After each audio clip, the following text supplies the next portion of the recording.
With the Predator Helios 3D15 Spatial Labs Edition. The 13th gen Intel Core i9 HX processor, NVIDIA GeForce RTX 4080 GPU, and our custom-engineered Aeroblade cooling, alongside liquid metal over the CPU. Delivering intuitive interaction and immersive sensation through technologies like advanced sensory solutions, optical display, and the latest real-time rendering technologies. With the Helios Neo 16. 13th gen Intel Core processor? Check. GeForce RTX 40 series graphics? Of course. As for cooling, the Helios Neo includes Predator's custom-engineered cooling solutions listed here, with our unique Aeroblade fans and liquid metal thermal grease. Predator Triton 17X laptop. This powerhouse features a GeForce RTX 4090 with a max TGP of 175 watts, the Acer Nitro XC452 CUV at 44.5 inches with a 32:9 ultra-wide aspect ratio and 1500R curvature. Predator Orion X. The Intel Core i9 13900KS Special Edition processor boasts 24 cores, a flagship NVIDIA GeForce RTX 4090.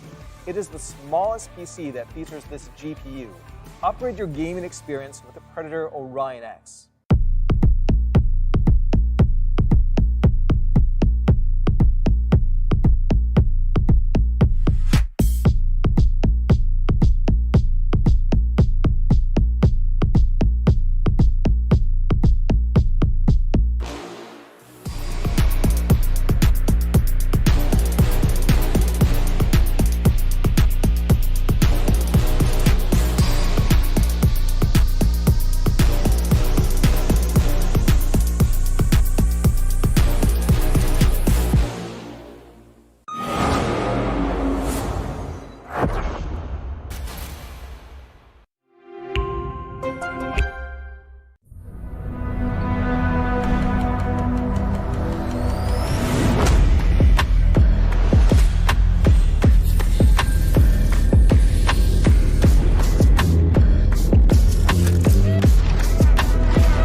Predator Helios 3D15 Spatial Labs Edition. The 13th Gen Intel Core i9 HX processor, NVIDIA GeForce RTX 4080 GPU, and our custom-engineered Aeroblade cooling, alongside liquid metal over the CPU. Delivering intuitive interaction and immersive sensation through technologies like advanced sensory solutions, optical display, and the latest real-time rendering technologies.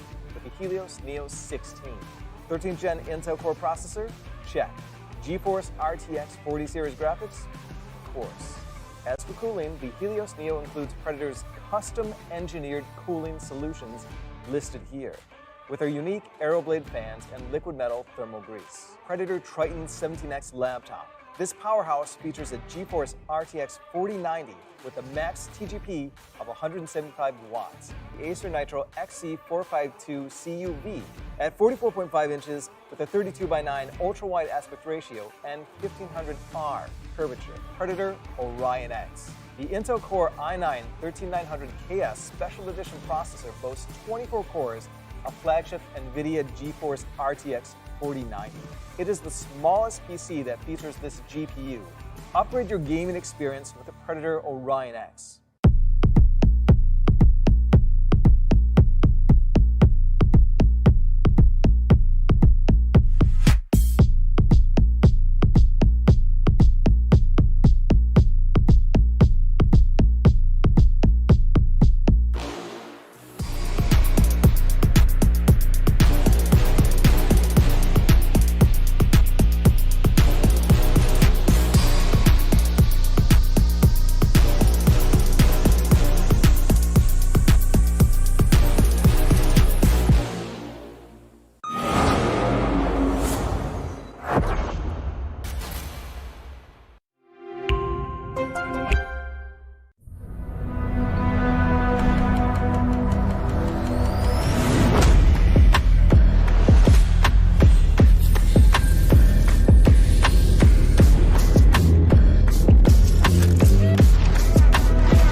with the Predator Helios 3D15 Spatial Labs Edition. The 13th gen Intel Core i9 HX processor, NVIDIA GeForce RTX 4080 GPU, and our custom-engineered Aeroblade cooling, alongside liquid metal over the CPU. Delivering intuitive interaction and immersive sensation through technologies like advanced sensory solutions, optical display, and the latest real-time rendering technologies. With the Helios Neo 16. 13th gen Intel Core processor? Check. GeForce RTX 40 series graphics? Of course. As for cooling, the Helios Neo includes Predator's custom-engineered cooling solutions listed here, with our unique Aeroblade fans and liquid metal thermal grease. Predator Triton 17X laptop. This powerhouse features a GeForce RTX 4090 with a max TGP of 175 watts. The Acer Nitro XC452 CUV at 44.5 inches with a 32:9 ultra-wide aspect ratio and 1500R curvature. Predator Orion X. The Intel Core i9 13900KS Special Edition processor boasts 24 cores, a flagship NVIDIA GeForce RTX 4090. It is the smallest PC that features this GPU. Upgrade your gaming experience with the Predator Orion X.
With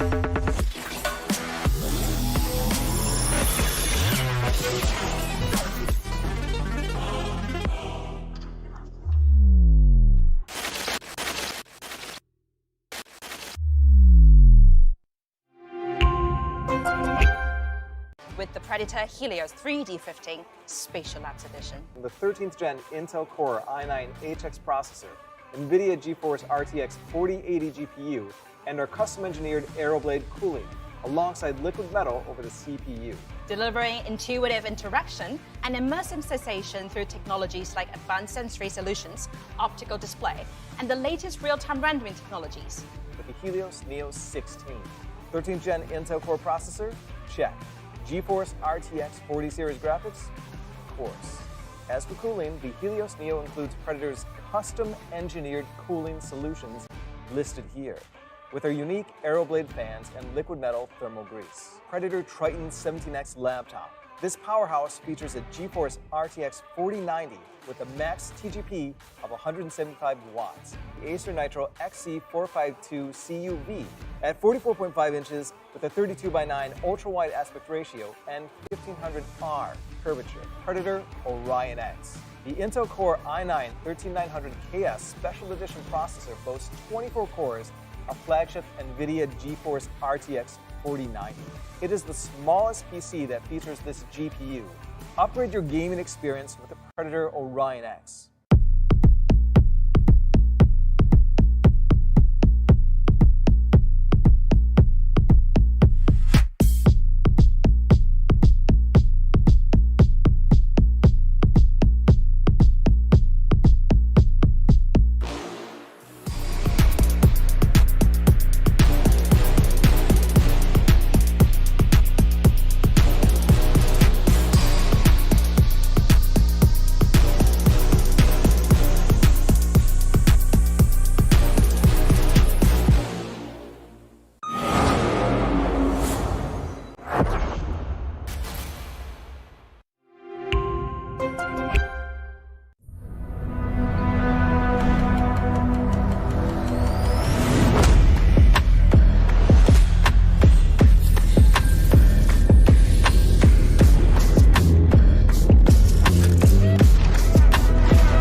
with the Predator Helios 3D15 Spatial Labs Edition. The 13th gen Intel Core i9 HX processor, NVIDIA GeForce RTX 4080 GPU, and our custom-engineered Aeroblade cooling, alongside liquid metal over the CPU. Delivering intuitive interaction and immersive sensation through technologies like advanced sensory solutions, optical display, and the latest real-time rendering technologies. With the Helios Neo 16. 13th gen Intel Core processor? Check. GeForce RTX 40 series graphics? Of course.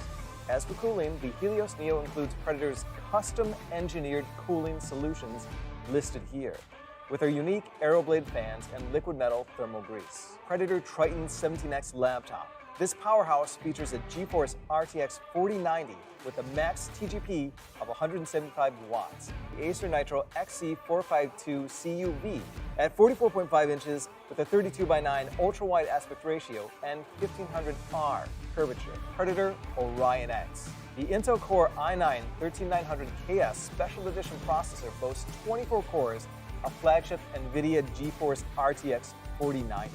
It is the smallest PC that features this GPU. Upgrade your gaming experience with the Predator Orion X.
dito sa Predator Bunker Brawl, which is magkakaroon tayo ng set of challenges and punishments para mas maging mainit pa ang araw nyo. And of course, kasama natin ang mga magaganda at sobrang gwapong Predator brand ambassadors and brand ambassadors. At syempre, bago tayo magsimula sa ating pinakaunang challenge for today, konting banter muna sa dalawang teams natin ngayon. Team 2, meron ba kayong gusto sabihin sa Team 1? Friendly banter. Good luck on you, bay.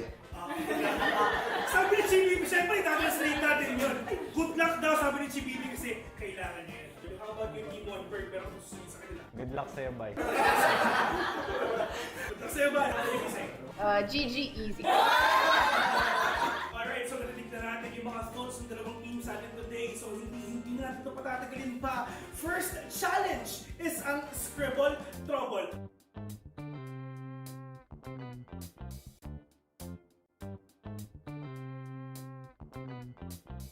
Team number 1, meron kayong 3 minutes para tapusin itong challenge na to. Simulan natin in 3, 2, 1, go! English. Stigman. Wait lang. Number 1 lang manalo. Pass, skip. Alright. So far, Horse riding. meron kayong 2 minutes and 15 seconds remaining. Uy! Next level na! Ayos yun na! Okay, next! 1 lang. Meron sila 1 point. Adik. Yung ating konti na lang pare. 1 minute 20 seconds. Pass. Next na lang. No pressure, 1 minute remaining. Basically, pass. Hindi, yung Easter na ano. Na 30 seconds. Pass. Okay, next. Huwag na ako nag-erase. Nag-erase. Mouse. Okay, meron pa kayo 20 seconds. So, ang nakuha nila, they have 2 points. So, congratulations. So, punta naman tayo sa team number 2. Hindi natin ito matatagalin pa. Team number 2, timer starts now! Yung 1-0 na agad? Grabe naman yun, man! 1-0. Pwede mag-pass. Keyboard. 2 points. Basic. Grabe yun ah! Diyos ko, ilan pa lang? Men, 20 seconds pa lang, 2 points na. Sniper. Okay, 3 points. Okay, may 3 points sila, grabe.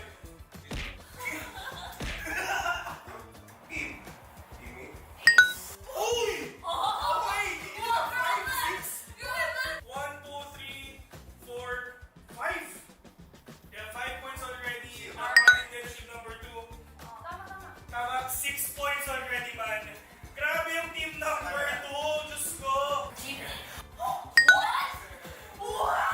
7 points. 7, 6, 5, 4, 3, 2, 1, 0. Tapos na ang ating challenge for today. At congratulations nga pala sa team 2 dahil nakakuha sila ng 7 points. Sadly, ang team 1, 2 points. Ang team number 2 ang pipili ng punishment na gagawin ng team number 1. So, here we go. Ayan na. GBEB, do the honors. Ayan na. Kinakabahan na. Uy! At ang challenge nila at ang punishment nila is Dynamite Roulette. Ayan. So, ayan. Mahilig pa sa spicy foods. Hindi ka mahilig sa spicy foods. Mahilig ka sa spicy foods. Okay. So, dalawa hindi mahilig. So, feeling ko talaga medyo mainit ang mga bibig nila mamaya kasi on their first punishment. Ready? Dynamite Roulette. Here we go. Direk, ano nga? Extra rice. Tsaka ketchup na rin. So, kaya mo. Hindi ba ka, pero hindi mo kinain yung pula eh. Yung kapula yung kinain niya. Wow. Okay. Hindi naman makaminom sa'yo. Iba naman, hindi malakad makaminom sa'yo. Ibig sabihin, mataas yung tolerance nila sa... Pakita natin ang ating challenge for today. At huwag kayo mag-alala dahil napakadami pa natin challenges sa mga susunod pang episodes. So we're inviting everyone to come and join at panoorin at antayin yung mga susunod nating episodes na ilalabas dito sa Predator.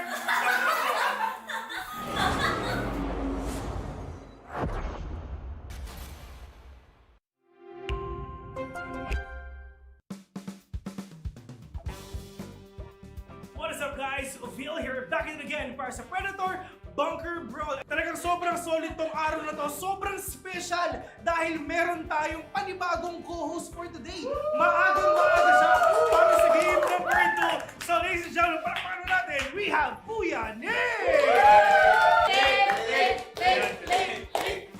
Kuya Nick!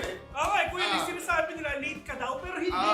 Maaga ka para sa challenge na to. Perfect timing for this challenge. Oo. Ang next challenge natin mga tropa, andyan ang word relay.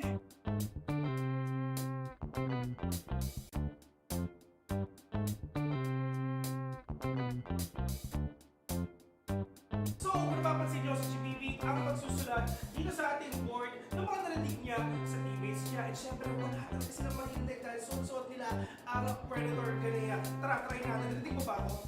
Hindi siya sumasagot kasi nga talagang wala silang narinig. Kahit isa, meron silang 5 minutes para tapusin to. So timer starts now. Spike! Spike! Spike! Spike! Spike! Spido! Spido! Spell na sinulat niya. Alright. Okay. Orayon!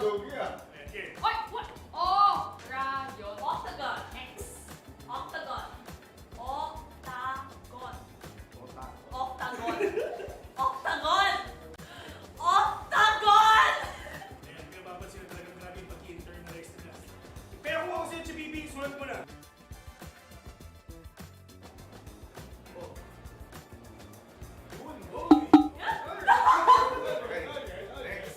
Play! Play! Play! Play! Ang banger na, diba? Play for fix! Play for fix! Pass. Rage! Quit! Rage! Quit! Rage! Quit! Rage! Quit! Dito lang yung pinakabait. Dito pinakakrucial. No, mali. Dapat sinasabi niya. Kahit sobrang galit ng first and second mo, pero yung third, tanong. Okay, sulat mo namin. No, next down. 15 seconds. Ses!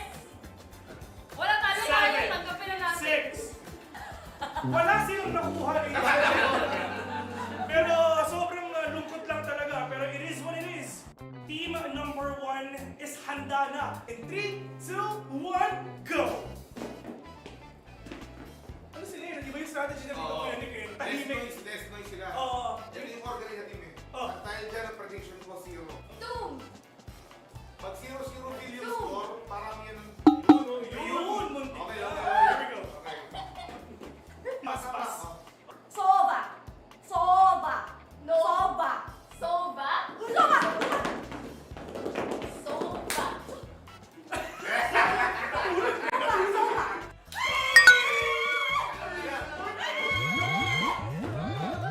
Aim! Aim! Bot! Bot! Point! Bot! Aim! Point! Import. Point! Okay na. Aim! Easy, GG.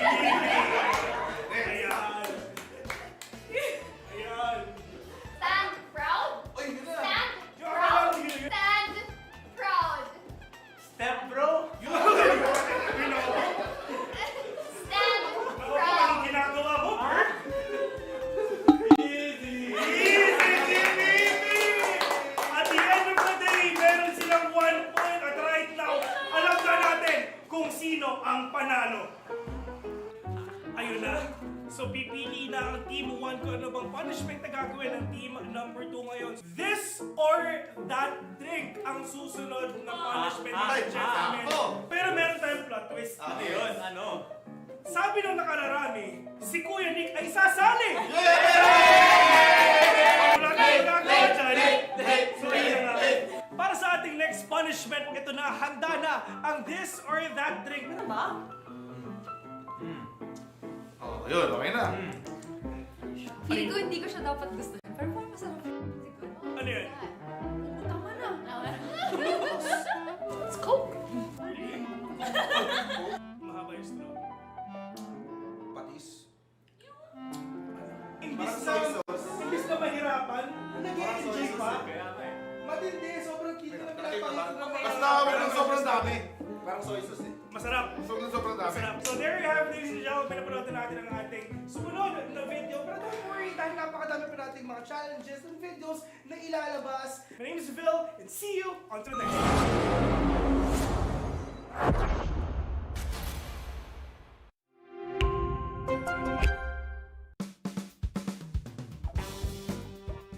What is up, ladies and gentlemen? Tayo ay nagbabalik dito sa Predator Bunker Brawl. Kami nga pala ng mga host for today. Ako nga pala si Vin. And syempre kasama ko si Kuya Nick. At sobrang init ng mga games natin so far. Nagsisimula pa lang tayo. And syempre napakadami pa natin mga videos na ilalabas. Pero syempre, kailangan muna natin ipakilala ang mga teams na Ladies and gentlemen, we're here, of course, for us to bring you the action APAC Dota 2 group stage tournament of the Asia Pacific Predator League. Teams are competing for a spot in the finals and the chance to claim the championship. Alright, so stay tuned for thrilling matches and witness who will stand proud as the champions of Asia Pacific Predator League 2024. We are going to be your casters for today. My name is Kai. And of course, this is JB here with you today to bring some hot Dota 2 Hot Dota 2, of course. action. Yes, and of There course, we we go. are just waiting for the start of our game. And before that, of course, this is, what do you call this? Under the supervision of Games and Amusements Board. So we are There we go. following the rules, of course.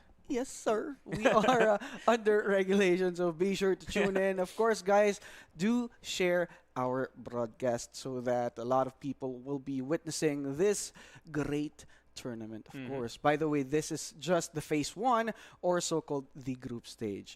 There will be a lot of Dota 2 action for today. 4 simultaneous cast, a lot of best of 1, or all best of 1. And for this one, we will be watching on the stream is the Group A. Group A, yeah. Mostly. And Group A, for the first game, we are waiting for Blacklist International versus MAG. Of course, Blacklist, one of the invited teams to this tournament. MAG is a qualifier. From Malaysia. Yeah, from Malaysia. Yep. And we have actually a lot of qualifiers. Yes, But of course. we are only going to be covering Group A for now. There we have it. And of course, let's check out the teams that will be clashing for our first series.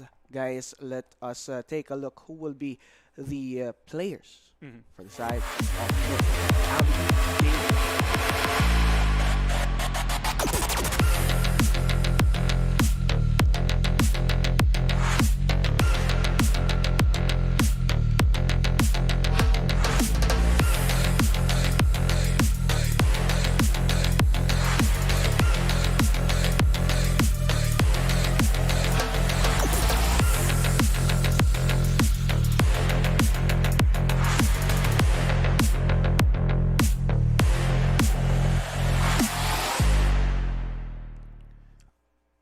There we have it. Of Myth course. Avenue Gaming. Yep, For you and guys. Dota is not complete without their opponents, of course. One of the, we could consider crowd favorites, I guess, Of course. right? Or one of the crowd favorites in this tournament. And let's see if this is actually, or if this tournament will go their way, because they were considered to be their The redeemed redeemed team. The team. redeemed team. And let's see if they can redeem their team on this tournament. Let us check out Blacklist Rivalry.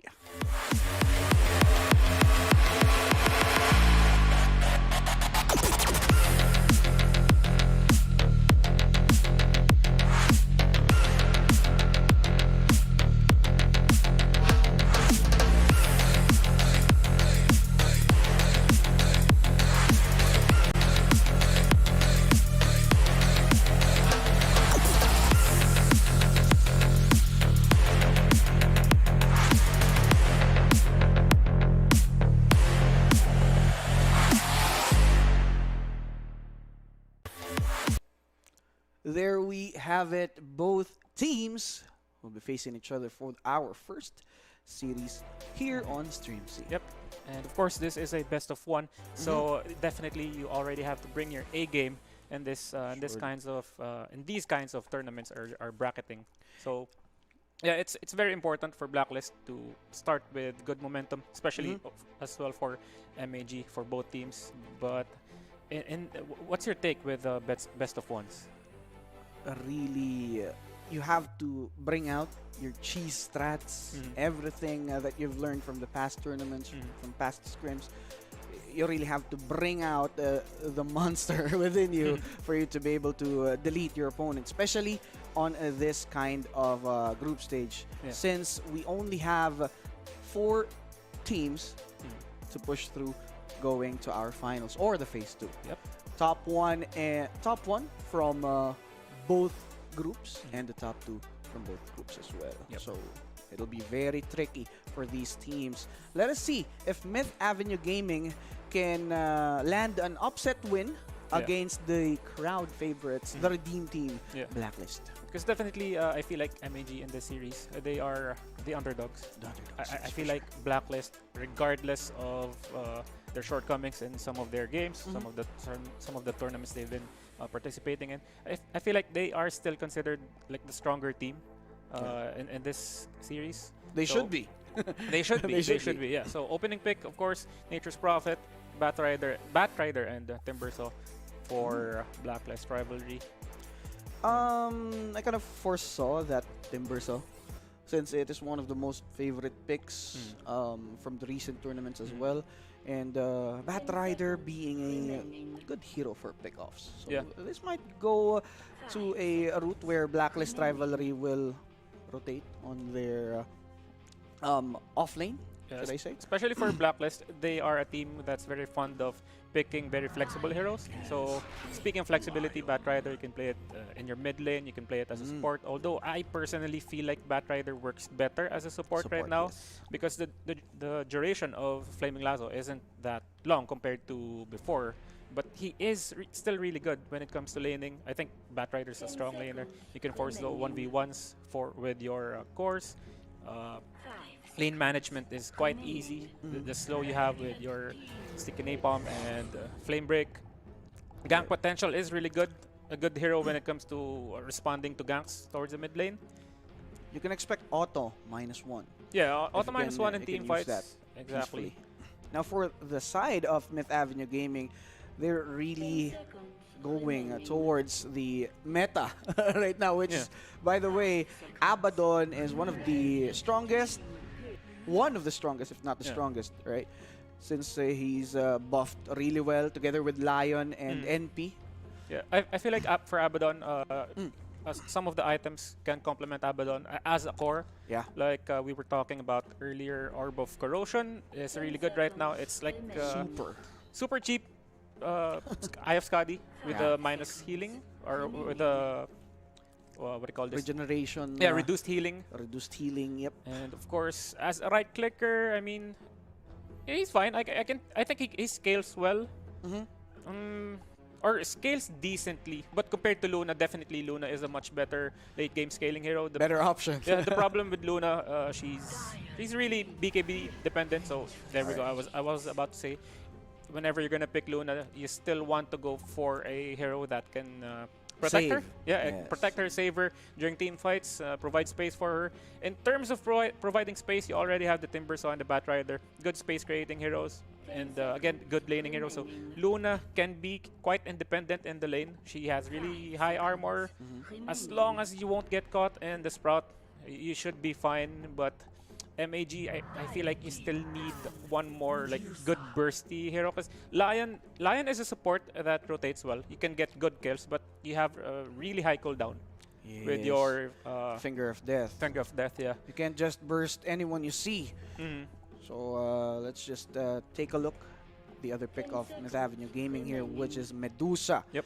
A hero that could scale along with Luna as her counterpart carry on the side of Blacklist rivalry. These two teams really have a thing for late game, I guess. Yeah. They do want that kind of hero, that late game security. Yeah, with the Medusa pick, definitely the Abaddon's gonna get bumped down to a support instead of a core. Or you could still play Abaddon off lane. Yeah, just in case you want a core Abaddon. But for the most part of the game, I think you pick Abaddon just to counter the lasso. And I feel like you still have different options for Blacklist, like heroes who can build Diffusal Blade. for the disperser route. No. Not just the disperser route. I mean, not necessarily. Again, you Alright. said earlier, it's an expensive item. It's not something that just you're gonna be building mid game. Uh-huh. Probably late game. It's a good upgrade. But against Medusa, Yeah, it's a good thing. it's a good item. The movement speed, the extra armor buff, it's really big. So Help a Pango lot. is still open, surprisingly. Who else is open? I Actually, feel like Pangolier is really good at this point for Yeah. both teams, actually. Yep. Diffusal both teams, holder, Pango's good. additional lockdown for Mhm. both teams. So let's see if anyone picks that or bans that hero. I feel like Primal Beast would have been a good pick for Blacklist, but you already have the Timbers also. Yeah. They basically fill in the same role. And it's banned already by Oh Myth yeah, Avenue it was Gaming. the fourth ban by MAG. So good ban right there, since Blacklist could play along with Timbersaw and that Primal Beast. Will be very chaotic inside of Myth Avenue Gaming. And here we go. Guys, Puck has Puck. been banned. Alright. The last ban for Blacklist Rival. Yeah, they're probably trying to go for another mobile hero since Puck is a good counter to the Timbersaw in most cases, diba? For the Dream Coil, Yeah. you can control Timber, force him to break it just because you don't want to get stuck inside the Dream Coil and with the sure. Medusa or an NP free hitting. Mhm. 'Cause even if you have reactive armor, someone might go the route of like Vessel or Vessel, yes. Skadi eventually. I'm really thinking about Kunka here for the side of Blacklist Rivalry. If not banned by Myth Avenue Gaming on their first phase ban, I do think Kunka would be really great on this current lineup for Blacklist Rivalry. They could just reposition this Medusa out of comfort zone Yeah. and pick him off right away. That'd be very easy for them. But Yeah. since it's banned, Myth Avenue Gaming might need to take out some heroes that could reposition Medusa, as I've pointed Yeah. out. Because aside from Konka, there's Vengeful that could also take Medusa out of his comfort zone and do the same thing. But in a risky way. Of Yeah. course, a Vengeful would most likely die right after his swap. But let's just take a look if he will reserve it just to save Luna or use it offensively. They banned the Queen of Pain. Yeah, I think Queen of Understandable. Pain would have been a good pick for Blacklist. And instantly, they go for Invoker. the Invoker. Could have been a deny pick for Blacklist. Ah, yeah. Invoker would have been nice for Blacklist since you can buff Luna. You have the EMP to burst down the mana of Medusa. Yeah. Also, I think MAG with Invoker pick, that's definitely gonna buff up your space creation. With the Lion, with the NP, eventually you can build up, you can scale up Exort to get that Sunstrike, and then there we go, Pango. Pangolier. Sure pick versus Medusa. And this is one of the heroes you're actually looking for, because if you look at the draft of Blacklist Rivalry, they just need one initiator, one space creator who will provide the extra, or who will make rotations for the team while Luna is farming freely. So I think A teamfight hero that could complement Timbersaw, Yeah. Batrider, and Venge, right? Yep, exactly. Because the meta right now, or the meta for the longest time, has been like you always look at your supports and you see Yes. if can they play with your mid laner? Can they get Yes. kills with your mid laner? Can they do rotation? Can they make rotations and Possibly punish the enemy team. yeah, punish, get early kills, and eventually get good map control? Because right now, map control, that's something you definitely want to have, especially with MAG. how big the map is. Of course. And MAG having that NP, it'll be very hard if you don't have any vision at all in your map. They could just, turn things around with NP, just go into the clashes. And I think that would be the route of Myth Avenue Gaming if they want to pick off someone. There's just NP all over the place. So for Blacklist Rivalry, I guess teleports are really in need, Yeah. just so they could help out that someone who's being ganked Yeah. at the moment. Definitely, because with NP it's always who's he gonna +1? What's the which What lane lane, is yeah. he gonna TP to? And it's most of the time obvious, like when you reach like certain power spikes, when Lion has his 2 crowd controls, right? When Medusa has a level 2 Mystic Snake, those are really easy ganks for the NP. But if Blacklist, if they can predict or telegraph like what MAG is going to do, it's gonna be they can actually punish or prepare for those ganks, and actually get the kills instead of Kill. giving free kills Yeah. to MAG. All right. So here we go. We're now headed to game number 1. By the way, guys, it's just a best of 1. So let us check it out if Blacklist Rivalry can finally redeem their team. This is, by the So way, already just the team. first. Yep, this is the first series of the day. We have 5 series waiting for this stream. And of course, all the other streams as well.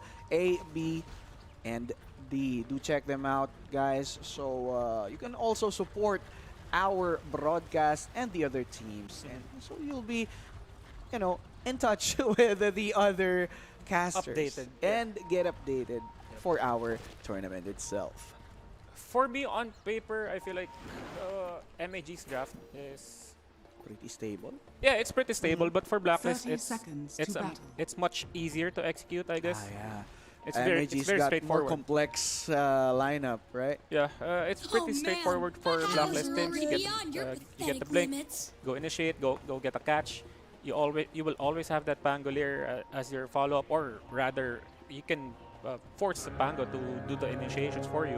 Which skill route do you think Gabby will go to? Because I've been seeing a lot of Timbersaw max out their first and second and ignore that reactive armor. Do you think he will put at least a level or 2 on that reactive armor just to protect himself? I think for reactive arm, or for the Timbersaw in general, wait, Carlo is going to be first blood. Candy Loon. Candy Loon for the Mix it first up. blood. Pretty good since they're able to at least secure some early kills. Early gold for their team. For their souls. Anyway, for the Timbersaw, I feel like it's always situational. Alright. You have to base your skill build depending on how the lane is going, because most of the time you always have, like, in your mind you're already setting up for a certain build since you already know who the matchup is, but you're gonna have to adjust according to how the lane goes. And what will happen along the way. Yeah, it depends. If you can play aggressively, because if you see that the lane is going smooth, you can play aggressive. Speaking of. Yep, max Whirling Death, max Timber Chain. It depends how you want to harass the lane. But if you feel like you're going to get harassed, like in this case, it's Medusa and Nature's Prophet.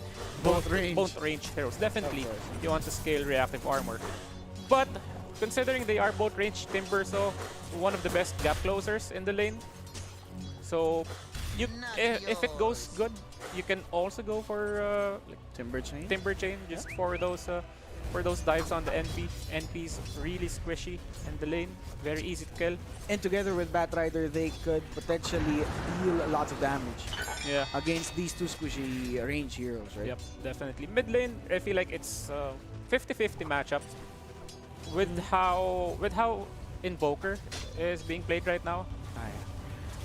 There's no way like you can solo kill Bango, not unless Abed outplays himself, which hardly happens. Most of the time, for sure, Abed always wins his lane. Or if he doesn't win the lane, it's always 50-50. Yes.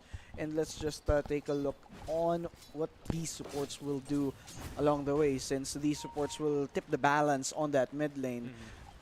Of course, MAG does have this NP, which is a lot likely to go towards mid once he gets level 2 at least, or level 3 to punish Abed for sure. I feel like They have NP isn't enough if they want to get a kill on the Pango. On Pango. Yeah, Pango early game, one of the more mobile heroes, I would say. Yeah. You have your shield crash, you have your swashbuckle, both repositions you, so it's really good to get out of those situations. Yeah, when you get yourself into those situations. All right. And looking at the other support, it's Lion. So I feel like you need the Lion if you want to take down Abed at the mid lane. All right. But if you leave, I guess Lion can leave the lane.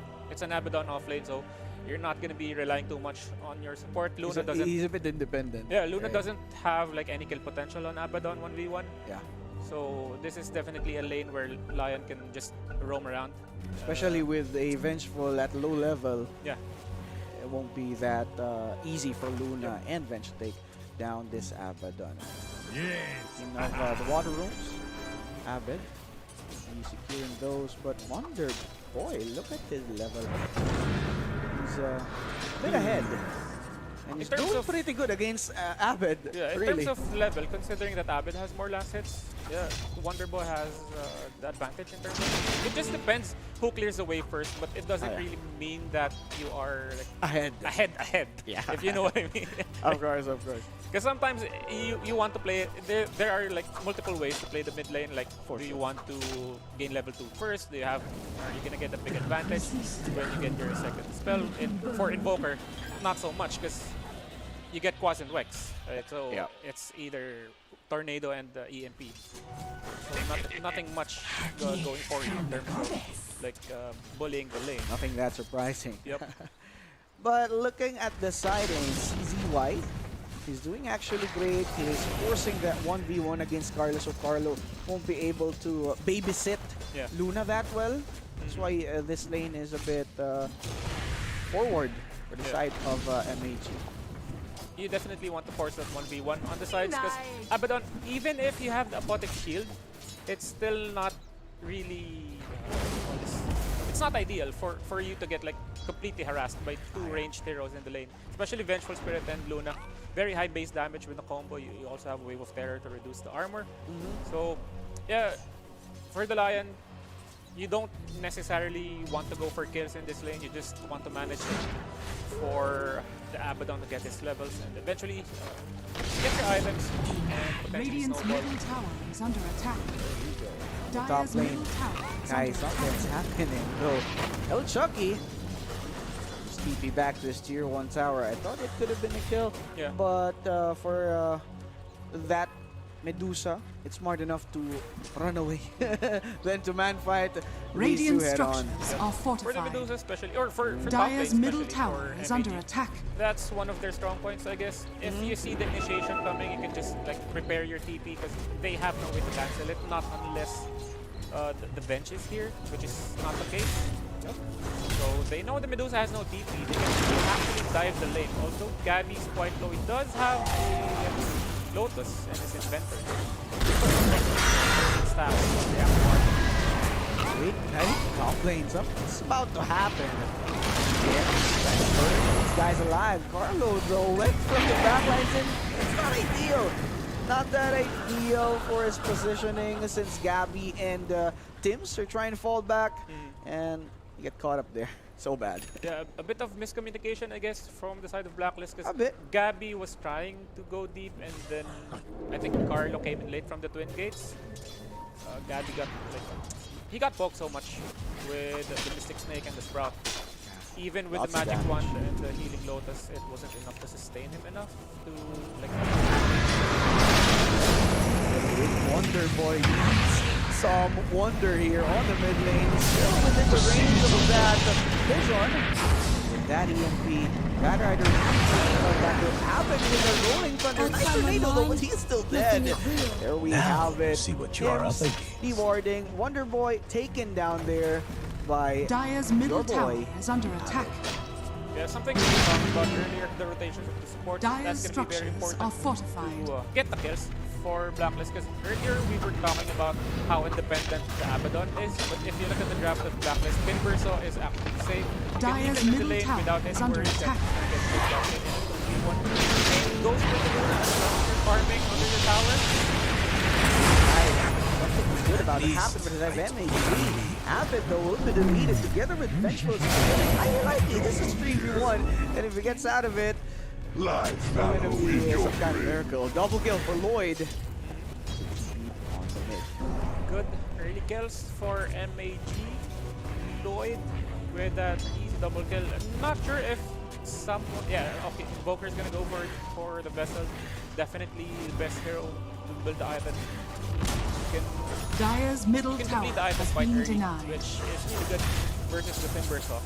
Since they don't have strong spells and they won't have a Lotus up until the second of the game.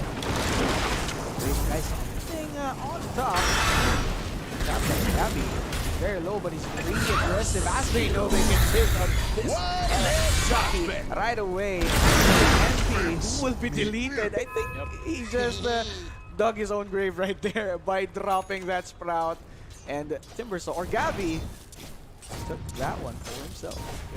They know that Dire's once bottom the spells tower are out, is under once attack. they've exhausted their spells, there's no stopping the Timbersaw, even if he was really low. He does have he does already have his helm, Yeah. which is one of the best items right now.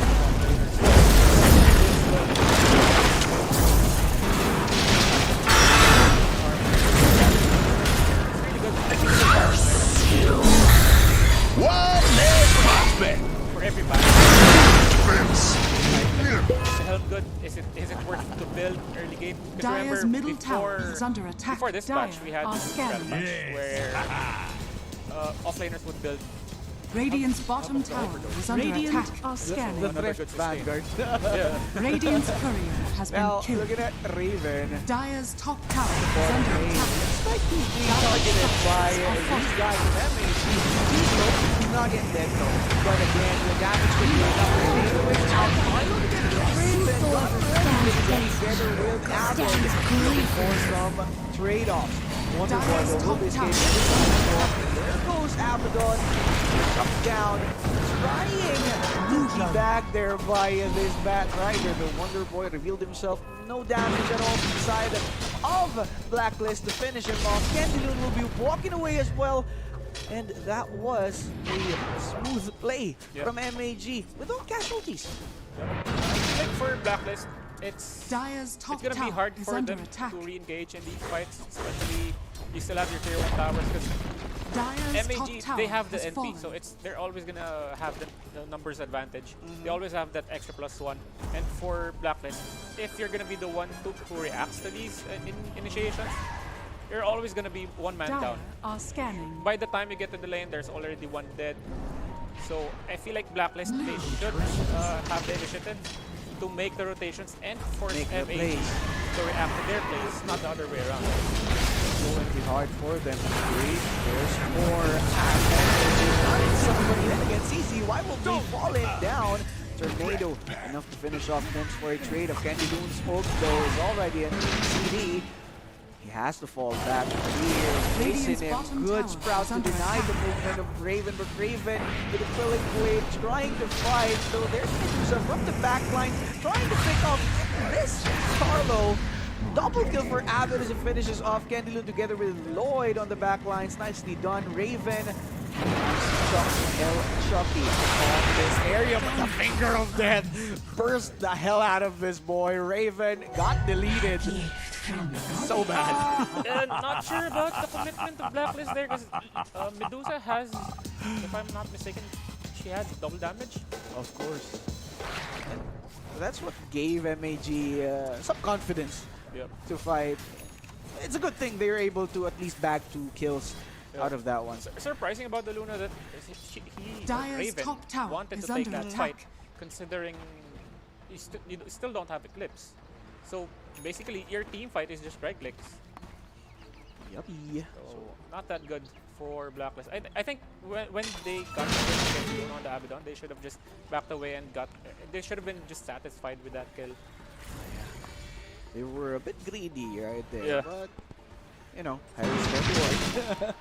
I think that's what they're thinking as well. Because they badly need the boost, the huge boost, so that they will have this momentum going.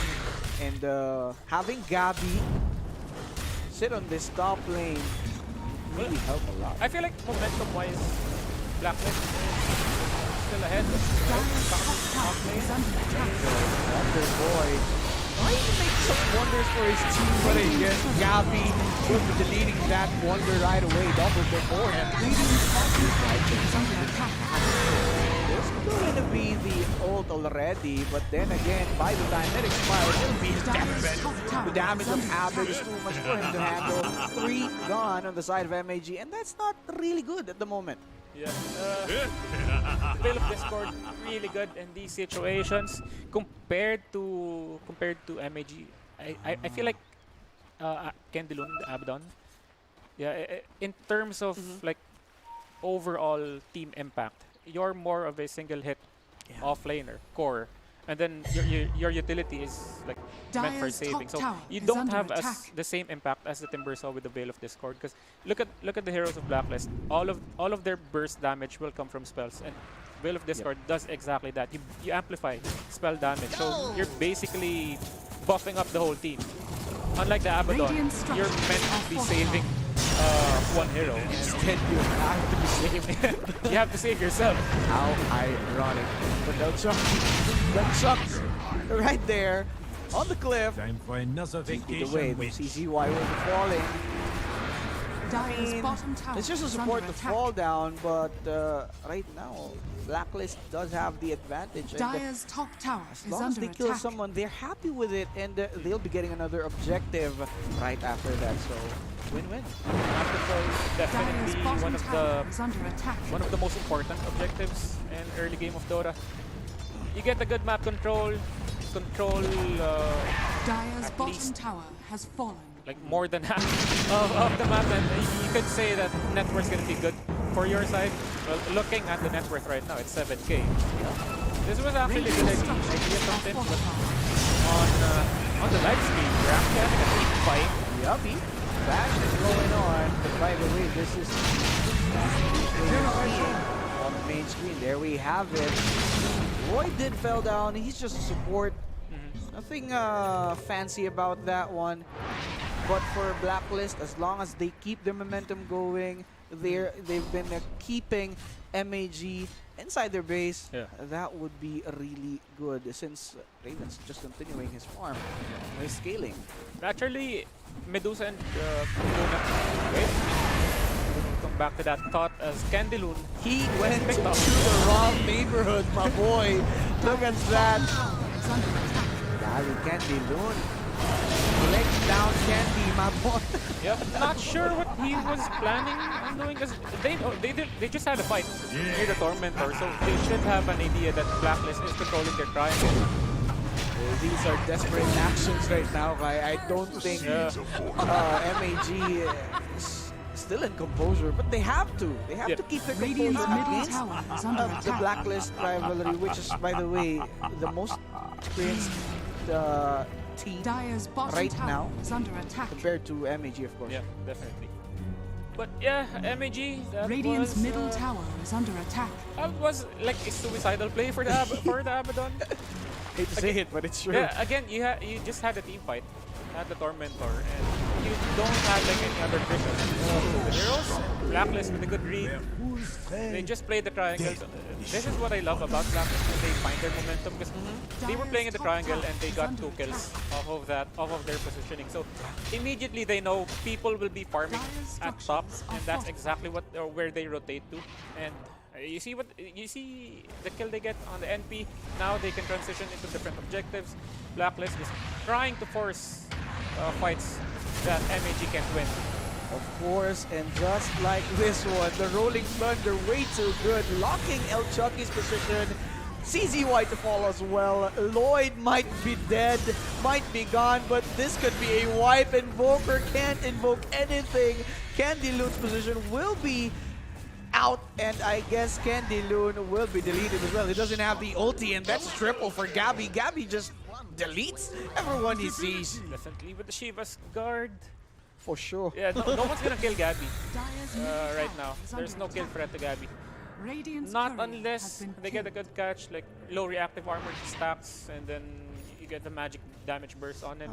But it's highly unlikely to happen anytime soon, because the way Blacklist is playing, they're just trying to group up. Again, force reactions from MAG.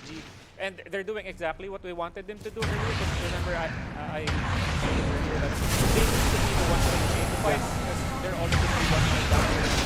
And that's exactly what they're doing right now. You just have to play to the strength of your hero, to the weakness of the enemy. Because looking at the enemy gap, something we also mentioned earlier, there's Veil of Discord. And also, they're lacking some teamfight heroes. Yep, to be precise. There's no setter. Aside from Invoker, Yeah.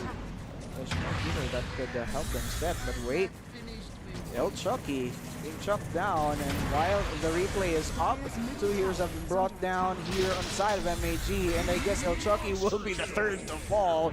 Double kill for Gabby. He's just a madman. Yep. No map control. and nowhere to farm really. Desperate actions, I'd say. Wonder Boy just wanting to pick off this Luna. Luna will be deleted though. That's something good. But MAG will be paying the price for overstaying in this area. And I guess this Abaddon will be deleted as well. His ult might be up, but he's just being ignored. And Candyloon will be licked down by Gabby as well. Thank you, my boy. Abed on Godlike. Yummy. You know things are not going good when the enemy team is diving down your tier 3 tower and you still have a tier 2 at mid and at bot lane. So this is pretty much Blacklist's game to win. It should be. It should be. Yeah, if the game goes on like this. For MAG, the comeback potential, I feel like right now it's really slim. Very slim at the moment. No one's going out to push out the lanes. No one's creep cutting the waves. Everywhere they farm, they have vision, or Blacklist has vision on them. So, yeah, I'm not sure. Your Medusa is stuck on Manta style. It's not that good. And it's really hard for them to fight, given that they don't have that setup hero, aside from Invoker, as I've pointed out. Because aside from him, who will be the one to start fight? Also, Right? for Medusa, even if you commit to your Butterfly, I mean, there are tons of spells you're tanking from Blacklist. I'm not sure if this is the item you want to go For sure. I guess it's just Blacklist outclassing MAG, let's just say.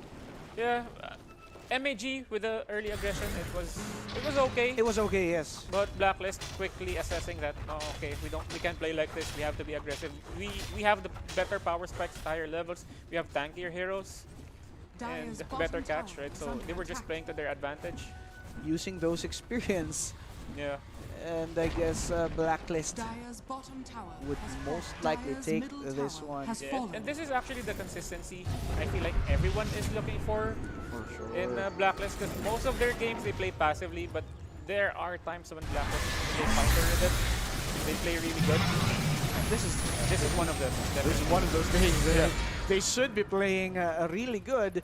And guys, don't worry, this is not the first and last series of Blacklist. They still have another series here on Stream C up against Execration, and that would be the next series. Be sure to tune in and again do share our stream so that a lot of people will be should watch our broadcast here from the Asia Pacific Predator League 2024. As you say these things, there's Roshan being struck down by Blacklist. Yep. For now, I think MAG, they have to focus more on the Timber Song, more than you still haven't hit your power spike yet. You're like, this is not the strongest of the Luna yet, so it's mostly Gabby dealing the huge damage in the team fight, so they have to find a way to counter the Timber Song, be it like knockdown or bursting him down.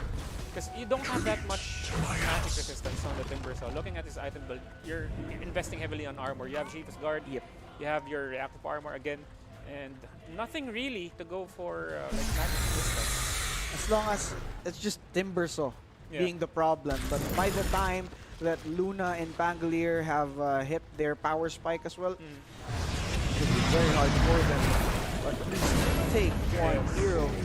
I think the problem with MAG as well is the early game. The early game isn't that strong because you have an Abaddon off lane and you have an Invoker mid lane. So those two heroes are really level dependent, right? So if you are under leveled, if you are under farm, there's no way you can provide anything for your team in terms of being like an initiator for the Abaddon. Yeah, basically you're another position 5 for the Abaddon. You're just there to tank damage, strong dispels, which is something we haven't seen for the most part. Not that strong. Alright, but I guess Medusa will be deleted here from that Eclipse. Good thing is able to escape, but then again that's the vengeful spirit dying. Fingered down by CZY, but still, this is Gavi, man fighting each and every one. Who wants to fight? Who wants to fight? Get out of there. 1v5 for Gabby. He doesn't care. He doesn't really care. Doesn't give a damn. Yeah, no one can kill him. Again, this Timber Saw is too strong. It's too tanky. is a monster. I guess Gabby just waiting for someone to go out, and he's just right there, bruising up those guys. Yeah. In terms of items, I mean, you have the right idea on the Invoker. You have your vessel, but Yeah. I guess it just came too late. Late. But wait, look at Medusa. Dragged down. He's just being dragged. Double kill for Raven. And this is what we pointed out earlier. Yeah. It's just Timbersaw in the early parts of the game, but strategical. There we have it. Yep.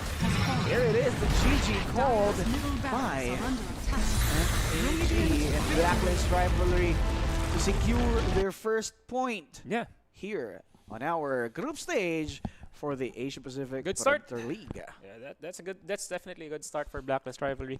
Something that that would what do you call it? Eventually could snowball Yes, throughout, sir. throughout the tournament, throughout the series. 'Cause this is only their first game. Yes. And again, momentum is very important because right now we are just witnessing these best of ones. Yeah. All right. That was a really good game. Looking here, MG, I'd say they had a great start, Yeah. but they weren't able to continue the momentum or the edge. At least. Actually, that first blood was like a good glimpse of what enemy could have been doing in the earlier stages of the game. It's just that in terms of rotations, towards the mid lane. Yeah, towards the mid lane. Because 6-minute power up is really important in terms of shutting down the mid lane. You see here again another glimpse of like what MAG could have done if they continue like this Kind of plays. yeah, this kind of play, Four-man rotation. that aggression. They could have had a better early game. At least punished one core on the side of Blacklist, be it Yeah. Timber or be it Luna. I feel like they were too spread out. They wanted to do so many things around the map instead of backfired just so badly. instead of focusing on one lane. Imagine if they tried to shut down Raven, or in this case, I feel like they should have just went for Gabby's lane because Raven's just gonna farm. There's like nothing much you can do to prevent Luna from farming. It's not. She You'll farms just naturally. delay him. Yeah. You can delay the farm, but I feel like if they focused on Gabby's lane, they had the early earth. Yeah. They have tons of magic damage from the Lion and the Invoker.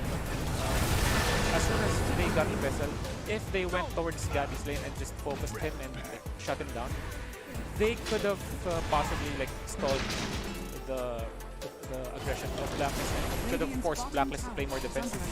But since they were very passive, Blacklist just like, run them down. Look at this. 10 minutes in, Timbersaw's not joining him. He's just really sitting at the top lane, Yep.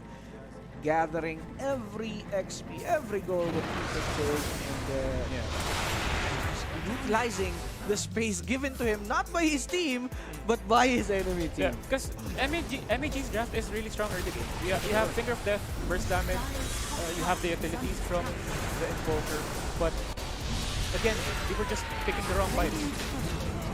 I think they were reacting too much to what Blacklist was doing. I feel like they should have just like mirrored Blacklist. If Blacklist is playing top, let's just play bot. Like I think get that whatever will we work can. though. Yeah, Dire's top tower. because you have NP. You have NP. You could have went for Sunspike and Radiant structures are fortified. He needs those additional damages, right? Yeah. But El Chucky, he could have carried the game, but still, you're being focused without any damage, without any farm. I doubt that he can't even hit. Yeah, because a few more minutes of free farming on the Medusa, if you got like two items at like 20 minutes, That would help. yeah, that would definitely help because it's gonna be really hard to fight into Medusa. This is quite tanky. Stone Gaze is one of the best like utilities for a carry and team fights. Right? So, yeah, they have tons of utilities. I mean, they don't have the opportunity to use them. That's what's lacking in their team fights. Because you can see what they can do when they lock on. So you see the mini burst down here. There's like nothing much you can do. Again, but this is. I would consider this too late. Yeah, 18 minutes is early, but for this pacing, for the pacing of this game, yeah, it's too late. because it's Blacklist pacing already, and they've been playing 5 minutes.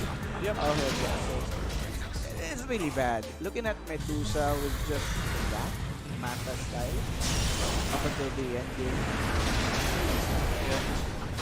I feel like the Abaddon was also too forced.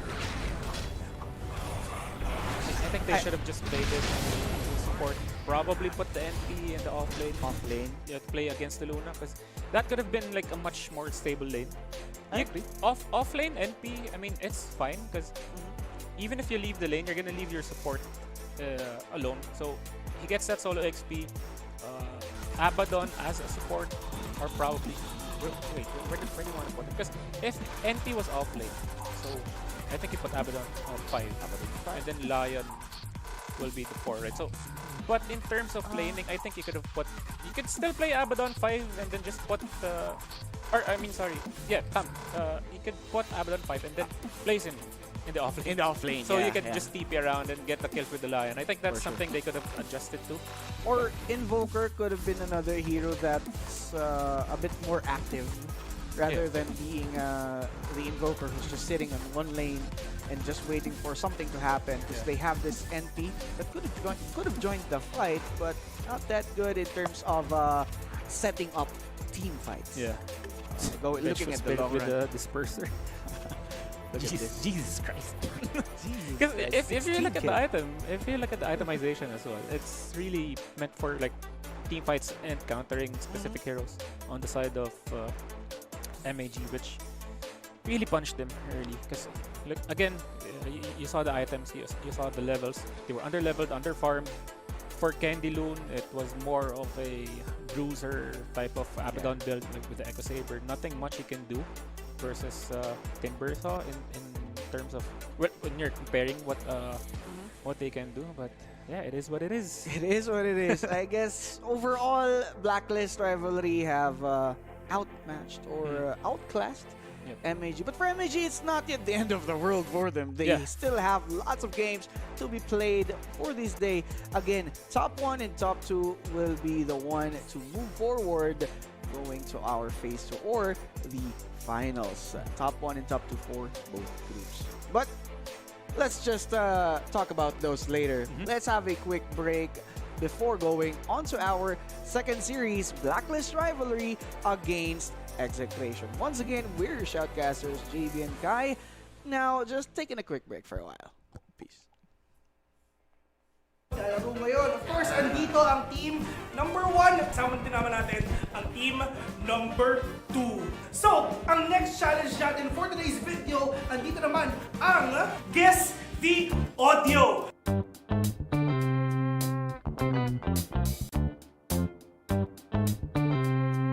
Are you guys ready? Ready na? Team 1. Are you guys ready? Okay, so, first, guess the game. Yes. Forza? Yes, tama. Alright. Okay, 1-0 tayo winning. Ang grabe team number 2. Maliit lang. Ready? Guess the gun. Yes. Odin. Odin, correct. 2-0. Ito, madali lang to. Madali lang to para sa inyo. Ready? Guess the agent.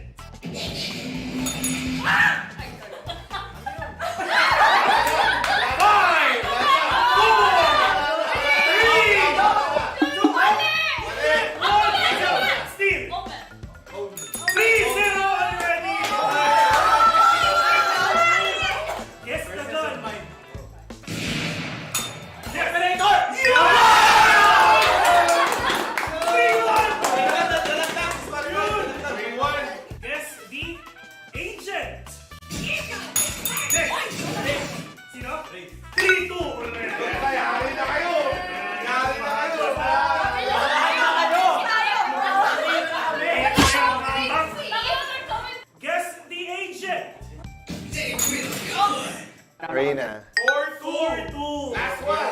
Match point. Nice strat. Match point.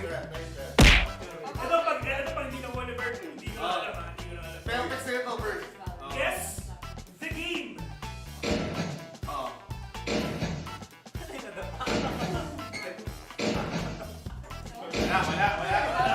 Tamang sagot ay Roblox. The Future. The future. The Future of Esports. Okay, it's time. Guess the action in 3, 2, 1. Uy!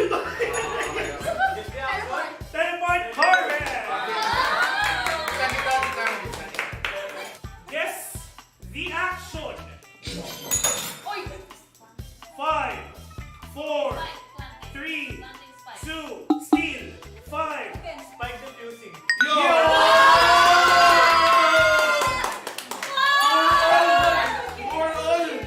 Guess the character. Ready? Ready? 4, 4. Guess the character. May mananalo na ba? Let's see.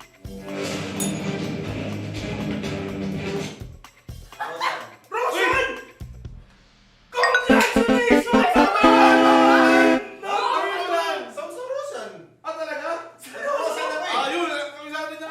Okay!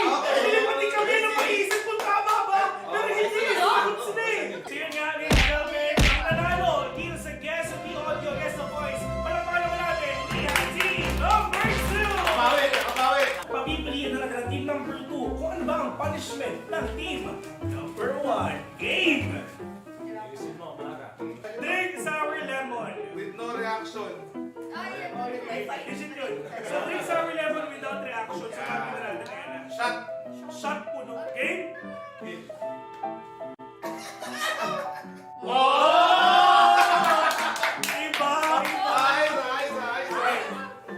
Next. Here we go! 3, 2, 1. Ano yung natin yung gawin mo? Okay. Kasi, here we go.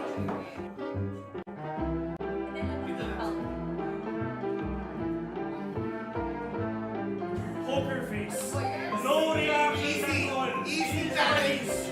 Easy challenge. So, if ever na-enjoy nyo tong video natin, yung mga challenges natin, don't worry, kasi marami pa tayong susunod na challenges. So, wala kayong gagawin kung hindi antayin nyo lang para mas ma-enjoy natin at para mas maging exciting yung mga araw natin ngayon. Once again, ako nga si Phil, kasama ko si Kuya Nick, and see you on to the next one.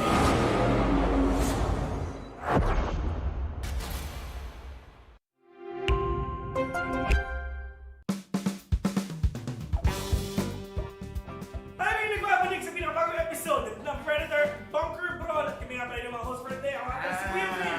At kasama ko si Kuya Nick. Kasama natin ang mga nagagawa po ng kagandahan natin mga Predator brand ambassador advantages para sa ating susunod na challenge dito sa araw na ito. Ito ay tinatawag na IQ Test. Direct, game na tayo! 3, 2, 1, go! Round 1. Yun. Guess the game. Yes. Flight Simulator. 1-0. Ayan. Guess?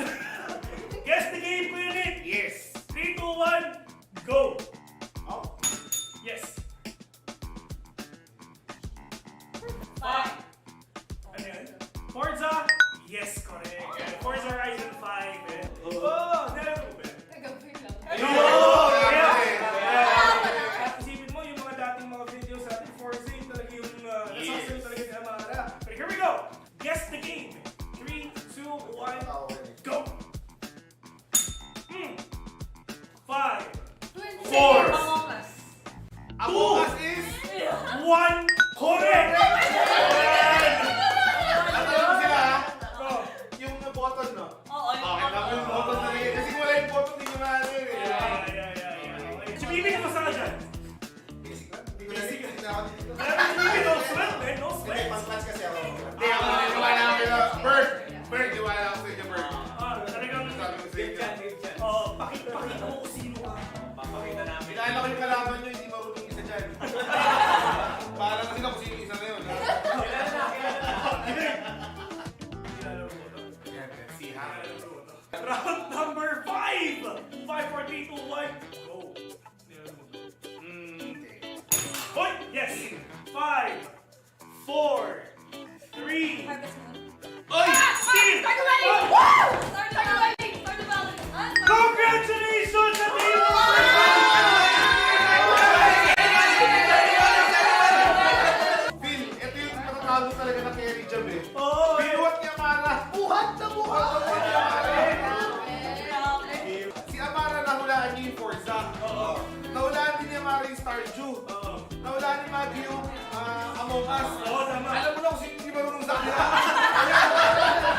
Super sayang. Congratulations!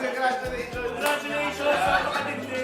Team 2 naman ang nakuwagi para sa meeting na ito, para sa challenge na ito.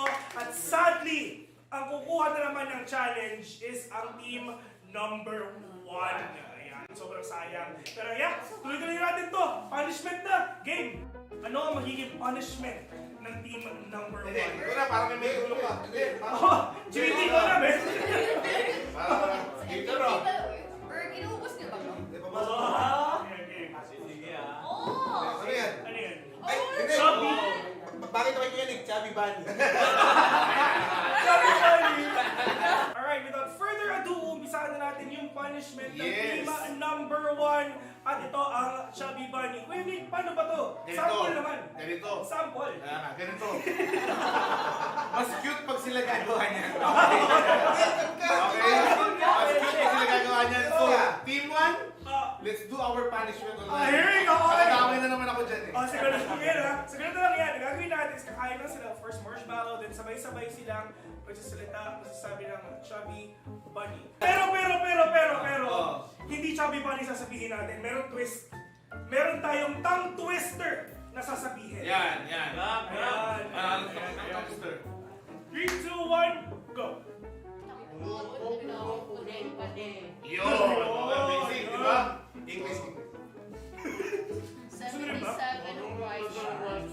Tapos na yung ating next challenge for today's video. So, ang kailangan natin gawin is sit back and relax at antayin yung mga bago nating uploads, yung mga bago nating video sa ilalabas dahil for sure, sobrang init, sobrang excited at sobrang saya nito. And, Principal, kasama ko si Kuya Nick at kita-kits sa susunod na episode.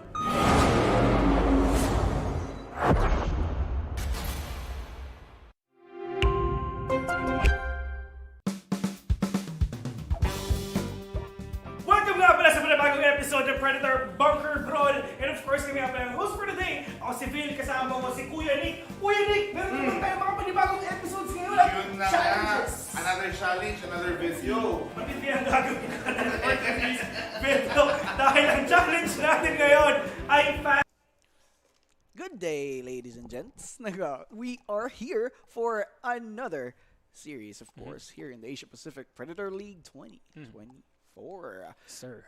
And this time, Blacklist versus Execration. I think There we one of the have it. more awaited matchups, right? yes, here on Stream C, this will be a very good matchup. These are the favorites, those teams that have much more experience compared to these teams that have been playing on our group.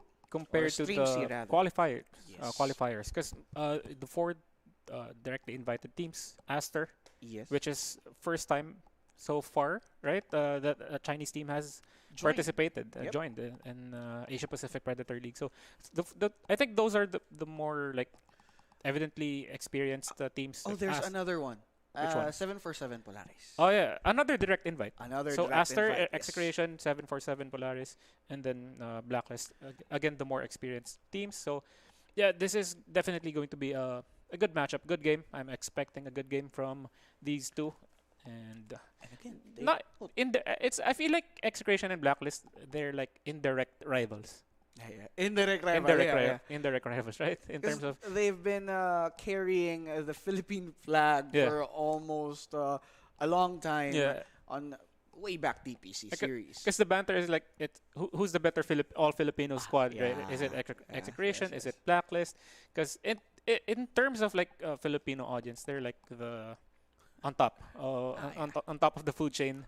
Yes, sir. But in terms of if we're talking about like global scale, Internationally, international, or let's say Southeast Asia, there are still a lot of like monsters in Southeast Asia. for sure, a lot. And Yeah. we haven't seen them all, but right now these are the monsters lying here in the Asia Pacific. And let's see who will rise above Yeah. all. While waiting for the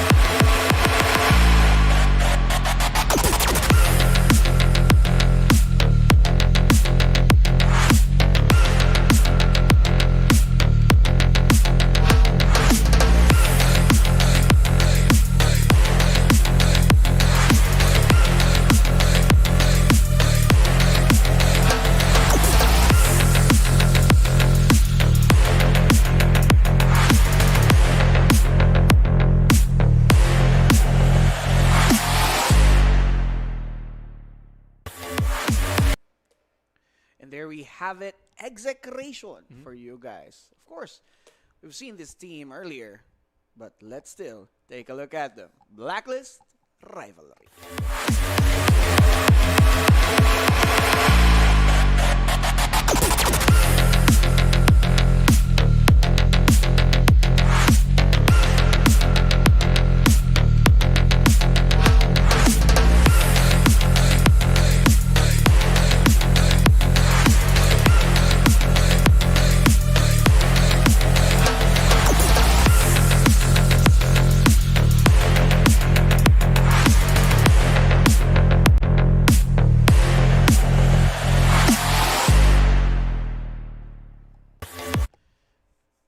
There we go. Yep. So both of these teams going through or have gone through changes. I think more so for Blacklist. Yeah. How many core players were left for Blacklist? I think only Tims. Only right? Tims, Yeah, yes. only Tims. So yeah, definitely major change for Huge. Blacklist. For Execration, minor switch up, right? For Iona coming from IAP, like a sister company for Execration, if I'm not mistaken. So The team too. yeah, like second team for Execration. So basically, someone they're quite familiar with. Yep. And then CML subbing in for Carlo, who's right now playing for Blacklist. So that might be our story for today. Again, indirect rivals in this series. Execration versus Blacklist. We have the draft right now. Blacklist never letting go of the Meepo, always banning it in the first phase. And Execration, as we see, Timbersaw for Gabby, Magnus as well is definitely a sure ban. Execration have done their research. Yep, They have definitely. researched. In these kinds of games, research is probably your priority because Yeah. it's a best of one, right? So There we have it. you can't have any lapses in terms of draft because the draft dictates like how the game will go. Just You like get- what happened earlier. Exactly. You get well, actually, early the first game wasn't like the best example because I feel like for MAG it could have gone better with their draft. It's an execution issue. Yeah, execution issue definitely. Not the draft Yeah. issue per se. But, So let's see. Abaddon, Doom probably might get banned. I feel like if you open up Doom, that's definitely first phase pick for Gabby. Doesn't be. matter if it's flexible. I mean, the early -1 is always gonna be good. I mean, there's not right now in the current meta. Yeah, There's Doom. like there's less ways to deal with a Doom. There we are. Yeah, definitely. They've heard you, my boy. Definitely a good ban. And It's- again, yeah. it's really aggressive, defensive in some ways. Yeah. Especially one of the heroes who can build the early Shiva's Guard. I think yeah. that's something that we're gonna see time and time again in the current patch. Helm of very Dominator, super strong early game item for offlaners, and the build up is just too good. Primal Beast, also a great ban. They're not just banning an Abbott hero, but also a Gabby hero. Yeah. They're hitting 2 birds with 1 stone. Execration, doing pretty good in their drafts actually. I think for Blacklist, if you take away their flexibility, their draft becomes more predictable. Oh yeah, So that's one way Execration can deal with Blacklist. at least for the drafting stage. Yeah, at least for the drafting stage. Yeah.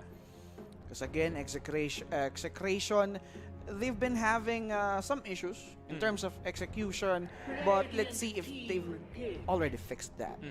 Since this was the Definitely best ban. of one, they have to have less errors. Yeah. Of course. And there So- goes Lina. Again, coming with the flexibility, Lina. I mean, flexibility isn't like a forte of Blacklist. I'm not saying it's exclusive to Blacklist. Flexibility is always like priority in terms of drafting because you either want that strong meta hero or you want that flexible hero. Alright. I think flexibility dictates most of the meta. There we go. So, in terms of like changes, updates, you're always gonna look at like in what roles can we play this hero. So for the Lina right now, she was like completely ignored previous metas, but right now you can play Lina carry again. Talent build up is really good, and the solo burst damage is still quite decent. Of course. And the changes on his fire zone Yeah. is actually huge. Yep. You can really utilize Luna in the long run as well. And on side of Execration, they have picked this Bat Rider. And I guess Bat Rider is really helpful team fight wise, laning wise. Yeah. Overall, this Bat Rider is a huge gun for Execration here in this game. Especially this is the Yeah. best of one. I can't stress this series because best of one's really important. Yeah, you have to. Best of ones bring out the best in a team. Surely. Yeah, so Visage Ban, a hero that I think only a few Filipino players play. Well, Shanks Tino. is, Tino Yeah. is actually a good Visage player. So definitely that's a good ban. With the Lina, you can play carry. You can play it as a carry. You can play it in the mid lane for Abed. Bench ban. Beastmaster for Exe. Tuskar. Mhm. Okay. I mean, Tuskar is a good hero. Yeah. Saves. Luna is also a favorite of Yona.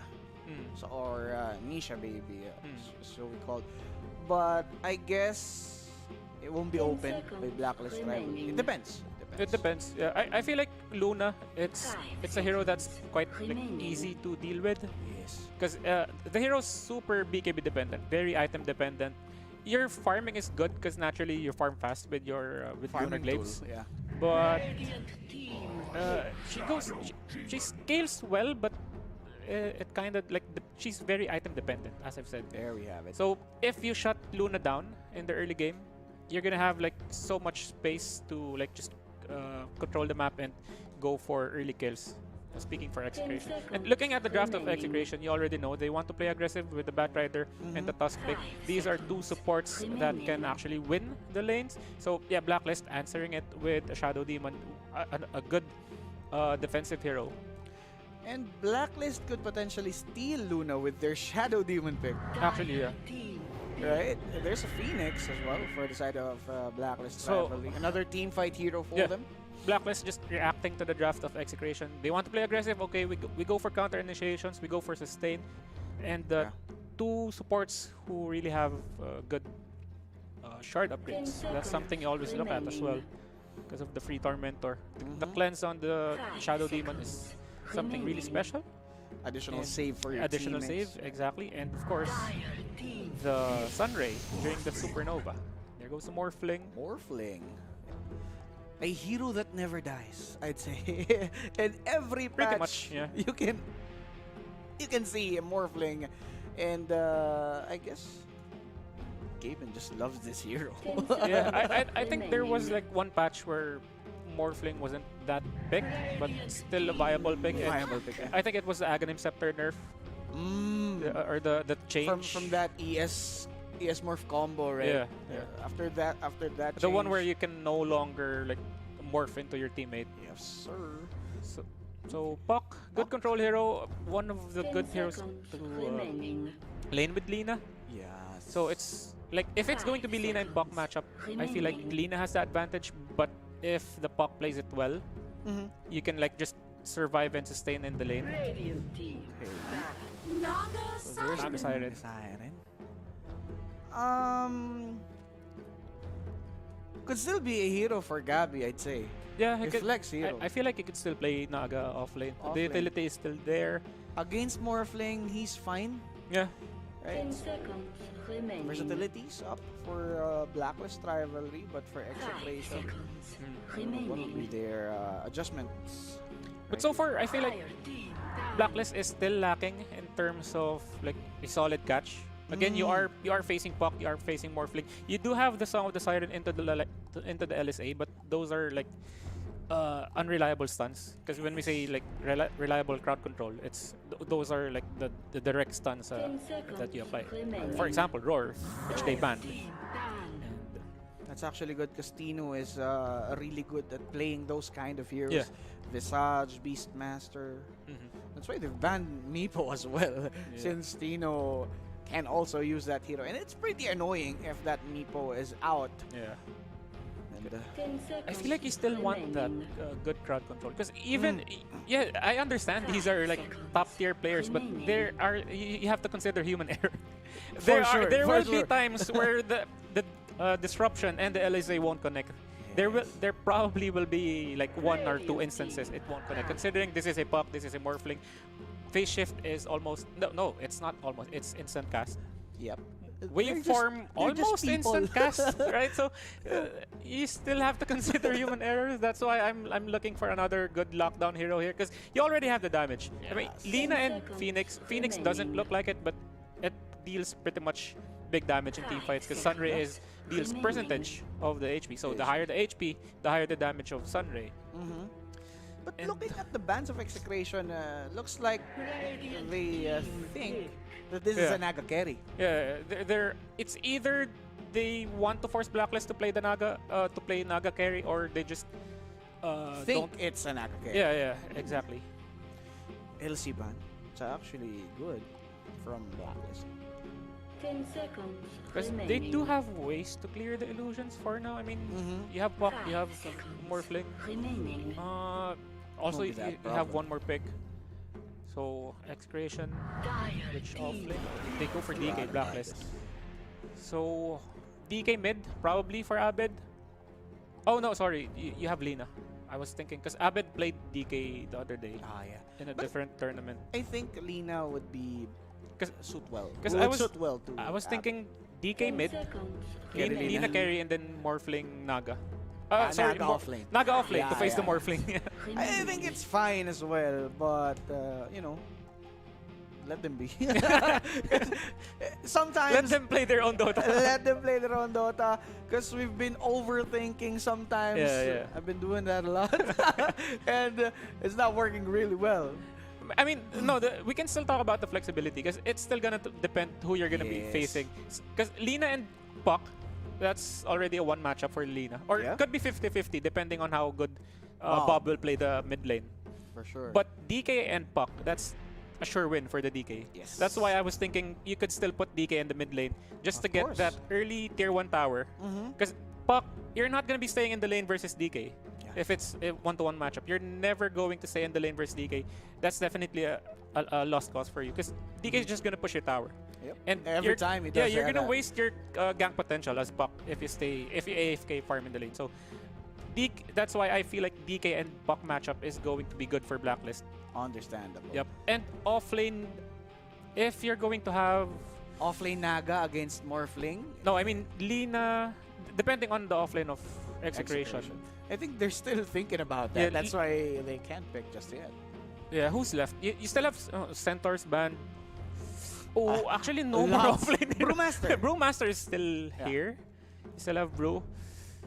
Because I feel like if you put Lina in the safe lane, even if you're facing Tusk, you could still win the lane if you have Phoenix or either supports are good for Lina. Because if they jump to Lina, you have Fire Spirits. So right click's not gonna go through that fast. If you go for Shadow Demon, you have the save. So Lion? Wait, so probably Tusk offlane, yeah. Lion or Batrider 5? offlane. Would you go Lion 5? I feel like Lion 5 is fine.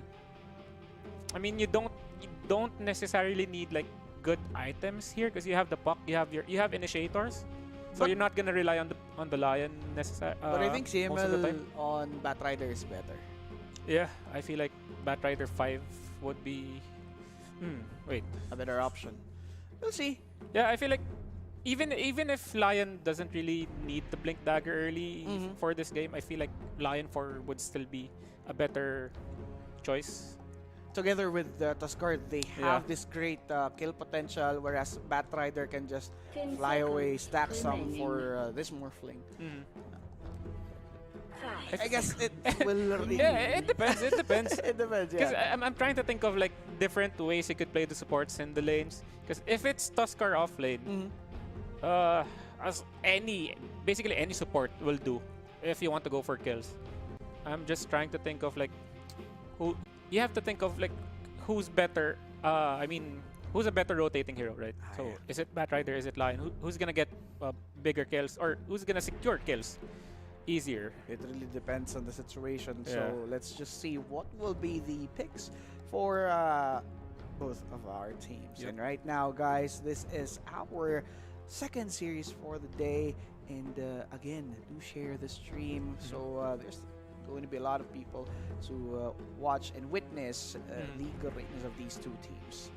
And And of course, we would like to thank, before we start, we would like to thank our sponsors. for sure. Predator, Intel, and Xbox PC Game PC Pass. Game Pass. There we go. Thank you for supporting this league, this tournament. And right now, the game's about to begin. And guys, I do think mid lane will be having a huge impact on this game. If Bob will be able Prepare for to battle. secure this win over Abed, they might get online first. Yeah. But Okay, so in terms of draft for Blacklist, so much more standard, right? They're going for the more standard route. So it's Lina mid versus Puck. I feel like this is going to be like an ego matchup, right? Who's the better mid laner? Is it Bob? Is it Abed? Because I remember there was an interview, and Bob was they asked Bob who's the best mid laner in C was, and he answered himself. But but the thing is, Abed wasn't playing in C that time. and right now, So is it still the case for Bob? Does he still think he's the best mid laner? I will in answer C? I will answer that for you. It's still Bob. 30 seconds to battle. You asked him. You asked him, and of course he will answer himself, even with Abed on the pool. That's actually a good thing, because if you're that confident, you're not gonna be like you're never gonna doubt yourself in a 1v1 Yes. matchup. But overconfidence could, pull you down sometimes. So I think Bob needs to balance that as well. Yeah. He's walking in a fine The line there. battle begins. Because you are facing against arguably one of the best. Not saying the best, Not the but best, one but of the one best of the best. currently, and mid laners. All around, I would say all around the All world. around, yes. I- He's also yeah, respected by other Yeah, exactly. players from exactly. any other region. Yep. So let us see if Abed can outshine Bob, or will Bob be able to take the limelight for himself? I feel like you never see Abed lose a lane. Yeah. The only time you see Abed lose his lane is if it's if the matchup favors the enemy. But even in a losing lane, Abed finds ways to at least get back on track. yeah, Right? get back on track, or like Dire's courier try to has been adjust, right? killed. If I'm losing the lane, I'll go for ganks. I'll play it this way. So right off the bat, Lina, you already see that advantage versus Puck. One of the reasons also Puck wasn't that picked before, because most of the offlaners or most of the mid laners were universal. So in terms of damage output, in terms of harass, Puck would always lose those trades. But yeah, I feel like Puck's recoil is still good. It was always good, and then it got nerfed quite a bit with the Aghanim Scepter rework, right? Because I remember the build with Puck was like early Aghanim Scepter just to counter BKBs, but that proved BKB to be useless, so they had to change it. And right now, he's useful once again. Yeah, He can transition from a typical mid yeah. and going down to the late game. Can go to a carrier route. See Dire's him middle tower is fall under for attack. the first blood, and that's Gabi taking that first blood. So they put the Batrider in the offlane Uh-huh. for execution, something we forgot to mention. Because we were trying to talk about like if it's going to be an offlane Tusk. I think offlane Tusk, we've seen it quite frequently with Fnatic before, if I'm not mistaken. yes, I think they're one of the teams who run offlane. I guess that's Tusk. with Death. Correct me if I'm wrong. And, Yeah, because Tusk, it's a hero. I feel like it's better as a support because his rotations are really strong. But as an offlaner, the way you play it, like you just try to scale and go for easy ganks. Right, so you're basically like playing it slower. Yeah, it's like playing Beastmaster, but more upfront. That's Something how like I would that. put Tusk. Right? And a bit, single targeted. Yeah. compared to a base. But again, guys, for execration, Tino and Shanks have been playing for a very long time. They know their thing together, so it's really important that they win or at least stabilize their lane so they could help out Bob more. Having that Batrider, I don't think falling right away, but on the mid lane, Abed. Yep. 4-minute rune, water rune will be very important. As you can see, Abed's really low, so Bob might be making the call already that he needs help when the rune comes up. So, as you want to keep Lina low as much as possible in the lane, because that prevents her from playing aggressively. Because anytime you can punish Abed, but Abed has his courier on the way. There might be a salve. Might be a salve itemized. It's probably a consumable just in case no one secures the mid rune. But Abed's also pinging it or drawing it on. Actually, it's not Abed who's drawing it. It was Phoenix. Yep. Shanks though will be guarding this water rune on the bottom. Bob There we go. secured that top water rune, though Bob might pay the price. Good rotation from Tims. Oh! Phase shift play. Bob with the escape. There we go. I told you. We were talking about it. I told you. I'm the better mid laner. Also, the human error factor, The human right? error factor. That's why what we pointed out earlier, guys. That's why I was looking for a sure stun for Blacklist, because that was bound to happen. Yes. And DK is a really good hero. Yeah, with the exactly. sure stun. Yeah, DK answers that actually. DK answers that. Also the push. Since looking at their heroes, aside from Lina, they have this DK with the Elder Dragon form that could potentially delete objectives real quick. Bob? But Bob, looking at the last hits, well, of course, that's Lina. You can actually see the desperation from Bob, because that was a really risky play he did there. He tanked the right click from Lina, knowing that there was no more LSA. So Abed had no more spells to throw at him. So he just tanked the right clicks, tried to secure the range creep and the flag bearer, which is really important for him because, as you said, he's lagging behind in terms of CS. So yeah, that was really crucial and quite desperate for Bob. Desperate actions, indeed. And I've pointed out that mid lane deals a huge impact. Yeah. On this one. But on the bottom lane, guys, as we can see, Raven and Carlo sitting pretty. Yeah, looking at the map, we saw Bob TP back to the mid lane. So again, it was quite crucial for him because this is a lane where it matters who gets level 6 first. Because if Bob gets to the Dream Coil, you can ask for a rotation either from the Tusk or from Lion. Potentially outplay Abed. And get the 2v1 kill on Abed. But then there's the level 6 of Lina. Lina. But Lina, as soon as you get level 6, you force the phase shift out. That's gonna be quite deadly. Wait, Bob tries to help out Shanks, who's, by the way, trying to finish off Carlo, or it spikes right there. They want to give the kill to Bob. There it is, Waning Rift, and Bob secures that K. Finally, but Shanks will be paying the price, and I guess it's going to be a good trade. Both mid laners got their kills. Support for a support. I take that all day. Yep, especially for Bob. That was something he needed so bad. So bad. Look at the last hit in the nice 33 and 12, 34 and 12 for Lina, and 26 and 5 for Puck. It's understandable since Puck really lags behind a Lina, or compared to a Lina. And let's just see how will Bob react. Yep. So more harassment coming out at the mid lane because both supports died, so that's a sure bottle refill from them. Yeah. And another more minute before the next rune, so I guess less action at the mid lane. Because most of the action is definitely going to happen at the mid lane. I mean, for the side lanes, not much because they're going to play it passive. You are playing with a DK off lane, nothing much happening for him. Even with both carries. Naga carry, yeah, both carries actually. Morphling. Yeah, they're just going to farm in the lane. Just sit in the lane and soak XP.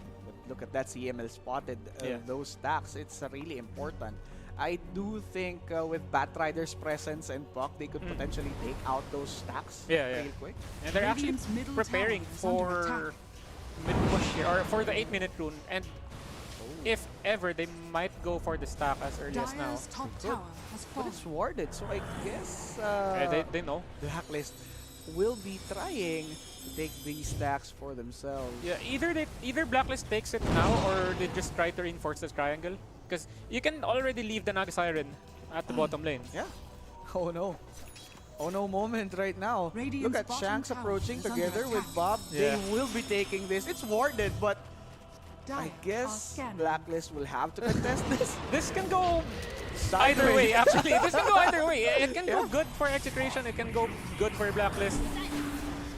Or really bad for both teams. Yeah, or really bad for both teams, exactly. Oh my god, DK with the Elder Dragon form approached on the mid. Shanks will be gone. Bob won't be helped by anyone aside from this Tusk. Look at the focus of Gabby. He just Dire's wants structures to are take fortified. this lane Yeah. away from Bob. Because that's your job as DK, early game, right? So basically, you want to spend less time running around the map Yeah.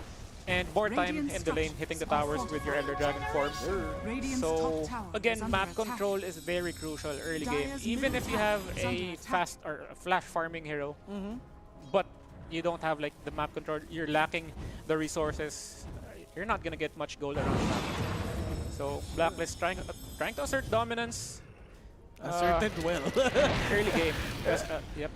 Just because of that win on that clash, I guess Blacklist rivalry will keep their momentum. Though they do have this Yeah. stacks for themselves. Radiant's middle tower I- is under attack. No, sorry. I just feel like for Execration, I think they should have defended their top lane more because Blacklist's draft can be very invasive.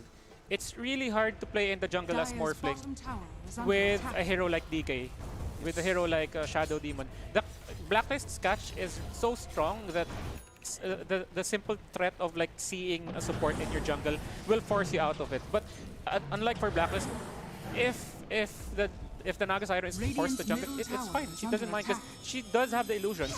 So you have someone to scout it, to scout the rotations. You have the micro vision, and it's not that easy to kill Naga Siren Yes.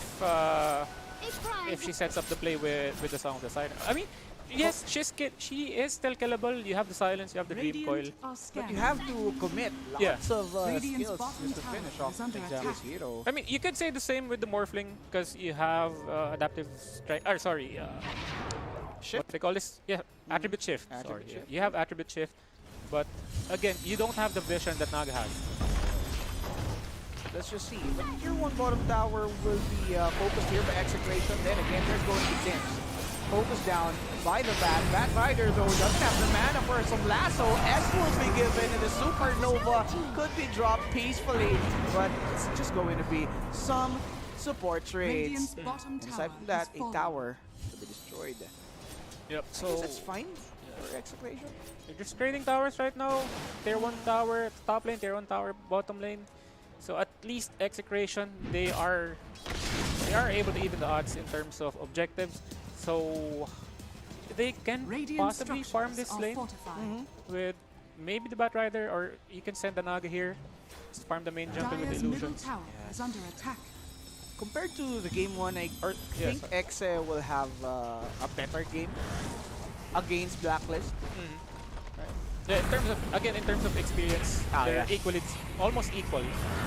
Almost. Radiant's But almost is never enough. And let us see if this is going to be good for Execration. Another support trade happened here. Actually, This time, Execration winning that exchange. winning that Yep, exchange. 2 supports for none. Radiant's top tower is And under attack. I think it's fine Dire's since middle tower is under attack. Execration just went with that fight, knowing that Blacklist doesn't have any Yeah. skills or anything, no supernova, no dragon form. Yeah. Also, what's important with these skills, because Blacklist, again, as I said, they're trying to assert dominance, they're trying to get map control.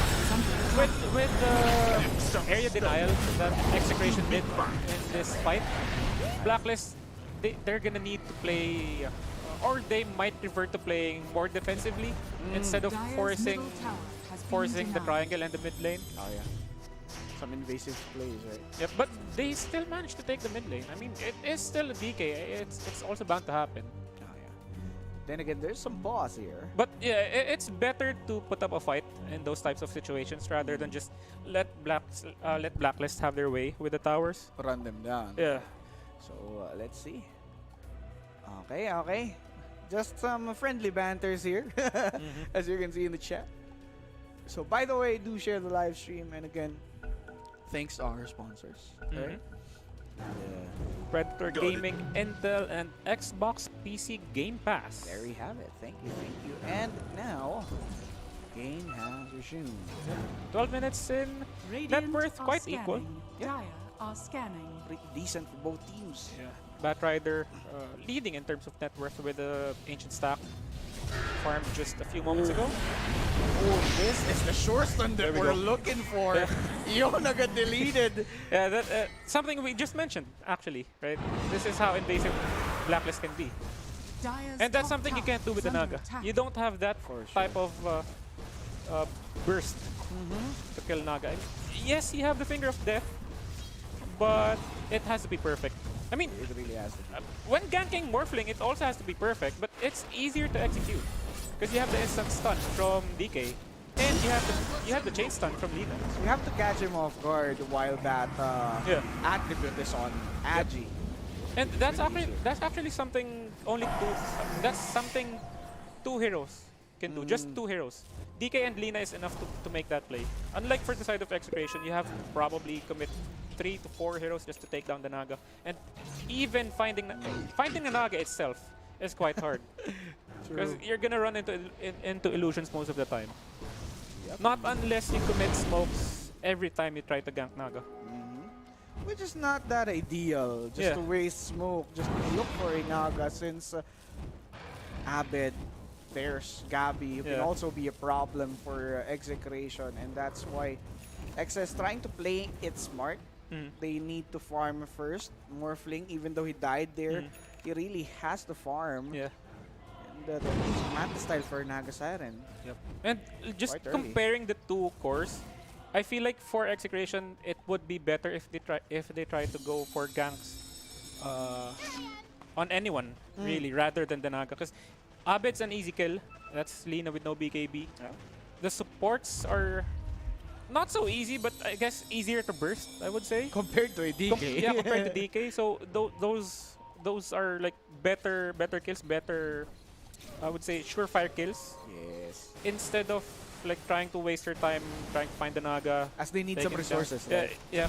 It's better to like commit on other heroes. Oh. But they really want this Naga Siren. Lasso, though, will be there.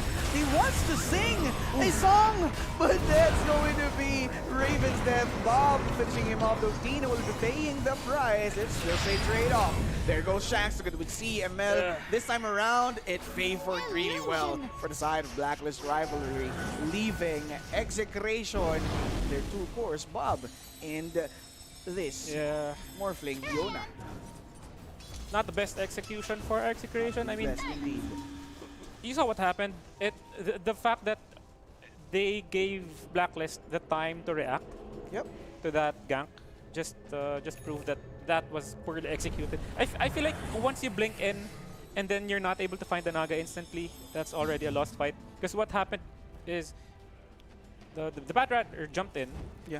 Couldn't commit the lasso just yet because the mirror image was there. So even if you see the actual hero, he's still like smothered with other illusions. So you can't find the real one still, or you can't click it. There's a lag. It's hard to click on the real one because you're still trying to target it. So they had to force the Earth Spike. They committed 2 crowd controls just to kill the Naga. So once Blacklist reacted to it, they had no more. They had nothing to throw Dire's at top Blacklist. tower is under attack. So It's easy really kills. disastrous for Yeah, Execration. I feel like if you want to go for those kinds of ganks, it needs to be a swift execution.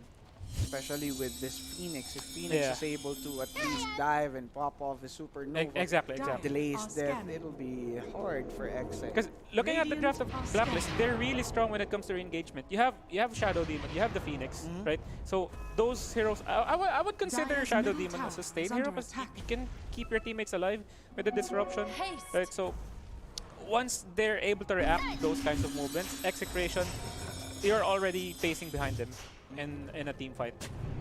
Alright, now Pok, He only has the Switchblade. He's aiming for the dagger, of course. But Morphling, I really like his first item here. He went defensively, as we were talking earlier, back at the lounge. Morphling is really a Lincoln Sphere Radiant structures building are hero. fortified. You can First item you Lincoln. can first item that one, and he would benefit. Well, since the most decent lockdown is coming from DK, Yeah. which is the Dragon Tail. Stun. And I guess Yona will be happy with that if it's going to be Lincoln. I feel like in team fights, you can morph into the Lina as well. Yeah. Just for that extra burst, extra lockdown. Radiant Helps a are lot. scanning. So dagger. Dire's top tower Joey is under from, attack. or for Bob. Execration probably setting up for a smoke down. Most likely. Where's their vision? They have vision at the top lane. They know there are 2 heroes there. And Shadow some Demon and easy Raven. pick off. I Yeah. guess they have to delete Shadow Demon first. They're going to snowball. It's ideal to finish off the Shadow Demon, but they can take him down just like Yeah. that. That's going to be No. CML paying the No price. way. No way. No way you're gonna get that kill again. Again, you can't go for like what do you call this? I would say like soft ganks. I would say that was a soft gank. You can't go for those kinds of plays because You can't go half-fast against Yeah. some guys, and that's really good, man. Re-engagement for the heroes of Blacklist is super Dire's strong. middle tower is under You can attack. delay with the disruption, you can delay with the Sunray, with the Phoenix Egg, with the Supernova. So, Half-fast plays not yeah, allowed. yeah. If you're gonna kill again, it needs to be swift and you have to full commit. Yep. And which is bad. If you want to full commit, what will you throw to the other heroes? Yeah. If you can just take one hero. I feel like right now the best way Execration could play this is just play for scaling, play to scale. Ah, yeah. I Uh, would say that's the better option. It feels like they have already passed their power spike, their early power spike. Yeah, their first spike, right? Yeah, because Blacklist, they already took over the earlier stages of the game. We are entering 20 minutes. So Execration, just play for that 30, 45 minute mark. Play it safe, play it sure. Again, this is a best of 1. This is still Morphling. Yeah, this is still Morphling. Yeah. Again, late game Morphling is always going to be really good. Buck scaling is also good. Mid lane. There's more. Yeah. Says Blacklist. Is under CML attack. gone, and Dire's structures are it's really fortified. hard for Execration to fight without CML. Yeah. For Execration, considering they are on the Dire's losing end top right now, tower has fallen. it should be okay for your supports to die as long as they're dying away from your lanes, just to provide space. Because right now you don't have any options. If you all turtle in your base, in your lanes, and just wait for the creep waves, Dire gold are distribution is going to scanning. be really tough for Execration. So I think Execration, they need to make those sacrificial plays with their supports just to divert Blacklist's attention away from their towers. But if Blacklist, if they feel like definitely they know that's if that happens, definitely they know that's what Execration wants. They can actually just go for tower, so I'm not sure what else you can do here for Execration. But those are probably your options right now. I would say it's their last resort. They're gonna die for the greater good here. Yeah, 'cause you have to push out at least one lane. Is under attack. If you have 3 heroes right now stacked in one camp on one side of the map, you're gonna suffer so much in terms of net worth. Let's just say it's good for Morphling that he's about to pick up Manta style together with Lincoln Sphere early in this game. Oh, before? Wait for me. Ah, Pretty ballsy yeah, play. that was quite risky. Quite risky play. He just wants that Manta style to be Yeah, finished, but because I was thinking Ensnare and Orchid. Ensnare to proc the Lincoln and then Orchid. You could have died there. Oh wait. Gonna be some plays, but look at CML, he's dying down real quick on a buyback since there's some tier 1s. He can just go back into the fight. Though Phoenix still has a Supernova Earth Spike. It won't quite reach short. the guys. A bit short there. Look at Gabby, he's still Yep. pretty healthy even with the buyback of CML. What can you do? No EDF just yet, so Blacklist they're just biding their time, waiting for the cooldowns. Again, they still have the Supernova. They also have the Naga Illusions to scout or to shove the lanes. Alright. So for execration, good thing they didn't overcommit, but Yeah. for sure, that buyback needs to pay off. I feel like at this point, the buybacks is quite useless if they don't get a fight here. But if they do get the kill, then that's good. Although it was a Tusk and it Radiant's was, bottom are tower they playing is for under Roche? Yeah, I attack. think they're playing for Roche. They are. There's some more. There's a vision for execution, but CML can't die twice. This could be bad. Okay, Bat Rider went to the backlines, tried to catch this Phoenix. There's the song, Supernova setup. The dream is real. And there we go. The moment they wake up, they are a goner. Shank's gone. CML deleted. They are just going down. It do be like that sometimes. Double kill for Gabby. Execration got deleted, and this is a free rush for the Blacklist gang. Dieback on the Tusk. The buyback wasn't actually that necessary because Blacklist just backed away. It was a Tusk support, so eventually he would just spawn naturally. And yeah, I'm not sure about the execution. You just have a little Response replay. Perfect timing on the stun as well. But not so perfect. Regardless, still a good stun. Perfect would be if they got the ward. Supernova stun. But yeah, again, it is what it is. That is still a win for Blacklist. That's still good execution for them. That's easy Roche take as well. So Aegis on the Naga. 3 dead plus a rush. You take that all day. Well, technically four. Yeah, kills. there's a That was buyback. the buyback on the Tusk. Oh my god. Yeah, for execration, I think they should have just gave that Aegis up.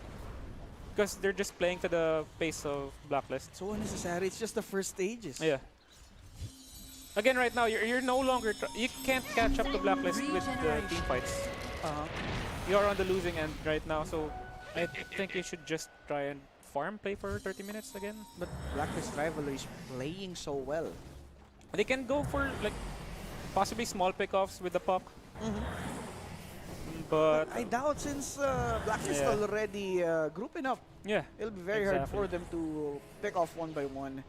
high ground is their best option, honestly, for execration. Well, true.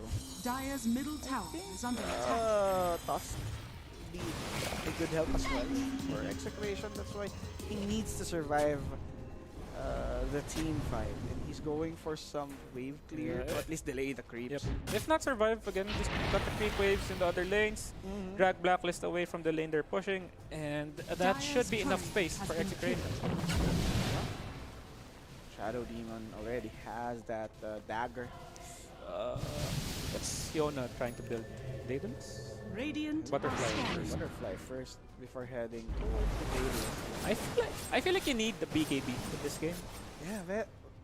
I do Morphling. think BKB is very important. Yeah. You're not gonna survive in a game versus Lina and DK with only a Linked Spear. Especially Naga. There's the Song of the Silent. What will you do? Yeah, And exactly. There's the song already. Yep. Butterfly's good, but most of the damage of Blacklist is magic damage. Ah, yeah.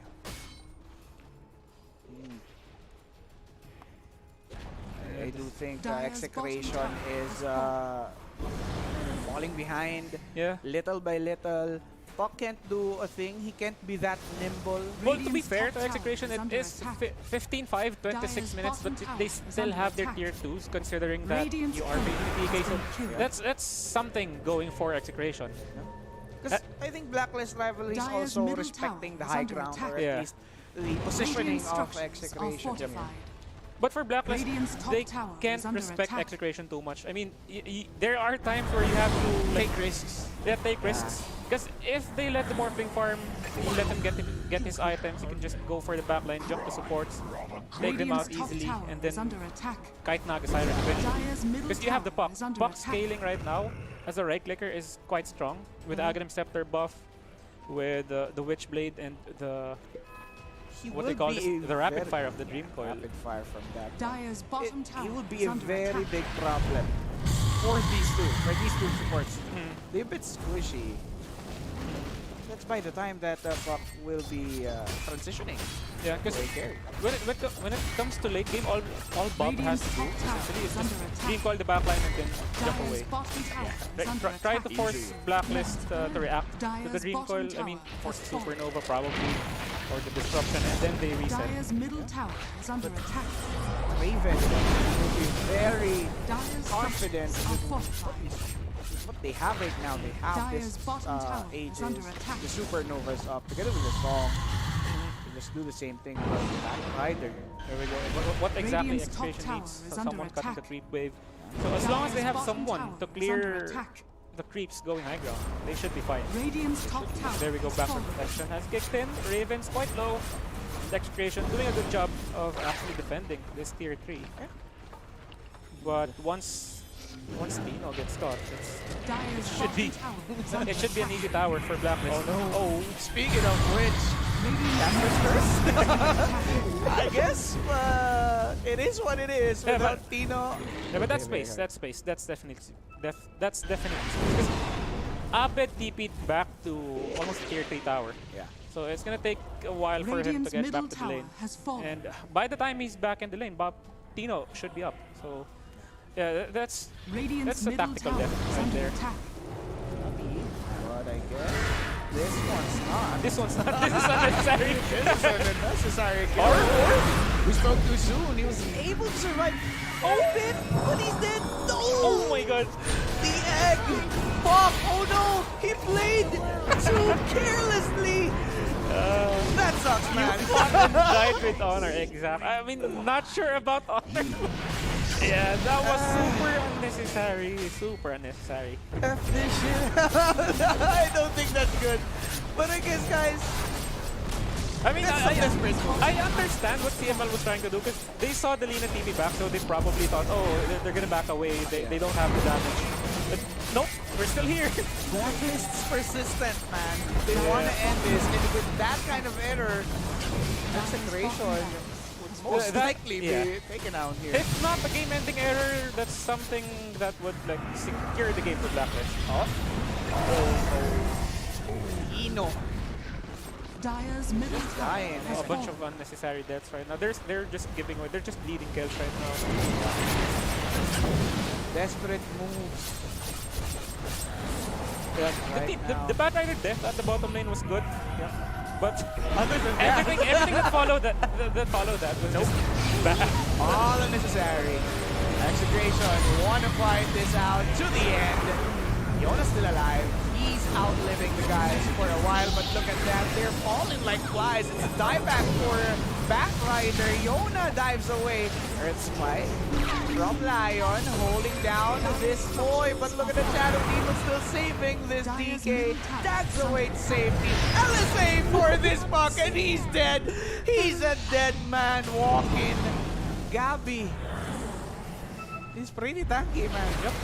And 2 more seconds until Supernova's back up. Gabby doesn't have the Elder Dragon form just yet. Doesn't have enough mana as well. So I think Blacklist, they should just play this safe and back away. Yeah, it is a 5v2, but well, I guess let's see. They can still probably chip away at the tower, but definitely not commit a team fight. That's still weird. Yeah, I guess. Without Elder Dragon form, Lina could just shut down this tower. But wait, DK jumped in, plus the EDF popped up. They're not expecting that. They're surprised. And I guess this is it. Could be it. This could be it, Kai. Jonas just prolonging his death. He survived. Coil given for these 3. But what else can they do? Wait for their supports. Off that silence. He's dying. He's fallen. He's out. Bad Rider catching this Lina, but without a damage. It's just sad. Yona though survived. Waveform in, but the Glimmer save there. Really good. Bad Rider's dead. Double kill for Raven. Leaving Yona alone. Dire's middle barracks are Yeah, under GG. attack. GG has been called. Blacklist with another good win. Keeping Dire's middle barracks. Keeping the momentum. Dire's middle barracks. 2-0 already. Yep.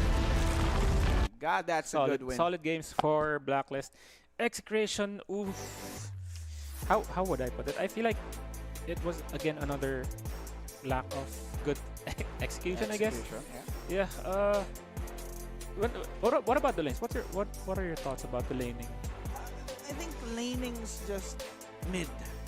It's Mid. just mediocre for execution. They didn't maximize their true potential.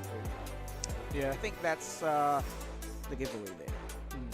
Draft-wise, I would say Blacklist did the really good thing of like just drafting reactively to what Execration was doing. Because again, with the Batrider and the Tusk, super obvious he wanted to play aggressive. So Blacklist, instead of matching that aggression, they just played for they just picked heroes that can just again re-engage, save their teammates, delay the ganks, and that's exactly what we saw. Once Execration started to go for kills, Blacklist, they were always ready for those ganks. Yes. It was like Black. Go ahead. In the game, Blacklist got Yep. and team parity. These Yeah. four kept on fighting, or these three rather, leaving their side lanes alone. Gabby and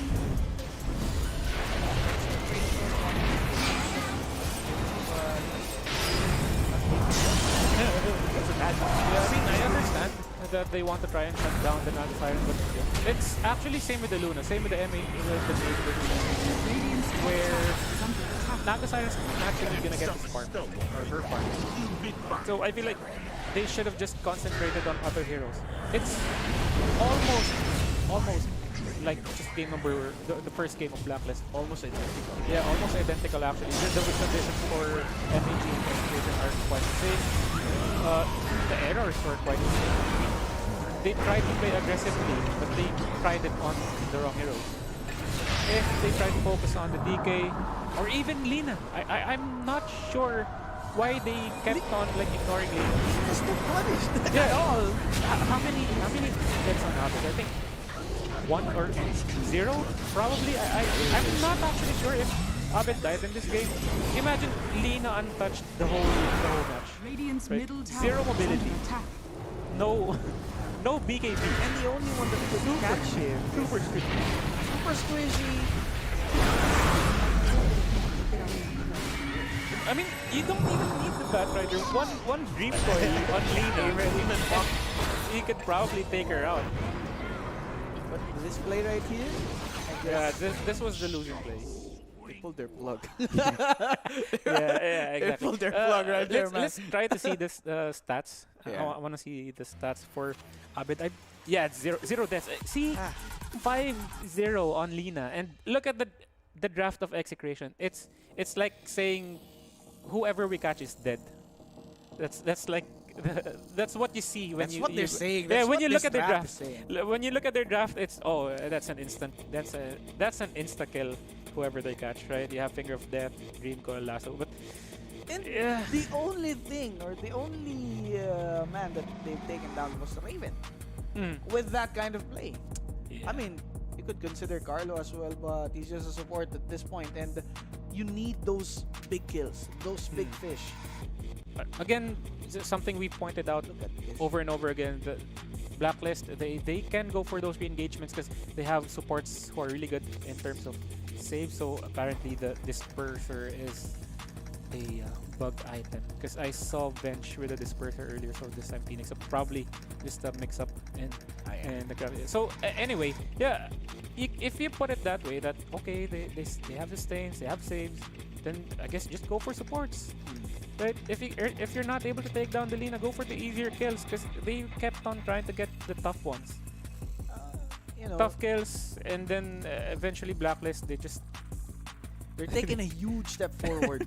yeah, they just they keep on taking the fights. I mean, yeah, we don't mind. We have disruption. We have egg. If they want to force a fight, we can take them on right now. In terms of levels were good for the supports of Blacklist. Yes, That's sir. something that actually Help them a lot. help them a lot. Yeah, because for Phoenix and Lion, or for Shadow Demon, you don't necessarily need items. Unlike for Lion, you can't get in the fight without getting punished if you don't have your blink. For Tusk, you can't survive in the middle of fights if you don't have like anything to sustain yourself. Like, And dagger's crucial as well. You Yeah. need to save your teammate. yeah, because for Tusk, every team fight was an all-in team fight for him. If I go in, I go for the Walrus Punch, I go for the Snowball shards, then then I'm dead. Then I'm dead. What am I gonna do next? Unlike for the support from Blacklist, they just play Blackline, they sustain Gabby, they cover Abed. Yeah, aside from the execution, Blacklist drafted this game really well. Have it, guys. But again, this is just the second series. Be sure to tune in. And again, let's thank Of our course, sponsors. our sponsors, Predator Gaming, Intel, and of course, Xbox PC Game Pass. There we have it. Thank you guys, of course, to you as well. Keep on watching. We still have lots of Dota action. We'll be back in a bit.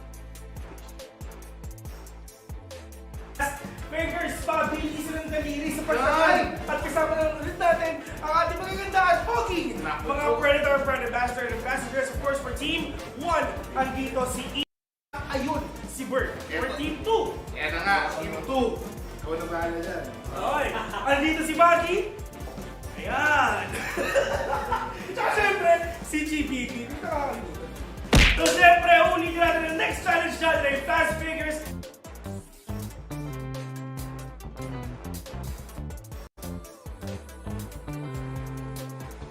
Ready na kayo? Ready ka na? Timer starts now! Ito ulit. Mauna. Uy! Boom! Tapos na? Uy, napalo na 2 beses! Naku po, sobrang tryhard mo naman. Kaibigan, oh! Nataas na kumaki, di ba? Uy! 1-0! 1-0 in favor of Team GBB, Team 2. Ready? Ready? Here we go, fast fingers! In 3, 2, 1, go!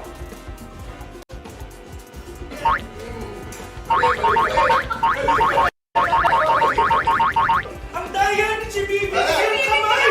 Ba't yung kamay yung pinapalo mo? Ang daya! Oh, madaya si Bibi. Oh! Nice one. Tapos na, ladies and gentlemen, 2-0 in favor of Team 2 again! Team number 2 ang nanalo dito sa Fast Figures. So, Team number 1 ulit ang gagawa ng punishment. So, Dipit, papakita natin yan in 3, 2, 1. Kuha sila ng cookie that may roleta. Kung saan pumunta yung roleta na yun, doon ang dip. Doon i-dip yung cookie then kakingin nila. Pero tatlo sila, di ba? Team 1 nandito. Pero feeling ko, kulang eh. Ito na nga. Based on the management, tsaka may instant rating na tayo. Meron pong foul na nangyari wherein inulog po ng isang participant sa kabila. That resulted into negative output. So therefore, kailangan po namin patawan ng penalty. Si Bibi? Tapos management yun. Deep all sa bagoong! Hindi pa naman eh. Hit na naman yung bagoong. Ano? Again. Harap dyan. Sarap. Okay, next. What's Bert? Isa na naman yan eh. Isa na naman yan. Okay, okay. Ikot natin direct. Ang kanyang dip, special na ketchup. Vinegar. Kunti. Kunti. Kunti. Kunti. Sama? Pinapit mo yung buong cookie dyan. Ayan! 1, 2, 3. Sabi yan. Tubig.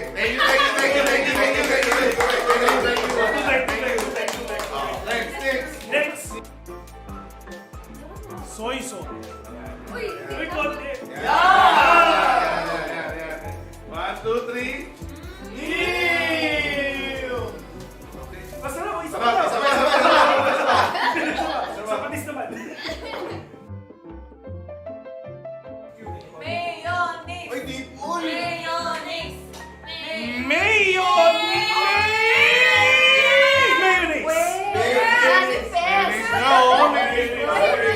Wala akong kinalaman dyan sa roulette na yun. Here we go. Pwede. Ayun. Sure pa ako. Baka pwede sa business. Uy! ating matinding punishment dun sa ating fast fingers na game. Dumating tayo sa panahon na si GBB. Tumaan pa talaga sa butas ng karayom. Kailangan manalo. fair tayo rito. Nga, tapos na yung isa nating challenge for the day. At kita-kits na lang sa susunod na video.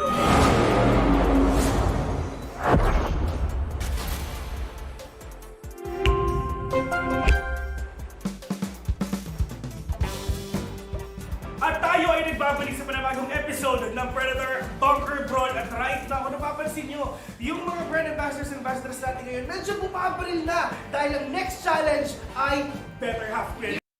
Para ipaliwanag ko ng better half, Let's watch this!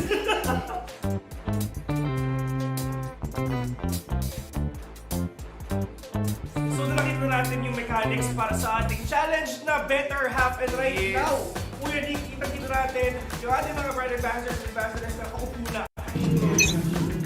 Yan na, magbubukas na, may kita natin ngayon, gusto pa rin ako ng mga comment, grabe naman sa ibig, nagkakas na agad.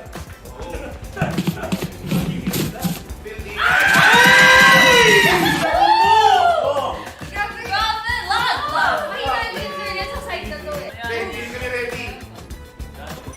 Dati, Ito, tingnan mo, tatalunin namin yung top 3 yan.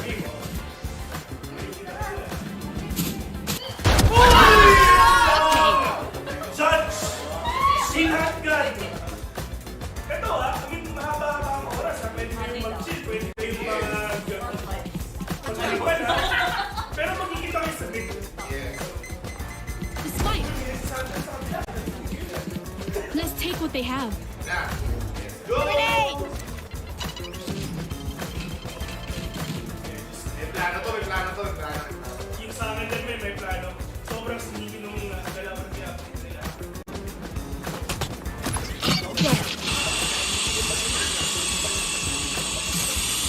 Lumas na eh.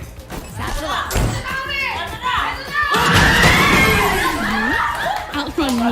Ayun na eh! Alam nila! Alam Ito ko ah! na pwesto eh. So ngayon, magkakaalaman kung may panalo na or meron na Keep up. tiebreaker. Sudden death. Sudden death nga. Here we go. Ayan na. Ayun na. Pero ako gusto sige sa kalaban ko.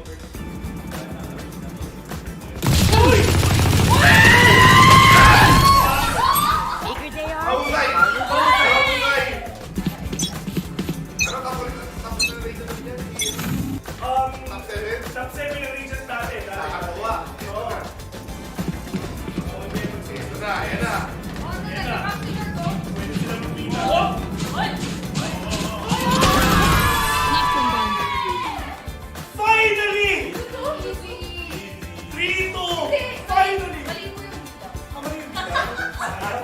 Pero wala eh. 3-2 lang. Finally nakabawi na ng Team 1! Congratulations! Congratulations! Bring in the ninja! Ito yung pinaka-antay natin kasi syempre tayo natin na punish. Right now, comeback! Oh, comeback is real. At para sa ating next punishment, yun ang ako yung pag-usapan natin na what spell mangyayari. At Team 2 ang gagawa. No?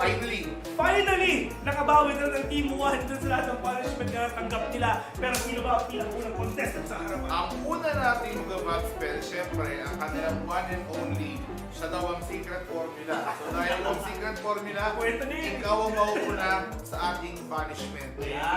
GBB? Okay, GBB, 3, 2, 1, go! C! C-H! Oh, it's yun! It's yun! Sige, I. I. D! Yun! I. Oh, I. B. B! Y. Y! Z. Anong Z? Okay na. Next! Next! 3, 2, 1, go! A. Okay. M. A! R. R! A. Si Amara parang sumasayaw eh, no? Ay, pwede sa pa pala, sorry. Bonus pa, di ba?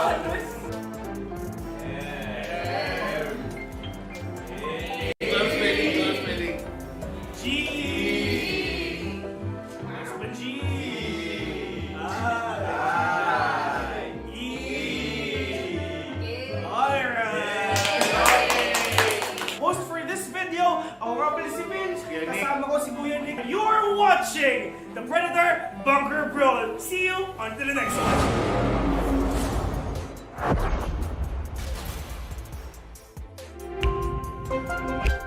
With the Predator Helios 3D15 Spatial Labs Edition. The 13th gen Intel Core i9 HX processor, NVIDIA GeForce RTX 4080 GPU, and our custom-engineered Aeroblade cooling, alongside liquid metal over the CPU. Delivering intuitive interaction and immersive sensation through technologies like advanced sensory solutions, optical display, and the latest real-time rendering technologies. With the Helios Neo 16. 13th gen Intel Core processor? Check. GeForce RTX 40 series graphics? Of course.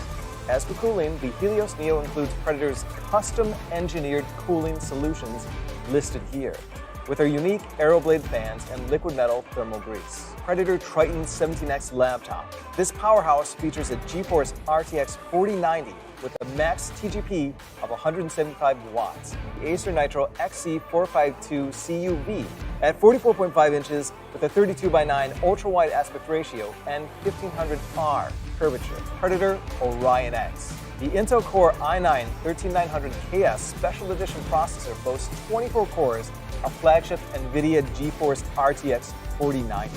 It is the smallest PC that features this GPU. Upgrade your gaming experience with the Predator Orion X.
What is up guys? Phil here and welcome sa Predator Bunker Brawl, which is magkakaroon tayo ng set of challenges and punishments para mas maging mainit pa ang araw nyo. And of course, kasama natin ang mga magaganda at sobrang gwapong Predator brand ambassadors and brand ambassadors. At syempre, bago tayo magsimula sa ating pinakaunang challenge for today, konting banter muna sa dalawang teams natin ngayon. Team 2, meron ba kayong gusto sabihin sa Team 1? Friendly banter. Good luck on you, bay. Sabi ni Chibibi, syempre nakaslate natin yun. Good luck daw, sabi ni Chibibi kasi kailangan niya yun. Pero how about yung Team 1 bird, pero kung susunod sa kanila? Good luck sa'yo, bay. Good luck sa'yo ba? Ano yung isa? GG easy. Alright, so natitignan natin yung mga thoughts ng dalawang teams natin today. So hindi natin ito patatagalin pa. First challenge is ang Scribble Trouble.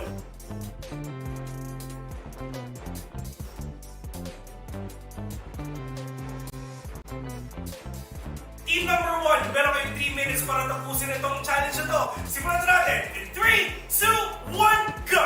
English. Number 1 na lang manalo. Pass, skip. Alright, so far, Horse riding.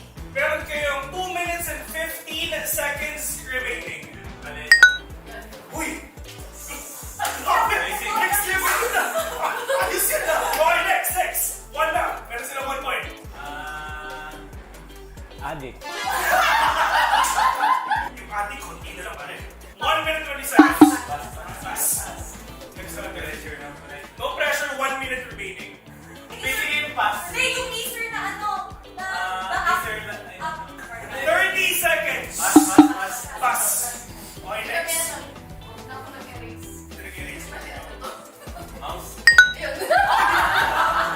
Okay, meron pa kayo 20 seconds. So, ang nakuha nila, they have 2 points. So, congratulations. So, punta naman tayo sa team number 2. Hindi natin ito matatagalin pa. Team number 2, timer starts now! Lumag-0 na agad? Grabe naman yun, man! 1-0. Pwede mag-pass. Keyboard. 2 points. Basic. Hey, grabe yun ah! Diyos ko, ilan pa lang? Men, 20 seconds pa lang, 2 points na! Cut. Sniper. Panda. Okay, 3 points. Okay, may 3 points sila, grabe.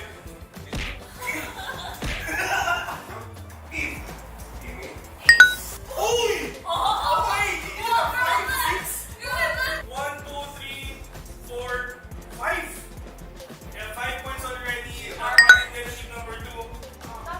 Tama, 6 points already, man. Grabe yung team number 2. Diyos ko. 7 points!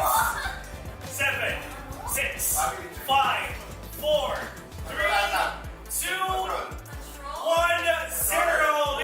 Tapos na ang ating challenge for the day. At congratulations nga pala sa team 2 dahil nakakuha sila ng 7 points. Sadly, ang team 1, 2 points. Ang team number 2 ang pipili ng punishment na gagawin ng team number 1. So, here we go.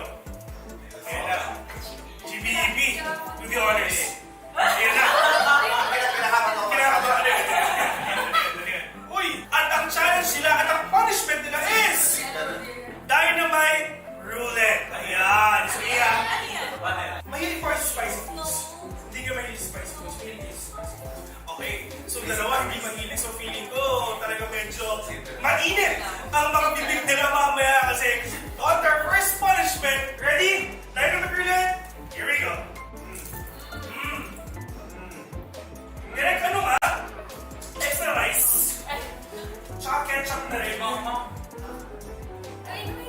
So kaya mo, hindi ba ka pero hindi mo kinain yung pula eh.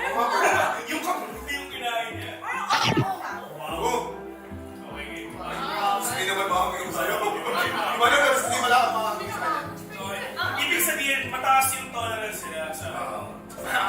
Nakita natin ang ating challenge for today. At huwag kayo mag-alala dahil napakadami pa natin challenges sa mga susunod pang episodes. So we're inviting everyone to come and join at panoorin at tantiin yung mga susunod nating episodes na ilalabas dito sa Predator.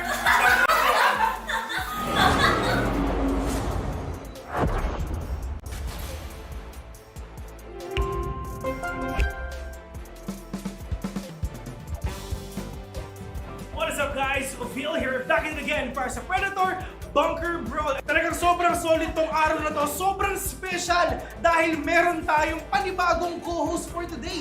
Maagang-maaga siya para sa game number 2. So ladies and gentlemen, palakpakan natin, we have Kuya Nick! Kuya Nick! Okay, Kuya Nick, sinasabi nila late ka daw, pero hindi. Maaga ka para sa challenge na to. Perfect timing for this challenge. Oo. Ang next challenge natin mga tropa, andyan ang word relay.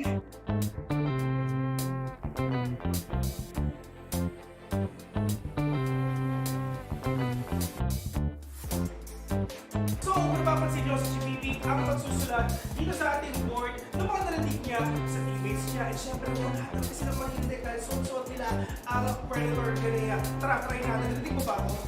Hindi siya sumasagot kasi nga talagang wala silang narinig kahit isa. Meron silang 5 minutes para tapusin to. So timer starts now. Fight! Fight! Fight! Fight! Spy. Spy daw! Spy daw! Spell na simulat niya. Alright. Okay. Orayon. Okay. Oy! What? Orayon. Octagon. X. Octagon. Octagon. Octagon. Octagon! Octagon! Ayan, pinapapansin na talaga natin pag-i-internalize nila. Pero kung ako sa GPP, sulat mo na.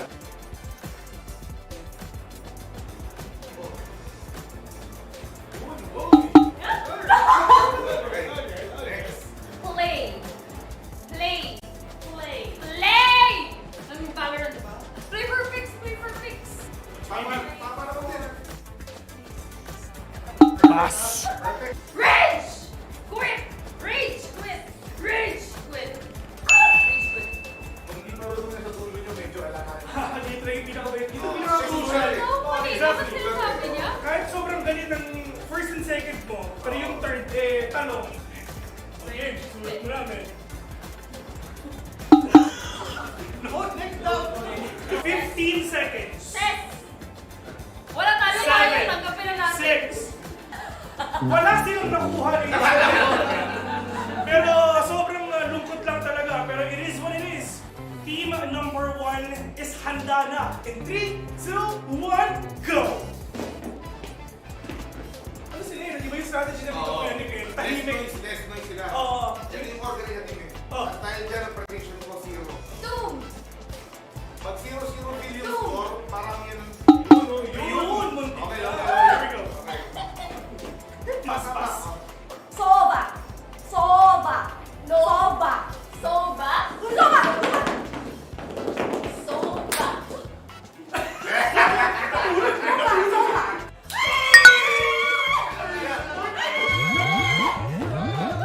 Aim! Aim! Bot! Bot! Point! Bot! Aim! Point! Import. Point! Aim! Easy cheating. Ayan. Ayan. Stand proud! Uy, yun na. Stand Yung proud! akala mo yun. Stand proud!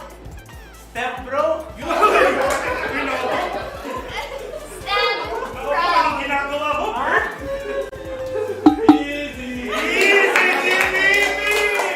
At the end of the day, meron silang 1 point. At right now, alam na natin kung sino ang panalo. Ayun na. So pipili na ang Team 1 kung ano bang punishment na gagawin ng Team number 2 ngayon. This or that trick ang susunod na punishment ng gentlemen. Pero meron tayong plot twist. Ano yun? Ano? Sabi ng nakararami, si Kuya Nick ay sasali! Wala tayong gagawin dyan. So yun na nga. Para sa ating next punishment, ito na, handa na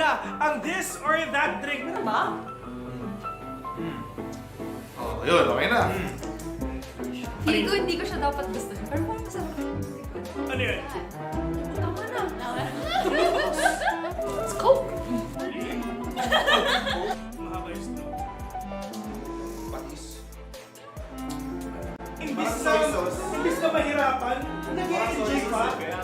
Matindi, sobrang cute na pinapakita ng Mas dami ng sobrang dami.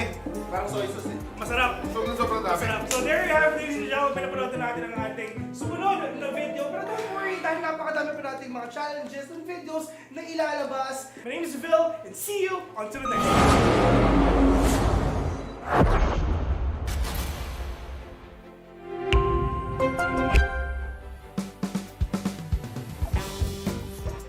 What is up, ladies and gentlemen? Tayo ay nagbabalik dito sa Predator Bunker Brawl. Kami nga pala yung mga host for today. Ako nga pala si Ben. And syempre kasama ko si Kuya Nick. At sobrang init ng mga games natin so far. Nagsisimula pa lang tayo. And syempre napakadami pa natin mga videos na ilalabas. Pero syempre, kailangan muna natin ipakilala ang mga teams na maglalaro ngayon. Of course, andito ang team number 1. Kasama din naman natin ang team number 2. So, ang next challenge natin for today's video, andito naman ang Guess the Audio.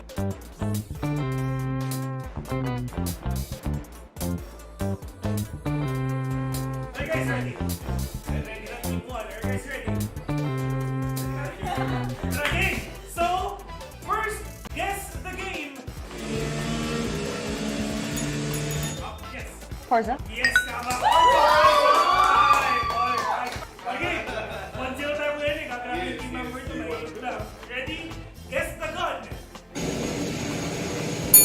Yes. Odin. Odin, correct. 2-0. Ito, madali lang to. Madali lang to para sa isa. Ready? Guess the ancient.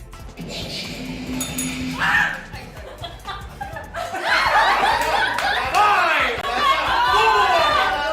3, 2, 1. Steve. 3-0 already. Guess the gun. Terminator.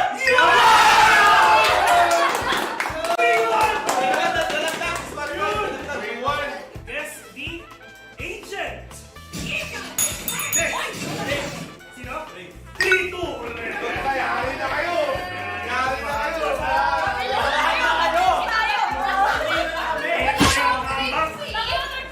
Guess the ancient. Reyna. 4-2. Last one. Match point. Match point. Ito pag hindi ka mo na hindi ko alam. Perfect setup, bro. Guess the game.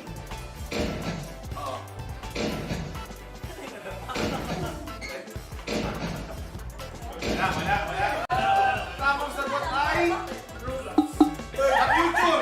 The future. The future of esports. Okay, it's time. Guess the action in 3, 2, 1. Uy! Teleport Harvest! Guess the action. 5, 4, 3, 2, steal. 5. Spike defusing.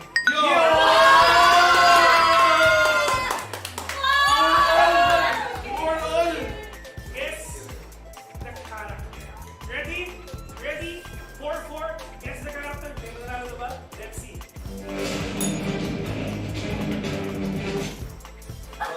Roshan! Congratulations!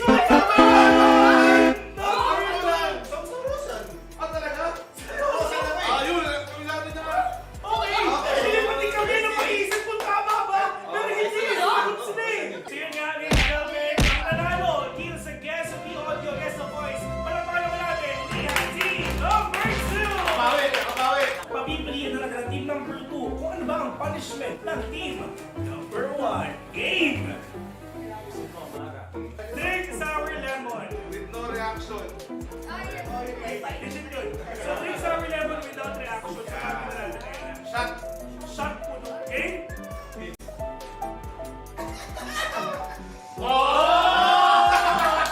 Iba! Ay. Next. Here we go! 3, 2, 1.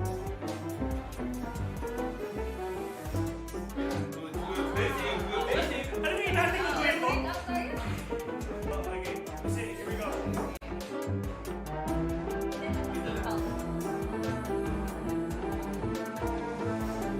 Poker face.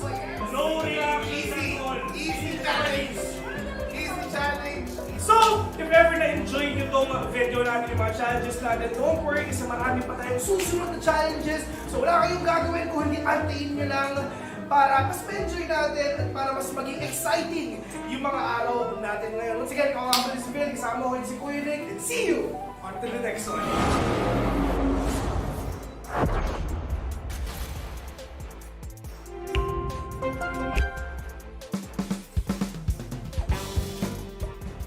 Maraming nagbabalik sa pinakabagong episode ng Predator Bunker Brawl. At kami nga tayo ng mga host for today. Ako nga si Kuya Nick.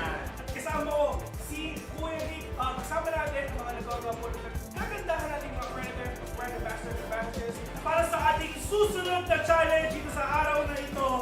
Ito ay tinatawag na IQ Test. Direct, game na tayo! 3, 2, 1, go! Round 1. Yun.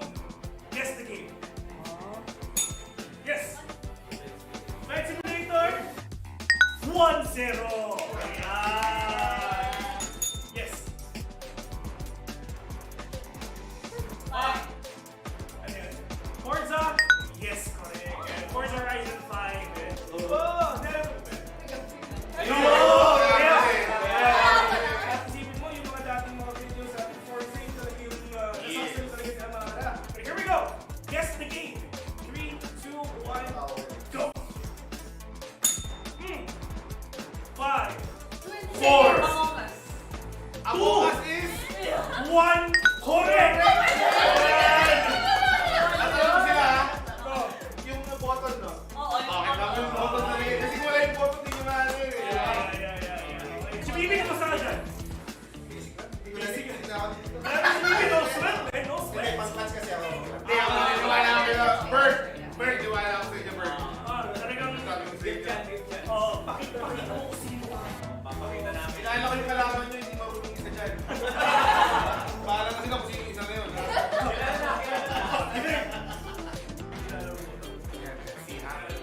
Round number 5!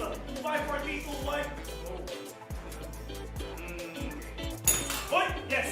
5, 4, 3. Oy! Steve! Congratulations sa team! Phil, ito yung natatalo talaga ng carry job eh. Oo, Binuhat niya para. Buhat na buhat! Si Amara nahulaan niya yung Forza. Nahulaan din niya Mara yung Stardew. Nahulaan ni Maggie yung Among Us. Alam mo na kung sino hindi marunong sa kanila. Congratulations! Congratulations sa kapatindi! Team 2 naman ang nakuwagi para sa wedding na ito, challenge na ito.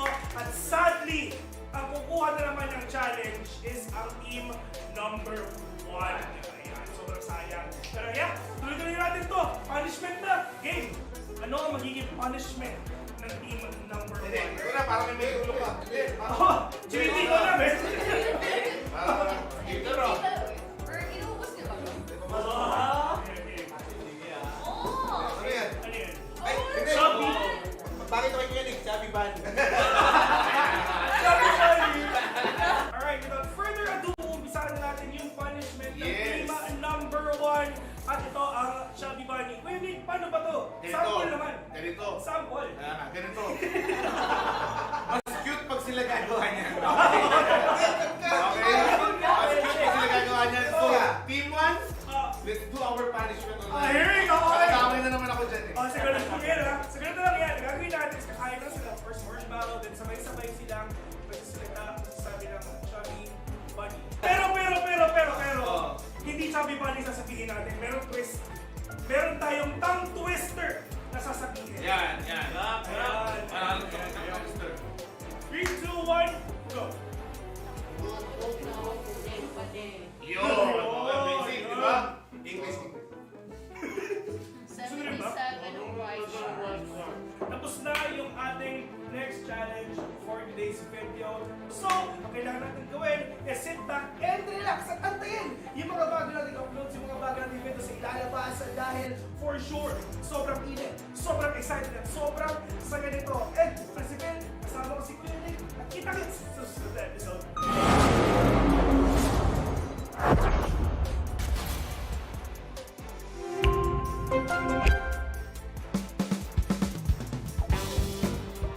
Welcome nga pala sa panibagong episode ng Predator Bunker Brawl. And of course, kami nga pala ang host for today. Ako si Bill, kasama ko si Kuya Nick. Kuya Nick, meron naman tayo mga panibagong episodes ngayon. Yun na nga. Challenges. Another challenge, another video. Matindi ang gagawin natin for today's video.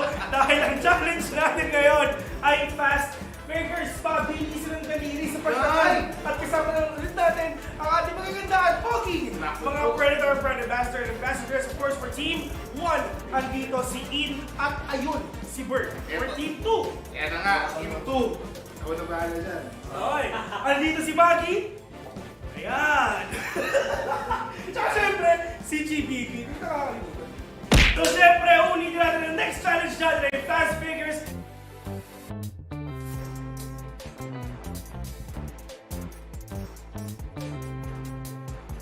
Ready na kayo? Ready ka na? Timer starts now! Huwag ka ulit. Mauna. Oy! Boom! Tapos na? Uy, napalo na 2 beses! Naku po, sobrang try-hard mo naman. Kaibigan, oh. Nakastak mo ako eh. Di ba? Uy! 1-0! 1-0 in favor of Team GBB, Team 2. Ready? Ready? Here we go, fast fingers! In 3, 2, 1, go!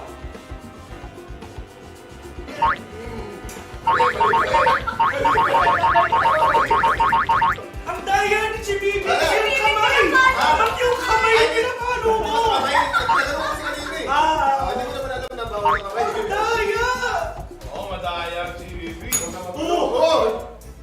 Nice one. Tapos na, ladies and gentlemen, 2-0 in favor of Team 2 again! Team number 2 ang nanalo dito si Fast Fingers. So, Team number 1 ulit ang gagawa ng punishment. So, Dipit, papakita natin yan in 3, 2, 1. Puwas na ng cookie that may ruleta. Yes. Kung saan pumunta yung ruleta na yun, doon ang dip. Doon i-dip yung cookie, then kakinin nila. Pero tatlo sila, di ba? Team 1 nandito. Pero feeling ko, kulang eh. Ito na nga. Based on the management, tsaka may installation lang tayo. Meron pong foul na nangyari wherein inulog po ng isang participant sa kabila that resulted into negative output. So therefore, kailangan po namin patawan ng penalty. Si Bibi. Tapos Management. Management yun. Deep all sa bagoong. Hindi pa naman eh. Hit na lang ba yun? Ano? Sige nga. Harap yan. Sarap. Okay, next. What's bird? Tigisa na naman yan eh. Tigisa na naman yan. Okay, okay. Ikot natin direct. Ang kanyang dip, special na vinegar. Puti. Puti. Puti. Puti. Isa pa? Pinagin mo yung buong puti dyan. Ayan. 1, 2, 3. Go. Dami yan. Gusto ko tubig. Thank you.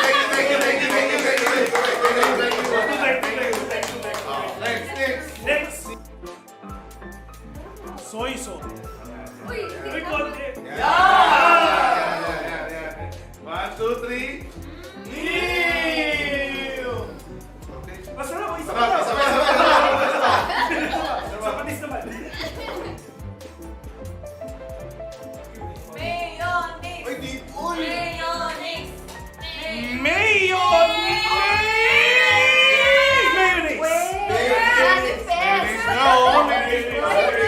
Wala akong kinalaman dyan sa roulette na yun. Here we go.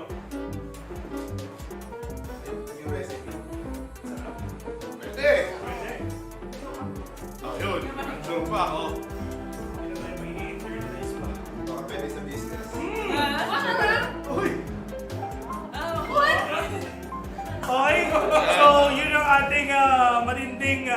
punishment dun sa ating fast players na game. Dumating tayo sa panahon na si GBB. Dumaan pa talaga sa butas ng karayom. Kailangan manalo. fair tayo rito. Nga, tapos na yung isa nating challenge for the day. At kita-kits na lang sa susunod na video.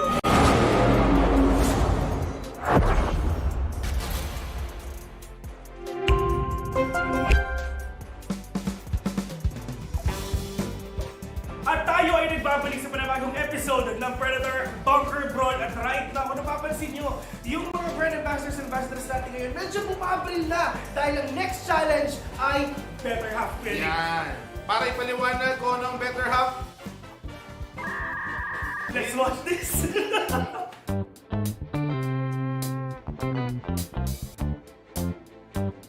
So nakita natin yung mechanics para sa ating challenge na Better Half. And right Yes. now, Kuya Nick, kita natin yung ating mga brand ambassadors and ambassadors na paupo na. Yan na. Magbubukas na. May kita natin ngayon. Gusto ko rin ako mga comment. Grabe naman sa ibig. Nagkakas na agad. Magiging na. Building. Grabe! Lag! May internet sa site na to eh. Ready, kami ready. Dati. Ito, matatalunin natin yung top lane yan.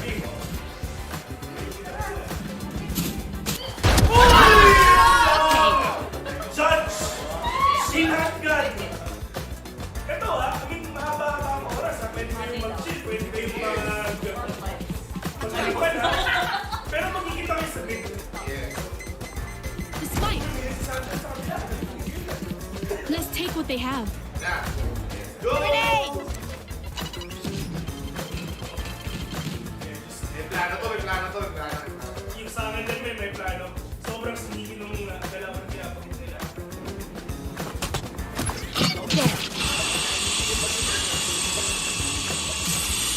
Lumabas na eh.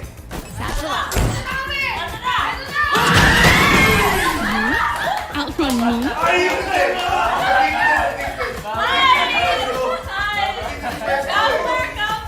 Alam nila! Alam Ito mo na pwesto eh. So ngayon, magkakaalaman kung may panalo na or meron na Keep up. tiebreaker. Sudden death. Sudden death, yeah. Here we go. Ayun na. Pero kung susugin sa kalaban over. Uy! Hawlay! Ano tapos na rate ng Jesse? Top 7? Top 7 ang regions natin. Nakakalawa. Oo. Ito na, ayan na. Pwede sila magkita. Oh! Knock them down. Finally! 3-2! Finally! Pero wala eh. 3-2 na. Finally nakabawi na ng Team 1! Congratulations! Brilliant Ninja! Ito yung pinaka-antay natin kasi syempre tayo lang na punish. Right now, comeback! Oh, comeback is real. At para sa ating next punishment, yun ang pwede pag-usapan na natin na what spell mangyayari. At Team 2 ang gagawa. No? Finally, nakabawi na ng Team 1 dun sa lahat ng punishment na natanggap nila. Pero sino ba ang pinakaunang contestant sa harapan? Ang una nating mag-bat spell, syempre, ang kanilang one and only, siya daw ang secret formula. So dahil ang secret formula, Kwento niya. ikaw ang mauuna sa ating punishment. GBB? Okay, GBB, 3, 2, 1, go! C! C-H! Sige, I. I. B! Yun! I. Oh, I. B. B! Y. Y! Z. Okay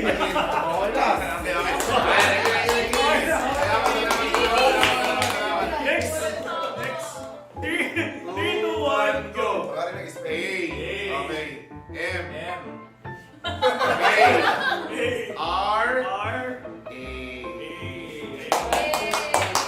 Siya parang sumasayaw eh, no? Ay, hindi sa pala, sorry. Bonus pa, di ba?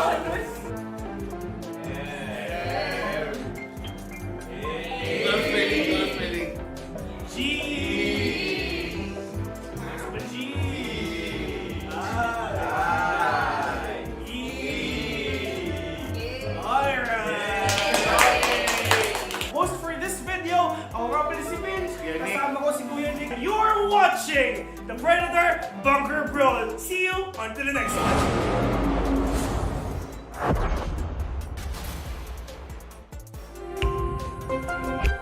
With the Predator Helios 3D15 Spatial Labs Edition. The 13th gen Intel Core i9 HX processor, NVIDIA GeForce RTX 4080 GPU, and our custom-engineered Aeroblade cooling, alongside liquid metal over the CPU. Delivering intuitive interaction and immersive sensation through technologies like advanced sensory solutions, optical display, and the latest real-time rendering technologies. With the Helios Neo 16. 13th gen Intel Core processor? Check. GeForce RTX 40 series graphics? Of course. As for cooling, the Helios Neo includes Predator's custom-engineered cooling solutions listed here, with our unique Aeroblade fans and liquid metal thermal grease. Predator Triton 17X laptop. This powerhouse features a GeForce RTX 4090 with a max TGP of 175 watts, the Acer Nitro XC452 CUV at 44.5 inches with a 32:9 ultra-wide aspect ratio and 1500R curvature. Predator Orion X. The Intel Core i9 13900KS Special Edition processor boasts 24 cores, a flagship NVIDIA GeForce RTX 4090. It is the smallest PC that features this GPU. Upgrade your gaming experience with the Predator Orion X.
What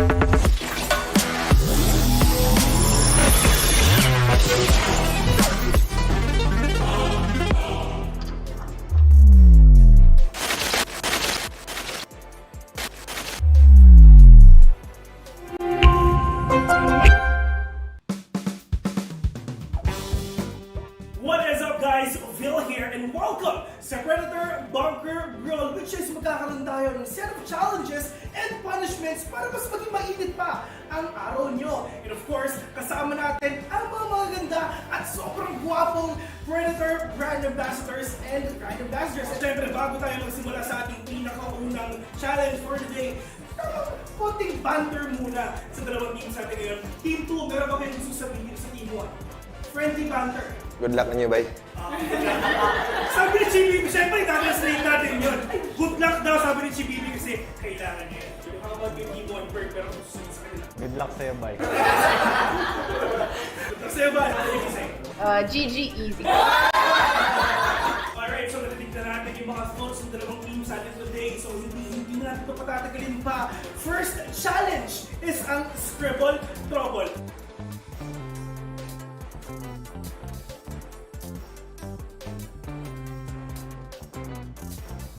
Team number 1, meron kayong 3 minutes para tapusin itong challenge na to. Simulan na natin in 3, 2, 1, go! English. Wait lang. Number 1 na lang manalo. Pass, skip. Alright. So far, Horse riding. meron kayong 2 minutes and 15 seconds remaining. Uy! Next level na! Ayos ka na! Okay, next! 1 lang. Meron sila 1 point. Addict. Yung ating konti na lang pare. 1 minute 20 seconds. Pass. Next na lang. No pressure, 1 minute remaining. Basically yung pass. Hindi, yung Easter na ano. Na 30 seconds. Pass. Okay, next. Huwag na ako nag-erase. Mouse. Ayun. 2. Okay, meron pa kayo 20 seconds. So, ang nakuha nila, they have 2 points. So, congratulations. So, punta naman tayo sa team number 2. Hindi natin ito matatagalin pa. Team number 2, timer starts now! So, 1-0 lang, ha? Grabe naman yun, man! 1-0. Pwede mag-pass. Keyboard. 2 points. Hey, grabe yun, ha? Tapos kayo pa lang. Men, 20 seconds pa lang. 2 points na. Sniper. Panda. Okay, 3 points. Okay, may 3 points sila, grabe.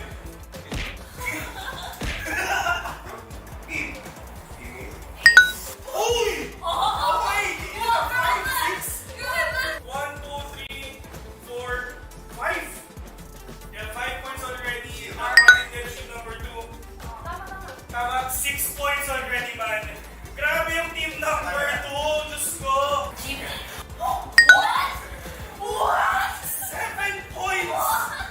7, 6, 5, 4, 3, 2, 1, 0. Tapos na ang ating challenge for the day. At congratulations nga pala sa team 2 dahil nakakuha sila ng 7 points. Sadly, ang team 1, 2 points. Ang team number 2 ang pipili ng punishment na gagawin ng team number 1. So, here we go. Ayan na. GBEB, do the honors. Ayan na. Kinakabahan na. Uy, at ang challenge nila at ang punishment nila is Dynamite Roulette. Ayan. So, yeah. Mahilig pa sa spicy foods. Hindi ka mahilig sa spicy foods. Mahilig ka sa spicy foods. Okay. So, dalawa hindi mahilig. So, feeling ko talaga medyo mainit ang mga bibig nila mamaya kasi on their first punishment. Ready? Dynamite Roulette. Here we go.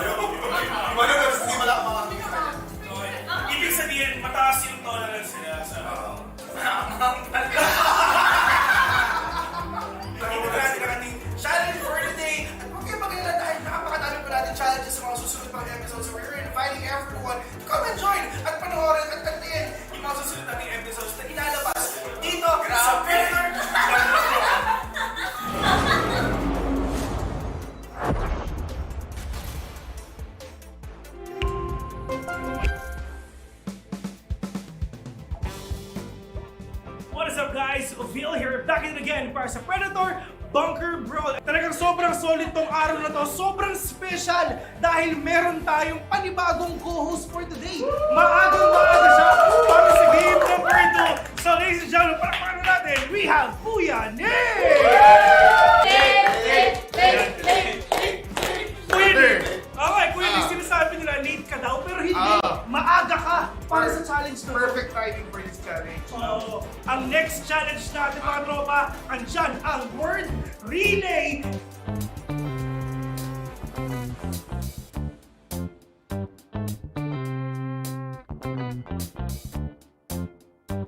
So, kung napapansin nyo sa GBB, ang magsusulat dito sa ating board ng mga narinig niya sa teammates niya. And syempre, wala talaga silang mahinig dahil suot nila ang Predator Ganea. Tara, try natin. Narinig mo ba ako? Hindi siya sumasagot kasi nga talagang wala silang narinig. Kahit isa, meron silang 5 minutes para tapusin to. So, timer starts now. Fight! Fight! Fight! Fight!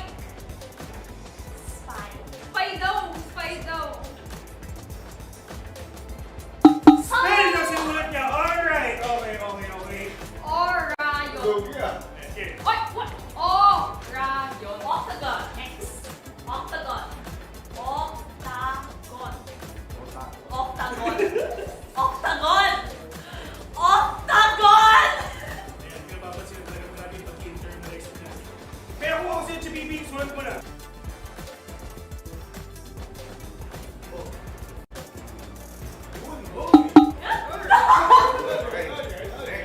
Play. Play. Play. Play! Ang banger na, diba? Play for picks. Play for picks. Tama naman din. Pass. Rage! Quit! Rage! Quit! Rage! Quit! Rage! Quit! Kung hindi marunong na sa dulo nyo, medyo alangan. Dito lang yung pinaka-wait. Dito Oh, pinaka-crucial. No, mali. Dapat sinasabi niya. Kahit sobrang galit ng first and second mo, pero yung third, tanong. Sige, sulat mo namin. No, next down. 15 seconds. Set! Wala tayo tayo. Tanggapin na natin. 6. Wala silang nakuha rin. Pero sobrang lungkot lang talaga. Pero it is what it is. Team number 1 is handa na. In 3, 2, 1, go! Ano sila yun? Di ba yung strategy na mga kuya Nick? Tahimik. Des noise sila. Oo. Yan yung organization team eh. Oh. At dahil dyan ang prediction ko 0. Doom! Pag 0-0 billion score, parang yan ang... Yun! Muntik Okay, na. okay. Here we go. Pass. Soba! Soba! Soba! Soba! Soba! Soba!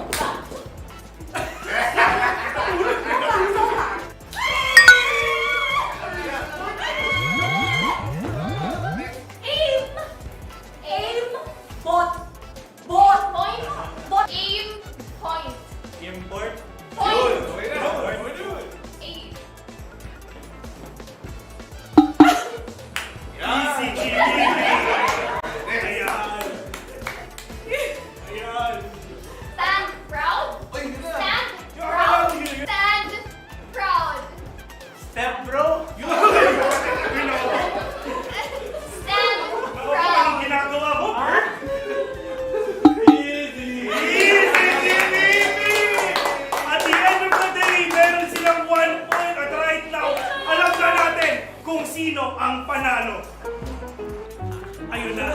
So pipili na ang Team 1 kung ano bang punishment na gagawin ng Team number 2 ngayon. This or that thing ang susunod na punishment natin, gentlemen.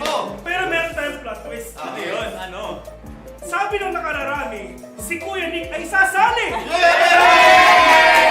Wala tayong gagawin dyan. So yun na nga. Para sa ating next punishment, ito na, handa na ang this or that drink. Ano ba? Oh, yun, okay na. Feeling ko hindi ko siya dapat gustuhin. Pero parang masarap. Ano yun? Tama na! It's Coke! Mahaba yung straw. Patis. Imbis na mahirapan, nag-i-enjoy pa. Matindi, sobrang cute na pinapakita ng mga Basta meron sobrang sobrang dami. Parang soy sauce eh. Masarap. Sobrang dami. Masarap. So there you have it, ladies and gentlemen. Pinapanood natin ang ating sumunod na video. Pero don't worry, dahil napakadami pa natin mga challenges and videos na ilalabas. My name is Bill. See you on to the next one.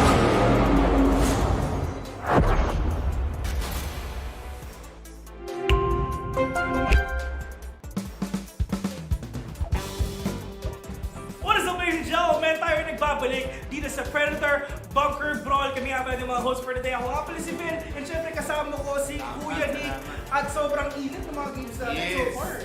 Nagsisimula pa lang tayo. And syempre napakadami pa natin mga videos na ilalabas. Pero syempre, kailangan muna natin ipakilala ang mga teams na maglalaro ngayon. Of course, andito ang team number 1. Kasama din naman natin ang team number 2. So, ang next challenge natin for today's video, andito naman ang Guess the Audio.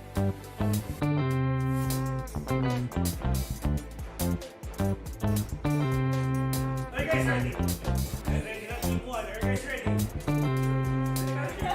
Okay, so first, guess the game.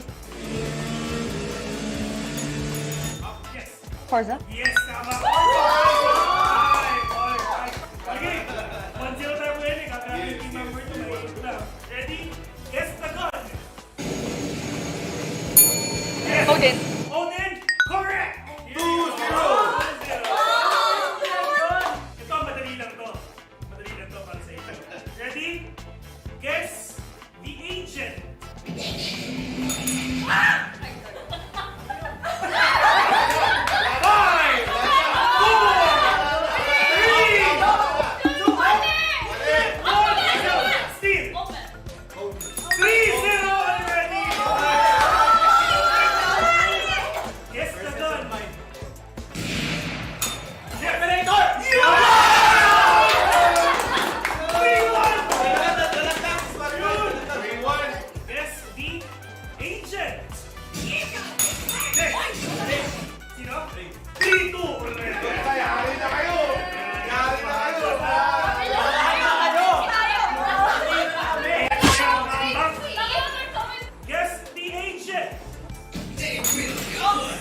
Reina.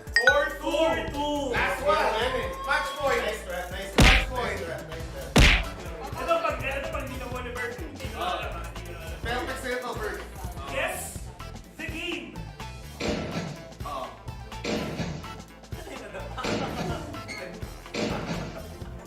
Wala. Tamang sagot ay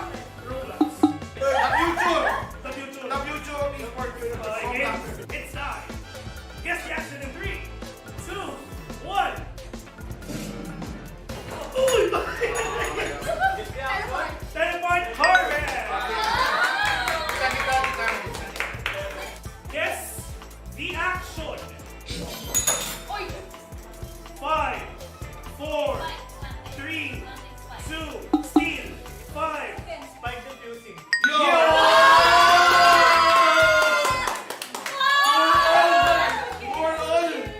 Guess the character.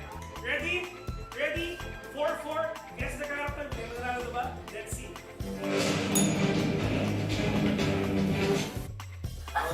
Frozen!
poker face. No reaction at all. Easy challenge. Easy challenge. So, if ever na-enjoy nyo itong video natin, yung mga challenges natin, don't worry kasi marami pa tayong susunod na challenges. So, wala kayong gagawin kung hindi antayin nyo lang para mas ma-enjoy natin at para mas maging exciting yung mga araw natin ngayon. Once again, ako nga si Bill, kasama ko si Kuya Nick, and see you on to the next one.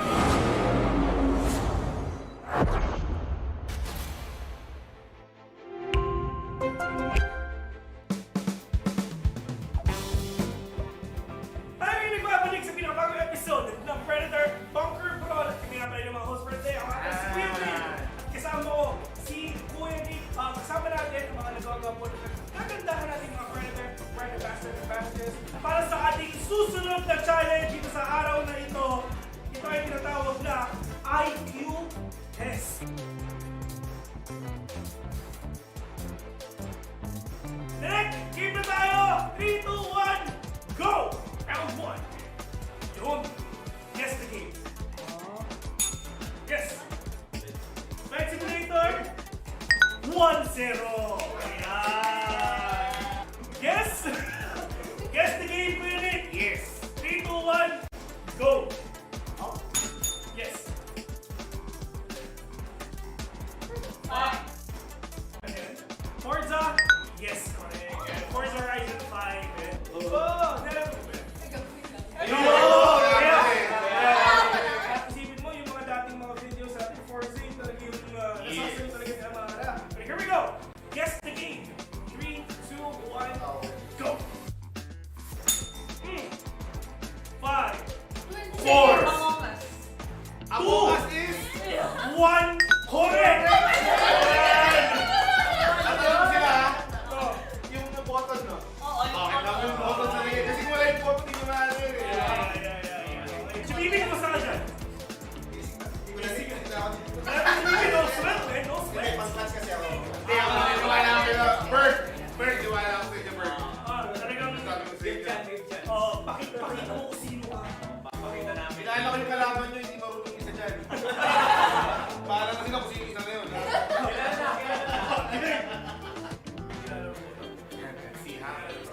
Round number 5! 5, 4, 3, 2, 1, go! Hoy! Yes! 5, 4, 3, Oy! Steve! Congratulations! Sa team!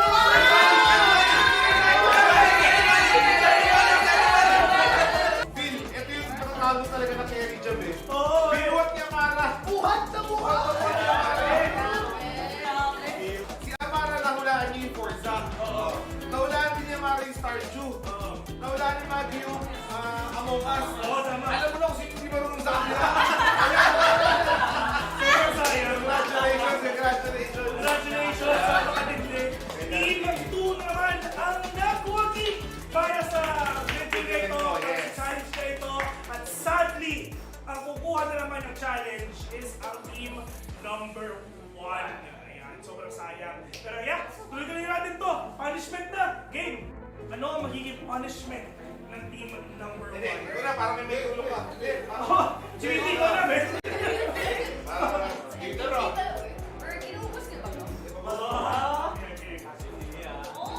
Ano yan? Ano yan? Hindi. Shopee. Bakit naman yan eh? Chubby Bunny. Alright, without further ado, umpisahan na natin yung punishment ng Yes. team number 1. At ito ang Chubby Bunny. Kuya Nick, paano ba to? Sample naman. Ganito. Sample. Ganito. Mas cute pag sila gagawa niyan. Okay? Mas cute pag sila gagawa niyan. So, team 1, let's do our punishment online. Here we go. Nagkamay na naman ako dyan eh. Oh, siguro lang yan ha. Siguro na lang yan. Ang gagawin natin is kakain lang sila. First marshmallow, then sabay-sabay silang magsasalita, magsasabi ng Chubby Bunny. Pero, hindi Chubby Bunny sasabihin natin. Meron twist. Meron tayong tongue twister na sasabihin. Yan. Ayan.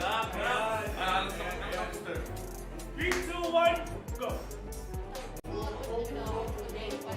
Yun! Basic, di ba? English. Sunod ba? Tapos na yung ating next challenge for today's video. So, kailangan natin gawin is sit back and relax at antayin yung mga bago natin upload, yung mga bago natin videos ilalabas dahil for sure, sobrang init, sobrang excited at sobrang saya nito. And Principal, kasama ko si Kuya Nick at kita-kits sa susunod na episode.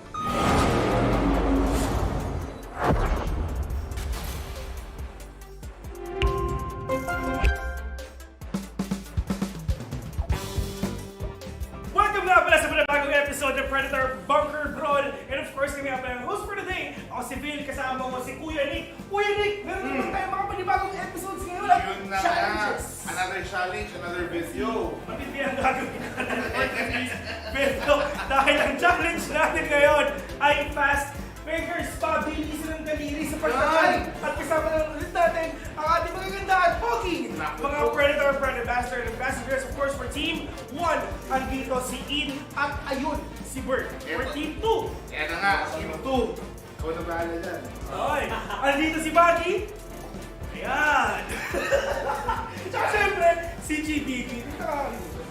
So syempre, ulitin natin ang next challenge natin ay fast fingers.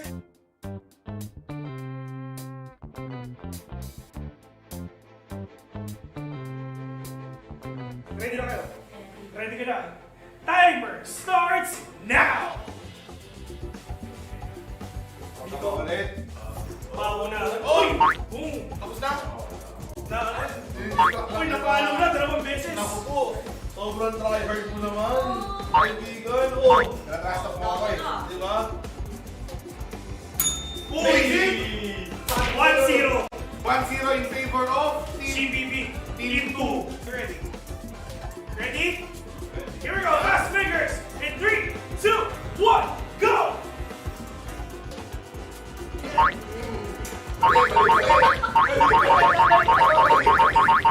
Ang daya ni CBB! Yung kamay! Ba't yung kamay yung pinapano mo? Nagtanong kasi kanina eh. Hindi ko naman alam na bawal kamay. Ang daya! Oh, madaya si Bibi. Oh! Nice one. Tapos na, ladies and gentlemen, 2-0 in favor of Team 2 again! Team number 2 ang nanalo dito sa Fast Fingers. So, Team number 1 ulit ang gagawa ng punishment. Tayo mo. So, Dipit, papakita natin yan in 3, 2, 1. Kuha sila ng cookie that may ruleta. Yes. Kung saan pumunta yung ruleta na yun, doon ang dip. Doon i-dip yung cookie then kakingin nila. Pero tatlo sila, di ba? Yes. One nandito. Pero feeling ko, Yes. kulang eh. Ito na nga. Based on the management, Oh, man. tsaka may instant rating na tayo. Meron pong foul na nangyari wherein inulog po ng isang participant sa kabila Yeah. that resulted into negative outcome. So therefore, kailangan po namin patawan ng penalty. Si Bibi. Tapos, management yun. Dip all sa bagoong. Hindi pa naman eh. Ano? Yeah. Harap yan. Sarap. Okay, next. What's the bird? Tigisa na naman yan eh. Tigisa na naman yan. Okay, okay. O, ikot natin direct. Ang kanyang dip, special na Ketchup. vinegar. Puti. Puti. Puti. Puti. Pinagin mo yung buong buhay niya. Ayan. 1, 2, 3. Sabi yan. Gusto mo tubig? Thank you, thank you, thank you, thank you, thank you, thank you, thank you, thank you, thank you. Next, next. Next. Soy sauce. Uy, Uy, konti. Yeah. 1, 2, 3. Ew! Masarap, isa pa Sarap, lang. isa pa. Sa patis naman. mayonnaise. Ay, di po. Mayonnaise. Mayonnaise! No, Wala akong kinalaman dyan sa roulette na yun. Here we go.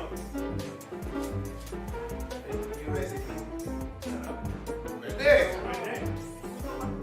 Yun, sure pa ako. Hindi na tayo may internalize pa. Baka pwede sa business. Uy! What? Okay, so yun ang ating matinding punishment dun sa ating fast players na game. Dumating tayo sa panahon na sa GPB. Dumaan pa talaga sa butas ng karayom. Kailangan manalo. may fear tayo rito. Kaya tapos na yung isa nating challenge for the day. At kita-kits na lang sa susunod na video.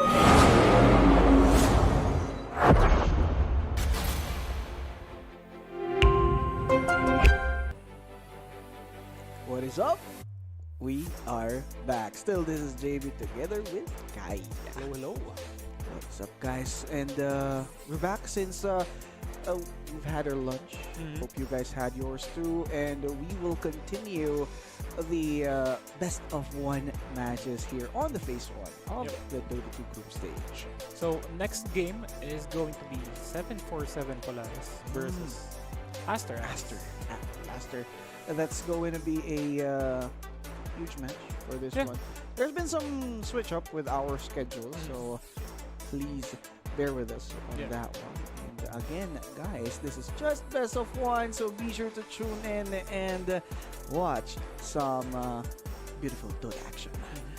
And this is actually quite an interesting matchup because, again, this is the first time a Chinese team will be participating in a dominantly Southeast Asian tournament, right? So let's see, because usually it's like every region has their own playstyle, right? So Southeast Asia, we were known for like very chaotic Dota, but recently it's been a much more slower pace for our region. So let's see how China will adjust. Will their own playstyle be much more like dominant in terms of setting the pace for the game, or can they like just pace together with whatever Southeast Asian teams are gonna throw at them? Alright, and of course, Chinese Dota, we've seen them play way back. They're playing aggressively but systematic. In a way, a lot better than C teams way back. But right now, I do think there's been some similarities with our playstyle, and still, Chinese a bit better. Just to lay down the facts, but there's still some plays that have been, not that good in terms of Team Aster. They're not that solid in comparison to other Chinese teams, but we may see the evolution of Aster's playstyle here on this group stage. Since we're talking about best of one, any team could win over the other for sure. Just one mistake. Just one mistake that could anything could possibly go wrong. Even you're the better team. And I feel like for China, for their region, they're mostly like, or possibly the most disciplined region out there compared to compared to Southeast Asia. Definitely they have a more disciplined playstyle. Playstyle, because even if they're playing in a faster paced game, you can still see the discipline. You know they play their power spikes, they play on their timings, and that's something that I think you can take away from Chinese Dota. That's what it is. It is. Because I feel like it's like instilled in every Chinese player. The discipline. No, they don't like throwing games. Of course. They'd rather like play at their power spikes instead of just like sitting around. And there was a time I remember there were like 2 patches that Chinese Dota was like the longest duration usually played. 120. I forgot which. But it was like years ago, I would say. I remember because when we used to cast Chinese Dota, the games would always end up like with they were always local games. Yes, local and long duration. Long duration games and minimum 45 minutes if I'm not mistaken. Which switched up because right now it's Southeast Asia who plays local and the long duration games. If you look at the average games of Southeast Asian teams, most of them, I mean, if it's a one-sided game, definitely it's gonna go much faster. But if it's a very even game, even team matchup, it takes a while. And I feel like that's something that some Southeast Asian teams lack, the late game decision making. Some teams don't know how to close out the game, given that they have the bigger advantage over the team. It's like they always misgauge their strength. Like, let's say you're playing at 40 minutes, you have a Spectre, and you're ahead in net worth like 10k. I mean, yeah, for us viewers, it's very obvious. can, 'cause really see those. we can see the net worth. But that's the thing with some teams. They don't know that they are currently ahead or way way ahead. And way they, ahead, they right? tend to like overthink it, and then they just play passively until the enemy team gets their farm and gets to a point that they're able to fight. So I yeah, guess from hence there, the long duration games. long duration games, yes, and those risks should be taken. Should still be taken, and we've known this for so long. High risk, high reward. Sometimes it works, but sometimes it just doesn't. Yeah. And I do think some of our teams right now are just scared of choking really hard, up to the point they're choking really hard. Like, it's like they're manifesting that to happen to them, which is for sure they don't want that, of course. And for this kind of matchup, against China, knowing 7-for-7 Dota or 7-for-7 Polaris, they do have that same kind of play style. Like they do play slow at some point. They play with their carry, and it sometimes pay off really well, but at times it just not. I don't know if on this best of one what will be the situation for them, but it depends on the execution of Team Aster as well. If Team Aster had a great start, it may continue to snowball. Yeah, it really depends on the early game. If you can snowball and if you can close out the game eventually. But of course, before we start, we have our teams, and let's see the teams and the players playing for this series. Let's go.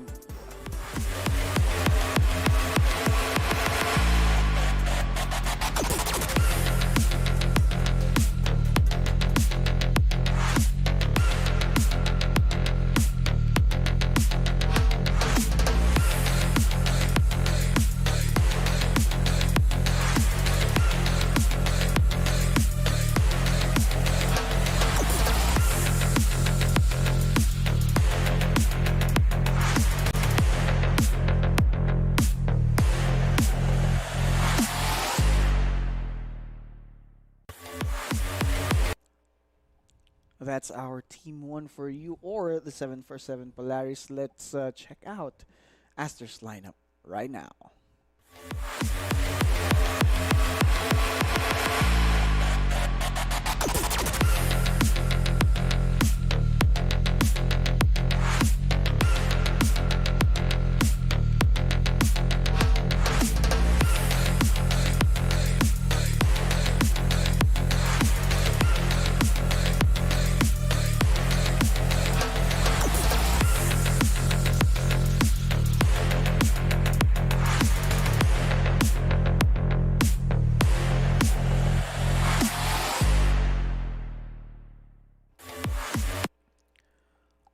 And now that we've seen the draft for both teams, Or rather, we're the teams. teams. Now we're going with the draft.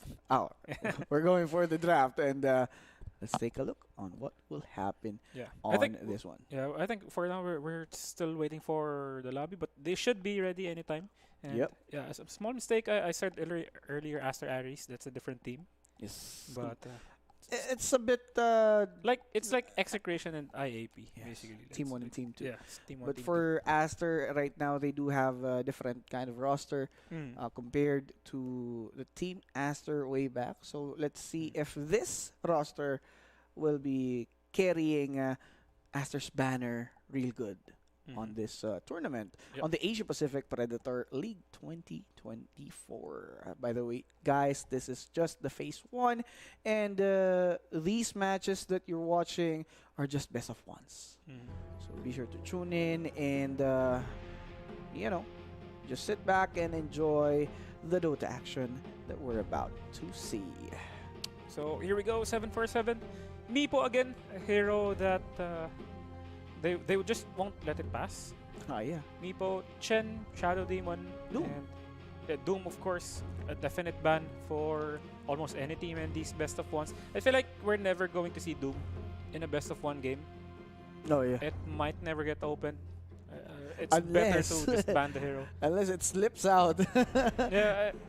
Although I'm thinking if there might be a chance that you probably miss the Doom, but yeah, it's highly unlikely. Of course, he's just real. He's just a problem. Yeah. Right. So you won't be taking your mind off of that Doom. And right now, Batrider will be the first pick for Team Master, and 7 for 7 Polaris taken this Lion. So as we can see from our previous games, Lion and Batriders are the favorites. Yeah. For this tournament. For this tournament, indeed, and we've seen their value, of course. Lion as the lockdown specialist, Batrider to get those -1s, those team fight damage, and really helps a lot for the team. Now, Team Aster, let's just watch on how they go and give value onto this Batrider. I think we haven't seen Grimstroke yet in any game. Yes, I do think Either banned or picked. Yeah, I Not think yet. Grimstroke's also good. Dark Willow, Dark Willow, yeah. also a good support. 10 seconds remaining. Let's check it out. I mean, Boomy's been using those 5 heroes, seconds so we might see them remaining. later on. But Tuskar Tusk is still open, yeah. still open. Tusk is an okay pick against Batrider. Yeah. I mean, you do have the counterplay, you have the save with the snowball, and strong laner as well. Tusk, you can always force the 1v1 on the side just to free up the lane for your course. You see the Darks here ban. So maybe Team Aster had a match way back before this tournament had started, and they've seen the Darkseer from 7 for 7 Polaris at some point. Because Darkseer this early in the phase, or the banning phase, because it's a pretty much targeted ban. Yes. You don't normally ban Darkseer in the early phases, not unless like it's a sure pick to the enemy. Yes. For the enemy. And look at what 7 for 7 Polaris Tinker. did. Picked out this Mars just so they know what they could be facing, since Team Master's been banning some heroes for the off lane. That's Centaur, Abaddon, and Darkseer. They don't want their off laner to drain out his heroes. So Luna pick for Team Master, and Undying. Interesting Luna pick because they saw the Mars come out and they still went for a ranged core. So normally Mars counters these ranged cores like Drow Ranger, Terrorblade, Luna, Medusa. So yeah, not sure about this for Team Master. I mean, Luna is overall a good pick. It's a stable pick, and you also have the Undying to protect the Tombstone. Tombstone is enough to cover Luna in team fights. Yeah. So I mean, yeah, the arena, it's not there the whole fight. You can wait for it to cool down, but it still might come in clutch in some situations because it can take a lot of time out of your BKB.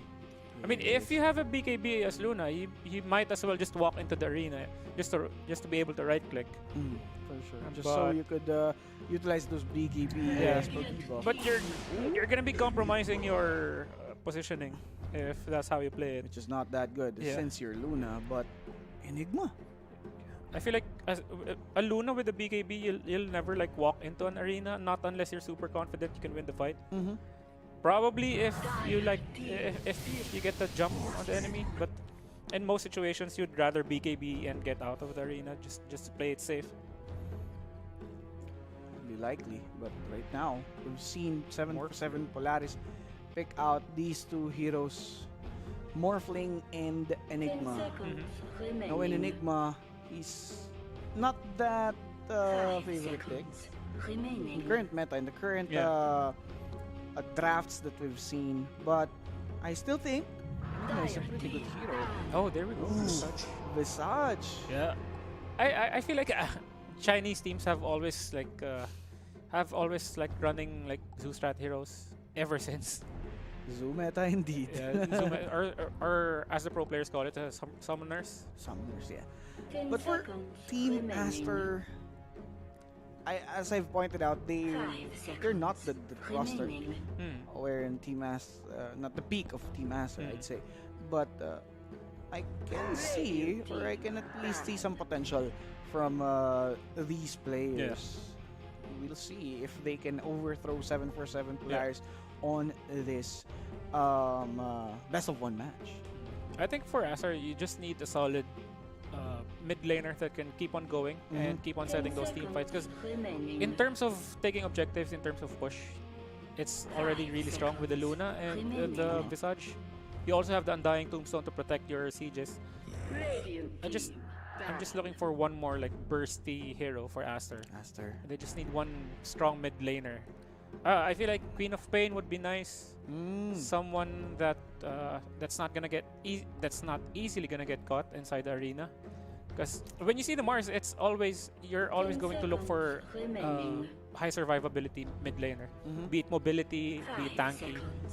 You never want to pick like, let's say, who's an easy kill inside the arena. I think best example, Lina. Lina with no BKB, you get caught in the arena, you're sure as dead. You also have the Lion on the side of 7-for-7. So either you're going for like any Spirit Brother probably, or Puck, Puck is banned. Or again, Queen of Pain, Void, Ember would be okay. Someone who could continuously take fights for Aster.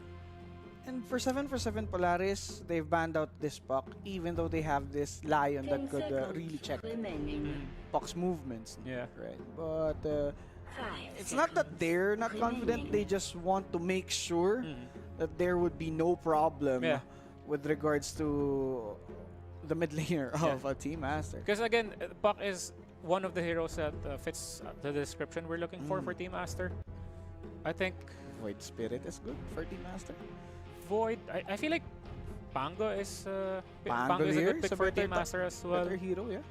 Yeah, someone who can escape or go in and out the Arena of Blood. Good pacing as well. Actually makes sense. Naga Siren ban. If they're going Pango, Team Master, I think that the Naga ban would be, or they could have banned something else. Other than Naga. Yeah, naturally Pango counters Naga in a way.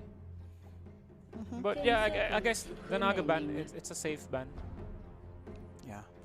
I also think that this could still be a Marsh mid. Still be played by Carl.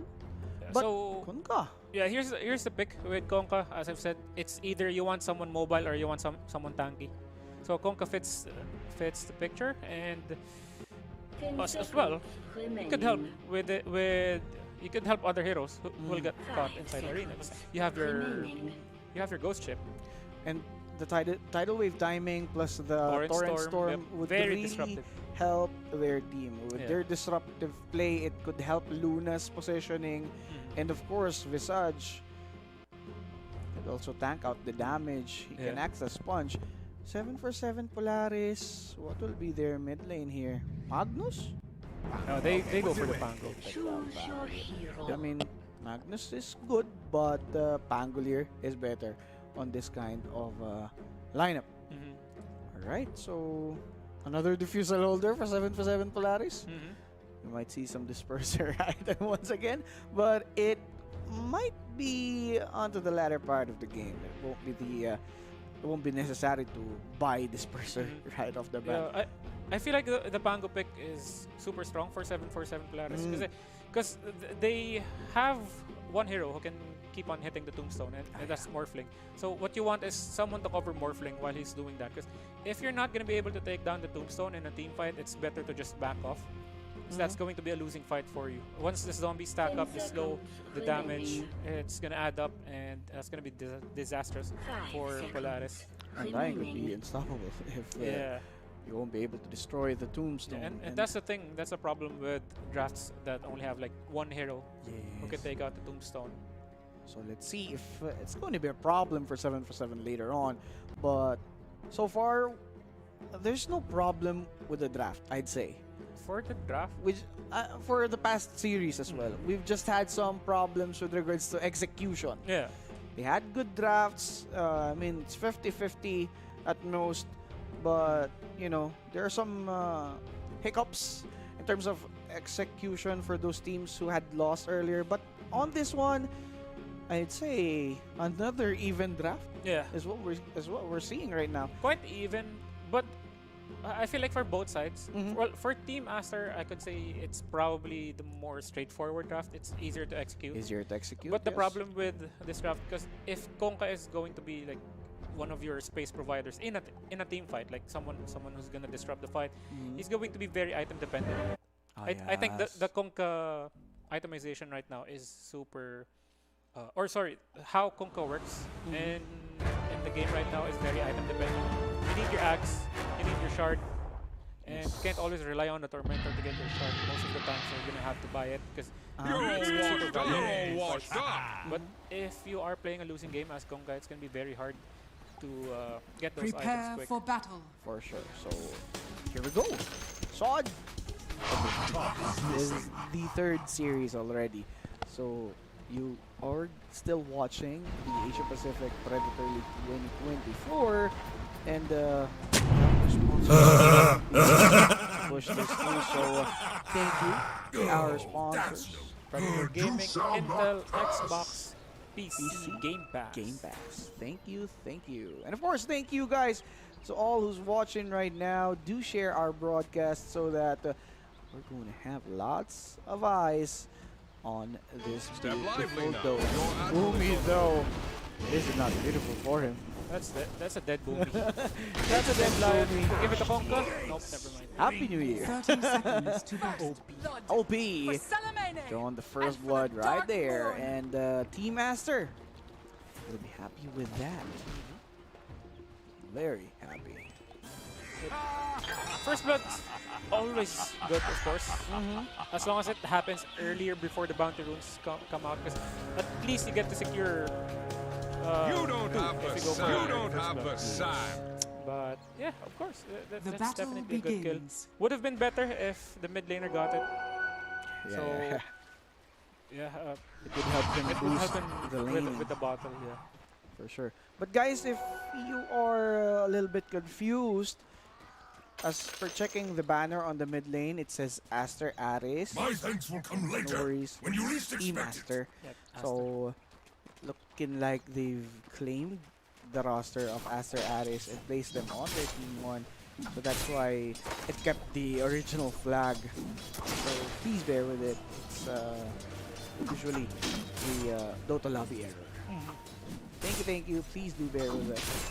And right now on the mid lane, as we've said, Pangolier is one of the heroes that could potentially go up against Kunga really well. So this matchup would most likely be a 50-50. Yeah.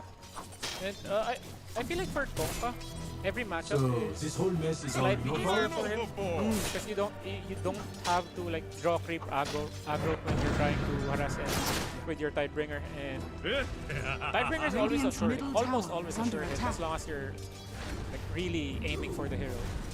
So that's one of the strongest harass skills, I guess I would say. But yeah, for Pango, I feel like it was a slight nerf for his what do you call this? Shield crash. Oh, shield crash, yeah. The shield crash was nerfed because, if I'm not mistaken, from Magical it was turned into right recently. Correct me if I'm wrong, but yeah, I feel like that was. I think that's was one of the nerfs. Yeah. But one of the significant nerfs that I have encountered with Pangolier, even though he's nerfed like that, it's still being used. I mean, the Swashbuckle's travel distance was shortened, but even after that, as I've pointed out, he's still valuable. Yeah, because the nerf with Shield Crash, I think it's just a way to balance Pango, because right now Pango's universal. So the damage does stack or scale well in the late game. Although we rarely see right-clicking Pangos, but it complements Swashbuckle well. So, we'll see later on if this Pangolier would be good aside of 7 Polaris, but wait. Shen on top will be fallen. Definitely a good kill. Yeah, the blood grenade has came in clutch. You don't have the sign. For like, ever since it came into the game. Because for supports like let's say Lion, right here, or Rubik. Those supports used to be like, they didn't have much of an impact in the lane. They were mostly used for their late game scale. I mean, Rubik's Rubik. Of course, Sped Seal is always going to be valuable. But those heroes with micro stuns in the lane, they became more. They got stronger with the blood grenade.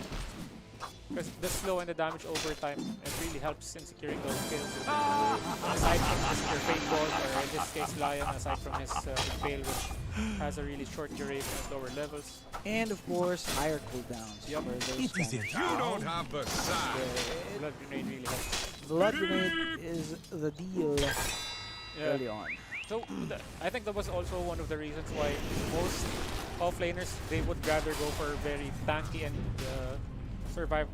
high survive rate offlaners, because also because of the blood grenade. Yes. But on this area, look at OP. He's taking so much damage from those Eidolons. DB though, juggling his body through those trees into the Earth Spike. Could be a kill, but I guess for Enigma, he just played really well right there, but you know, he miscalculated the damage, and of course, that Undying could still hit him from that area. That was better actually than just dying with no trade. And it could have been better if he got XP first. Before he died. He was gonna reset anyway, so it was better to die just in the lane. Radiant So structures get full are HP, fortified. TP back, and then, go back to farming. But yeah, quite unfortunate he died first. It is what it is. Yeah. A kill is a kill. A kill is a kill, especially in the very beginning and on the early stage of the game. So looking at the mid lane, Carl. As long as it doesn't miss the incoming wave, it'll be fine. The Enigma. Yes. So as we can see, Konka maxing out the Tide Bringer so he can, you know, just man up and take on this mid lane. But on the top, Chen. Oh, this is dying. Oh, and this Luna will be targeted. Early rotations from Jonwell as the plus 5 Mars. I just noticed this one. I'm sorry. This is going to be a double kill for DB. Handle. Solid rotation from Jonwell. Solid Mars with the Guts Review and the Spear. Yep. That's, I would say, a really strong laning, like laning toolkit. Or kit, rather. Because you have your slow, you have your reposition, and you have your stun. And of course, you just need level 6 for you to, you know, fight. Head on together with 15, but wait, Sits though, punishing this Lion though. Carl will be hitting that Rider down. He does have this Rolling Thunder. Oh my god, the Arcane Rune. Luck is in favor of Torcariel here. There's the spear. John will nicely done. They will be bringing hand up top. Okay, the damage could be enough, but the Torrent's good. Blood Grenade to slow him down for a bit. There's going to be the next mark. There's John will step hand picking him up. Carl though needs to fall back. It will be very costly if he dies here, but no way to take Carl down. Yeah, good play from Acer. They were able to convert that almost dying Konka into a kill. Yeah, nicely done. And, that was actually a good read from Carl. He was expecting the Konka to play near the edge so he gets knocked up with the Rolling Thunder, and he just predicted that with Shield Crash. But yeah, too tanky still. This is a Konka. Few stat items and you're never gonna die early. And I guess he's going for that Blade Mail, but Boomy sure to die here, man. Surely. And look at Carl, he'll just stay on mid together with Zhao on his Mars. We'll try and shove up the mid lane for a bit. Han will be, you know, blocking easily. So the Fusel Blade will be the go-to item for Pangolier. I feel like for Konka, because most of the games, Konka players, they always go for Blade Main. So, me personally, I'm not a big fan of Blade Mail on Konka. I mean, yeah, understandable. It's free, it's extra armor, it's extra damage, but Dire's top tower compared is to under other blade attack. mail carriers, I think Konka doesn't get the value out of it. Not bad. Good. First item. Because you pick the blade or wait. What's about to happen? Good die. X mark. Hex. Dire's top Rolling tower is Thunder. under attack. Spear. What happened there? What? Oh, wait. The Rolling are Thunder hit fortified. first and then the spear? Not sure actually. It was I'm not knocked sure what up and then speared up top. Probably. I didn't even That's what probably saw that happened. coming. Even Zhao's been tipped by his teammates. What a throw. Never mind. In your dream, In your dream. he was somewhat expecting a spell to come out from. Radiant's Either bottom sport. tower is under attack. But yeah, going back to the Kunkka Blade Mail, I understand it's a good defensive slash offensive item, but I'm not gonna be able to. Dire's Okay, middle because tower they're gonna have is under John attack. Well here. That's gonna be a Dire's kill. structures are Easy Easy this fortified. kills. Mars. Indeed. Again, the Blade Mail. Yeah. Because if you look at other like Blade Mail carrying heroes, the Dire's best middle example tower would is under probably attack. be Primal Beast. Primal Beast. You Radiant's pop the Blade bottom Mail, tower is you under have attack. your Trample, you walk around the enemy, Dire's and then middle you're tower dealing tons has of damage, and he can't hit you back. Yep. But with Kunkka, you cast your spells, you pop the Radiant's Blade bottom Mail, tower has and then fallen. you're not really dealing Dire's much middle damage because tower you're is not under a attack. right-clicking hero. Yes. So you get the idea of like, Don't be staying on that war zone for too yeah, long. the enemy can just back away, Yeah, and for sure. you're not punishing him and like, with the blade. But again, yes, it is a very good defensive item.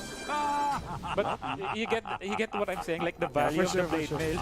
For It's just example, being used for scaling. yeah, A scaling item. Yeah, And, but not it much of is a good item still.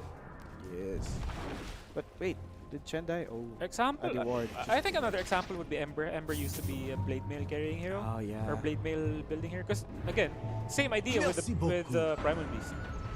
You're not gonna get any hits because you have your blade mail. They're not gonna go for the trade. And while your blade mail is active, you have your blade guard. Yep. So You're protected you're, yeah, physically you're, and you're magically. buying like enough time for you to keep on dealing damage without the enemy trading against you. Never. Banglier does have this royal jelly in his backpack. I'd say it would help him a lot of early game, early potential. But in your dream, looking at his net worth, he's a bit behind, but knowing a Morphling that doesn't have any farming tool just yet early on, you'll be expecting some slow items from him. Yep. But right after that Lincoln Sphere, he might be able to play it safe, or should we say, he might get some confidence out of it, and yeah, might get some ballsy farm, ballsy positioning. But there's gonna be some pause here. Lincoln's always good because it gives you that extra like, safety net. But in a team fight, I feel like Aster has so much spells that can proc the Lincolns to open up the fight for the Batrider. But it's definitely a go-to item in almost any game for Morphling. As long as you see heroes like this, like Batrider, Konka's X Mark. So, but yeah,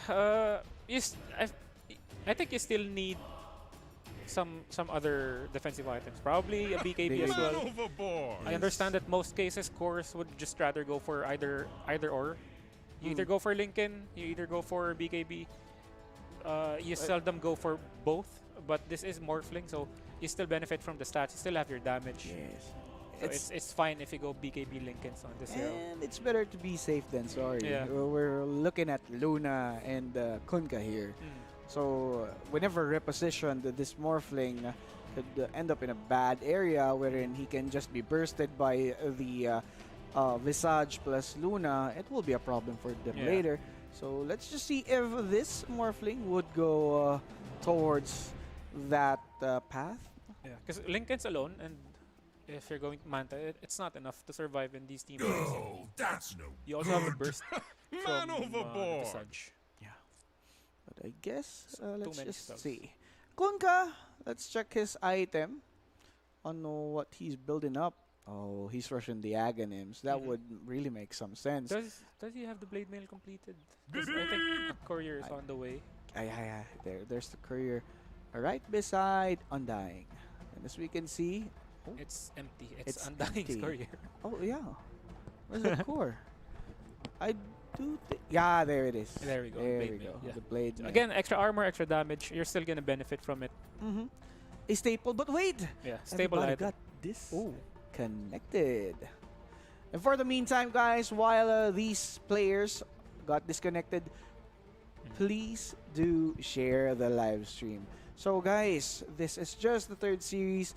We still have 2 series left right after this one, so be sure to tune in to our broadcast. Once again, this is the Asia Pacific Predator League 2024. So with the current happenings or situation on our game, what do you think will be the winning condition for Team Aster? Do you think it can be an early game or whatsoever? Yeah, for Astar, I think like they just need disciplined aggression, not too much, because they have the Luna. So as long as the Luna is able to free farm, as long as they're able to provide space for the Luna, they can play with her around her power spike. Let's say around 20, 25, 30 minutes. That will be safe. And yeah, for 747, it's quite similar. You have the Morphling, but definitely you don't want to play against Luna super late game as Morphling, because I feel like in some games Morphling falls off versus compared to other cores, because the fact still stands that Morphling is a single target hero. Even if you have Morph, it's only gonna last you like a few seconds in a team fight. But compared to the push potential of Luna, you get to the tier 3, destroy the tier 3 tower, you open up the base. Racks are gonna fall quite fast. Top of that, there's still Visage. Yeah. Let's not take a look. Let's not Take remove him yeah. to the equation, which is still a problem here for later. Not just a tanky hero, but also an objective-based hero. So it could be a problem for Morphling later on. But again, you were watching the Asia Pacific Predator League 2024. Let us take a look at the standings for a while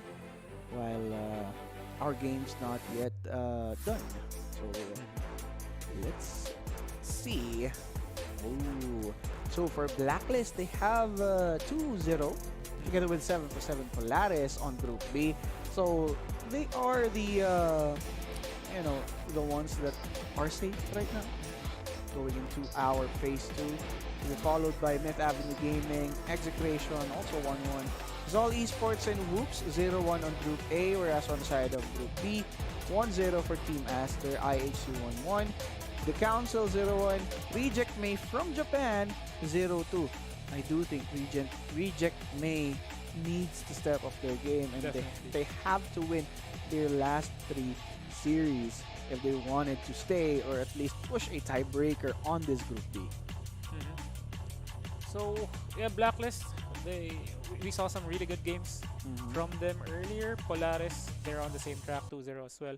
And if they get this win, Polaris, that's gonna put them up to 3 and probably in a safe. That's a really safe spot for them already. Really safe spot. I think it would give them safest spot. Would be top 2, I guess. Yeah. So let's see if some Polaris can keep this up, since they're up against Team Master, which is right now 2-0. Oh, 1-0 rather. 1-0 rather. And if they win this, they'll be 2-0. Yeah. There we have it. So Okay. it's still quite early to say how the game is going. I mean, it's quite standard. Quite standard. Just farming the lanes. Rotations are very minimal or none at all. None at all.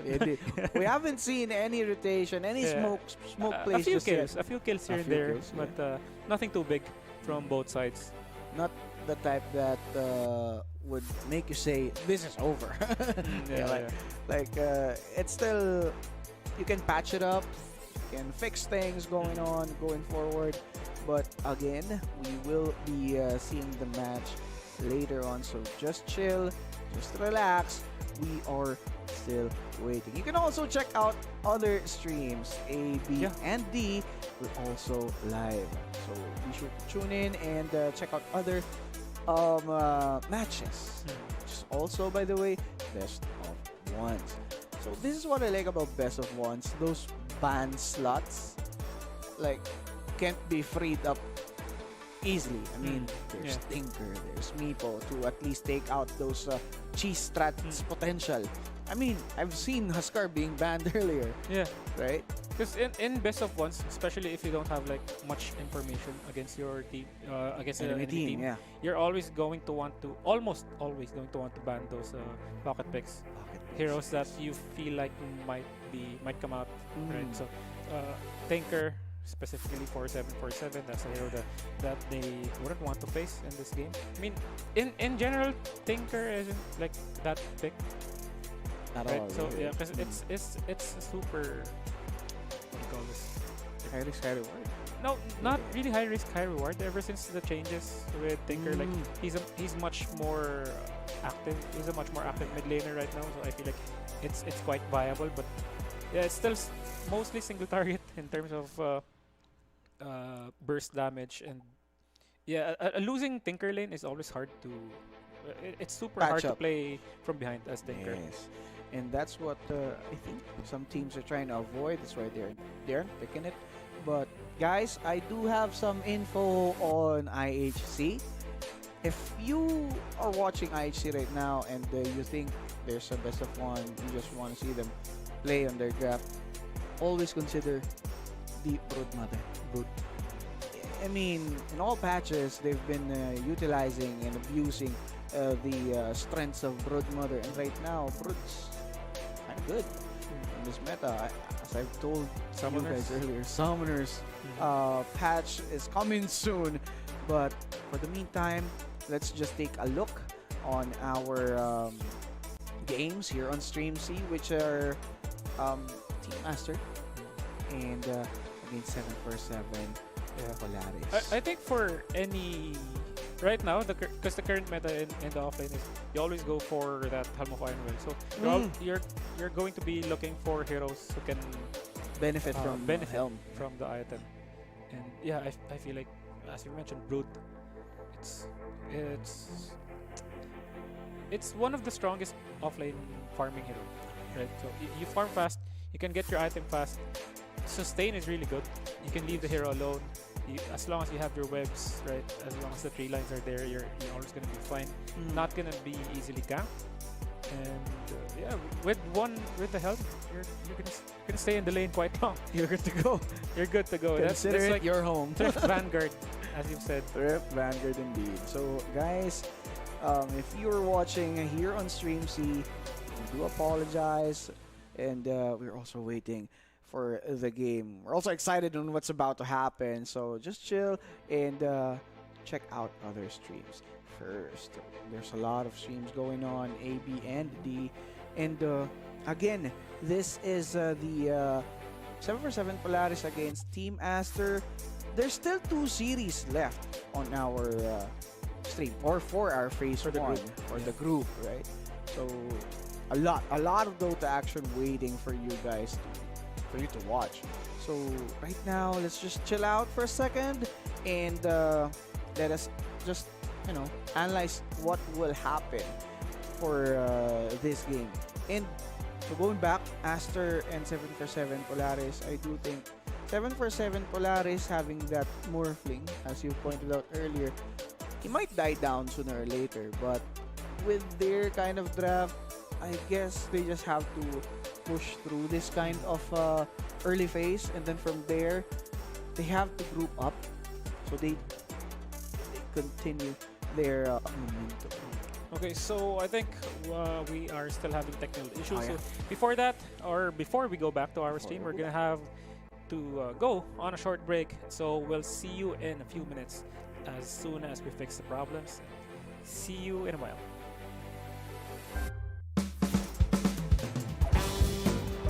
At tayo ay nagbabalik sa panibagong episode ng Predator Bunker Brawl. At right now, kung napapansin nyo, yung mga brand ambassadors and ambassadors natin ngayon, nandiyan bumabaril na dahil ang next challenge ay Better Half Clinic. Yan.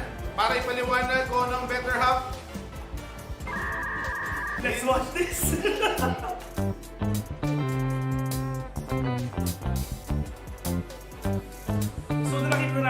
mechanics para sa ating challenge na Better Half. And right now, Kuya Nick, kita-kita natin yung ating mga brand ambassadors and ambassadors na kaupo na. Yan na. Magbubukas na. May kita natin ngayon. Gusto ko lang ako ng mga content. Grabe naman. May nagkakas na agad.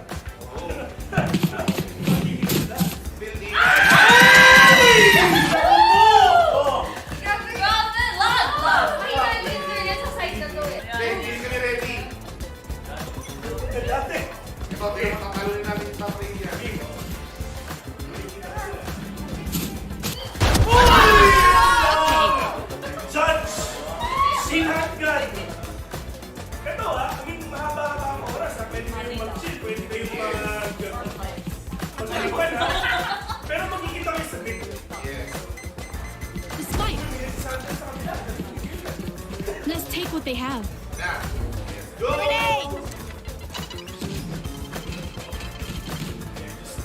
May plano to. Yung sa akin din may plano. Sobrang sneaky nung galawan niya.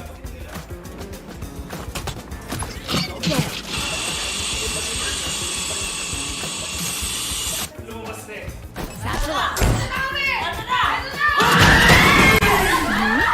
Outrun me.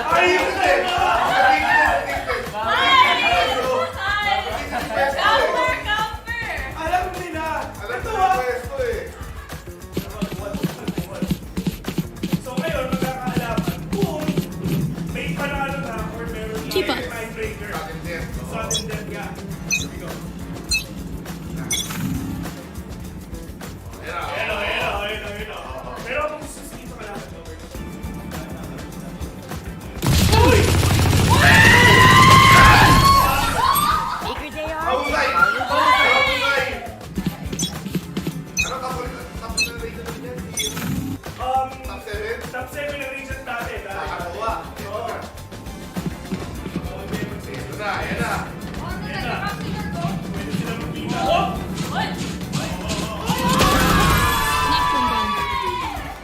Finally! 3-2! Finally! Pero wala eh. 3-2 lang. Finally, nakabawi na ng Team 1! Congratulations! Brilliant in the Asia! Ito yung pinaka-antay natin kasi syempre tayo lang ito punish. And right now, comeback! Oh, comeback is real. At para sa ating next punishment, yun ang ako ulit. Pag-usapan na natin na once pa yung mangyayari. At Team 2 ang gagawa. No?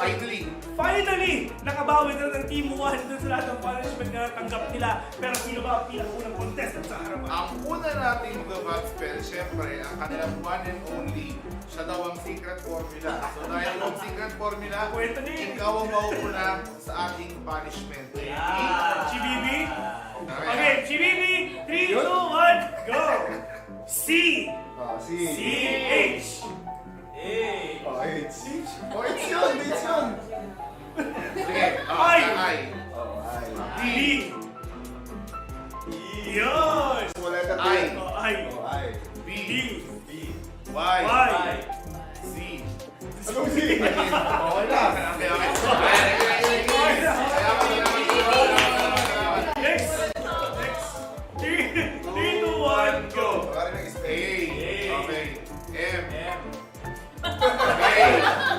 R. Si Amara parang sumasayaw eh, no? Pwede sa pa pala, sorry.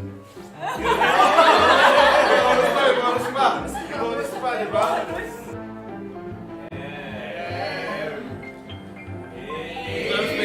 Spelling.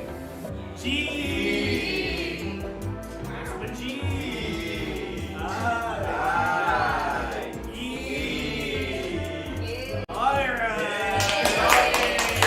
Host for this video, ako nga pala si Vince. Kasama ko si Kuya Nick. You're watching the Predator Bunker Brawl. See you until the next one.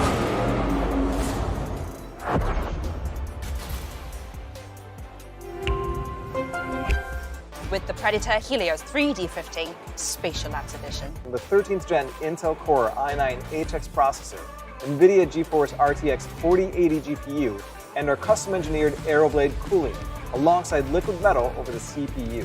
Delivering intuitive interaction and immersive sensation through technologies like advanced sensory solutions, optical display, and the latest real-time rendering technologies. With the Helios Neo 16. 13th gen Intel Core processor? Check. GeForce RTX 40 series graphics? Of course. As for cooling, the Helios Neo includes Predator's custom-engineered cooling solutions listed here, with our unique Aeroblade fans and liquid metal thermal grease. Predator Triton 17X laptop. This powerhouse features a GeForce RTX 4090 with a max TGP of 175 watts. The Acer Nitro XC452 CUV at 44.5 inches with a 32:9 ultra-wide aspect ratio and 1500R curvature. Predator Orion X. The Intel Core i9-13900KS Special Edition processor boasts 24 cores, a flagship NVIDIA GeForce RTX 4090. It is the smallest PC that features this GPU. Upgrade your gaming experience with the Predator Orion X.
and welcome sa Predator Bunker Brawl, which is magkakaroon tayo ng set of challenges and punishments para mas maging mainit pa ang araw nyo.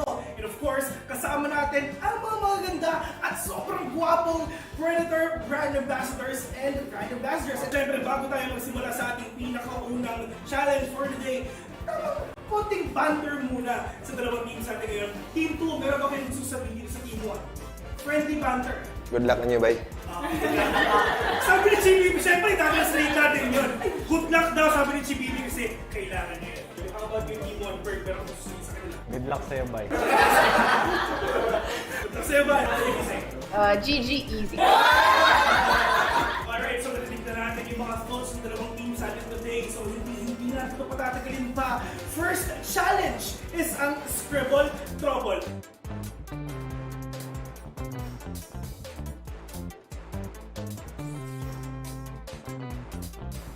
Team number 1, meron kayong 3 minutes para tapusin itong challenge na to. Simulan na natin in 3, 2, 1, go! English. Number 1 lang manalo. Pass, skip. Alright, so far, Horse riding. meron kayong 2 minutes and 15 seconds remaining. Uy! Next level na! Ayos yan na! Okay, next! 1 na! Meron sila 1 point. Addict. Yung ating konti na lang pare. 1 minute 20 seconds. No pressure, 1 minute remaining. Basically yung pass. Hindi, yung laser na ano. Na 30 seconds. Pass. Okay, next.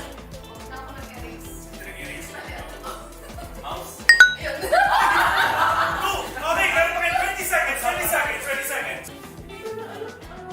So, ang nakuha nila, they have 2 points. So, congratulations. So, punta naman tayo sa team number 2.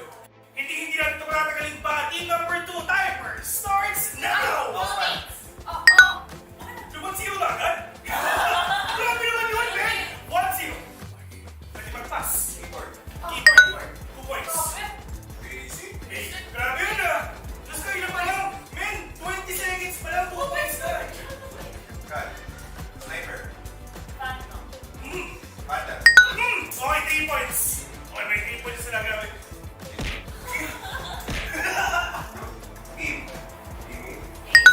Uy! Okay! 1, 2, 3, 4, 5. Yeah, 5 points already. Team number 2. Tama, 6 points already, man. Grabe yung team number 2. Diyos ko. What? 7 points. 7, 6, 5, 4, 3, 2, 1-0. Tapos na ang ating challenge for the day. At congratulations nga pala sa team 2 dahil nakakuha sila ng 7 points. Sadly, ang team 1, 2 points. Ang team number 2 ang pipili ng punishment na gagawin ng team number 1. So, here we go. Ayan na. GBEB, do the honors. Ayan na. Kinakabahan. Uy, at ang challenge nila at ang punishment nila is Dynamite Roulette. Ayan. So, yeah. Mahilig pa sa spicy foods. Hindi ka mahilig sa spicy foods. Mahilig sa spicy foods. Okay. So, dalawa hindi mahilig. So, feeling ko talaga medyo mainit ang mga bibig nila mamaya kasi on their first punishment. Ready? Dynamite Roulette. Here we go. Direk, ano nga? Extra rice. Tsaka ketchup na rin. So kaya mo, hindi ba ka pero hindi mo kinain yung pula eh. Yung kaputi yung kinain niya. Wow. Okay. Hindi naman makakagawin sa'yo. Iba na, pero hindi malakad makakagawin sa'yo. Ibig sabihin, mataas yung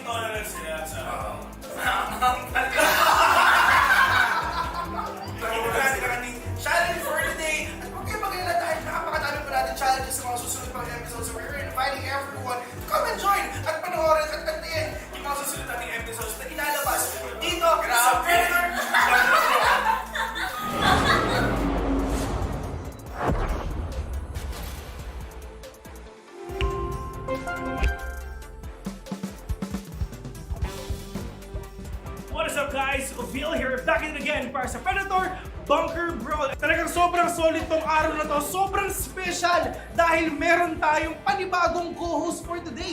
Maagang-maaga siya para sa game number 2. So ladies and gentlemen, para natin, we have Kuya Nick!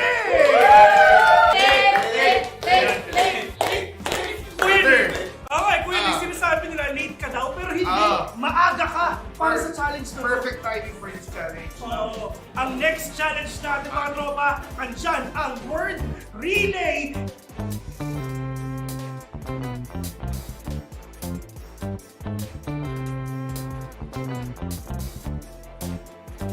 So, kung napapansin nyo sa GTV, ang magsusulat dito sa ating board ng mga nalatik niya sa teammates niya. And syempre, maghahatag kasi ng mahinig dahil suot nila ang Predator Ganea. Tara, try natin. Nalatik mo ba ako?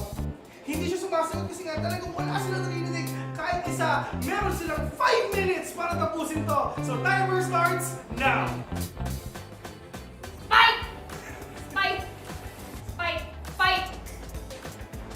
Fight! Fight daw! Fight daw! Spell na sinulat niya. Alright. Okay. Orayon! Okay. Oy! What? Orayon! Octagon! X! Octagon! Octagon! Octagon! Octagon! Octagon! Ayan, kaya papansin na talagang grabe yung pag-internalize nila. Pero kung ako sa'yo, GBB, sulat mo na.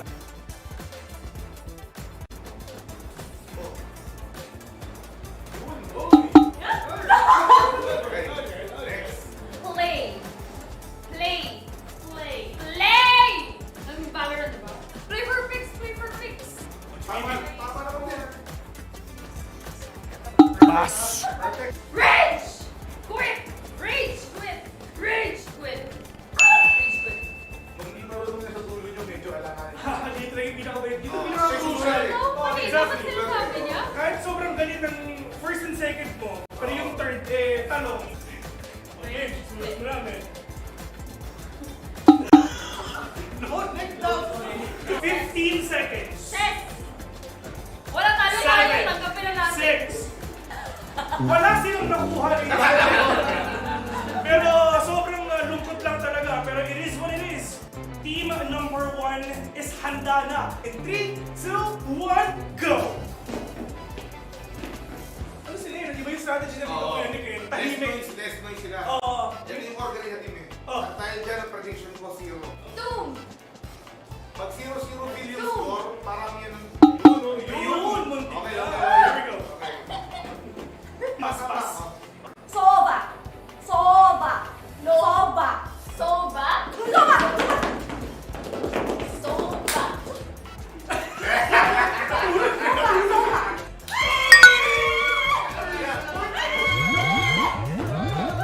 Aim! Aim! Bot! Bot! Point! Bot! Aim! Point! Import. Point! Aim! Easy, GBB. Ayan. Ayan.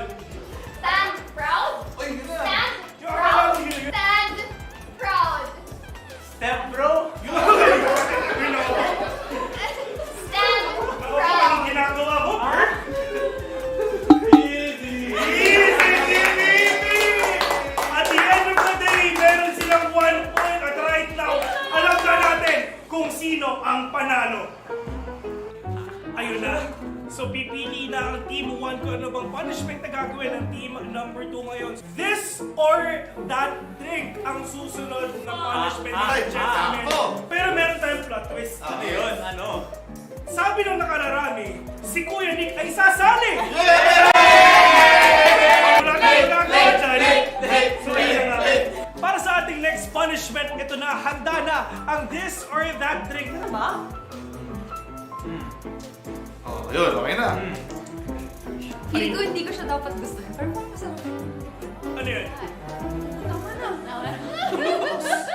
It's Coke! Mahaba yung straw. Patis. Imbis na mahirapan, nag-i-enjoy pa. Matindi, sobrang cute na pinapakita ng mga... Mas dami ng sobrang dami. Parang soy sauce eh. Masarap. Sobrang dami. Masarap. So there you have it, ladies and gentlemen. Pinapanood na natin ang ating sumunod na video. Pero don't worry, dahil napakadami pa nating mga challenges and videos na ilalabas. My name is Phil, and see you until the next time.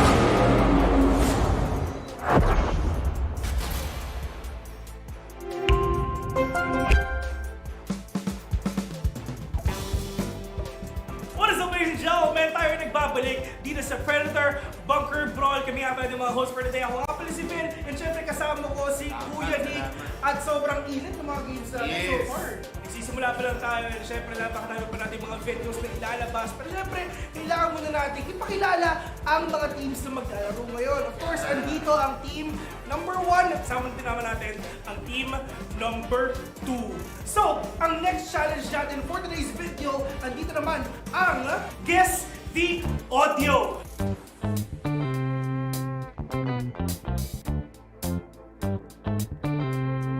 Are you guys ready? Ready na team 1. Are you guys ready?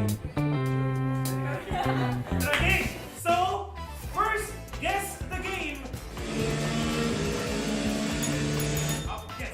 Forza? Yes, tama. Alright. Okay, 1-0 tayo winning. Ang natin team number 2. Ready? Guess the gun. Yes. Odin. Odin, correct. 2-0. Ito, madali lang to.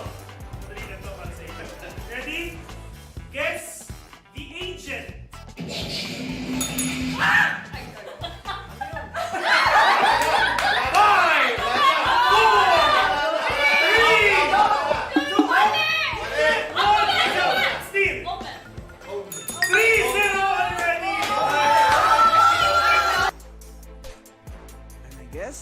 Problem's been fixed. We're now here. We're back for our game third game rather here on our group stage. Let's see what will be the continuation where we left off. So before anything else, guys, do share the stream and let's gather back our friends. Game's about to begin and game's about to start. Of course, shout outs to our sponsors, of course, Predator Gaming, Intel, and Xbox PC Game Pass. Thank you to our sponsors and to you guys as well. Okay, so going back, quick recap on what's happening. Both teams still on even ground. They have their early momentum going, but I guess balance will be tipped soon enough. Yeah, for now, it's still essentially the laning phase, I would say, and nothing much has been happening in terms of kills. Quite even, a few trades here and there, but still very even game. Yeah, so that's what we're trying to look out for. If who's going to overthrow the other, since again this is best of one, it's very important for you guys to have a very good momentum since games are still continuous. Yeah. Right? I think while waiting, we can talk about like who needs to make the plays first if they want to solidify the early game. Yeah.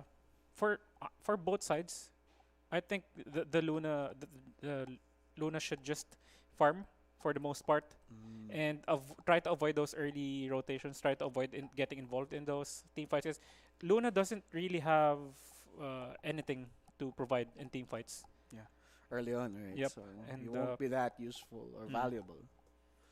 So I guess game's now up. Thank We you. can hear the game. We're loading in. Here we go. And again, going back for 7 for Aster. For Aster. And 747. Yeah. For Aster, again, the Luna, try to avoid fights because unlike the Morphling has Morphling puts skill points and Morph earlier compared to Luna putting a skill point into Eclipse because you don't have damage if you don't have skill points into Lucent Beam. So again, you have no impact in a team fight other than your passive. So try to keep away from those fights. Try to farm your, or even if you're trying to go, probably if you want to go for fights, if you want to get involved early, you can probably put into Lucent Beam and then itemize it in a way that enables you to take those fights early on. Like, At a point or two. Yeah, Manta or BKB possibly just to keep yourself alive. But yeah, as far as scaling goes, Team Aster, they're gonna have to provide that space to guard the Luna because she's a really item dependent player. 7-4-7. The thing that I would say would go well for Team Aster, I think for 7-4-7 Polaris, their pacing is kind of hindered by the Enigma. Yes. Because if you look at the draft, yeah, you have Arena of Blood, you have Rolling Thunder, those are low cooldown spells. Yes, but like the icing on the cake for their team fight is a black hole, and more often than not, you're gonna want to take a fight with the black hole on cooldown. So I think that's somewhat like Radiant's middle counters tower the, is under attack. the aggressive plays you want to do with your first few early picks. Contradicts. Yeah, it kind of contradicts the idea of the draft. But yeah, again, there can be fights where you won't need the black hole. On this one, I guess it's not needed since that's gonna be because the timer won't be that. Dire's top tower is under They attack. just go back, fight once again. But having Luna like this early on, I do think Team Masters having a good time, even though that Kunka fell down since Luna's been Dire's farming the top Ancients tower is under peacefully. attack. He's untouched, and looking at the net worth, he's just on par with Enigma, which is, I'd say, a good thing for OP.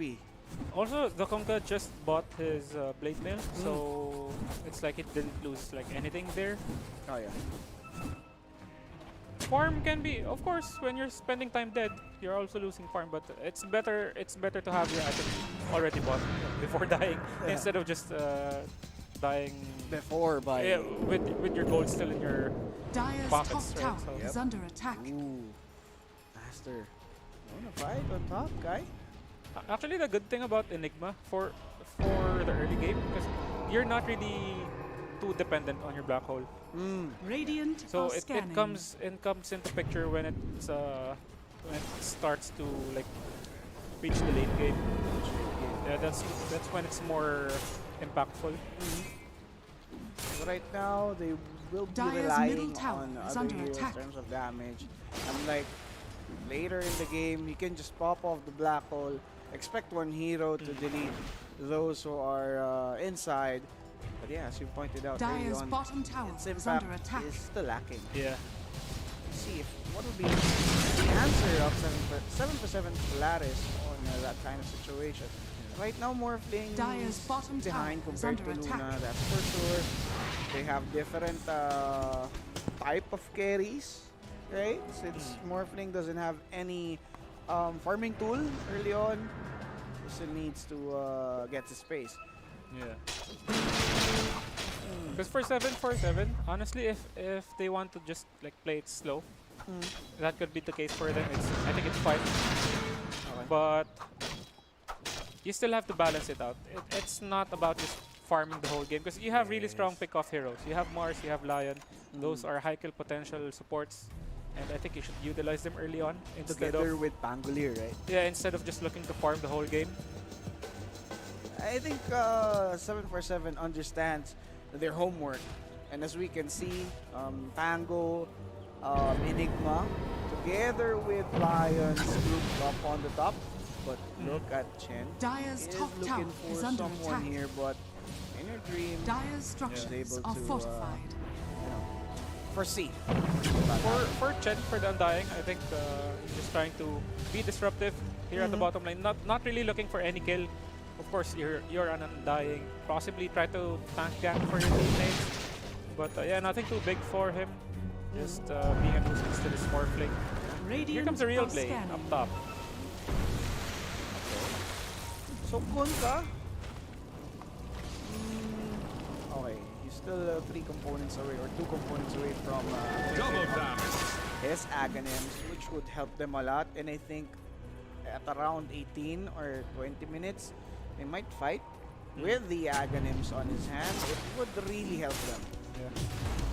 Slight hurt, for the Batrider, right? The change to Firefly. It's much more spammable, but wait. Good opening kill. Good opening indeed. He got deleted. He got beamed. On the other hand, this Morphin popping off this Rainbow Spear. There's the haste picked up by dying. Okay. Trying to escape. Lasso though will be enough to burst Enigma. He burst alive. Boomy will be left alone on the mid lane. He's sure to die from the hands of Radiant's middle tower is under attack. Master. Radiant structures are fortified. Good early fight for Team Aster. Dire's top And tower yeah, is even under without the attack. Luna, they definitely have that Radiant's firepower middle tower to get is under those attack. kills. Polaris, they were a bit scattered in that team fight, so it's like they gave it away Radiant's with their middle positioning tower there, is and fallen. Team Aster was able to capitalize. And yeah, get those free kills. I like the item of Undying. Havoc really helpful right now given that Pangolier's damage is converted to physical and you can most likely protect anyone Radiant who's are being scanning. bullied by anyone from the side of 747 Polaris. And into the Roche pit they go. Aster. Oh, nope, never mind. Just checking. Just in case. Oh, okay, never mind. Again. They go back in. It's good for the team. Yeah, they don't have the damage for this, definitely. They leave it at that, but 747, they do have this black hole up. Plus the dagger reveal could be good, but ooh, good placement from this Batrider though. Finds it first, the fingers set in there. Arena will give it. No, there's no way to beat the black hole, but he went straight for that ghost ship. He's taken so much. That double the Pearl B. Rolling Thunder will be stopped. There he goes. He fell down. Oh my god, that's so bad for the side of 747 Polaris. This is actually good for Luna, the early shard, because it's gonna provide you much more damage other than just being a right-clicking hero. You're literally like a baby with the shard buff. Just try to stick on the other heroes, to stay on top of them. Another kill to be picked up by Aster as they take the Aegis. Free Aegis, free kills. Did they lose a hero? I think they didn't lose a single one. That's, that's special from side of Aster. Also, super good positioning from the Visage because he has the block, he has the market, so that's to cancel the damage aside from negotiations for so that's all Kama has to do after these team fights. Send the familiars, deal damage, or go for the stuns with the stone form. Just stay within range of DB so you can silence him whenever he black holes. And yeah, job's done for the Visage. That's pretty much it, guys. And for Batrider, that's really huge. His play is really huge.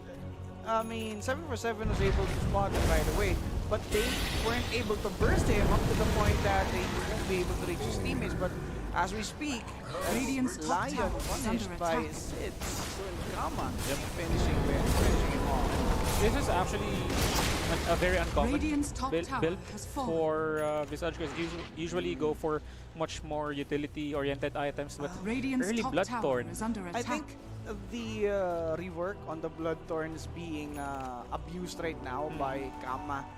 Yeah, Just magic really damage. Huge change and one of the most utilized item for those summoning type heroes. Yeah. Such as Beastmaster, Brood Mother to be exact. And the fact that you get it at as early as 20 minutes. Dire are scanning. There's no way for 747 Polaris to cancel it right now. I mean, there's no Lotus Orb on their side. If ever a Lotus Orb gets picked up, it's gonna take a while for them. Because the Enigma still needs a few more items. Radiant's Because with the Bloodthorn active, you're not going to be able to freely get those black holes in. You might want to conserve it a little bit more and wait for the perfect opening, but delaying the black hole, that's just going to you're just going to let Team Master snowball your team fights.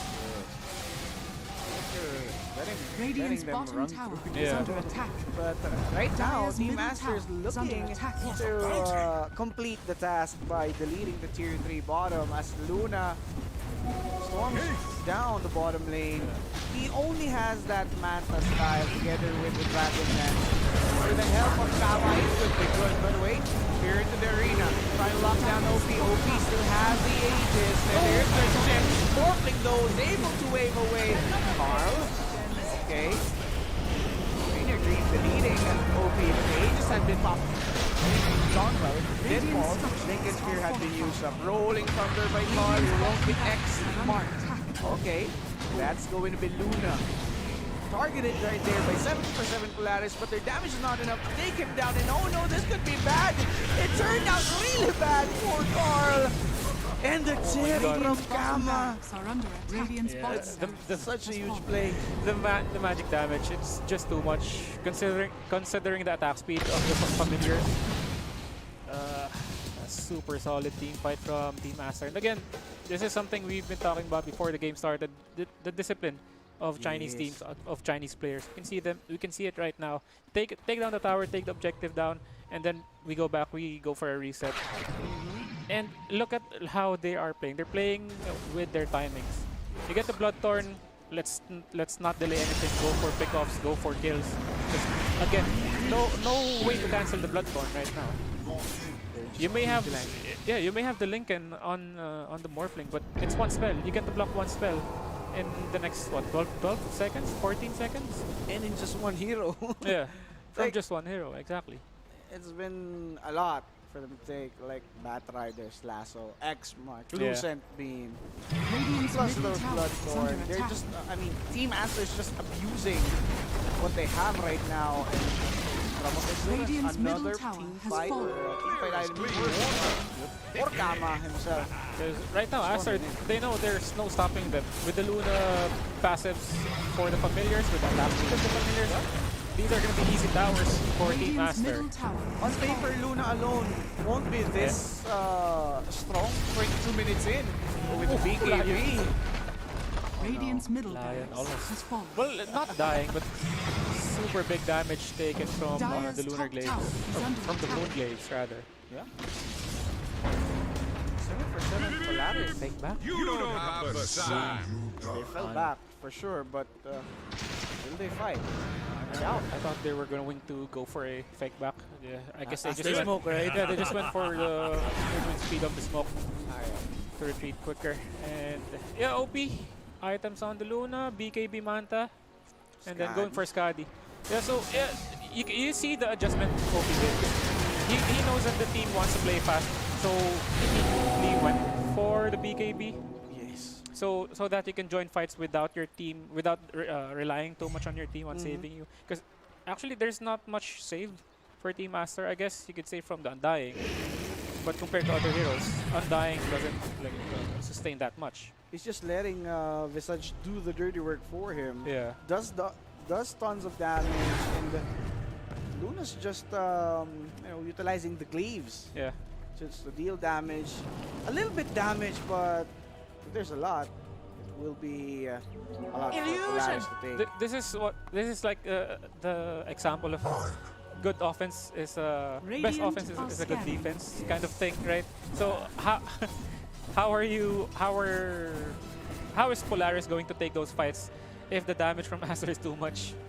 Yes, it will be very hard for them, especially at this point that Morphling's only one that has a decent farm. I mean, Carl does have some, but it won't be enough with just the two of you going up against almost 5. I mean, even Undying at the bottom of the net worth right there, he's still given lots of value in team fights just by dropping the tombstone, popping off those DKs, right? So it's really hard for 7-for-7 Polaris. You can see also the problem for 7-for-7 Polaris, the lack of heroes focus the tombstone. Oh yeah. Because as long as Morphling can't reach tombstone, they're not able to fight pretty. Well, they're not gonna. It's gonna be very hard for them to consistently fight as long as the tombstone is there. So Bat Riders now aiming for this big AB just so he could be safe. As they wanna continue their momentum going. Team Aster, I think after that big AB will be looking for another team fight here. Yeah.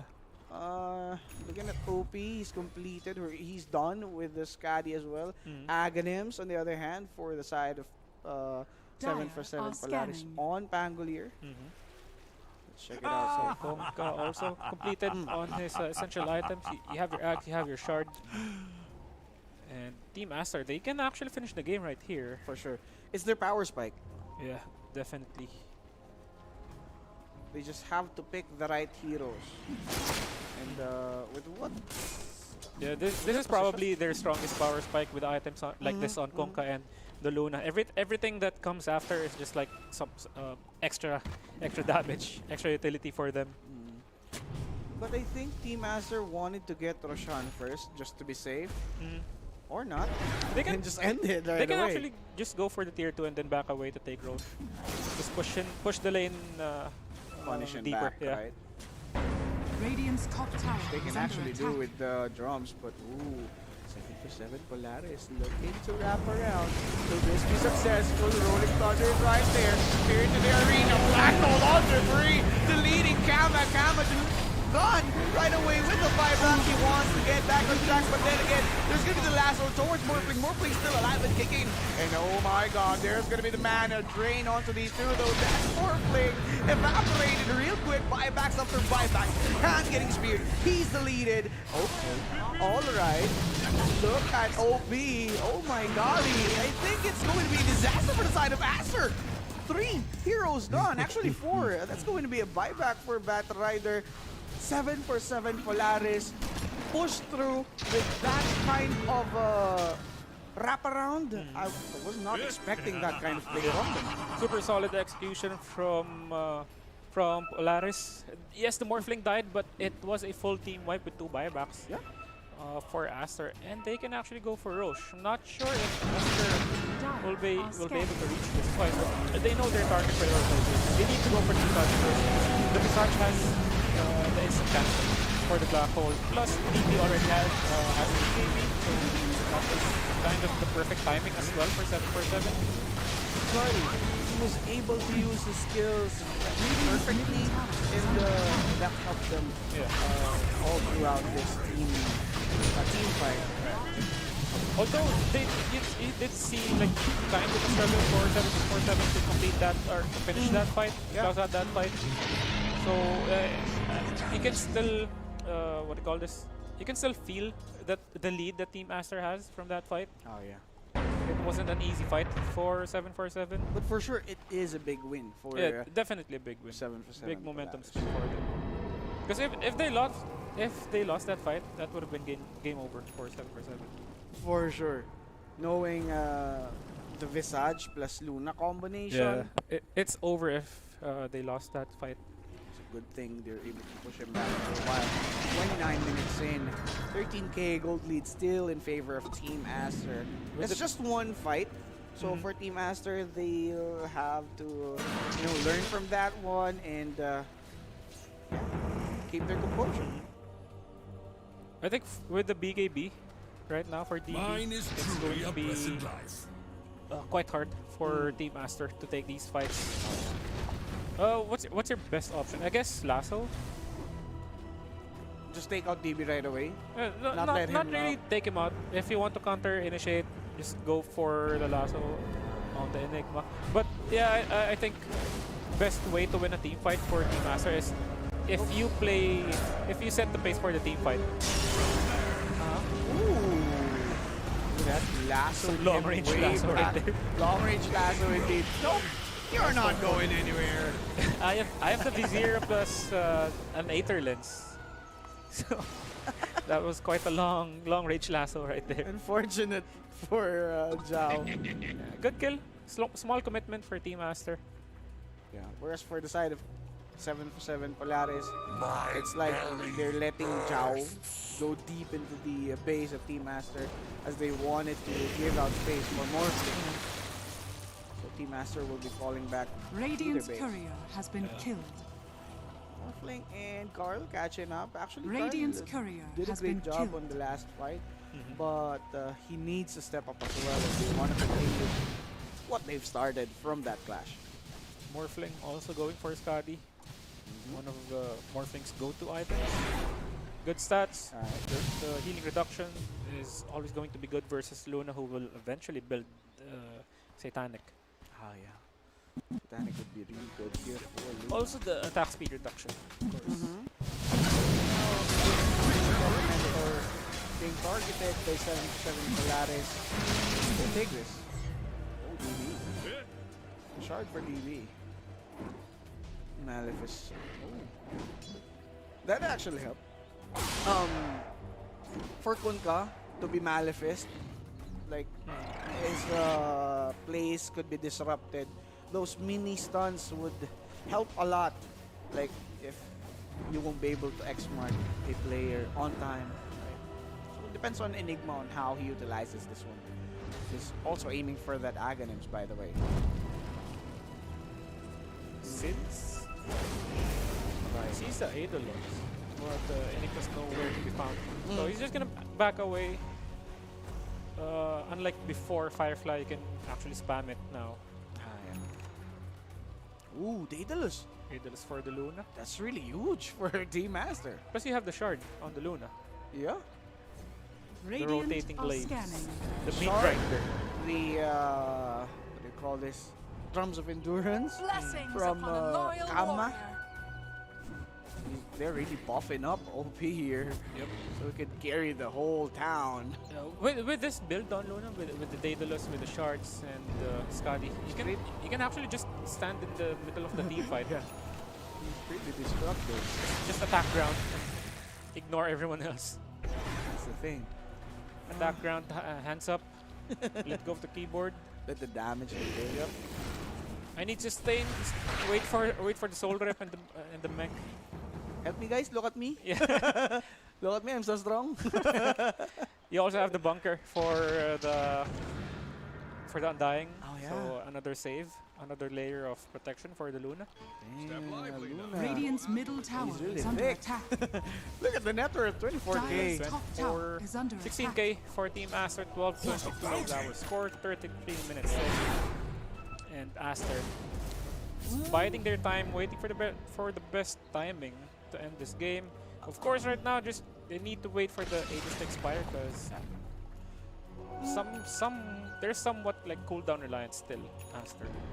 Of course, you'd want to fight with the Torrent Storm, the Ghost Ship, Eclipse.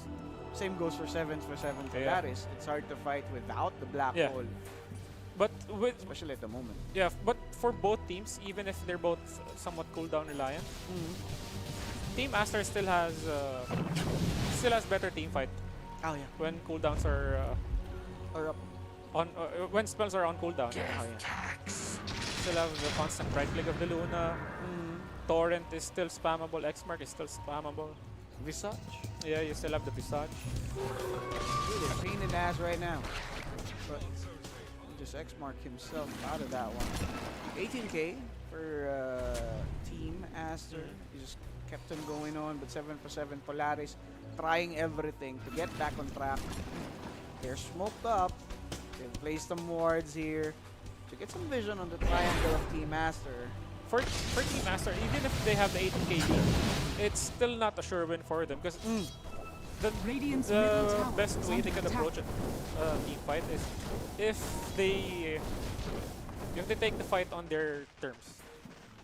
If they try to react to what 747 does, that's Radiant's already a middle lost fight tower for them. is under So you're gonna get hit really hard with those balls, the black hole, rolling thunder, and it's gonna be tough for you to react. So this is exactly what they're looking for. That's Exactly what you want for Team Aster. Get the pick off, get that early advantage, and you got an Enigma with no buyback. very unfortunate for Enigma right there. He was not expecting anything. I'm not actually sure why he was outside. Yeah, those guys went back in, but yeah, that might have cost him the game. If they're not able to end this here, it's still going to be a mega probably. yeah. Or But well, so far, Polaris, they are managing to hold because the creep wave for the top lane, it's pushed in deep in the side of Team Master. So for 7 Polaris, it's a challenge for them to defend their base and at the same time clear out the enemy team.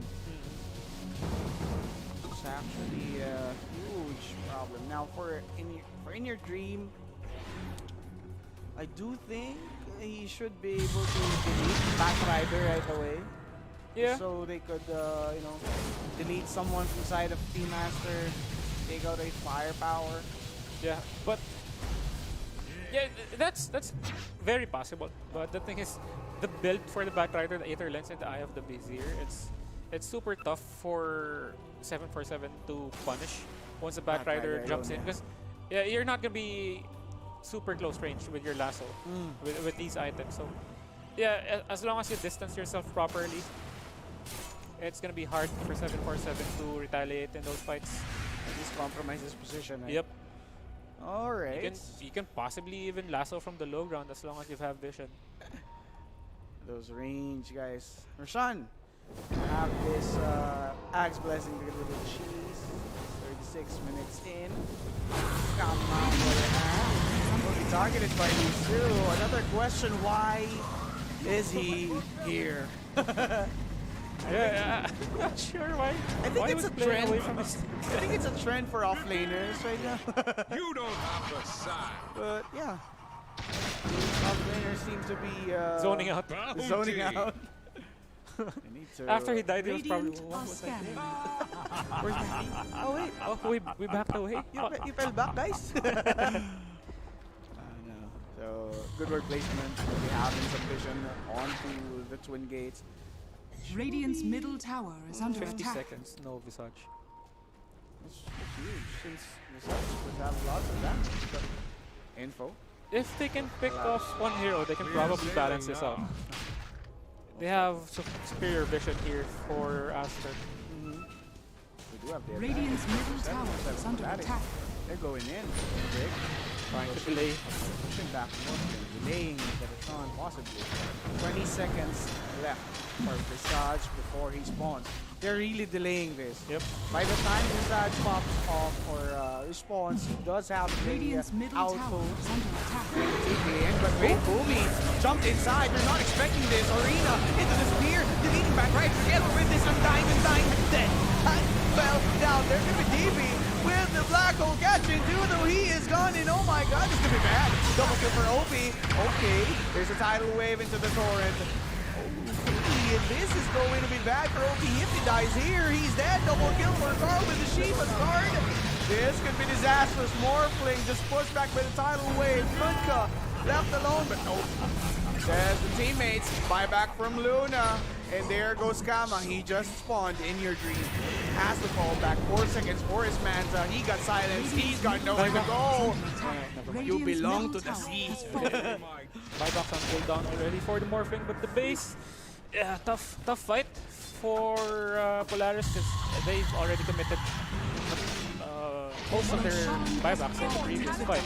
So Aster, it was their turn this time to abuse it.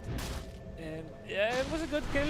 It was a good kill on, what do you call this? Or, sorry, good attempt on the Luna because they got the black hole, but the damage of the shard, it was just too much for the Enigma.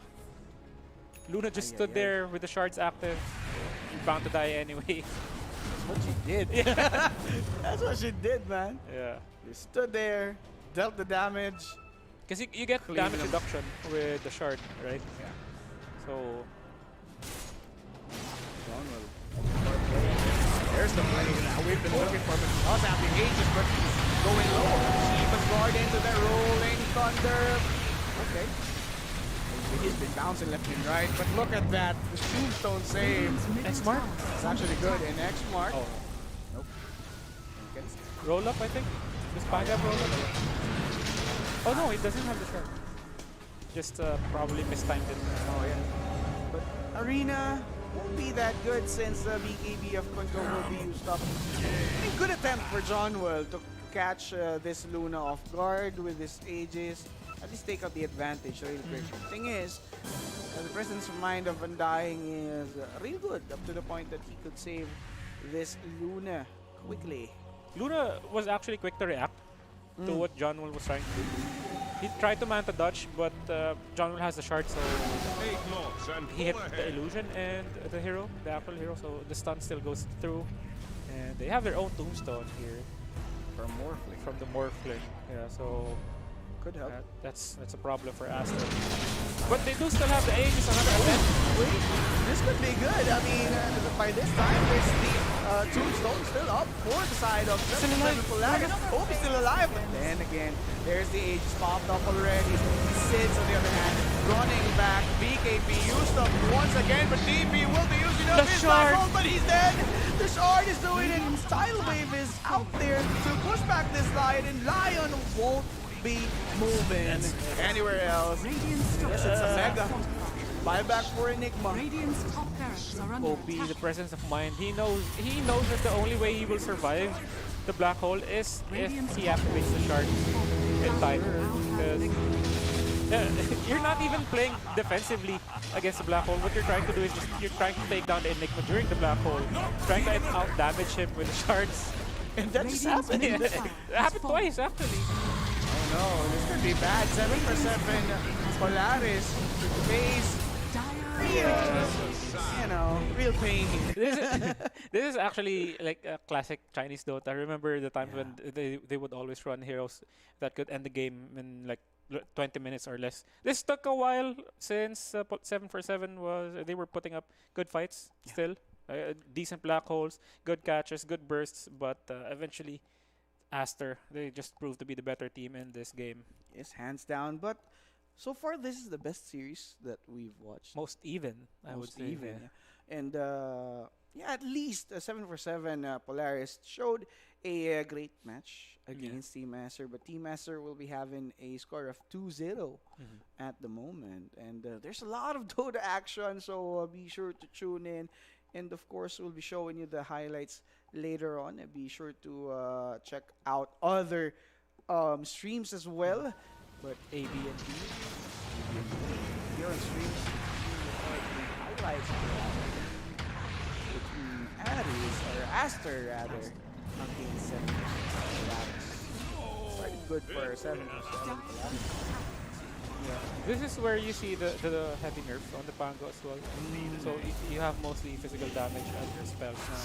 And versus a Conka, you're not really gonna deal that big of damage compared to before with that blade mail, or even with just a chain mail, the extra armor that it provides. This is where you got shredded by shards.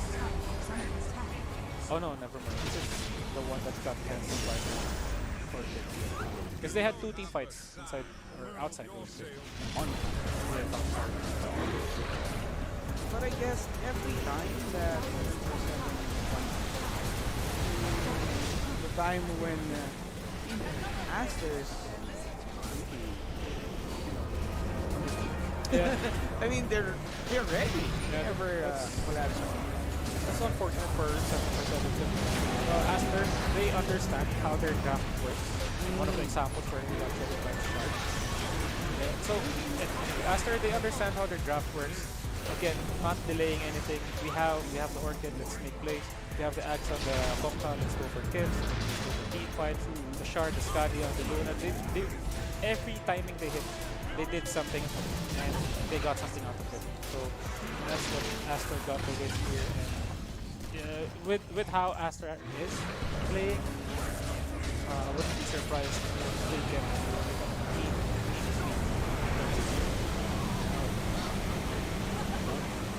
another one.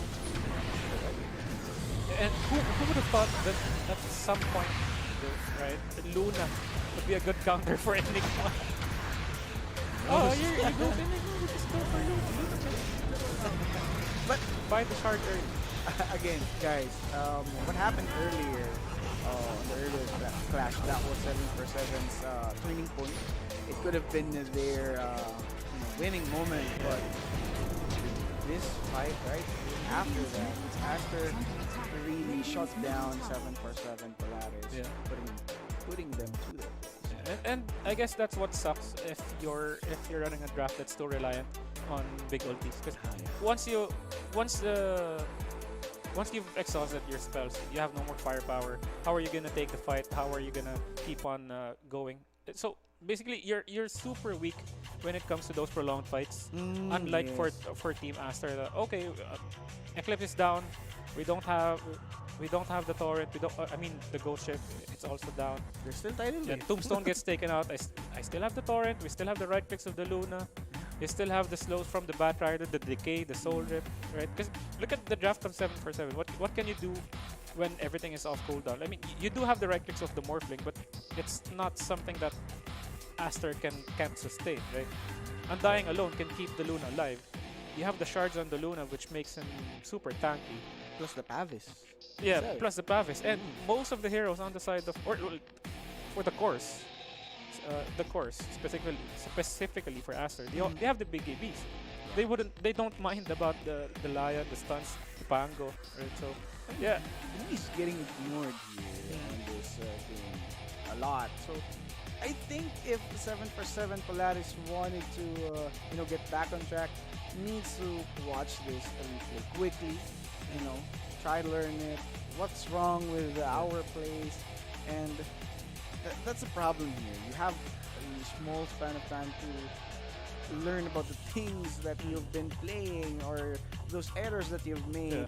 But it is what it is. Continuous games, all best of ones, and it's really important for you guys to secure those wins early on. Yeah. Again, top 1 and top 2 from both groups A and B will be heading towards our phase 2. But that's our series. That's our best of 1 between Team Aster and, of course, 7/7 Polaris. It's not yet over, guys. Just relax. But before we take a quick break, quick shoutouts to our sponsors. Intel, Predator Gaming, and of course Xbox PC Game Pass. And there we have it. Thank you guys. We'll be back for another series here in the Asia Pacific Predator League 2024 Dota 2 group stage.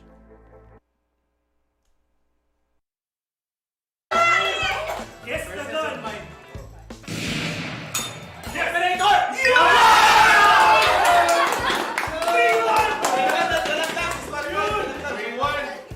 the agent! Sino? 3-2! Yari na kayo! Yari na kayo!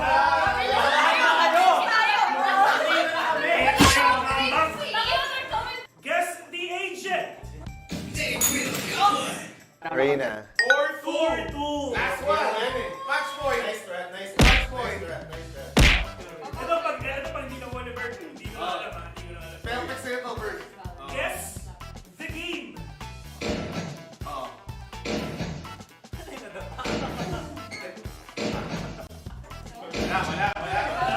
Tamang sagot ay... Roblox. The future! The future. The future of esports. Again, it's time. Guess the action in 3, 2, 1. Uy! 10-point Harvest! Guess the action. 5, 4, 3, 2, steal. 5. Spike defusing.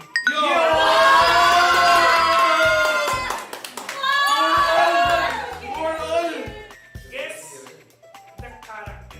Ready? Ready? 4-4. Guess the character. May manalo ba? Let's see.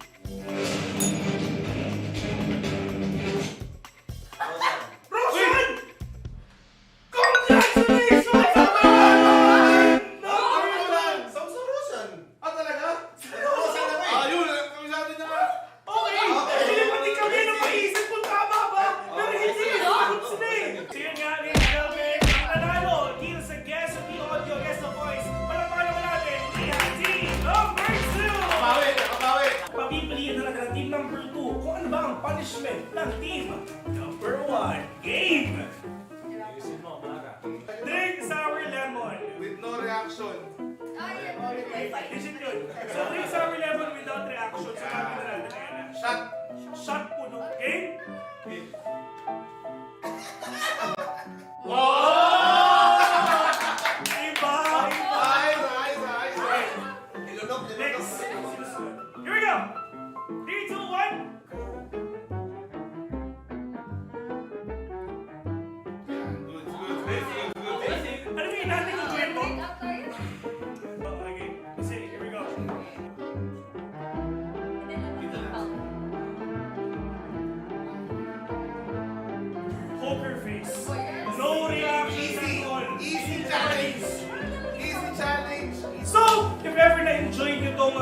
natin yung mga challenges natin. Don't worry, kasi marami pa tayong susunod na challenges. So wala kayong gagawin kung hindi antayin nyo lang para mas ma-enjoy natin at para mas maging exciting yung mga araw natin ngayon. Once again, ako nga pala si Phil, kasama ko si Kuya Nick, and see you on to the next one.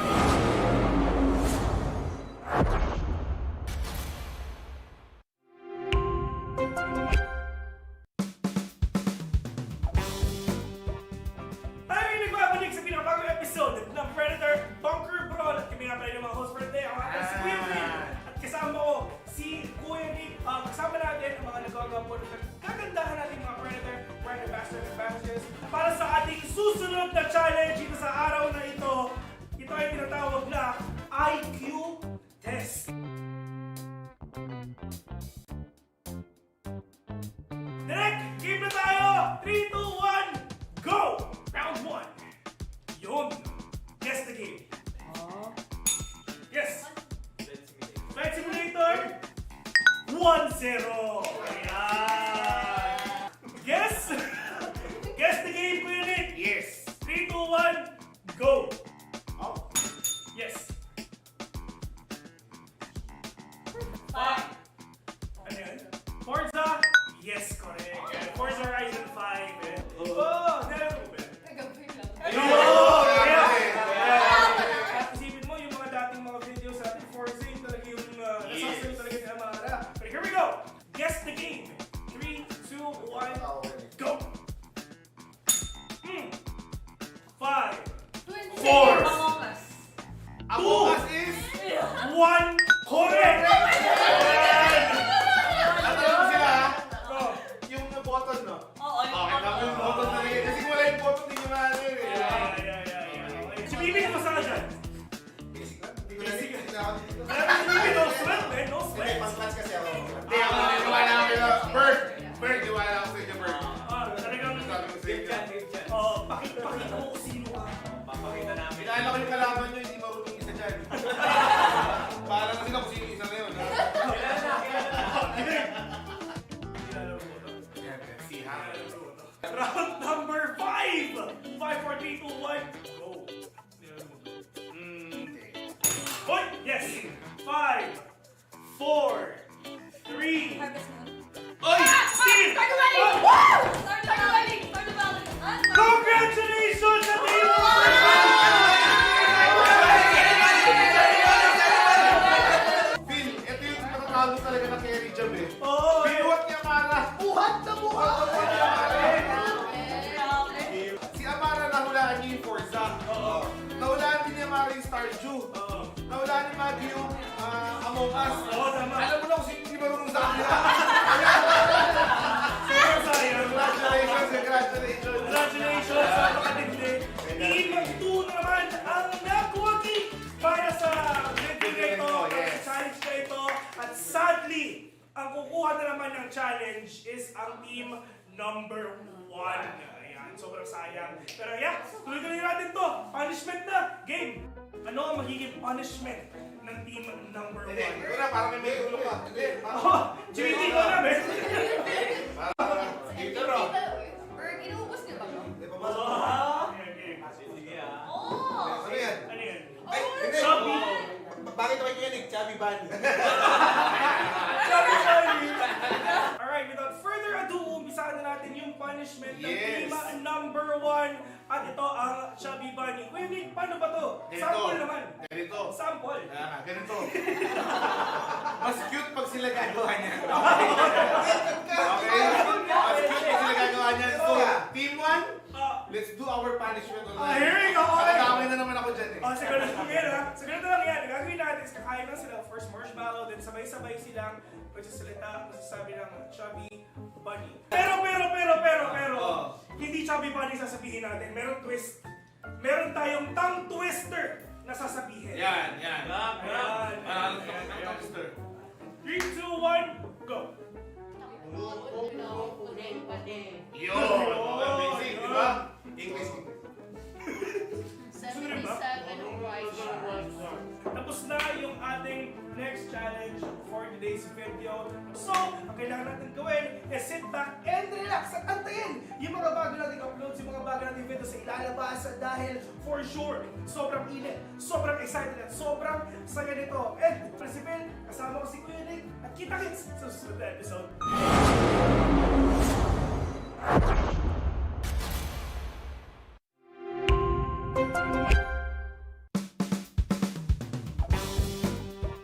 Welcome nga pala sa panibagong episode ng Predator Bunker Brawl. And of course, kami nga pala ang host for today. Ako si Phil, kasama ko si Kuya Nick. Kuya Nick, meron naman tayo mga panibagong episodes ngayon. Yun na nga. Challenges. Another challenge, another video. Matindi ang gagawin natin for today's video.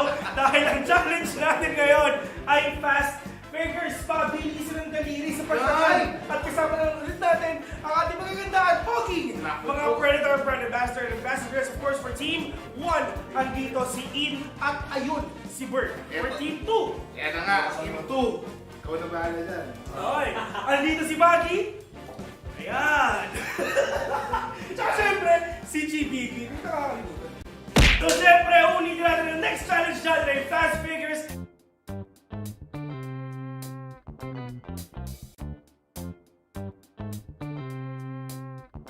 Ready na kayo? Ready ka na? Timer starts now! Dito ulit. Bawo na. Oy! Boom! Tapos na? Uy, napalo na 2 beses! Naku po. Sobrang tryhard mo naman. Kaibigan. Oh, nataas mo ako eh. Diba? Uy! 1-0! 1-0 in favor of GBB Team 2. Ready? Ready?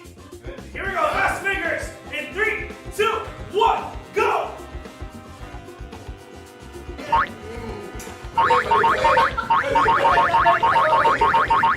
Ang daya ni GBB! Yung kamay! Ba't yung kamay yung pinapalo mo? Nagtanong kasi kanina eh. Hindi ko naman alam na bawal kamay. Ang daya! Oh, madaya ang CBB. Oh! Nice one. Tapos na, ladies and gentlemen, 2-0 in favor of Team 2 again! Team number 2 ang nanalo dito sa Fast Fingers. So, Team number 1 ulit ang gagawa ng punishment. Tayo mo po. So, Dipit, papakita natin yan in 3, 2, 1. Kuha sila ng cookie, then may ruleta. Yes. Kung saan pumunta yung ruleta na yun, doon ang dip. Doon i-dip yung cookie, then kakainin nila. Pero tatlo sila, di ba? Team 1 nandito. Pero feeling ko, kulang eh. Ito na nga.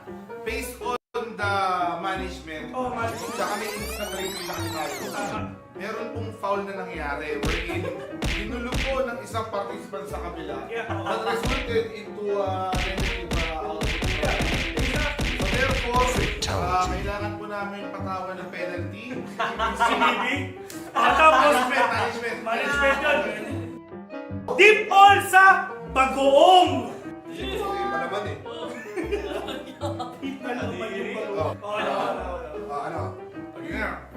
Harap yan! Sarap! Okay, next! What's bird? Tigisa na naman yan eh. Tigisa na naman yan. Okay, okay. O, ikot natin direct. Ang kanyang dip, special na Ketchup. vinegar. Kunti! Kunti! Kunti! Kunti. Sama? Pinagin mo yung buong cookie dyan. Ayan! 1, 2, 3. Go. Kami yan. Gusto ko tubig. Thank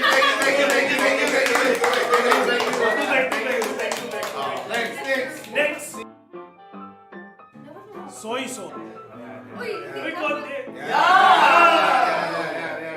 1, 2, 3. Okay. Masarap mo, isa pa Sarap, lang. sarap. Sa patis naman. Mayonnaise! Ay, deep. Uy! Mayonnaise! Mayonnaise!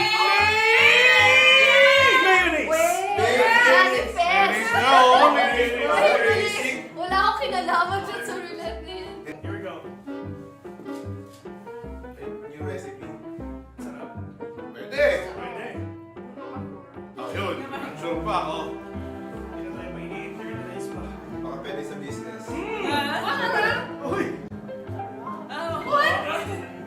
Okay, so yun ang ating matinding punishment dun sa ating fast players na game. Dumating tayo sa panahon na si GBB. Tumaan pa talaga sa butas ng karayom. Kailangan manalo. may fear tayo rito. Nga, tapos na yung isa nating challenge for the day. At kita-kits na lang sa susunod na video.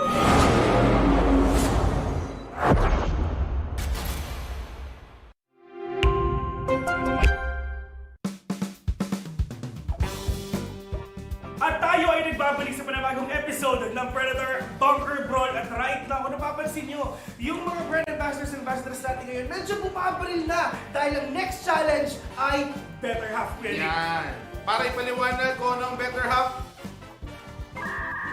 Let's watch this!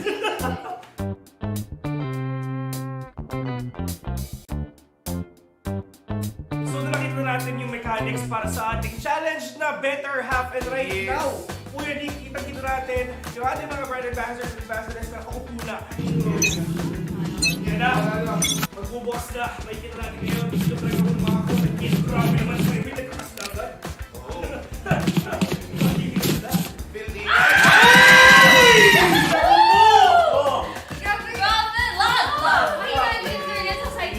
Ready, kami ready. Dati. Ito, tingnan mo, tatalunin natin yung top range yan.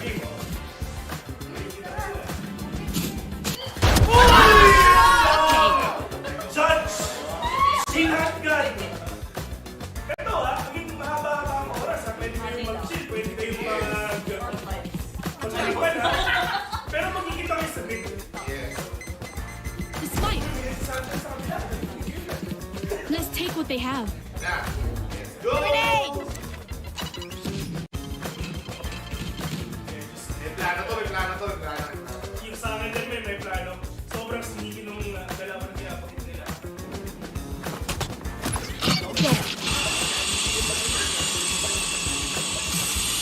Lumabas na eh.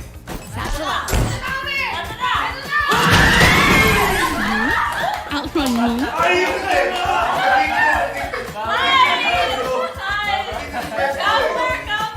Alam nila! Alam Ito ko yung pwesto eh. So ngayon, magkakaalaman kung may panalo na or meron na Keep up. tiebreaker. Sudden death. Sudden death, yeah. Here we go. Ayun na. Pero kung sisipin sa kalaban mo, uy! Husay! Husay! Ano tapos na region natin yan? Top 7? Top 7 ang region natin. Nakakalawa. Oo. Ito na, yan na. Pwede sila magkita. Oh! Next one done. Finally! 3-2! Finally! Kamali yung bida. Pero wala eh. 3-2 na finally nakabawi na ng Team 1! Congratulations! Brilliant job! Ito yung pinaka-antay natin kasi syempre tayo lagi na punish. And right now, comeback! Oh, comeback is real. At para sa ating next punishment, yun ang ako ulit. Pag-usapan na natin na what spell mangyayari. At Team 2 ang gagawa. No? Finally! Nakabawi na ng Team 1 dun sa lahat ng punishment na natanggap nila. Pero sino ba ang pinakaunang contestant sa harapan? Ang una nating mag-bat spell, syempre, ang kanilang one and only, siya daw ang secret formula. So dahil ang secret formula, ikaw ang mauuna sa ating punishment. GBB? Okay, GBB! 3, 2, 1, go! C! C-H! It's yun! Sige, I! D! Yun! Wala ka I! I! B. D! Y! Y! C! Anong C? Okay na. Next!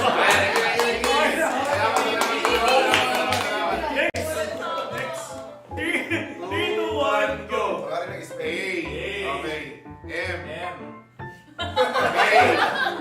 R! R! A! Si Amara parang sumasayaw eh, no? Ay, wait, isa pa pala, sorry. Bonus pa, di ba?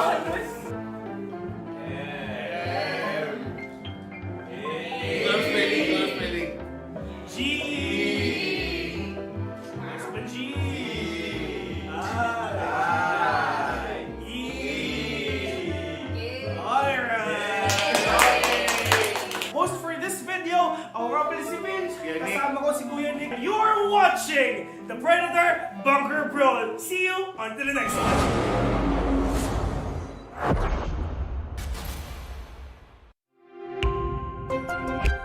With the Predator Helios 3D15 Spatial Labs Edition. The 13th gen Intel Core i9 HX processor, NVIDIA GeForce RTX 4080 GPU, and our custom-engineered Aeroblade cooling, alongside liquid metal over the CPU. Delivering intuitive interaction and immersive sensation through technologies like advanced sensory solutions, optical display, and the latest real-time rendering technologies. With the Helios Neo 16. 13th gen Intel Core processor? Check. GeForce RTX 40 series graphics? Of course. As for cooling, the Helios Neo includes Predator's custom-engineered cooling solutions listed here, with our unique Aeroblade fans and liquid metal thermal grease. Predator Triton 17X laptop. This powerhouse features a GeForce RTX 4090 with a max TGP of 175 watts, the Acer Nitro XC452 CUV at 44.5 inches with a 32:9 ultra-wide aspect ratio and 1500R curvature. Predator Orion X. The Intel Core i9 13900KS Special Edition processor boasts 24 cores, a flagship NVIDIA GeForce RTX 4090. It is the smallest PC that features this GPU. Upgrade your gaming experience with the Predator Orion X.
guys? Phil here and welcome sa Predator Bunker Brawl, which is magkakaroon tayo ng set of challenges and punishments para mas maging mainit pa ang araw nyo. And of course, kasama natin ang mga magaganda at sobrang gwapong Predator brand ambassadors and brand ambassadors. At syempre, bago tayo magsimula sa ating pinakaunang challenge for today, konting banter muna sa dalawang teams natin ngayon. Team 2, meron ba kayong gusto sabihin sa Team 1? Friendly banter. Good luck na nyo, bay. Sabi ni Chibibi, syempre itatranslate natin yun. Good luck daw, sabi ni Chibibi kasi kailangan niya yan. How about yung Team 1, Berg? Meron kung susunod sa kanila. Good luck sa'yo, bay. Good luck sa'yo, bay. Ano yung isa? GG easy. Alright, so natitig na natin yung mga thoughts ng dalawang teams natin today. So hindi natin ito patatagalin pa. First challenge is ang Scribble Trouble.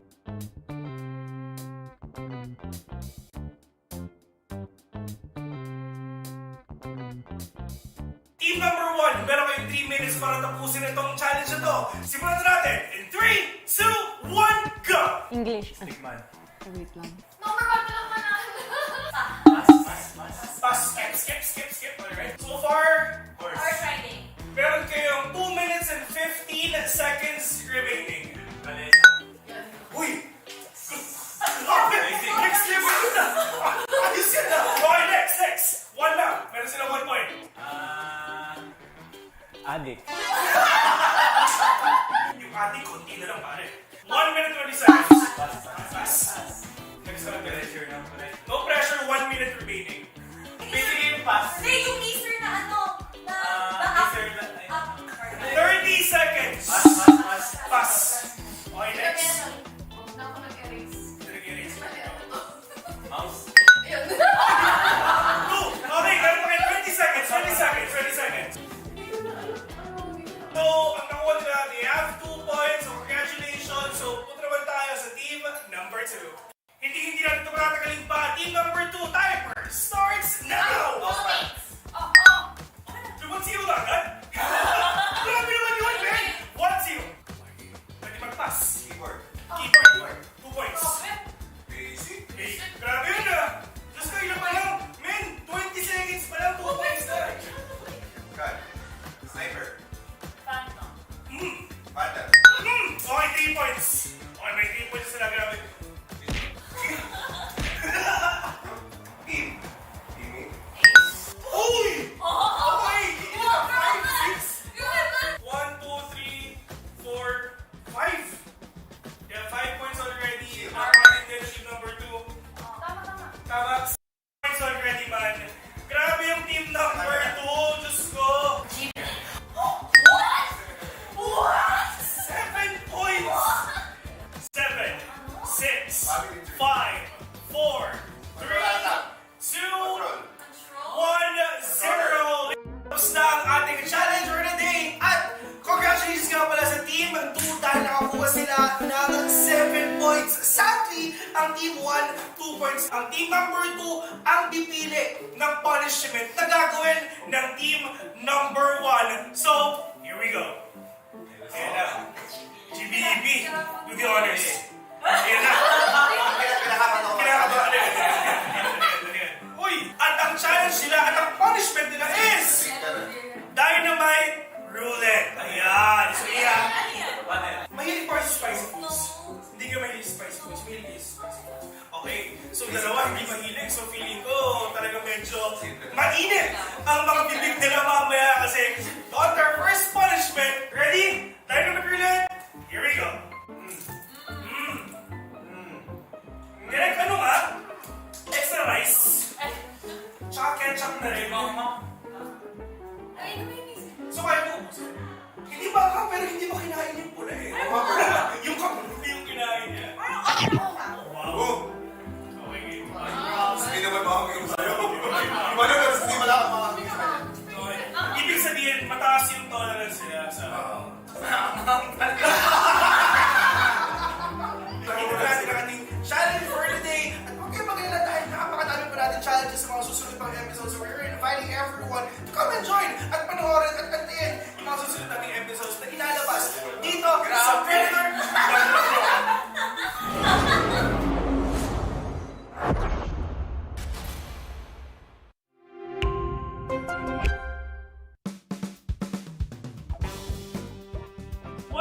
guys, Vil here, back in again para sa Predator Bunker Brawl. Talagang sobrang solid tong araw na to, sobrang special dahil meron tayong panibagong co-host for today. Maagang-maaga siya para sa game number 2. So ladies and gentlemen, para natin, we have Kuya Nick!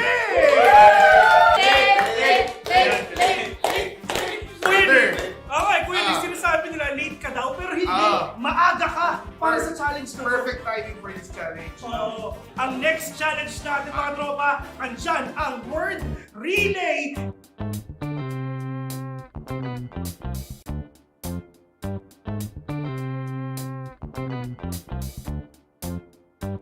So kung napapansin nyo si Chibibi, ang magsusulat dito sa ating board ng mga narinig niya sa teammates niya. And syempre wala talaga silang mahinig dahil suot nila ang Predator Ganea. Tara, try natin. Narinig mo ba ako? Hindi siya sumasagot kasi nga talagang wala silang narinig. Kahit isa, meron silang 5 minutes para tapusin to. So timer starts now. Fight! Fight! Fight! Fight! Spy. Spy daw! Spy daw! Spell na simulat niya. Alright. Okay. Orayon. Okay. Oy! What? Orayon. Octagon. X. Octagon. Octagon. Octagon. Octagon! Octagon! Ayan, pinapapansin na talaga natin pag-internalize nila. Kaya kung ako sa'yo, Chibibi, sulat mo na.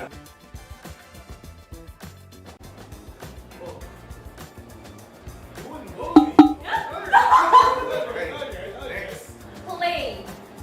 Play. Play. Play! Ang bago rin, diba? Play for fix. Play for fix. Tama naman din. Pass! Rage! Quit! Rage! Quit! Rage! Quit! Rage quit. Kung hindi marunong na sa dulo nyo, medyo alanganin. Dito lang yung pinakabait. Dito Oh, pinakabait. No, pwede naman sinasabi niya. Kahit sobrang galit ng first and second mo, pero yung third, tanong. Okay, sulat mo namin. No, next down. 15 seconds. Yes! Wala talo na Seven. kayo. Tanggapin na natin. 6. Wala silang nakuha rin. Pero sobrang lungkot lang talaga. Pero it is what it is. Team number 1 is handa na. In 3, 2, 1, go! Ano sila yun? Di ba yung strategy na dito ko yan?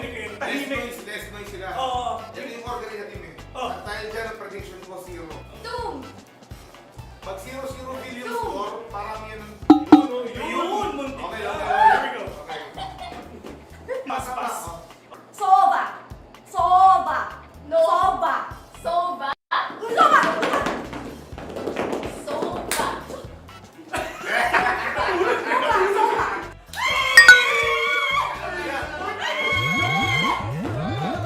Aim! Aim! Bot! Bot! Point! Bot! Aim! Point! Import. Point! Okay na. Aim! Easy, Chibi. Ayan. Ayan. Stand proud! Uy, yun na. Stand Yung proud! akala ko yun. Stand proud! Step bro. Yun. Stand Ano proud! ang ginagawa mo, Bert? Easy, Chibi. At the end of the day, meron silang 1 point. At right now, alam na natin kung sino ang panalo. Ayun na.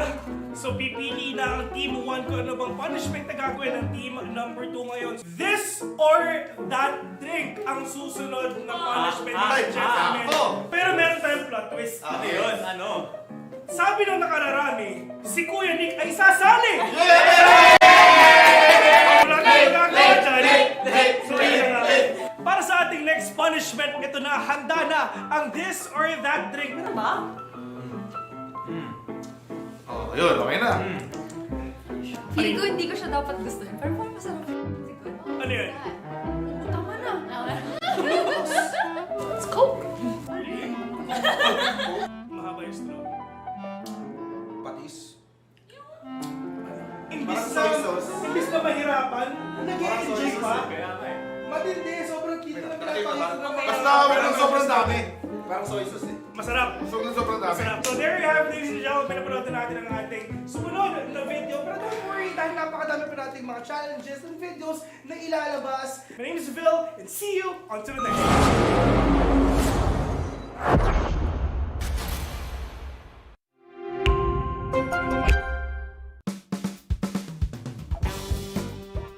What is up, ladies and gentlemen? Tayo nagbabalik dito sa Predator Bunker Brawl. Kami nga pala yung mga host for today. Ako nga pala si Vin. And syempre kasama ko si Kuya Nick.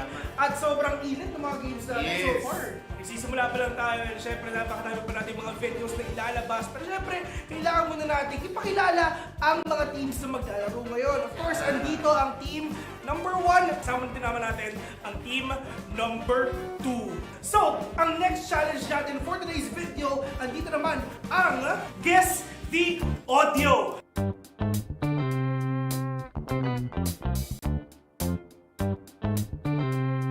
Are you guys ready? Ready na? Team 1. Are you guys ready? Ready? So, first, guess the game. Yes. Forza? Yes, tama. Alright. Okay. 1-0 tayo winning. Kakarami yung team member 2. May lang. Ready? Guess the gun. Yes. Odin. Odin. Correct. 2-0. Ito, madali lang to. Madali lang to para sa ito. Ready? Guess the agent.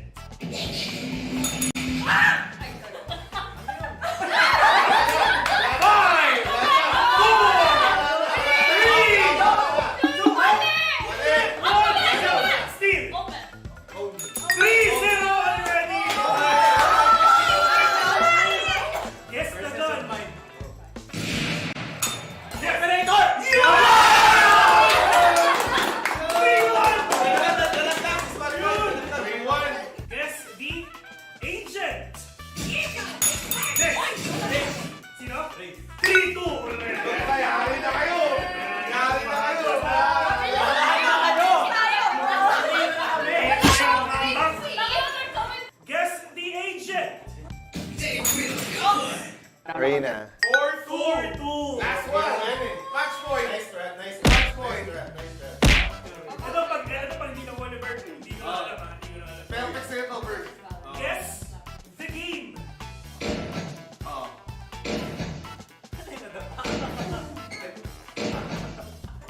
Wala. Tapos sagot ay Roblox. the future. The future. The future of esports. Okay, it's time. Guess the action in 3, 2, 1. Uy! Teleport correct! Guess the action. 5, 4, 3, 2, steal. 5. Spike defusing.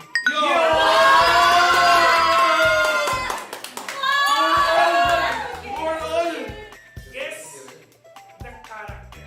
Ready? 4-4. Guess the character. May mananalo ba? Let's see.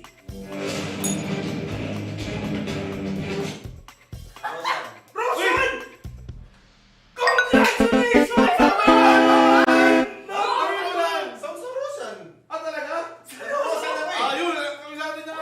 Okay, pati kami na maisip kung tama ba, pero hindi sagot sila eh. So yun nga, ladies and gentlemen, ang nanalo dito sa Guess the Audio, Guess the Voice. Palapakan naman natin, team number 2! Papipiliin na natin ang team number 2 kung ano ba ang punishment ng team number 1. Game! Drink sour lemon. With no reaction. Isip yun. So drink sour lemon without reaction. So sabi na natin, ayan na. Shot po, no? Game? Iba!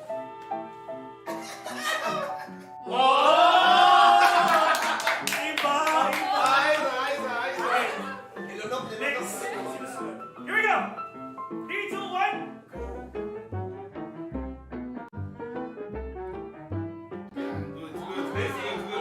Ano yung natin yung gawin mo? Okay. Kasi, here we go.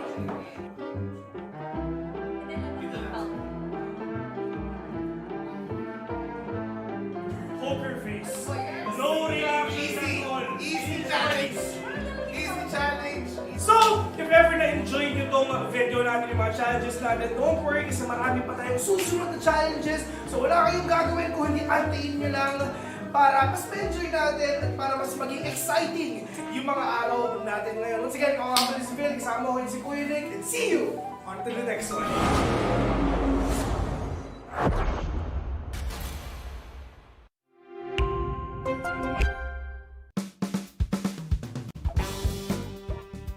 Tayo yung nagbabalik sa pinakabagong episode ng Predator Bunker Brawl. At kami nga pala yung mga host for today. Ako nga si Kuya Nick.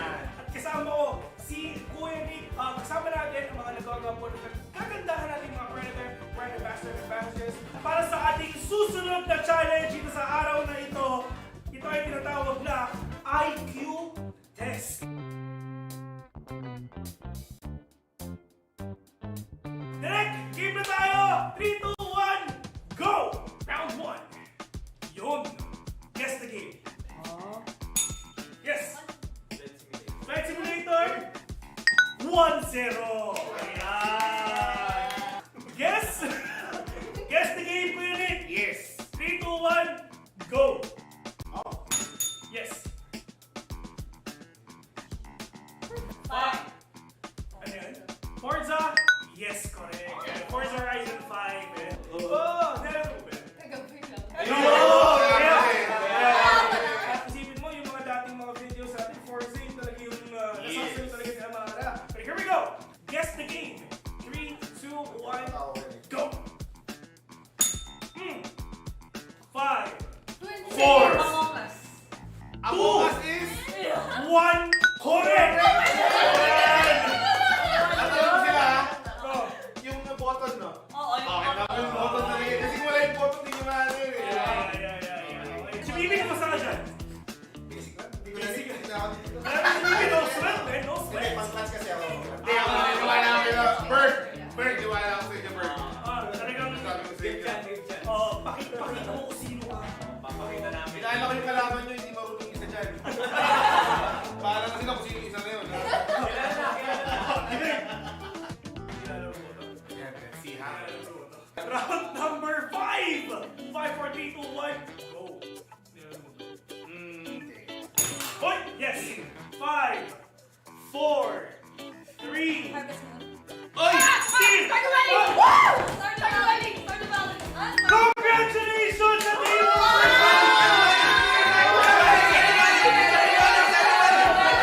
Phil, ito yung matatalo talaga na carry jam eh. Oo! Binuhat niya Amara. Buhat na buhat! Si Amara nahulaan niya yung Forza. Nahulaan din ni Amara yung Stardew. Nahulaan ni Maggie yung Among Us. Oo, tama. Alam mo na kung sino hindi marunong sa kanila. Super sayang! Congratulations! Congratulations sa makatindi! Team 2 naman ang nagwagi para sa video na ito, para sa challenge na ito. At sadly, ang kukuha na naman ng challenge is ang team number 1. Ayan, sobrang sayang. Pero yeah, tuloy-tuloy natin to. Punishment na. Game. Ano ang magiging punishment ng team number 1? Hindi, ito na, parang may ulo ka. Hindi, parang... Oh, cheating ko na, Ben. Parang... Game na ro. Inuubos niyo ba? Hindi pa ba? Ano yan? Ano yan? Ay, hindi. Chubby. Bakit ako kikinig? Chubby Bunny. Chubby Chubby. Alright, without further ado, umpisahan na natin yung punishment ng Yes. team number 1. At ito ang Chubby Bunny. Kuya Nick, paano ba to? Ganito. Sample naman. Ganito. Sample. Ganito. Mas cute pag sila gagawa niya. Okay? Mas cute pag sila gagawa niya. So, team 1, let's do our punishment online. Here we go. Nagkamay na naman ako dyan eh. Oh, siguro lang yan ha. Siguro lang yan. Gagawin natin is kakain lang sila. First marshmallow, then sabay-sabay silang magsasalita, masasabi ng Chubby Bunny. Pero, hindi Chubby Bunny sasabihin natin. Meron twist. Meron tayong tongue twister na sasabihin. Yan. Ayan. Twister. 3, 2, 1, go! Yun! Basic, di ba? English. Tapos na yung ating next challenge for today's video. video. So, ang kailangan natin gawin is sit back and relax at antayin yung mga bago nating uploads, yung mga bago nating video sa ilalabas dahil for sure, sobrang init, sobrang excited at sobrang saya nito. And, Principal, kasama ko si Kuya Nick at kita-kits sa susunod na episode.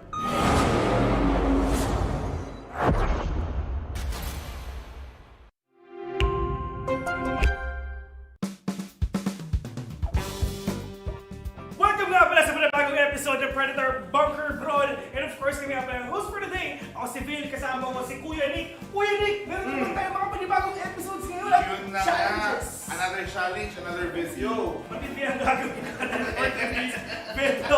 Dahil ang challenge natin ngayon ay fast fingers pa, bilisan ng daliri sa pagkakain. At kasama naman ulit natin ang ating magaganda at pogi. Mga Predator, Predator, and Ambassadors, of course, for Team 1. Andito si In at ayun, si Bert. For Team 2. Yan na nga, Team 2. Ikaw na bahala dyan. Okay.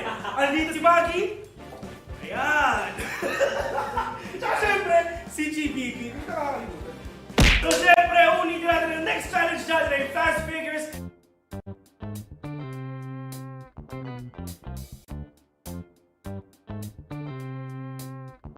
Ready na kayo?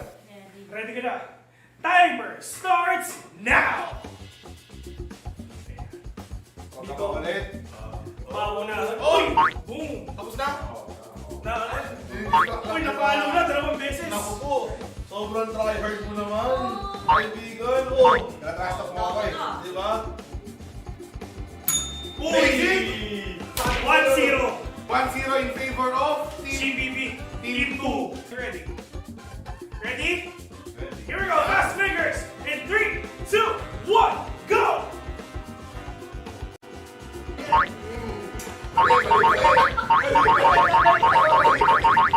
Ang daya ni GBB! Yung kamay! Ba't yung kamay yung kinapalo mo? Hindi mo naman alam na bawal na kamay. Ang daya! Oo, madaya ang GBB. Nice one. Tapos na, ladies and gentlemen, 2-0 in favor of Team 2 again! Team number 2 ang nanalo dito sa Fast Fingers. So, Team number 1 ulit ang gagawa ng punishment. So, Dipit, papakita natin yan in 3, 2, 1. Kuha sila ng cookie, then may ruleta. Yes. Kung saan pumunta yung ruleta na yun, doon ang dip. Doon i-dip yung cookie, then kakainin nila. Pero tatlo sila, di ba? Team 1 nandito. Pero feeling ko, kulang eh. Ito na nga.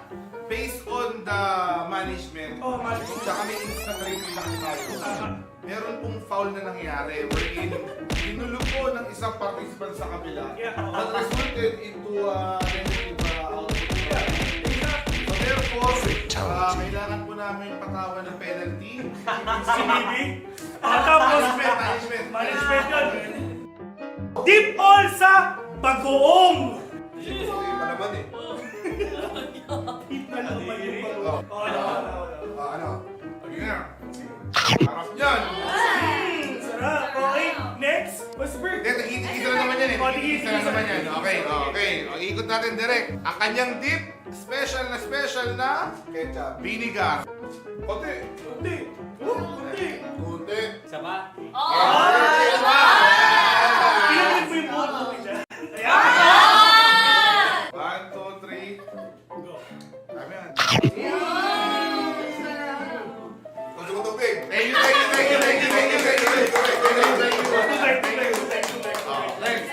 Next! Soy sauce. Uy, Uy, konti. Yan. 1, 2, 3.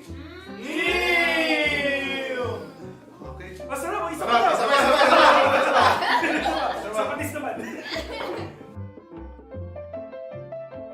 Mayonnaise! Ay, di po. Mayonnaise! Mayonnaise!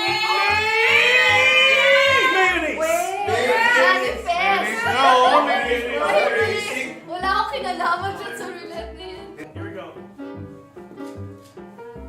New recipe. Sarap. Pwede. Pwede. Ayun, ang sure pa ako. Hindi na tayo may-i-internalize pa. Baka pwede sa business. Uy! Okay, so yun ang ating matinding punishment dun sa ating fast players na game. Dumating tayo sa panahon na sa GPB. Dumaan pa talaga sa butas ng karayom. Kailangan manalo. fair tayo rito. Nga, tapos na yung isa nating challenge for the day. At kita-kits na lang sa susunod na video.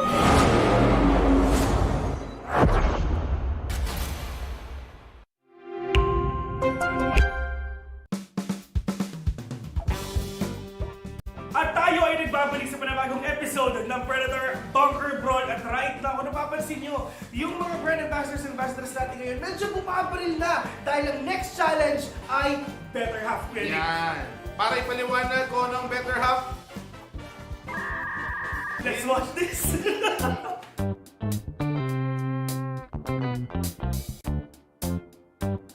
So nakita natin yung mechanics para sa ating challenge na Better Half. And right now, Kuya Nick, kita natin yung ating mga brand ambassadors and ambassadors na kaupo na. Yan na, magbubukas na. May kita natin ngayon. Gusto ko rin mga kapatid. Grabe naman sa ibig. Nagkakas na agad. Magiging na. Building.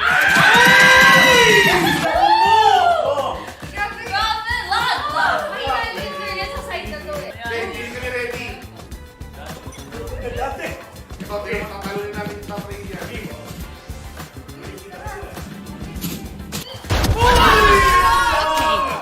Judge! Sinagad! Ito maging mahaba-haba ang oras Pwede kayong mag-chill, pwede kayong mag-aliwan Pero magkikita kayo sa video. Yes. The spike. Let's take what they have. Na. Go!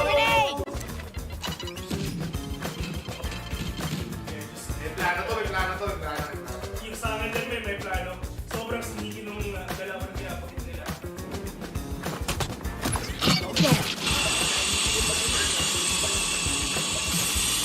Lumabas na eh.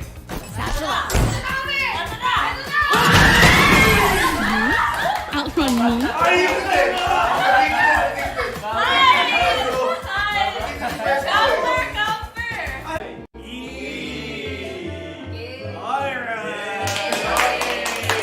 Host for this video, ako nga pala si Vince, kasama ko si Kuya Nick. You are watching the Predator Bunker Brawl. See you until the next one.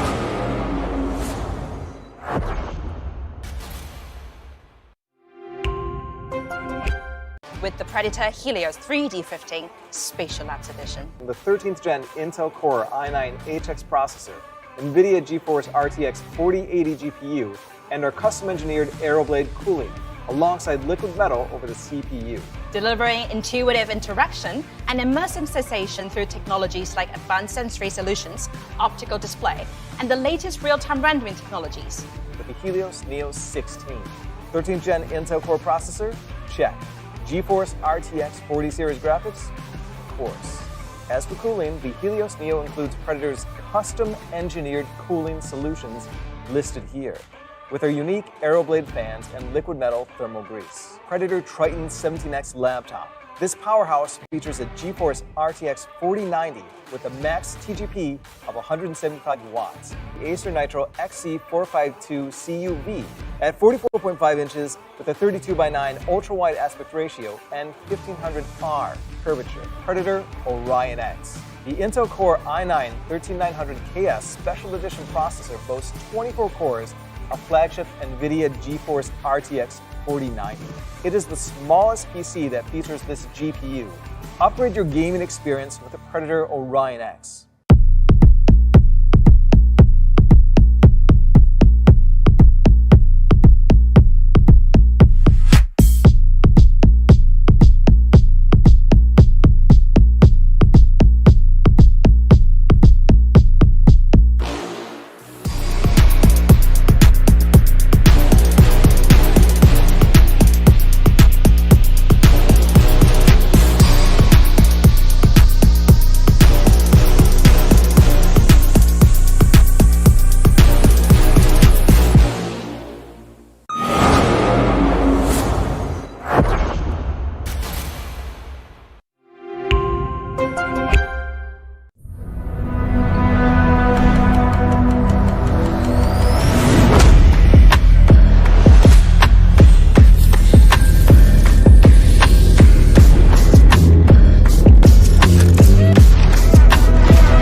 Bunker Brawl, which is magkakaroon tayo ng set of challenges and punishments para mas maging mainit pa ang araw nyo. And of course, kasama natin ang mga magaganda at sobrang gwapong Predator brand ambassadors and brand ambassadors. At syempre, bago tayo magsimula sa ating pinakaunang challenge for today, konting banter muna sa dalawang teams natin ngayon. Team 2, meron ba kayong gusto sabihin dito sa Team 1? Friendly banter. Good luck on you, bay.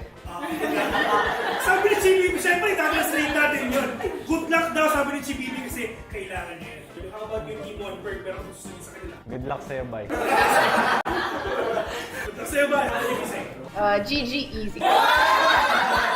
Alright, so natitig na natin yung mga thoughts ng dalawang teams natin today. So hindi natin ito patatagalin pa. First challenge is ang Scribble Trouble.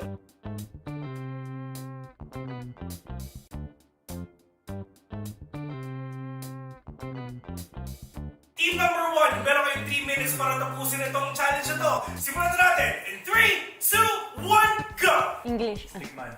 Wait lang. Number 1 na lang manalo. Pass, skip. Alright. So far, Horse riding. meron kayong 2 minutes and 15 seconds remaining. Uy! Next level na! Ayos yan na! Okay, next! 1 lang. Meron sila 1 point. Adik. Yung ating konti na lang pare. 1 minute 20 seconds. Pass. Next na pressure na. No pressure, 1 minute remaining. Basically yung pass. Hindi, yung Easter na ano. Easter na. 30 seconds. Pass. Okay, next.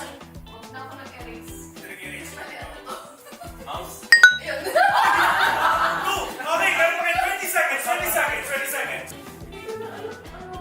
So, ang nakuha nila, they have 2 points. So, congratulations. So, punta naman tayo sa team number 2. Hindi natin ito matatagalin pa. Team number 2, timer starts now! Lumang zero na agad? Grabe naman yun, Ben! 1-0. Pwede mag-pass. Keeper. 2 points. Basic. Grabe yun ah! Diyos ko, ilan pa lang? Men, 20 seconds pa lang, 2 points na. Cut. Sniper. Phantom. Panda. Okay, 3 points. Okay, may 3 points sila, grabe. Team. Teamy. Uy! Okay, hindi na 5, 6. 1, 2, 3, 4, 5. Yeah, 5 points already. Nakakasin din team number 2. Tama, 6 points already, man. Grabe yung team number 2. Diyos ko. What? 7 points.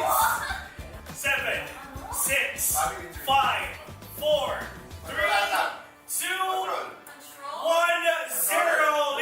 Tapos na ang ating challenge for the day. At congratulations nga pala sa team 2 dahil nakakuha sila ng 7 points. Sadly, ang team 1, 2 points. Ang team number 2 ang pipili ng punishment na gagawin ng team number 1. So, here we go. Ayan na. GBEB, do the honors. Ayan na. Kinakabahan. Uy! At ang challenge nila at ang punishment nila is Dynamite Roulette. Ayan. So, yeah. Mahilig pa sa spicy foods. Hindi ka mahilig sa spicy foods. Mahilig sa spicy foods. Okay. So, dalawa hindi mahilig. So, feeling ko talaga medyo mainit ang mga bibig nila mamaya kasi on their first punishment. Ready? Dynamite Roulette? Here we go.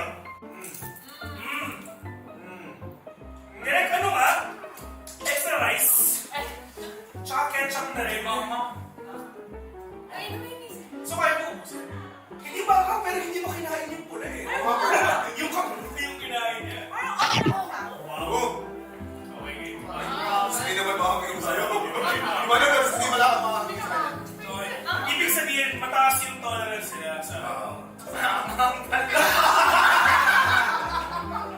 natin ang ating challenge for the day. At huwag kayo mag-alala dahil napakadami pa natin challenges sa mga susunod pang episodes. So we're inviting everyone to come and join at panoorin at antayin yung mga susunod nating episodes na ilalabas dito sa Predator.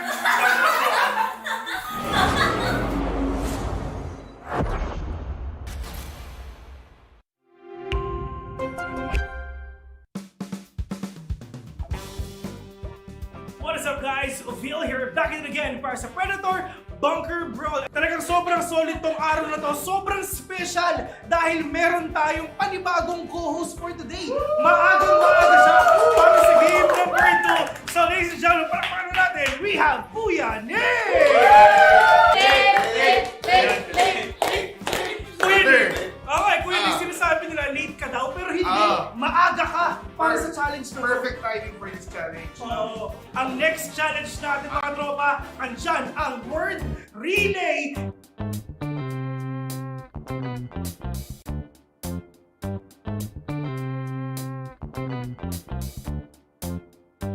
So kung napapansin nyo sa GPP, ang magsusulat dito sa ating board ng mga narinig niya sa teammates niya. And syempre wala talaga silang mahinig dahil suot-suot nila ang Predator ganaya. Tara, try natin. Narinig mo ba ako? Hindi siya sumasagot kasi nga talagang wala silang narinig. Kahit isa, meron silang 5 minutes para tapusin to. So timer starts now. Spike! Spike! Spike! Spike! Spike! Spike daw! Spike daw! Spell na sinulat niya. Alright. Okay. Orayo! Okay. What? Orayo! Octagon! X! Octagon! Octagon! Octagon! Octagon! Octagon! Ayan, pinapapansin na talagang grabe yung pag-internalize nila. Pero kung ako sa GPP, sulat mo na.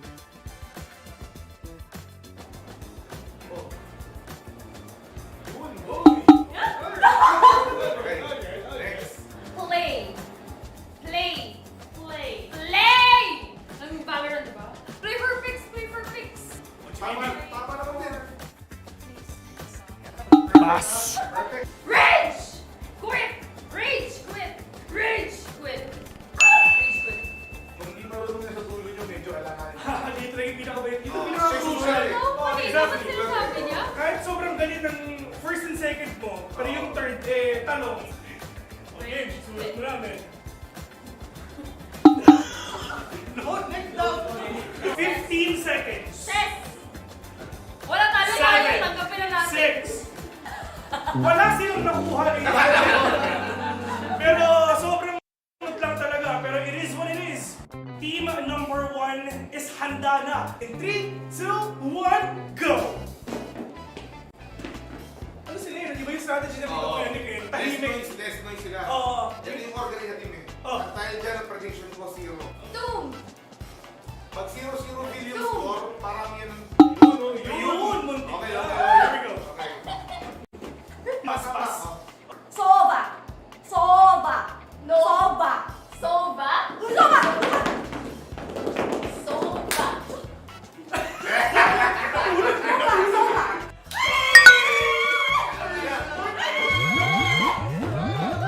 Aim! Aim! Bot! Bot! Point! Bot! Aim! Point! Import. Point! Aim! Easy cheating. Ayan. Stand proud! Stand Yung proud! akala mo yun. Stand proud!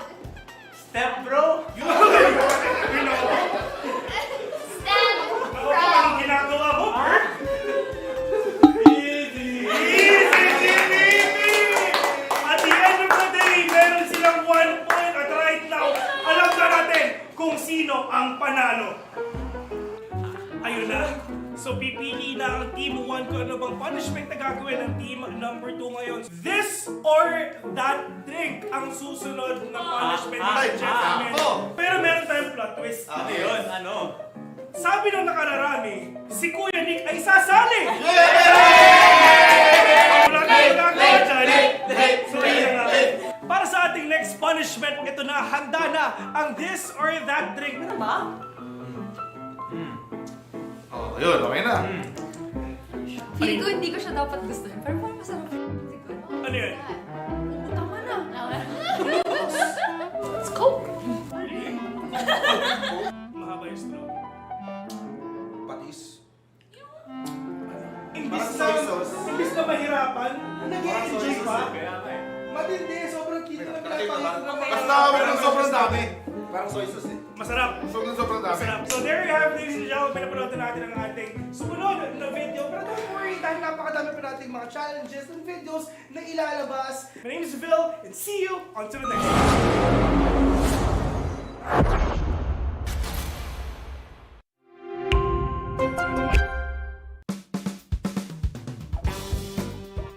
What is up, ladies and gentlemen? Tayo nagbabalik dito sa Predator Bunker Brawl. Kami nga pala yung mga host for today. Ako nga pala si Vin. And syempre kasama ko si Kuya Nick.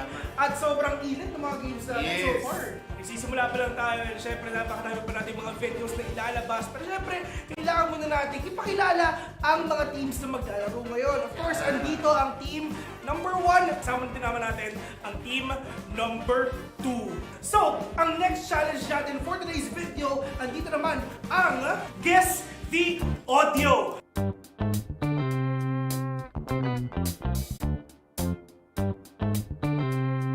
Are you guys ready? Ready na? Team 1. Are you guys ready? Ready? So, first, guess the game.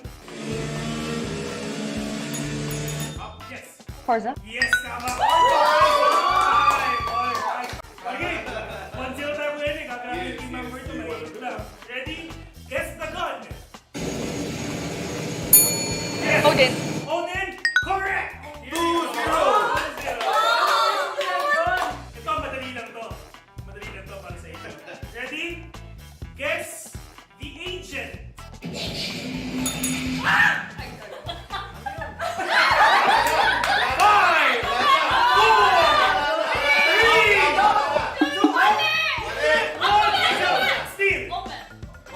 3-0 already! Yes, the gun! Definitor!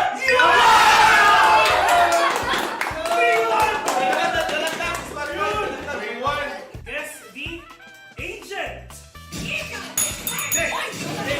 Sino? 3-2! Yari na kayo!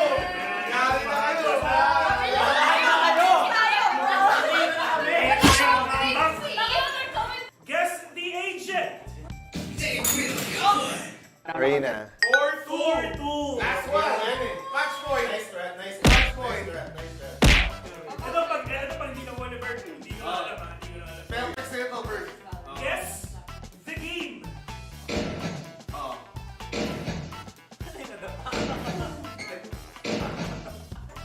Wala. Tapos sagot ay Roblox. the future! The future. The future of esports. Okay, it's time. Guess the answer in 3, 2, 1. Uy! Teleport Harvest! Guess the action. 5, 4, 3, 2, steal. 5. Spike defusing.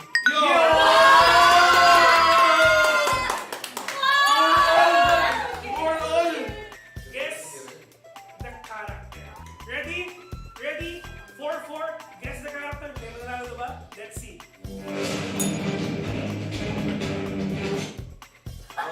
Rosan! Congratulations!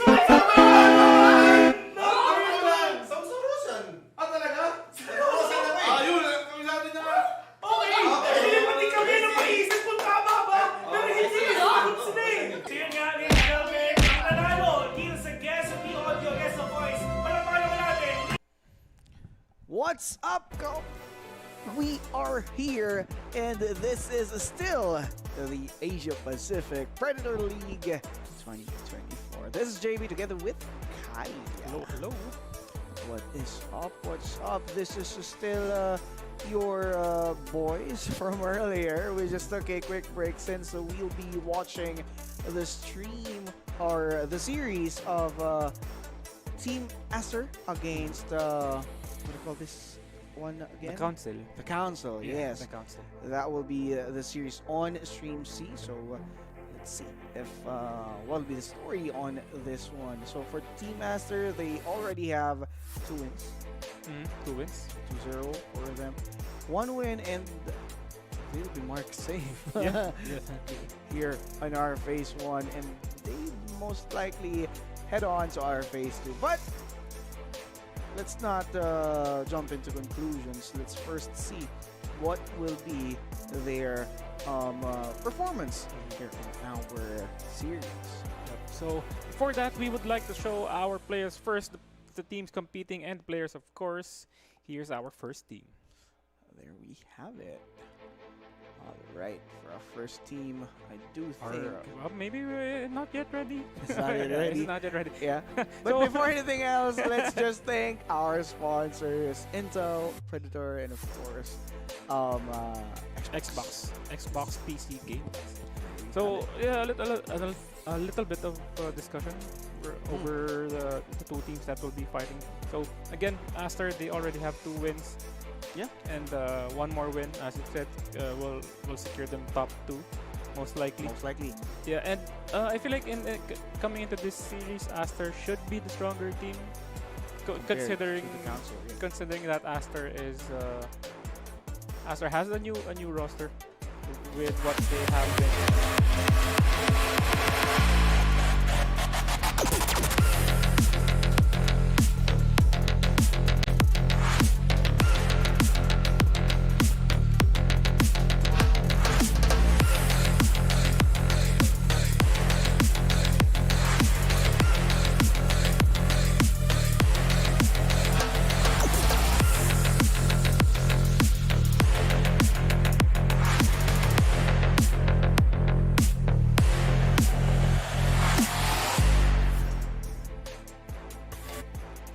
There we go. There's the council, the qualifiers from Bangladesh. And again, here is our first time participants in the Asia Pacific Predator League From China, from China. Team Master.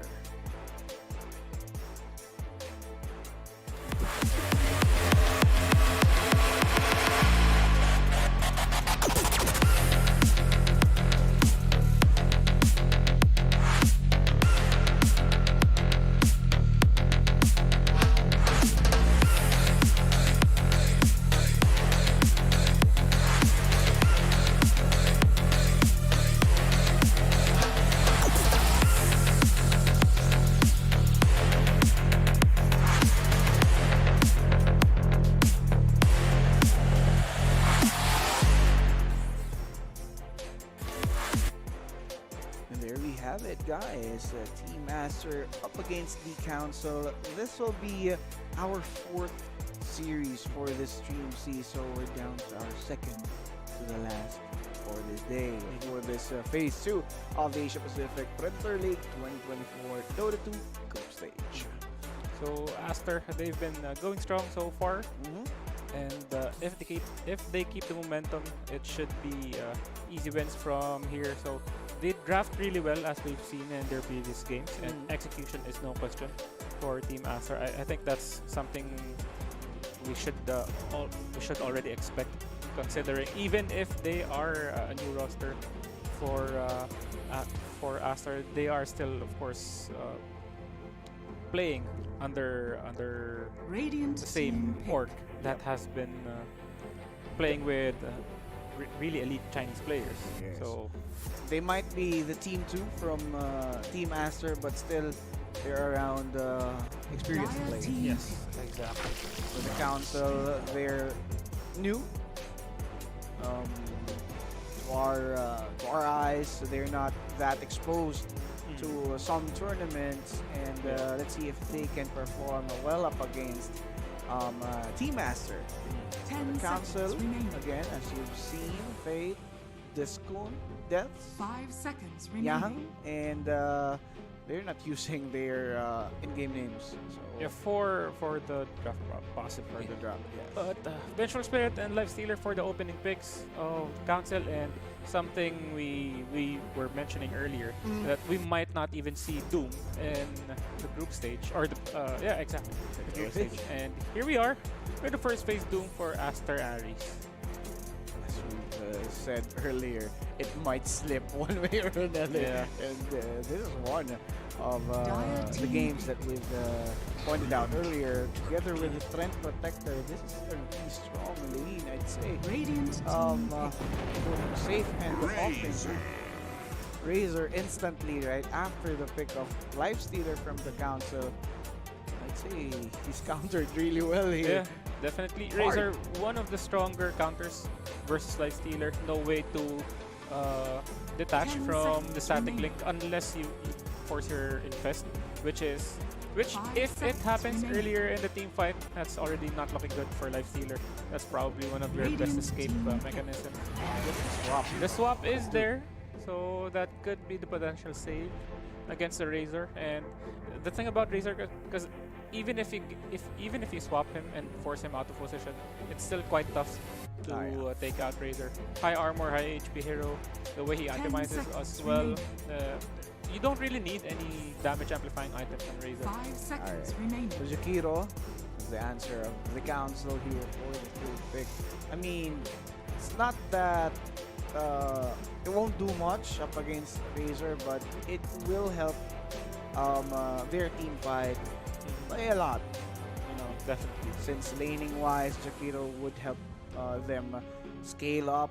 And of course, the team fights are really good with those lockdowns or ground stunts from the Ice Path of Jakiro. Yeah, and in terms of countering Doom, since you already know that Doom will be going for that early Sheep's Guard, I think it's a good option to invest in high spell damage heroes like Jakiro. Here you also have the Mark for the extra lockdown. So in terms of crowd control, you're already looking good for the council. Aster, Ares. 10 seconds remaining. Another support. A support with a good burst probably. Because in terms of control as well. I mean, Trend Protector. It's quite decent. You have multiple slows. You have Nature's Grasp. You have your OG for those team fights. OG is really good against Lifestealer. Yes, for sure. Support that would benefit. I feel like you could go for Grimstroke for Aster Ares. You already have the Doom. Oh, Grimstroke is second ban. Willow for Aster Ares would help. Another lockdown. Yeah. Or someone with an instant stun. Oh yeah. Just to get those easy pickoffs, because you wouldn't want to commit Doom every time you're trying to kill Lifestealer. Although it would be the best option if you want to take him out. But if you're going for small picks, of course you still want to get something or some hero that has a good catch. Ember Spirit, one of those heroes, I guess. And since they're not last pick, they immediately picked out Ember Spirit instead of his hero being turned out. You really want to play this Ember Spirit since it could still be banned by the council. 5 seconds remaining. Radiant team back. So good play from Team Aster. On the side of the council, they've banned Ursa, so they're looking at Razor off lane here, and then they're thinking Doom support could be. Dire team back. And Faceless Void. Seems like that's their understanding with the draft of Team Aster. Yeah. Doom 4 and Razor off lane. I mean, Doom as a support, still okay, I guess. It's still fine. 10 seconds If you go for Razor offlane, I feel like you would still go down the same itemization with Shiva's Guard. Yeah. Because Razor will benefit so much from the extra armor and the damage amplification or spell amplification. So yeah, I don't mind if Aster Ares they switch it up. But if ever they're going for Doom off lane, you would probably want a roaming support. Someone who can leave the Doom in the lane and go for ganks. Tuskar with the Ember Spirit. Yeah, Tusk is fine. Rubik. Don't you think? I guess the swap. Dire team pick. A bit later, but again, there's the Moon Druid banned by SRI. They just don't want to be cheesed here. Yeah. Meepo, Chen Huskar, and Druid. Seems like those cheese picks Shadow there. 10 seconds remaining. As Aries, I'm thinking if Clockwork might be good. Oh, Just for that instant catch. Actually, that's Or ODP. DP. so looks like a Doom support. Doom support, yeah. Offlane DP and Razor carry, Yeah. most likely. I mean, I wouldn't be Offlane mad. DP is actually really good. We've talked about it Yeah, earlier. we've talked about it About earlier. this. If you're just going to look at 10 heroes who can build seconds remaining. Shiva's guard and strong in the lane, DP is one of them. Not the best lane 5 bully, seconds but remaining. strong versus lifestealer. I feel like lifestealer doesn't have any kill potential on the DP since you have your Spirit Siphon. And knowing Doom, he could potentially rotate towards mid or even on the other lane. Yeah. And he can just leave Death Prophet alone. Death Prophet seems to be independent. Right. But Keeper of the Light pick from the council. I've been seeing a lot of Keeper of the Light lately, and his burst potential's really top notch. So we'll see if Keeper of the Light will be used by the council here properly, up to the point where Team Aster will be punished real hard by this Coddle. Yeah, I feel like for the council, it was quite risky for them to ignore the Doom in terms of going for heroes that can save their own course. Because normally, if you see the Doom, you immediately react and you go for like Shadow Demon, Undying, or even OD, heroes that can delay or that can save your teammates. Because healing doesn't work anymore against them. So now you just want to go for spells like Disruption or spells like the Shard with the Bunker of the Tombstone. So yeah, but instead they went for a more aggressive draft. So let's see, no smoke play Prepare for battle. for what do you call this? For the council. It's not there. Through anger lies failure. Looking at them, they're not that coordinated in comparison to what we've seen That's good. earlier. Probably just like preference for the council. But yeah, the smoke play really important when it comes to moving around the map. Yeah. You get to make the first move, you get the potential first kill is always there. And of course, the movement speed buff. The extra movement speed buff you can get. Oh, you've been signaling a lot. There we Run. go. Right, there's gonna be some Seconds to battle. encounter here. Yeah. Fate though being punished real bad. As a first blood taken by hand, it's huge. He's the mid laner and he took that first blood. Wait, there's more. Look at Death Prophet dealing some damage towards this Mars, and Mars about to go low. Those body blocks helps a lot. Solid body God, block. solid early kills from the side of Team Master. Yeah, I like what they did there because they saw the Mars, but they immediately knew that it wasn't going to be an easy kill. So they tried to wait it out. They were trying to look for, or they were possibly waiting for the whole team to connect on the Mars, and then they saw the Vengeful Spirit throw the missile. So yeah, that was definitely an easier kill for Aster Aries. Alright, so Han, as we all know, this Ember Spirit, badly needs a boost. And that's the boost that he needs, which is here with the first blood earlier. It will help him stabilize his lane as early as possible. Yep. For the side lanes, you have Mars, you have the Japiro. I feel like this is a strong Radiant's courier matchup has been killed. or a strong duo against Razor, because Razor doesn't quite do well versus magic damage, and dual breath plus the liquid fire can take your HP away quite fast in the lane. So it's gonna be really annoying for the Razor. Although you do have the Trend Protector, we can provide the Lich Seed as some form of sustain. Yeah, could help him somehow, right? But we'll see. We'll try to pull here. Well, I mean, that's what they need right now.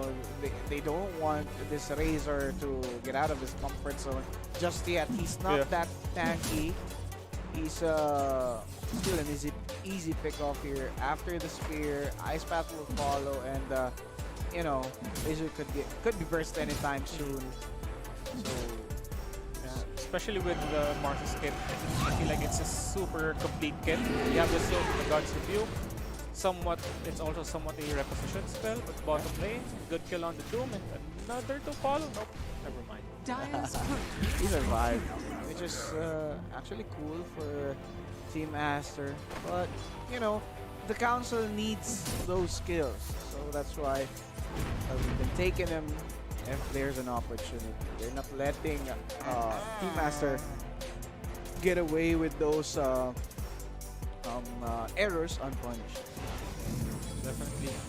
Mid lane, Ember, Keeper of the Light. Keeper used to be such a dominant mid laner, but Ember is a decent matchup against Keeper. You can either go for Flame Guard build or you just dodge it with the Searing Chains, and it looks like he's actually going for the Searing Chains here. Searing Chains Sleight of Fist. Oh, sorry, Sleight of Fist, yeah, rather than a Flame Guard. But Doom on the bottom, I'd say he's just taking those wrath of Vengeful Spirit and the LS. It's just supposed to be because he's the sponge there on the bottom lane. He doesn't want the Death Prophet to take up all the damage, and he's just letting DP gather the XP and the gold that he needs for him to scale and go forward. Yeah, Lifestealer not having a good time here at the bottom lane. 10-0 compared to the DP's 16 and 2. The Doom, it's a tough lane for the Doom since you have a ranged core, and it's still your job to somewhat soak the damage that the bench can output.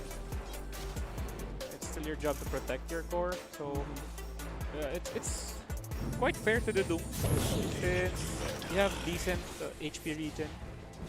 You also still have your Devour, so you're still getting gold even if you're static in the lane. Not unless you build like Scorched Earth Radiant's and turret has been killed. Infernal Blade. The bully type, right? Yeah. But you know, you won't scale that good, and it's highest high reward. If your lane didn't go well, you'll be punished real hard for not picking up the Devour. Yeah. Or at least just a low level Devour won't go. He's warded. Take some Han in the mid lane. The moment Han reaches level 6, he can play aggressively. Yeah. He can try, but might even be able to take out Keeper of the Light. Yeah. But it does need to get his mana back full if he wants to do so. And he's not really asking for any big rotations from his supports. So I feel like he thinks he has his mid lane under control. Yeah, for sure. Death's on the other hand on the bottom lane. HP is getting sucked up there by Death Prophet. 5-minute mark. Doom is definitely the better target here for the council. I don't think you would want to go on to DP. Because of the Spirit Siphon, you're essentially doing no damage to him or to her. Radiant's bottom tower is under attack. Some fights on the bottom. That's Doom falling. Easy kill. He did have the Mud Golem, so he does have that passive. 2 extra Doom Blinks. Splits into 2, stuns bench, and DP actually got a kill from that one. Though, Twin Dragon or Jakiro got deleted on the top lane as well. Yep. So the council so far doing well in terms of trading hits or trading kills. Yeah. But this is where you actually see the big difference between in tournaments like this, where there are high tier teams and there qualifying teams. You see the difference in the laning phase. It's quite evident who's the better team in that aspect. But what's surprising for me is like the council, they are losing in terms of last hits, but they play well as a team when it comes to team fights.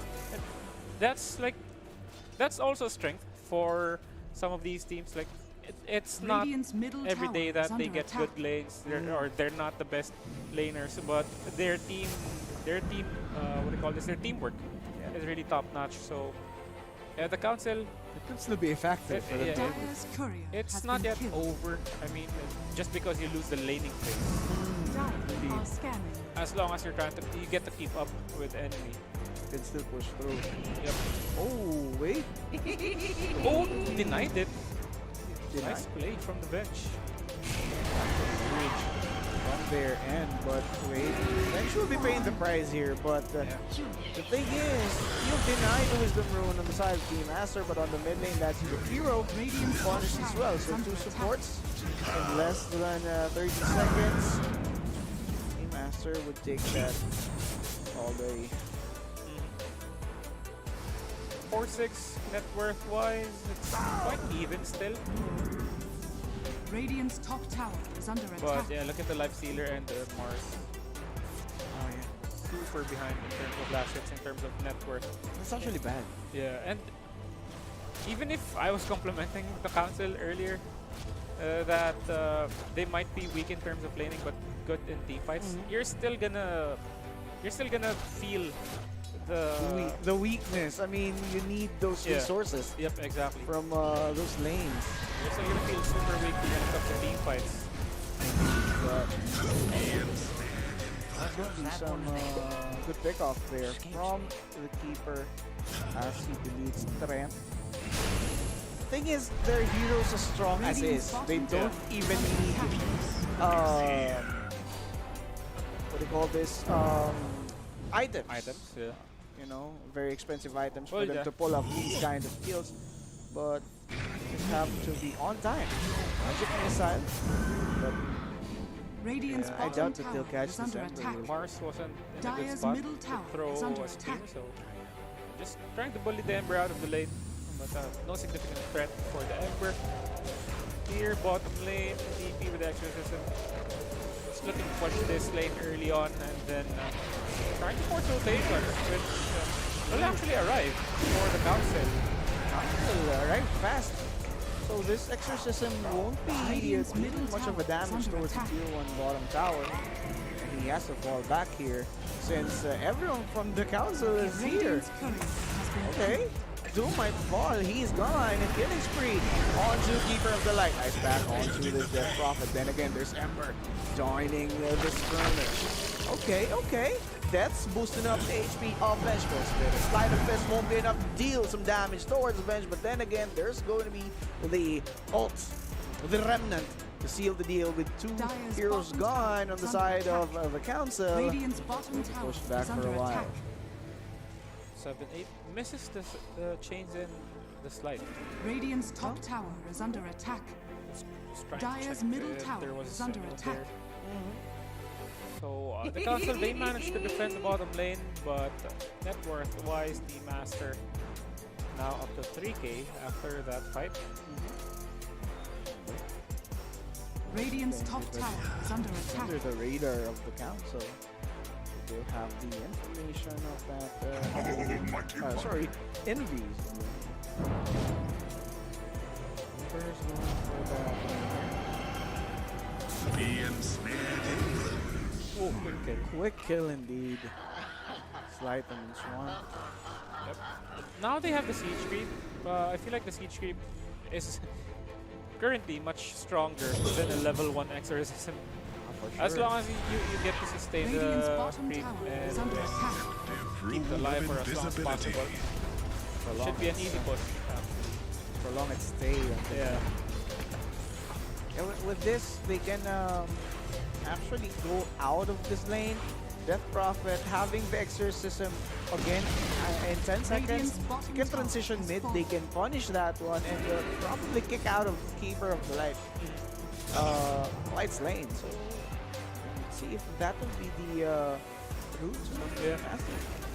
DP could possibly still stay in this lane. I mean, there's no like, if they want to commit a kill on the DP, they're gonna have to send down like 3 heroes. I feel like that should be enough space for Aster. If they really want to invest in contesting this lane, the whole bottom lane and the main jungle, they can even make the Crane Protector play in the jungle just to tank any ganks towards the DP. It's a possibility. Yeah.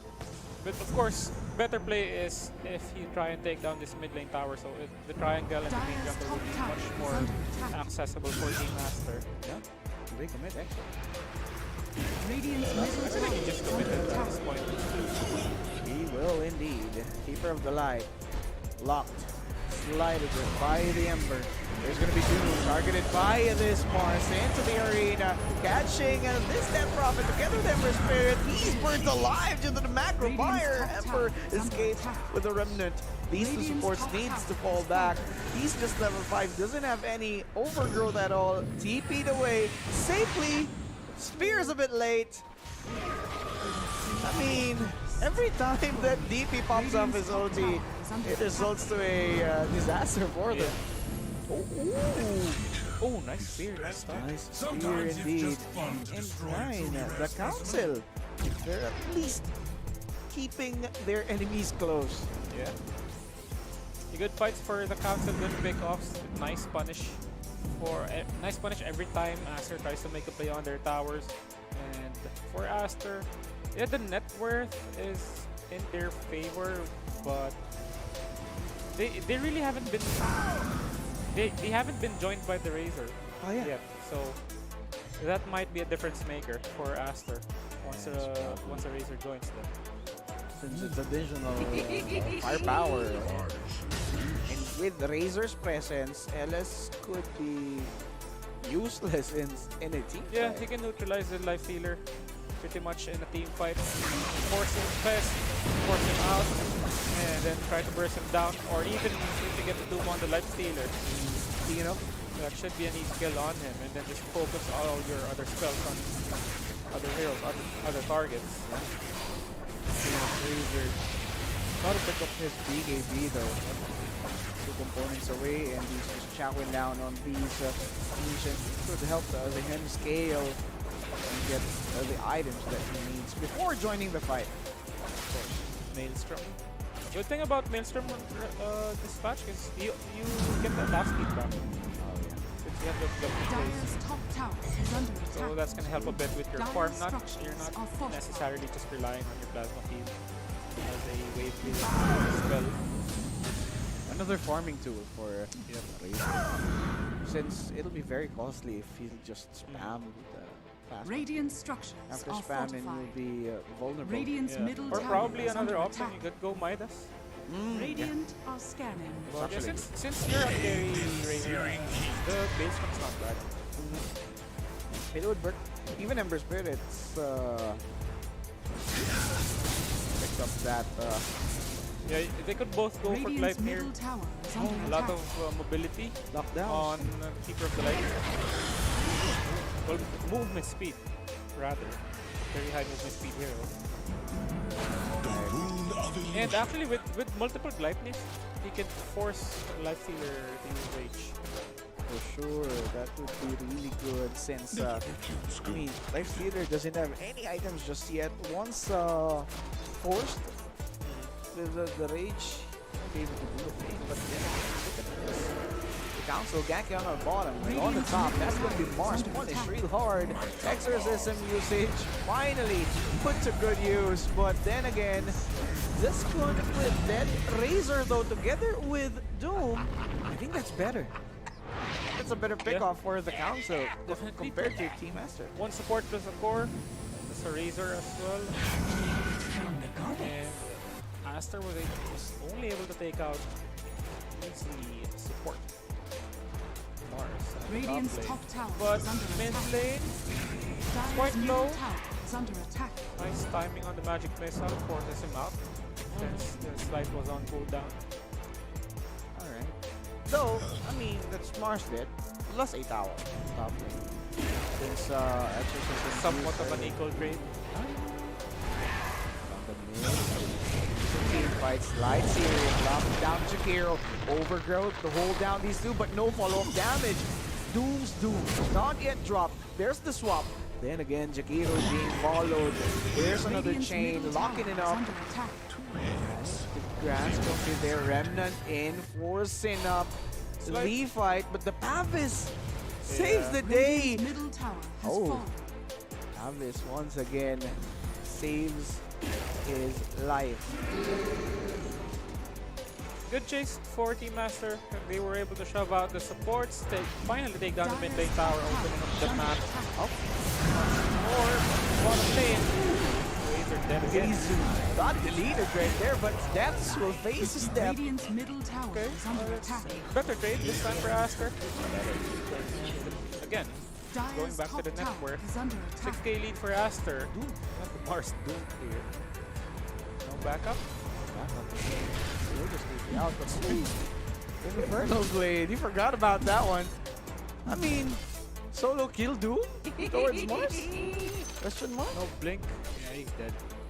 Oh, He's dead. unless. Doom has blink, so I feel like there's no way you can escape this. Especially if you have no more mana. Man, this sends a message to the council, and experience-wise, you'll see that Team Master has the upper hand. Push for solo killing the Mars. Yeah. I mean, the Mars was a support, so Oh, Dire's fair middle trade. tower is under attack. Fair fight, I guess. right. Support versus a support. But I think the real problem here for the council is not the kills or not the deaths, but more on the farm of the life stealer. He doesn't even have any farming item. Well, he's going for Maelstrom, but he's about to complete it at 8 minutes. Or 18 minutes. That is super delayed. Usually you'd want that at around 16, 14 at best. Yeah, I mean, he did go for the armlet first, but considering that he doesn't have any other, like... Oh wait, he went corrosion, face boots, and armlet. So yeah, I guess 18 minutes is not that Pretty bad. decent. Yeah, it's pretty decent. Wait, they know there's no Doom. Empress Spirit got blocked. They're going to be the Jakiros. Sacrifice swap won't be good. Oh, Emperor, he still fell down. Pavis once again helping a Dispensable Spirit, though. Keeper of the Light will be kept away. Razor cleaning up the dance floor together with his Death Prophet. There goes another hero to fall on the side of the council. Duskun will be deleted as well. Double kill for Razor. 4 gone on the side of the council. And Team Acer, they only lost 1. Yeah. That's just Ember Spirit. That's gonna be Team Acer's first very clean team fight. Razor and the DP coming in late. No more spells going their way. Well, the Razor has big AP, so he's definitely not gonna take any damage from the spells. But yeah, they jumped in and everything was on cooldown. No arena, no stuns, no macro fire. It was a cleanup crew for the DP and the Razor. We have it. The council didn't have anything else to throw at them, so that was an easy fight for the Razor. By the way, I guess Trent's paying the price here. Good kill. They get the big gold. Yes, almost 700 gold there. Radiant's middle tower is under attack. Solar Crest plus Pavis really helping out Radiant this are scanning. Vengeful Spirit. Yeah. Support his team, prolong his life at least. Another smoke. So they're tempting. They do have the arena. But, And but the actually, Doom is up. yeah, all spells are up. And they know it's worth it. Oh no, stop. This is bad. I mean, those 4 have smoked up just to give out space for Life Stealer. Thing is, the one they're giving out space is already dead. Fate gone as well. Oh no, Mars had been spotted by this Razor who cleans things up. Plasma Field to delete him as well. Double kill. Oh, Razor, IPAC. Stop these guys for a while. Heals. Stopping his movement. There's a slide. Searing Chains. He's dead. 4 heroes again, and Team Master continues their wrath. Aster just currently steamrolling the council, and we're already seeing the effects Radiant's of middle losing tower those is under lanes attack. in terms of farm. Lifestealer super squishy. No way he can catch up to the form of Razor right now. He Radiant's could middle possibly tower is have under invested attack. in a Midas just to get back on track in terms of gold. Supports out-leveled. Yeah, all supports are out leveled. Well, yeah, all of them are under level. And that would be a huge loss for them. Yeah, Master Ari is just playing on their power spikes once again. Yeah. Clearly asserting dominance here on this series. And we can really see the experience gap here. Radiant are scanning. The Prophet already have that. Yules and Shiva's guard. Look at that. He's so destructive, man. Yep. Octarine next. Very quick transition from or for Death Prophet. 15k just like that. Team Aster snowballing in this game. Yeah. It's looking a bit too what do you call this? It's looking like it's Aster's game already with this net worth and how the team fights have gone so far. It's you can foresee the late game. Yeah, it's pretty much a Razor game as well with the Lifestealer counter pick, right? So yeah, the Council, if they had better lanes, they could have done better. Yeah, they could have done better. They could have equalized the mid game, at least, or the early game rather. Game started over. Team Master is also human. They might create some errors that the Council might, you know, utilize for themselves. You definitely still have comeback potential for the side of the Council, but it's looking really slim. Slim, for sure. Once again, you are countered with the heroes of Aster. It's not just the Razor who counters the Lifestealer. You also have the Doom. You also have the Ember Spirit, Trend Protector. I would even consider DP a good counter to Lifestealer, because if you get the silence on him, it doesn't have anything to remove it. For sure, but wait, that Doom really creates the play. Arena of Blood is there, then again, he just used the Yules, not required drop, but everyone's dropping like flies on the side of the Council with 2 supports gone. It'll be a challenge for them to at least contest this torch, and I think Team Aster will be happily taking this uncontested. Doom coming in clutch with his skills to save his life, didn't really need to use his ult. It was 2 ults were enough. Eye of the Storm and look at the damage of the Razor. Even the Death Prophet's exorcism hasn't been used there. Considering it was a full-on team fight. Well, yeah, I would say that's a full-on team fight. It's 5-on-5. With the Council, they just decided to back away as soon as they got jumped. I mean, it's smart enough. They don't want to have another casualty, but it just shows how big the gap is right now. Oh wait, sorry, I forgot the Mars isn't support. Dire's top tower it's an is offlane under Mars. attack. Yeah, since there's Jakiro. Yeah, I was thinking of John Wells Mars. Radiant's bottom last tower game. is under Yeah, attack. it sticks with you. It sticks with you, man. Then again, there's the top. Radiant's bottom He got tower is silenced. under attack. That Prophet got silenced, but will be trying to escape with the Doom. He Can't could deny be. it. Oh no. Undeniable now. That's one of the few buffs on the Doom. The Doom, yeah. Can't get healed. Can't do a thing. You really can't do anything. Can't When touch this. Can't touch this. Radiant You can't are deny him. That's why I was looking for Shadow Demon or any hero that can save you against Doom, or at least delay. Arena Spear. Actually, that's great, but then again, Morse is. I don't think Radiant's middle tower he needs is to under create attack. some plays. Yeah. Huge plays in terms of a big team fights, not just those pick-offs. Because right now they're just committing these big Radiant's ults, middle tower is pick off supports. I mean, it is good for them because they are playing behind. Any kill is a kill. But what Aster is just what Aster is going to do, they're just gonna play off cooldown. They know there's no arena. They can go high ground. They can force any team fight right now. They'll just abuse the moment. Radiant's top Yep. tower is I mean, under attack. Arena isn't really a big Radiant's cooldown top spell, tower has fallen. but that is still a 1-minute opening for Aster. And, you know, with Mars, Dire's Arena, and bottom Spear, he tower can is under catch attack. Ember off guard, which is really a thing Yeah. right now for the Council. They need to catch Ember real quick. Yep. Especially how fast the uptime of Arena is right now. Yeah. He can go for Spear first and then follow up with the Arena. It will still connect. It's easier to execute now. Yeah. I mean, it was doable before, but very, very Complex. dependent on your positioning and how close you are to the enemy and how the angle you cast the Arena and Spear. Wait. He got silenced and slowed at the same time. But Death Prophet, look at him. Going up top. Just walking down on the bodies of the Council. What is this?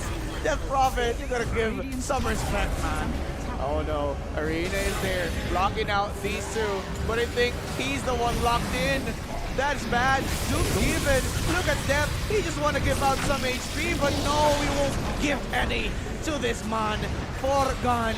Team Aster just running down on the enemy team. Aegis popped up, but look at the Exorcism doing all the damage towards this Keeper of the Light. He actually saved himself as he walks toward the fountain, but Radiant's tier middle 3 tower mid has tower is pretty much gone. Yep. Exo's about to expire, so you get the healing, you get the HP back. Plus, DP even has a greater healing Lotus, so Yeah. she was gonna die anytime soon. They do have the vessel on the council, but you have the Yules on the DP, so yeah, that hard commit. DP knew what he was doing. Radiant's Go bottom in, go tower dive. is under My attack. teammates don't really need my extra right. I'm just gonna zone them out, go for the kills, and just assert dominance at their own base. Hashtag no or in their own respect. base, yeah. Radiant's top tower is under attack. Walking right to them. Oh, he's silenced. Silence? Silence. He was probably spamming the spear, but he was silenced. Yeah, most likely, but Could have been a good catch. nice TP though. Dagon, the Keeper of the Light. Dagon 2 is 3. So I guess just looking for that extra burst damage. That's what they're lacking right now. But look at this Ember Spirit with BKB. Trying everything, so at least surviving to deal some damage at the same time. Here's a goner. Spear into the arena. Can he take him down? Yes, he can.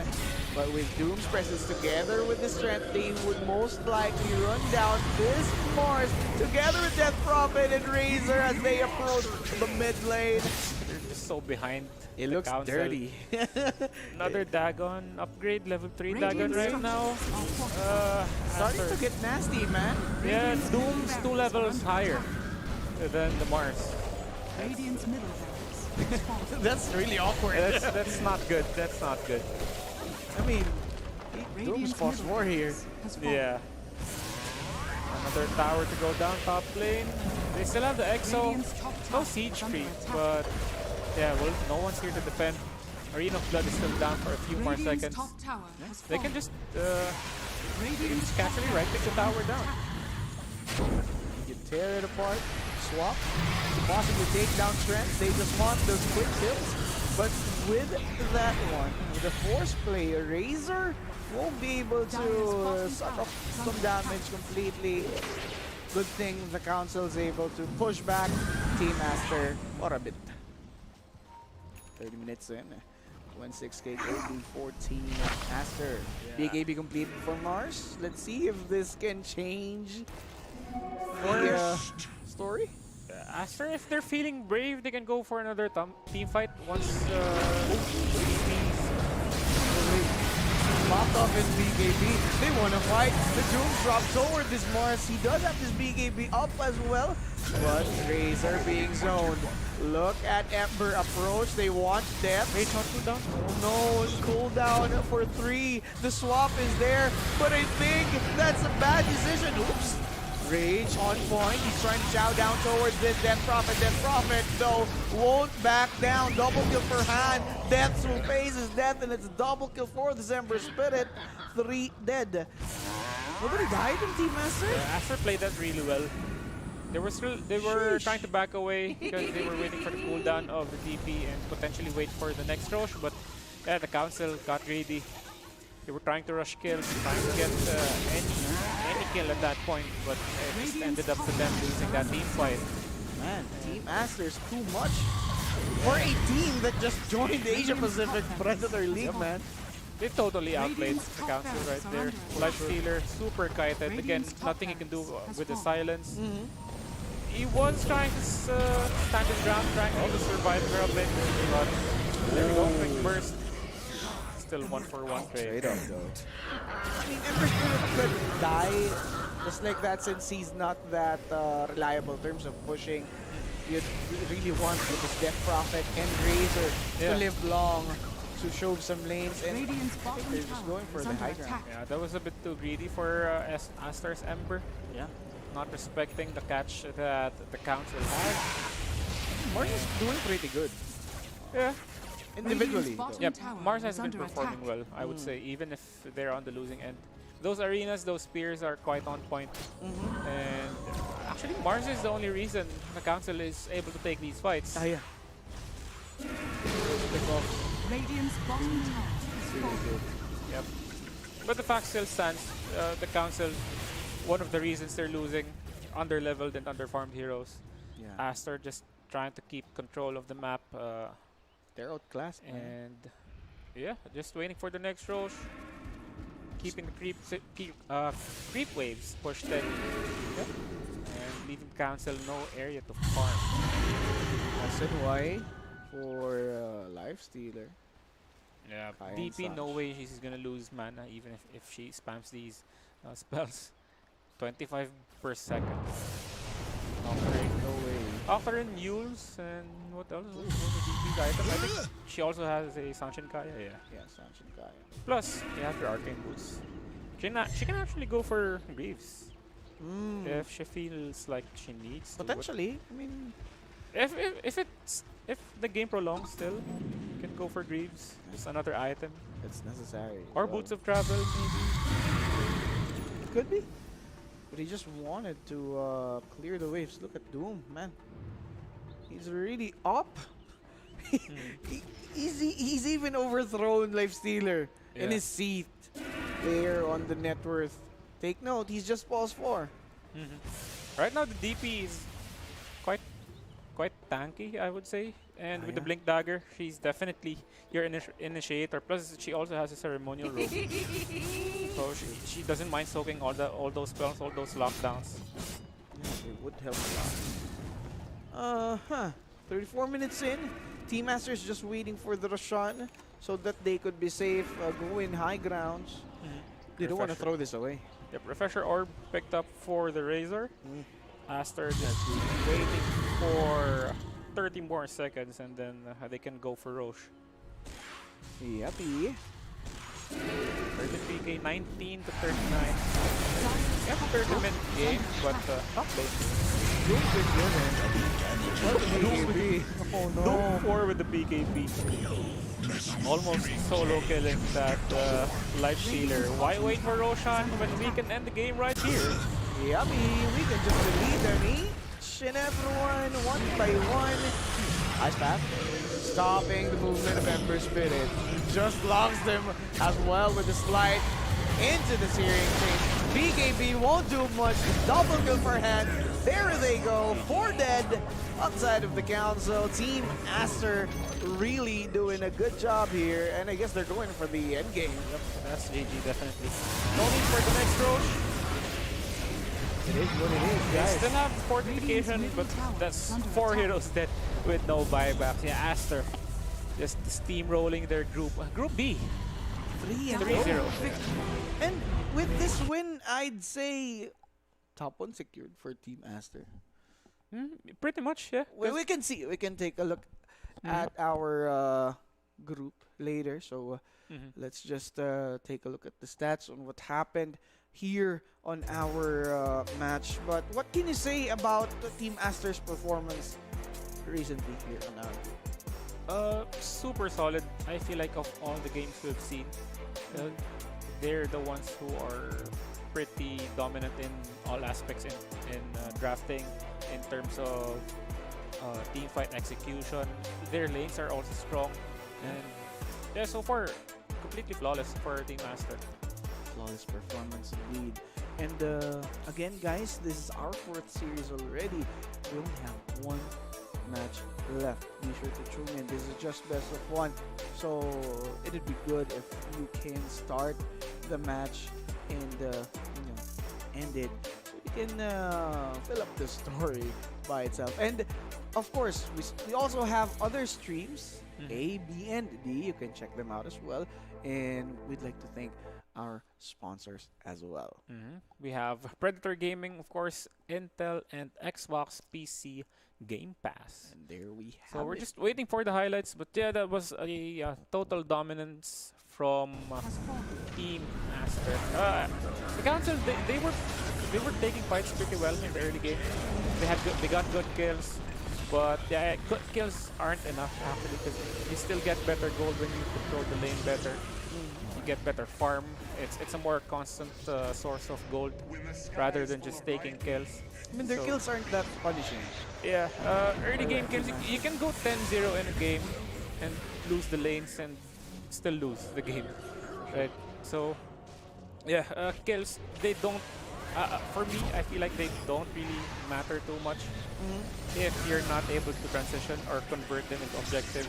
If you're not, again, if you're getting kills but not winning the lane, that's quite even for the enemy. Because 1 creep wave is almost equivalent to 1 kill. Well, let's say half the gold, right? So, yeah, you would still prefer securing the lane over getting kills early game, especially prior to 10 minutes. I mean, their teamwork's pretty decent. They just have to work on it and polish it a bit more, get some experience from these kinds of tournaments, and you can see it's a decent team from Bangladesh. Their team fight's strong, especially Mars. Yeah. Also mentioned I feel like if they got a stronger mid laner, could have been different. I mean, Keeper of the Light, not best space creator right now. Really dependent on positioning, easily punishable, especially in this game where you have multiple card controls on the side of Aster. Right, so Pain would be a better one. yeah, Queen of Pain would have been good. Some of the Spirit Brothers probably, or even who else would be a good mid laner here? Lina, yeah. Still a lot of good mid laners. Still a lot of open picks earlier, but it is yeah, what it is. It is what it is. Of course, as we say. And again, guys, this is our broadcast on the Stream C, 4th series, by the way. So be sure to check out other streams. Asia Pacific Predator League 2024 group stage is about to end. Yep. And I do think we can check out the stats. Yep. There we go. So, no stats for no this stats game. for this game. Yep. So yeah, go ahead. I think we're going for a quick break before going on to our last series. So guys, still tune in, and we'll be back for a bit. Peace. Team number 2! Papipiliin na natin ang team number 2 kung ano ba ang punishment ng team number 1. Game! Drink sour lemon. With no reaction. Isn't good. So drink sour lemon without reaction. So sabi na natin ngayon. Shot po no. Game? Game.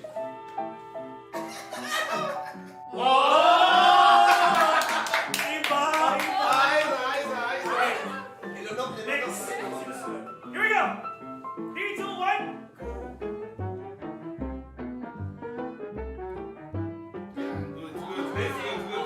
Ano ba yung natin yung gawin mo?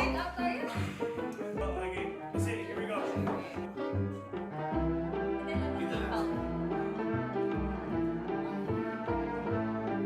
Poker face. No reaction at all. Easy challenge.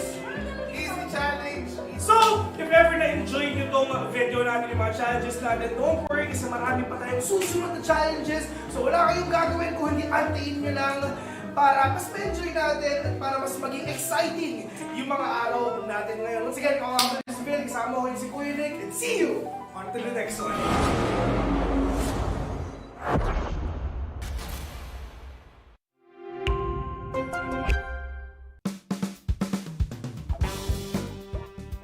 Tayo ay nagbabalik sa pinakabagong episode ng Predator Bunker Brawl. At kami nga pala yung mga host for today. Ako nga pala si Kuya Nick.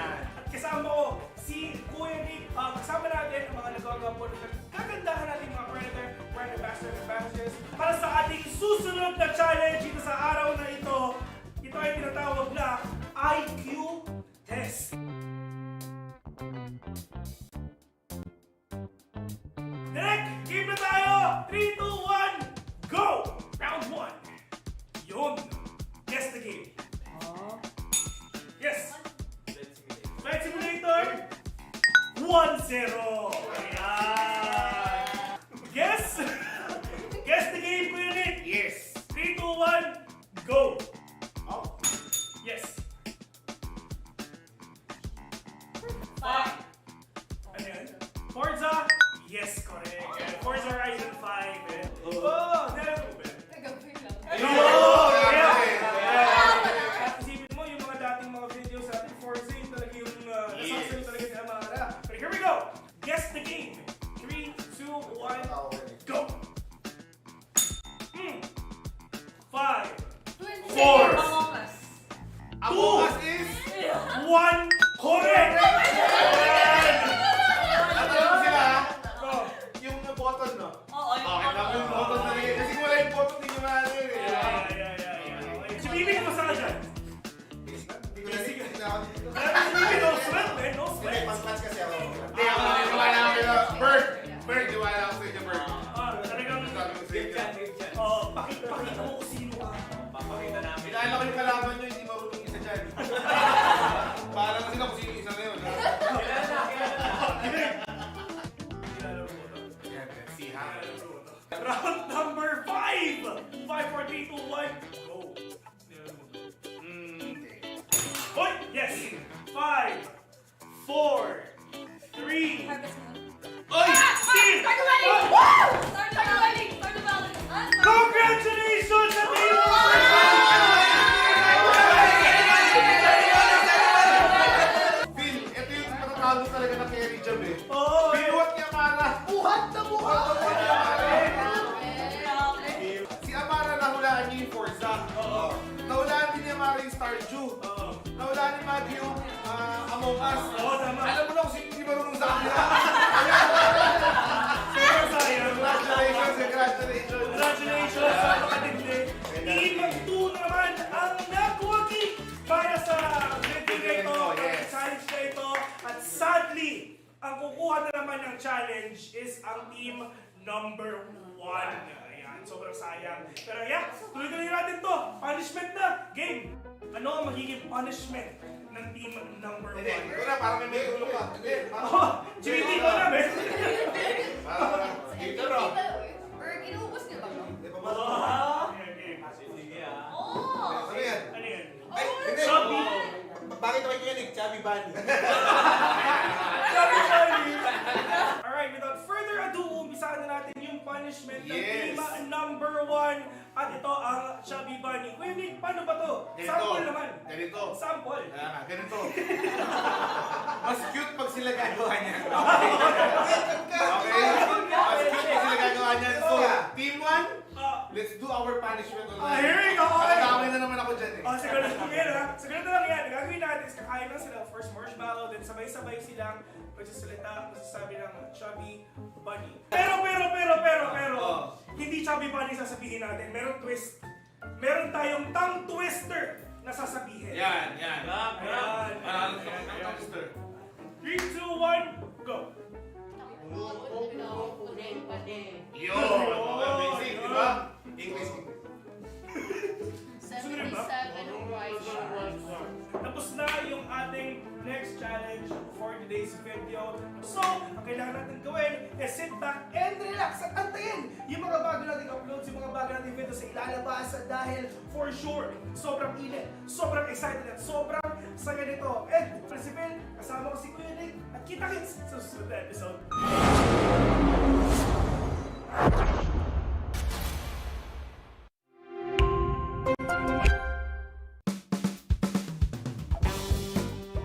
Welcome nga pala sa panibagong episode ng Predator Bunker Brawl. And of course, kami nga pala ang host for today. Ako si Phil, kasama ko si Kuya Nick. Kuya Nick, meron naman tayo mga panibagong episodes ngayon. Yun na nga. Challenges. Another challenge, another video. Matindi ang gagawin natin for today's video. Dahil ang challenge natin ngayon ay fast fingers, pabilis ng daliri sa pagkakal. At kasama na ulit natin ang ating magagandaan, pogi! Mga Predator, Predator Ambassadors, of course, for Team 1. Andito si In at ayun, si Bert. For Team 2. Yan na nga, Team 2. Ikaw na bahala dyan. Okay. Andito si Maggie. Ayan. Tsaka syempre, si GBB. Nakakalimutan. So syempre, ulitin natin ang next challenge natin ay fast fingers.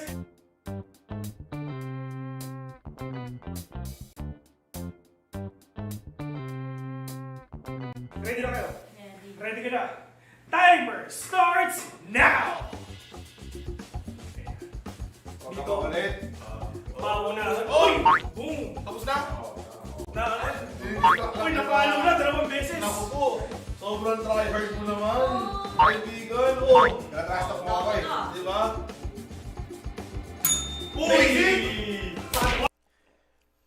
We're now down to our last series. Still, JB and Kai, your companion for this Stream C. And Kai, what do you think about the games?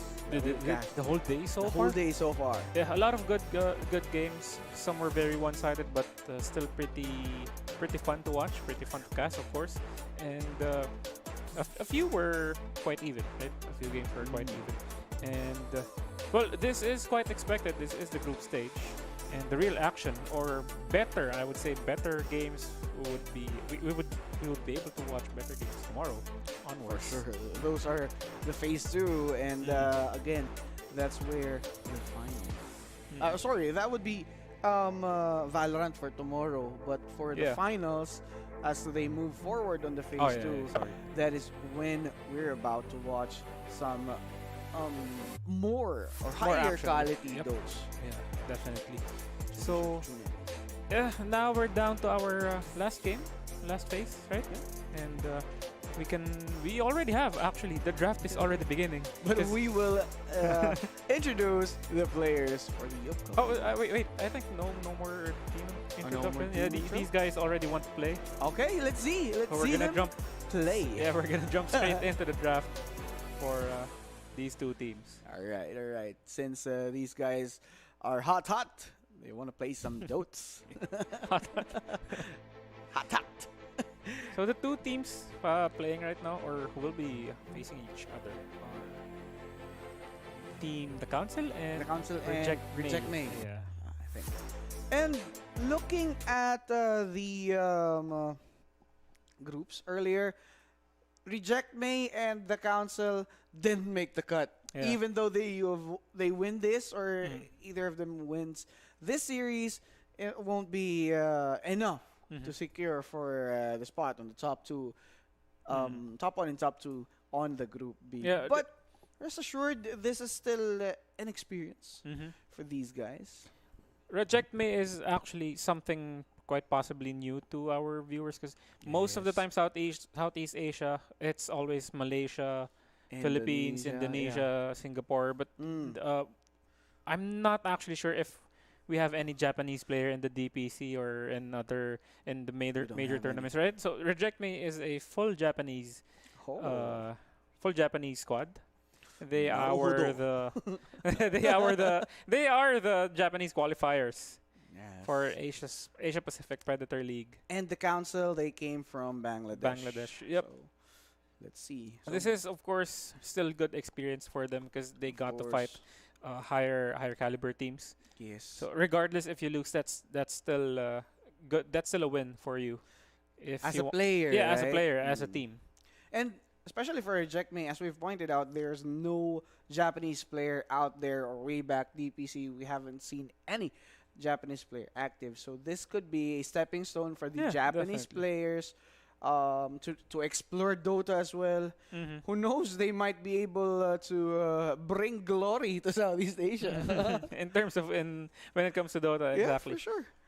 And now Reject Me, Timber, and Vengeful. Yeah, so right now it's really interesting for me to see how Japanese play Dota in general, like how higher caliber Japanese players play in general. Because I feel like the closest you can get is when you play with them in pubs. Oh yeah. Well, When you play on Japan server. Right. it's fun to play on JP server than in Southeast Asia. though. Yeah.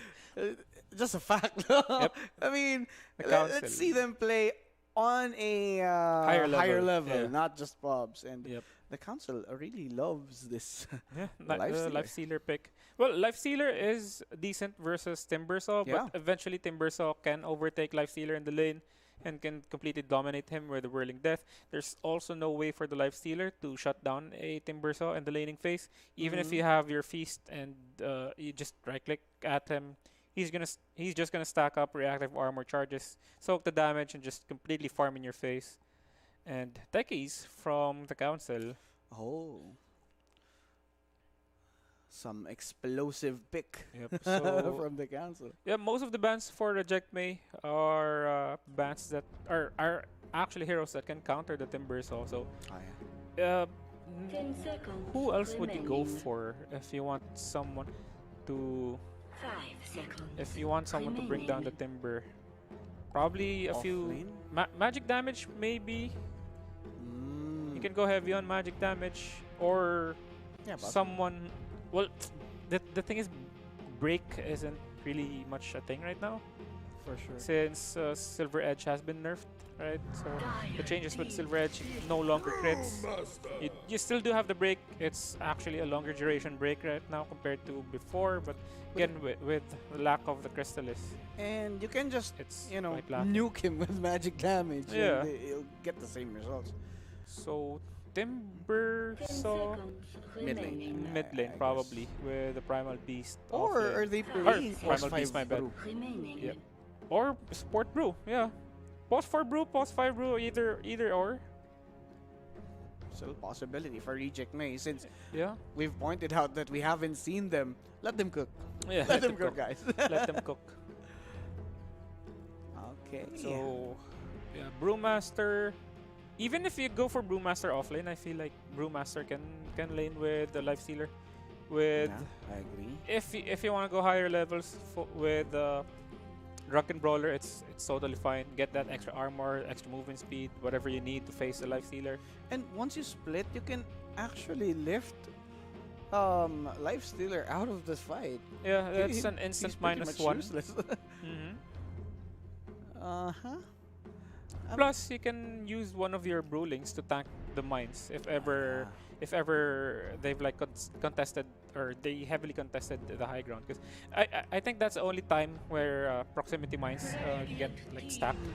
It's when you're trying to push high ground, but not necessarily in some areas, because it's easily deniable actually. But looking at Reject Me's draft, it's pretty straightforward, and I'm really liking their thought process here. Yeah. Like their Similar draft? to a Zoo strat, it's a very objective heavy draft right now. I mean, we'll see. We'll see what will be their play style here for later. If they're going for support brew, they need a strong mid laner. Yeah, I was actually about to say they can go for Primal Beast mid lane, because you're gonna need tons of damage if you have a Brewmaster support, because it doesn't really excel in going for ganks. Brewmaster, it's more of a team fight and objective taking hero. Yeah, those counterplay. Yeah, you could still go for Queen of Pain on the side of Reject Me as their mid laner. I mean, Queen of Pain versus Primal Beast, it's Pretty decent. it's a 50-50 lane, I would say. Primal Beast can just soak the damage. Queen of Pain just farms in the lane. Just go for camps. Puck is still open, a good counter to Primal Beast. It's good. Even actually versus CM, Puck is good because you can cancel the freezing field. Yes. Also dodge the suicide from, or the blast off rather, from the techies. There we have it. OD could be good for Yeah. Reject Me, but that's a great plan by the council. Yep, could have been good, could have been nice. What will be the last ban here of Reject Me? They took out Wyvern. the Keeper of the Light and the Wyvern. Oh, we're So, talking about the Wyvern earlier. Yeah, they've probably seen the council play Wyvern mid lane. I mean, it's viable. At some point, yeah. He's not a ban that you will, imagine. I mean, we've seen Wyvern core before. Yeah, Bloodthorn Orchid build and the Witchblade. Easy 1v1s, can solo kill pretty much anyone. They can pop. The council can go for Puck and then place a Beastmaster, or sorry, the Primal Beast off lane. Off lane, yeah. Yeah, it would make sense. I mean, there's no way to catch Puck easily with the current heroes of Reject Me. Also, Primal Beast and Techies would be a deadly combo versus Luna. Yes. Luna doesn't really do well versus strong magic damage. They go for Pugna mid, so extra sustain, extra damage. Right. Pugna's also really good in when it comes to contesting towers objectives. You have your proximity mines plus the magic damage from the Primal Beast and the Pugna, so Decrepify is also... yeah, Decrepify also amplifies magic damage, so yeah, I like the idea of the council, but they're pretty much countered by BKB. Yeah, So yeah. if Reject May, if they're quite rich, you can even go for a pipe on the side of Reject May, negate most of the damage output that the council can provide. Yeah. Would you want Timbersaw to go mid up against Pugna? Not really, but if you really want to force it, I wouldn't mind. I mean, Timbersaw doesn't really lose to any mid matchup aside from Viper, I guess. Oh yeah.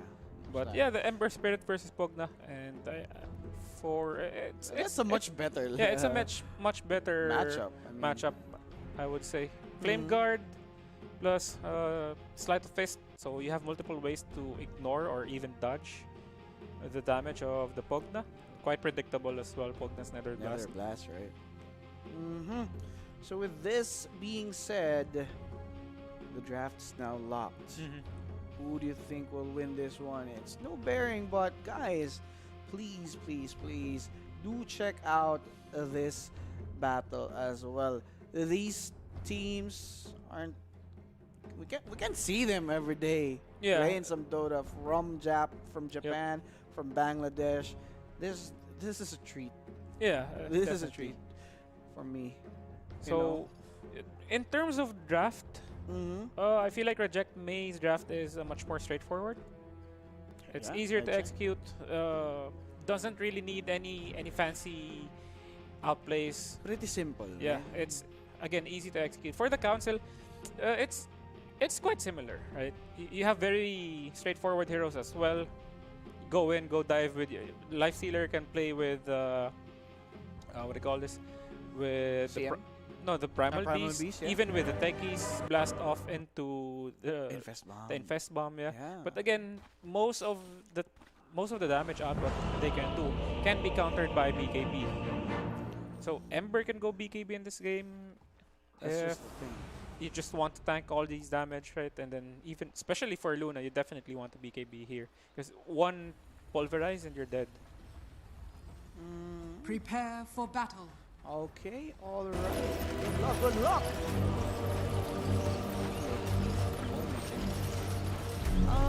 What's this? The council on Radiant. The council on Radiant, yes. I thought they won't be popping up the smoke. This time they smoked up, yeah. Earlier, they probably forgot to smoke. Oh, yeah. But I want to see the council fight versus a team that is quite on possibly par with them. on par with them, yeah. They might step up. I mean, they're doing pretty great against Team Master. They held well versus Aster. especially their offlaner. So I'll be looking at the Primal Beast. 30 seconds to battle. We will see. So I like the delay of their smoke. They will catch Luna. This is huge. So here goes Baseball Dogs. That's with the first blood. Good kill for the Council. Quick burst on the Luna. And not really sure why she tried to run away from the team. She was probably trying to go top. Yeah. To secure other runes or... He was not expecting the whole gang to be there behind the tier 1. I mean, I wouldn't think that the council would still be there. Yeah, because if you saw Reject May's move, they were all stacked up at the bottom side of the map. So yeah, I'm not sure what Luna was trying to do there. I think he just want to go back to his lane. Yeah, well, in terms of first blood, Reject May doesn't really have that much of a strong team fight. So they could have just played it safe and just got 2 bounty rings. On the bottom, you can see Blood Grenade. Yep. Just to continue the damage towards Crystal Maiden. 2 more hits, Magic Missile, Blood Grenade. There we go. Yeah, but the Venge, he's gonna take so much damage. 3 hits from the tier 2 tower, almost taking him out. So it does have 5 tangos.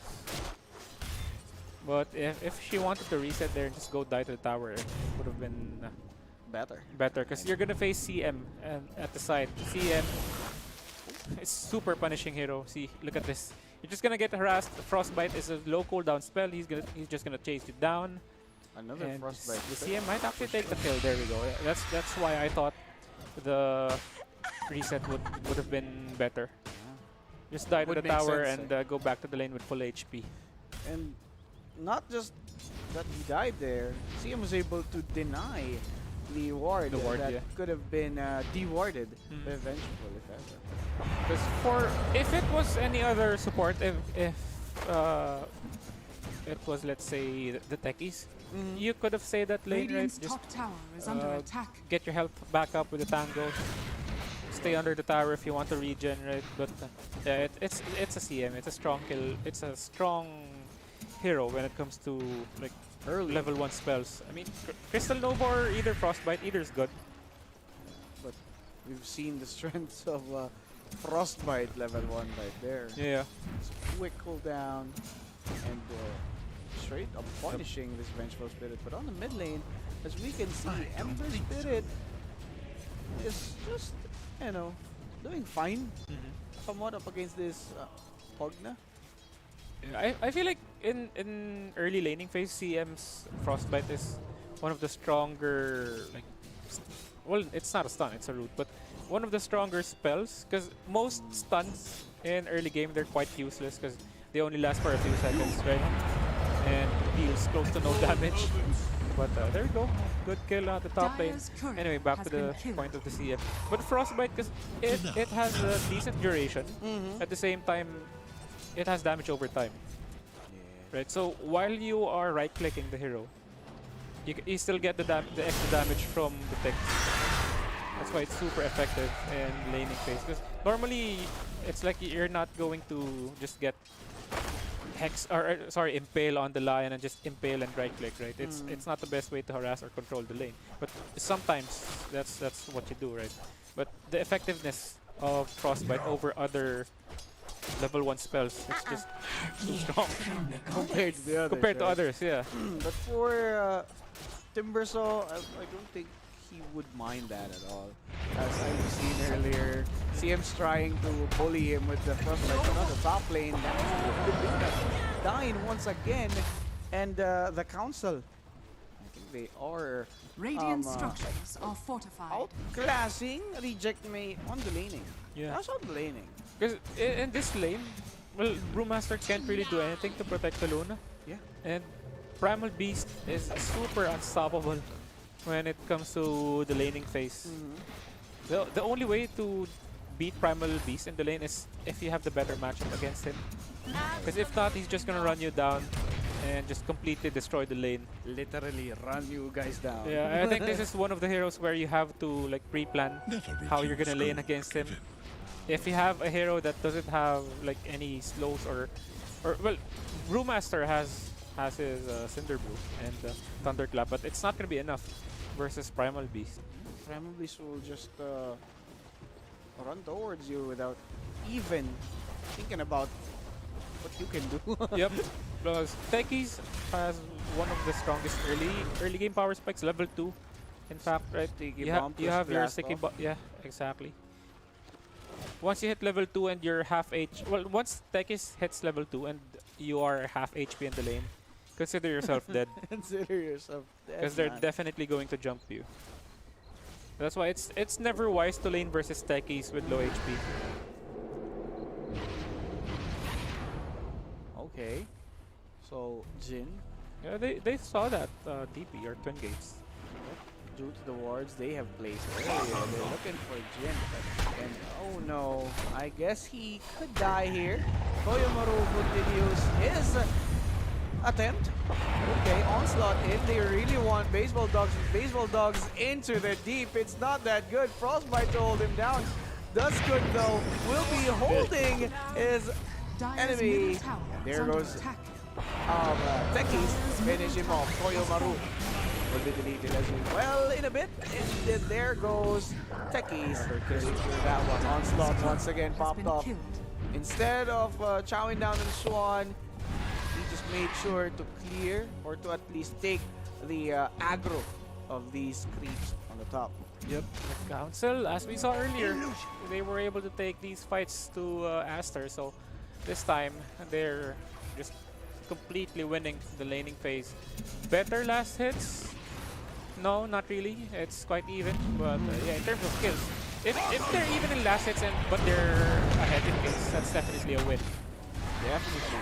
And on the top, they're taking some more kills here. Techies will be punished, but this Primal Beast, I doubt, man.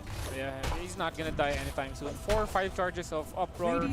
Plus, you already have your Veil, so you have the armor and the healing of the helm. Shiva's Rush, my Yeah. god. Primal Beast with the Shiva's Guard. Imagine the damage output. Super tanky and super big damage. Ay. I can't imagine how Reject May will face this. I mean, that Vengeful Spirit will be gone in no time. And with everything happening at the side lanes, mid lane already pushed in. Level 7 Pugnet. 7 minutes. Oof. No more mid lane tower. That's not good. That's definitely not good. And Pugna, super underrated mid laner. Yes. I mean, not the most picked in pubs, of course. Or sorry, in pro games. But Pugna is one of those mid laners that can actually set a good pace for the team. I guess best example of like strong Pugna players is Thompson. Hey, yeah. Radiant's middle tower is under attack. Mid lane player. that's Only been Pugna player. the only Pugna player, yeah. But Toyomaru will be bursted. I'm trying to think of other heroes who played Pugna mid. But or sorry, other players. Other players. But wait. Bit of an overcommitment. Overcommitment indeed. There we go. Clearly, Double kill. they're behind tier 1 tower. There's Ember to punish him. And together with the Luna, double kill given for... Dire's top tower is under attack. Yeah, that's a gold swing you definitely need as Ember. Dire's Super top behind tower in the has lane fallen. versus Pugna. No more tower again at 7 minutes. So you can still stay at the lane, but I feel like you would Radiant's be better off bottom tower setting up is under kills attack. for your side lanes. But then again, you are playing with a position 5 Brewmaster, so no damage output coming from the Brew. Well, not Radiant's so bottom much, because tower again, is he under is attack. a objective taking hero, not the type who will take team fights or go for ganks. So, Brewmaster's looking for that earn. I mean, it's good since you need the vessel later. Up against that Pugna, Primal Beast. Radiant's bottom Yeah. tower is Or under attack. if the vessel's gonna get delayed, might as well just go for Orb of Corona for the Ember for that reduced healing. That river, something's happening. Pulverizing. This Ember Spirit helps a lot. CM's very low, but he's still alive. Look at this. 9-minute earn, I feel like is too late. Especially it's already 10-4, 4K lead for the council. You're not gonna complete that vessel anytime soon. Especially as a position 5 brewmaster. Did you see that? Can't even primal split. Did you see what happened to that brewmaster? CM just really kiting them right now, outplaying them. Never mind, all the goes down. Oh no, this could be bad. CM might die, but this Pugna is doing everything together with this Primal Beast. Mega kill for the Scud. What is happening, man? Yeah, and the win from the other lanes is just pouring over towards the mid game. You're not even in the mid game yet. This is still considered early game, 10 bottom minutes. tower is under attack. But yeah, with the pressure that's council. been put here by the council towards Reject May, it's looking like we're going towards endgame already. It doesn't seem like they can end this game quite fast because this is the only objective taker you have on the side of yeah, on the side of the council. I mean, you have your proximity mines that work on the towers, but it's not that reliable. I mean, you won't be using those just to chuck on the tower. Yeah, it's still chip damage if ever you want to go high ground. Oh yeah. Like if you want to go for a slow siege, it's an option. Yep, and I guess you could send the life stealer to hit the tower and just try to cover him with the life drain. Does have rage. They don't really have anything to disable the life stealer Radiant's middle when tower he's is under in rage. attack. Straight to hold him down. You do have swap. Yeah. Oyomaru? But the life stealer, if he gets swapped, he's just gonna rage and walk out. For sure. Or if he gets swapped, the whole team just goes in. That's one option. CM going up front. Really courageous play from the CM. I mean, it's not that great of a positioning for him. It needs to check it. Dire's top tower Okay, is under attack. Cyclone for Pugna. Brought down. Searing change. But Pugna trying to stock up some HP. He will try to escape, but the damage could be enough. But oh, Primal Beast with a beautiful onslaught in. Look at Pugna. Another one bites the dust on the side of Reject May. Pugna just keeps walking on rejecting death. He was about to go down and tried to go for life drain on the Ember Spirit, but yeah, Council. Nothing else to say in these team fights. Just outplaying Reject May. Bottom tower is under attack. You can also see the strength of the draft playing out here. Yes. I mean, the draft of Reject May is pretty straightforward, but they didn't even have a timing or any opportunity to at least utilize those. But wait, look at that!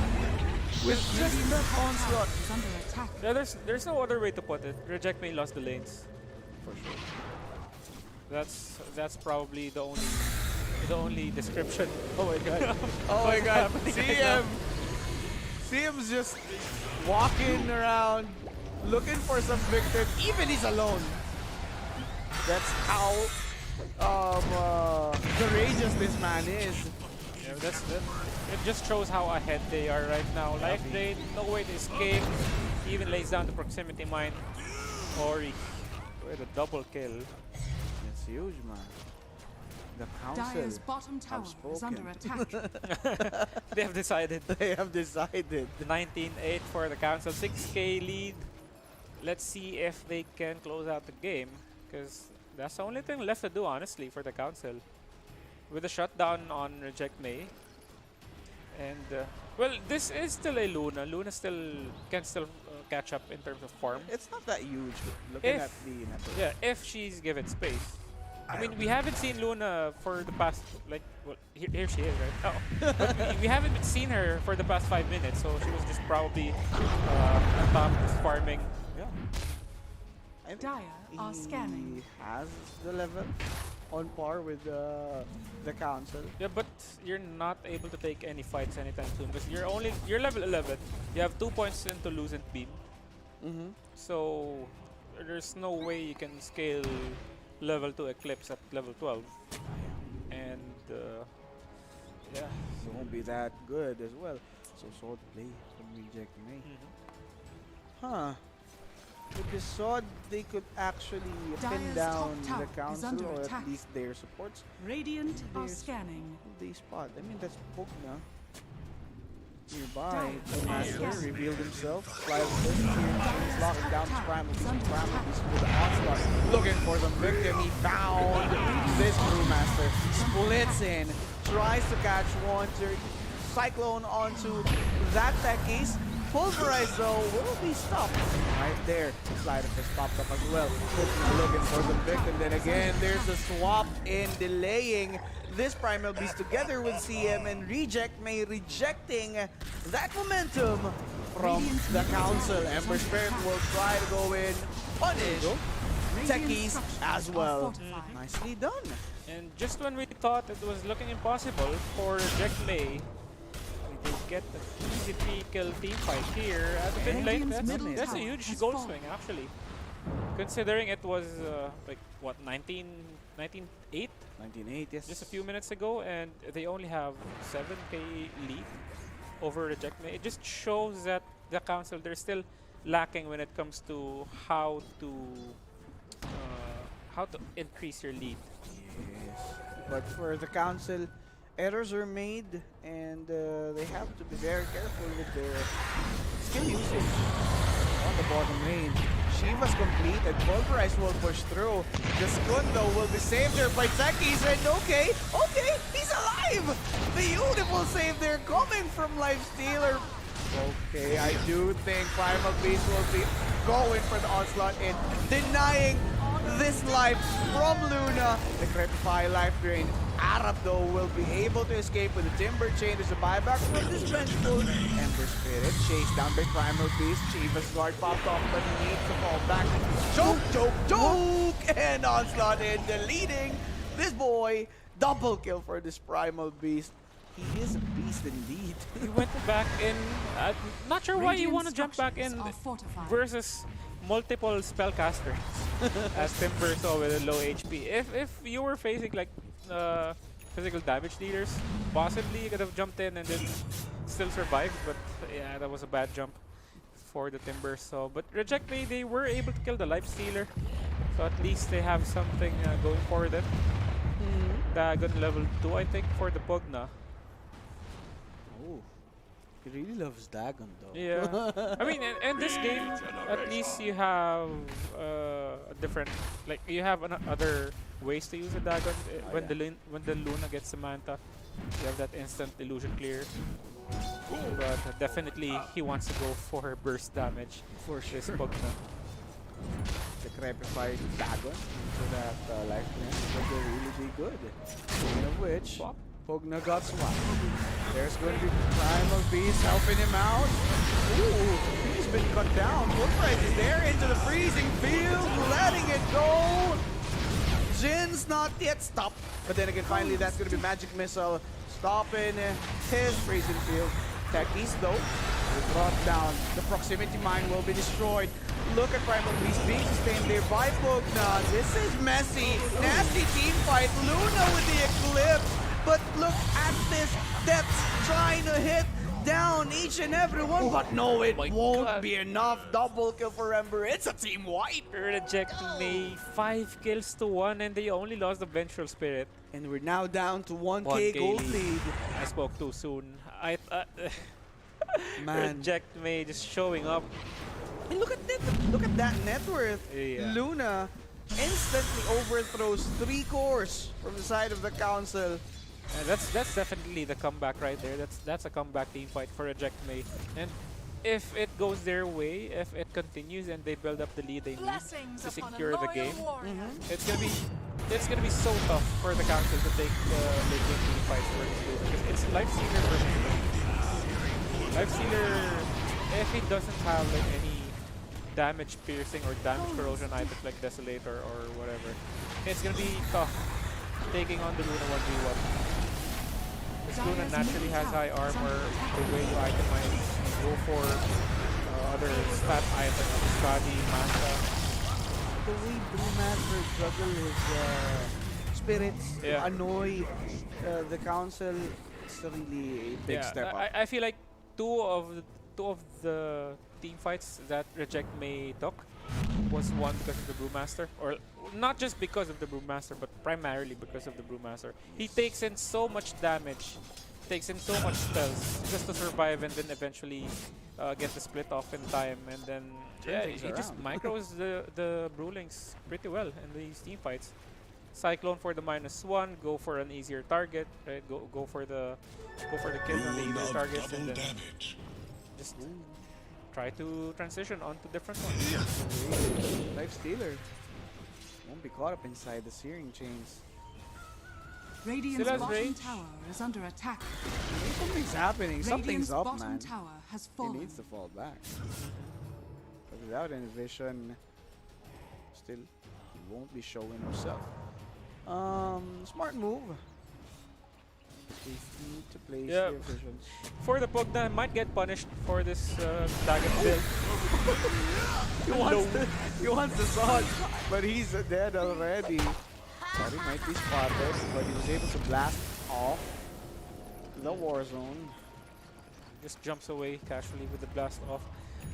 Reject May feeling the momentum right now, and they're the ones snowballing into a quite possibly big lead. And I like how they're doing it. Reject May. Because again, Luna naturally farms faster than Lifestealer, so the net worth. Look at the XP. Yeah, the net worth for the Luna right now. She's top net worth. Top net worth. 10 minutes ago. 10 minutes ago, she was behind. She was probably 5th or 4th in net course. In terms of core net worth. And the Hounds are smart enough not to contest this Roshan, since they don't have any ways to fight these guys that are really ahead. But what's this? Are they gonna go? They grouped up in the bottom lane. By the way, reject me. Still going for the Roshan. He's very low though. Aegis will be taken. What will be the decision of the council? Will they fall back the moment they hear Roshan's dead? Yeah, they're backing away, but Reject May, they want to chase. They're not seeing any heroes on the side of the council, so they're probably expecting a counterplay from the Radiant side, but they don't actually need to chase. They can just go for your tower here. But yeah, of course, you want a team fight, you want to go for pickoffs. Magic Missile is there, good dust, revealing this Lifestealer riding Primal Beast. Techies came from behind, but it won't help. There goes CM, but oh wait! Primal Beast went into the beautiful bomb, deleting for Aegis popped off, and Luna caught up inside these two machos. Baseball dog. Oh my golly, double kill for deaths, and just like that, we're swinging back to the council. Yeah, you can still feel the lead that the council had in earlier stages of game, but yeah, we have game right here, guys. 28-20. The closest one so far. Yeah, I'd say possibly the most even game so far. And these two guys are putting on a show. I told you guys, this is a treat. This doesn't feel like a non-bearing game. Yeah, exactly. They're still playing their best right now, and that was a super good, super strong re-engagement from the Primal Beast. For sure. Coming in with the onslaught, precasting the Shiva's Guard into the Infest Bomb. That's what dealt some big burst damage for the side of the council. I mean, Luna got beamed. He's gone real quick. Well, for the Luna, she still doesn't have her BKB. So yeah, she's definitely gonna take in so much spell damage from the Primal Beast. But as soon as she completes it, it might be easier for Reject May to take those fights, especially for the Luna. And you can even go for Shard. Shard on the Luna versus any melee hero is always going to be good.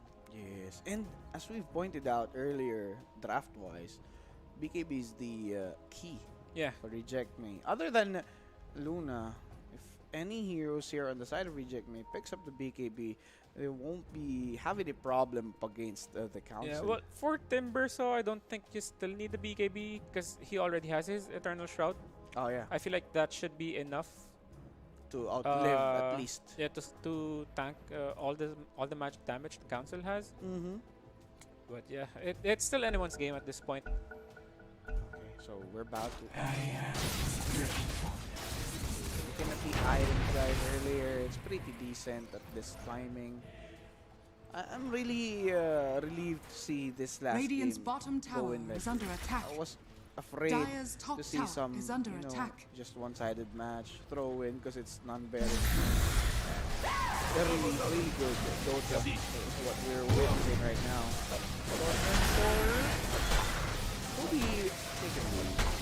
Dire's top tower has fallen. Who do you want this one? It's going Going to Brew. Well, it would help them. Could have been better on the bench. Oh yeah. But what can you do, brother? Whose line was that? What was it? John Well? I guess. I think it's John Well's voice What line. can you do, brother? What can you do, brother? Way back Fnatic. Was it? Way back Fnatic days. So Kaya picked up for the Timbersaw and Lifestealer going for an Orchid. Seeing as the Ember has no way to disable the Orchid or to dispel it. Silence. Lifestealer's pretty fat. I mean, in comparison to Luna that has a natural farming tool. Yeah, I mean, they were ahead for the most part of the game, so it's only natural that you should have more items than the Luna, or yeah, at least close. Yeah, at least close to the Luna's farm. Because if you had the advantage in the early game and then you're still behind in terms of items, that's a you Something problem. That's a you problem, man. Okay. Bloodborne. Just straight up means you're not farming efficiently for the Lifestealer. This might change the story, the BKB of BKB, definitely a game changer for the Jack May. Definitely huge impact. Shard Radiant probably are will scanning. be your next go-to item. Oh yeah. Shard versus Lifestealer. It's gonna be tough for Radiant's the Lifestealer. courier has been killed. Yeah, we've seen that in action. Shredding, Just melts anyone here. melting apart. And Because aside from the rotating Moonglaive, you still have your right clicks. oh yeah. It's not as if Luna can't hit you while the shard is active. Yes, sir. Minefield signs up. Radiant's but middle tower is under wasn't attack. paying attention, but this Techies, man, he's rich. Yeah. He's rich. Yeah, Look at that.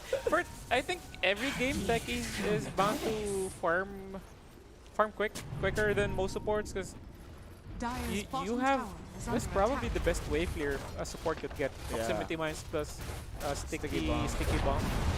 But Dire's against bottom Timbersaw, tower has fallen. would you have expected that?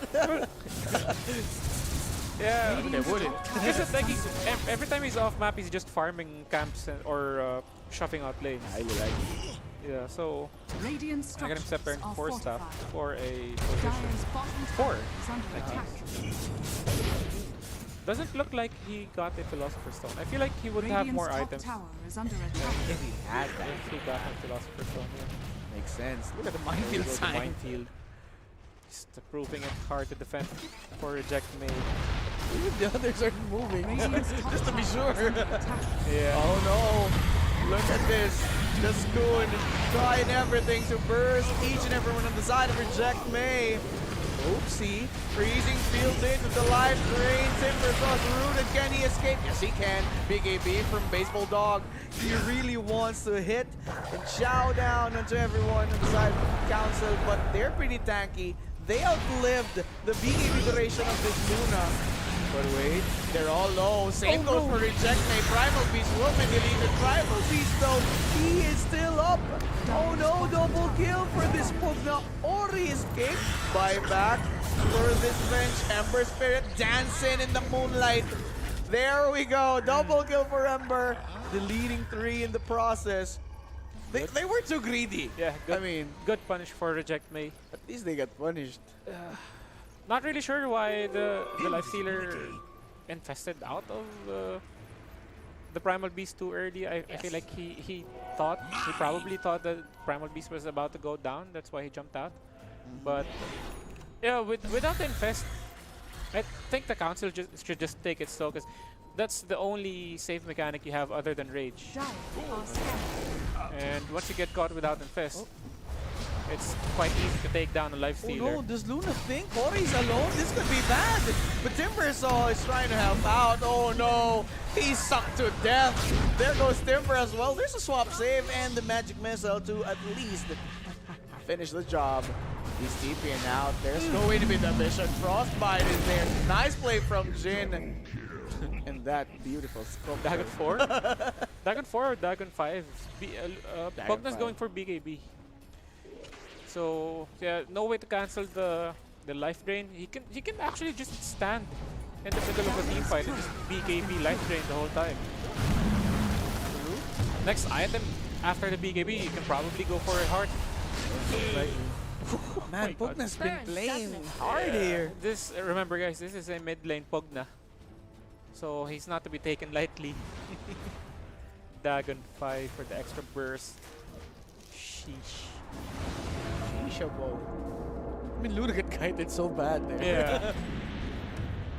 Because they, aside from the Luna and the bench, they don't have any other way to cancel Dire's the middle life tower drain. is under attack. You would need the magic missile for some setups. Don't be targeting Pugna just with that. Dire's bottom barracks are under attack. Dire's Approaching the racks on the bottom part. Proximity mines plus that nether blast. Yep. They can go for the Sting. slow siege. Oh wait, that's though. Really wanted to scratch down. Reject. Yeah, the nether blast is super annoying. Luna's got BKB. There's gonna be some swap. Techies as good as dead. Yep. But will Council fight? Yes, they will, even without this Techies. BKB into the Shivas. Just wanted to do something about this. Escaping freely, leaving CM. CM though with a Glimmer Cape can create some distance. Those jukes, but nope. You spotted. They still catch the CM. Fortunately for the Primal Beast, was TPing in front of the bench with the swap on cooldown, so he was able to escape that fight. But yeah, the council, I think it was a good play or good decision to just back away from the fight. It didn't look good. The jump didn't look good. A bit so unfortunate for Reject Me since Roshan's not yet up. Radiant's middle tower is under They won't attack. be able to capitalize the death of the CM. Bloodthorn. Prayerless. Yeah. It could have been good, but look at this. Empress could have been punished well. Does have that lane guard. This Primal Beast really ballsy. Pulverize there, stopping that beautiful Pulverize with the swap. But he's still alive due to the uproar, but he will finally fall. Death Snow will be chowing down on Toyo Maru. Swan. With that Glimmer. Life Stealer. So Can he hit? Nope. Got guided indeed. Yeah, misuse of the uproar for Primal Beast. Could have used it to dispel the vessel, so Pugna could have healed him up. Oh yeah. But Could've been yeah, I think it was on cooldown when the vessel was active on him. Luckily for the council, Roche is still not up. Reject May 8 seconds before Roche responds. If they get the timing right, they should be able to get it uncontested, but it doesn't look like it. There's a They're not banner. even checking this. Roshan's banner is really huge for Reject Me. This game is... I don't know. When will Radiant's this top end, tower man? is under attack. These two are going head to head. And I love this. I love this game. Yeah, this is actually a really good game. Radiant's top closest tower game has fallen. of all the series we've covered so far. Academic Scepter about to be completed on who's Couriers on the Primal Beast. So the break is a big factor. Can remove the passive of the Timbersaw, the passive of the Luna. So that's a really good item for Those tremors. yeah, for Primal Beast. Especially we were talking about earlier. The Silverhead is like almost non-existent right now. If you just want to go for a break, you just might as well get a hero that has built Natural break. break. Yeah. So right now, that's Roshan being targeted. Primal Beast going in, revealing their position, but with his BKB out, reject me. Yeah. Just rejected the play of the council, bailed out easily, waiting for the moment that the BKB is already expired. I mean, the Primal Beast can still jump back in even without BKB as long as the timer out. Speaking of which, onslaught in. BKB of Luna is up and now he won't be looking around. He will just hit down anyone that he sees. CM with the freezing field will melt down together with her eyes. Double kill for Baseball Dogs. They're looking for some other boy. There goes Lifestealer. He's alone. He might die sooner or later. He just wants someone to fall with him. But Vengeful still alive. Or done and dusted. Does the Primal Beast not have the level 15 damage? Did he not take it? I feel like... Sample attack? Yeah, he does have it. He just uses the updoor prematurely. But you know there's a vessel, right? So Yeah. I think the best way you approach a team fight To dispel the yeah, vessel. jump in, wait until you get vesseled, and then you go for uproar. He uses the uproar to slow or to like probably just jump in with big armor instantly, but it's quite unnecessary. And annoying. Yeah. I mean, he could have been done better. But right now, Reject Me is doing everything that they can to secure this game from a hopeless game from Reject Me earlier. Right now, they're the hopeful. It also shows the lack of decision making that the council has, considering they're a young team, they're aspiring pros, right? So they don't have that late game decision making to close out games because they were in such a big lead and they threw that away with one team fight, and now it's Reject Me manhandling them. Swing. 35 minutes in the game, 7k lead. If we are to look the win probability earlier, it would have said that the decline towards Reject Me side. That's tough for the council. that is sick. Great there. He does have his Aghanim up. He will just be used. Becky's positioning, not that great. There's going to be some break connected towards Luna. Orizo won't survive this. Damage too much.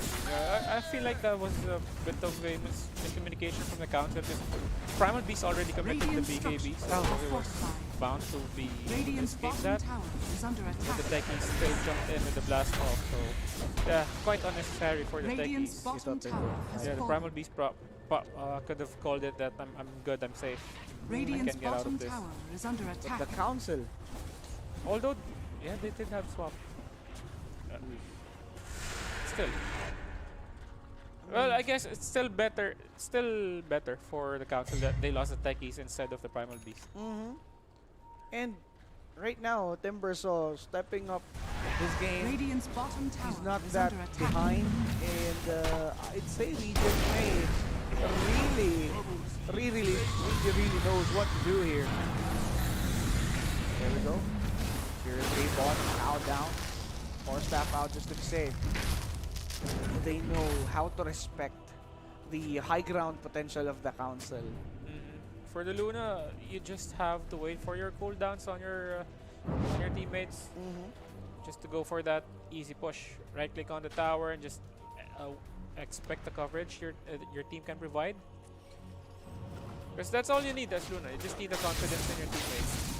Just let me hit the tower. Protect me if I get jumped. And they do have the swap, so... And they have the resources as well. I Yeah. mean, Timbersaw is equipped together with this Emperor Spirit. they can save middle Luna. tower is under attack. 3 Ogre Seal totals for the heroes who actually just dive in the fights. Wait, what happened there? I mean, that's just CM. Okay. Is it just Primal CM? Beast? Nope, not just Radiant's CM. middle tower is under attack. There goes Primal as well. Now the minefield, it gets to be played defensively. This will be the hardest thing for Reject Me, but without it, they won't be scared, man. LS though. Okay. Alright, Reject Me is looking for some pickups here. Ori will be deleted. Toyomaru has to escape. They're deep into the base of Council. Radiant's That bottom Dagon tower though. is under attack. Won't be in. Radiant Dies structures to the Luna are illusion. fortified. This lifestealer. This Life Stealer, ah. Radiant's bottom base tower will is Tower down. Oh no. Easy push for Miss Luna. Still doesn't have the shards. has fallen. Not the short, but he's pretty disruptive. He still have the Aegis. Techies will fall. Look at Luna. Chow down by Jetson. There's the Aegis. Though there's going to be double kill for Ember Spirit. He's dancing on the back lines. Oh no. LS got deleted. He's out. Has fallen. This could be it. Yeah, they They're could, going to end they the could go game. for the GG push here. Fortification has been used 1 minute for 2 heroes outside of castle to dive back on the techies. Yeah, then Reject Me. They can just end this game right here, right now. I mean, there's 3 heroes gone. And there's nothing they could do here. That's good. Just to stay there, buy this Pogna. But it's too late. I guess it is over. What Reject Me. a way to end the day. Man, what a comeback from Reject Me. Hands down. Kudos. Kudos to Reject Me, man. They play that so well. They play that so well. But yeah, you have to give it to Reject Me, and they knew when to fight. It wasn't actually just a like suicide fight. Like if we win this, it's game. I mean, if we lose this, it's game over. It's not one of those Hail Mary plays. They actually knew that it was a good timing for them, and yeah, for the council, they actually just threw that game. For sure. Because they took fights they didn't really need to take. And A lot of those, right? yeah, a lot of unnecessary like, kills. They could have just went high ground when they knew that when they were at the point that they were the strongest. They have this Pogna plus tech. That's all. This is one of the fights where they lost it, or they started losing rather. Those simple yet Yes, so many spells thrown at the brewmaster, and then he was still able to split. when they started coming back from the Yeah. But after this, pretty much a back and forth, and we don't want that against them. They're gonna win at that time. You can win some. I think they're back. Yeah, because instead of like just trying to force or just trying to slow siege, like just chip damage at the tower with the nether blast, with the proximity mines, they kept on trying to dive the bottom lane, which was quite unnecessary for them. Imagine you are going high ground with a techie shard. Lay the mine, hit the tower, no one can defend. At this point, Luna didn't have a BKB yet. The Ember doesn't have a BKB yet. Or wait, the Ember has a BKB here right now. But he won't be able to do it. Yeah, he won't be able to do anything versus the slow push of the Pugna. Pugna is, as a core, is super annoying when it comes to slow sieges. But Nether Blast, walk away. Nether Blast, walk away. Rinse and repeat. Manage the waves. Make sure you have 2 lanes pushing in. Right? If ever the enemy wants to defend, just lay down the minefield. it helps them a lot. But this is the time where Council started throwing these games, right? Yeah. Or these fights. Yeah, we're not saying they threw it literally. It's just like it's the basic term when you have full control of the game. Yeah, you have full control of the game, and then everything falls off, or everything goes down the well. And Yeah. Reject May, hands down, as they are able to maximize. Yeah, they and capitalize utilize on those the- mistakes those by errors. the council. Definitely. Reject May superb game, superb comeback for them. It really did look like it was over earlier because, again, Pognateki's super destructive early game without BKBs, without anything to defend against the magic damage.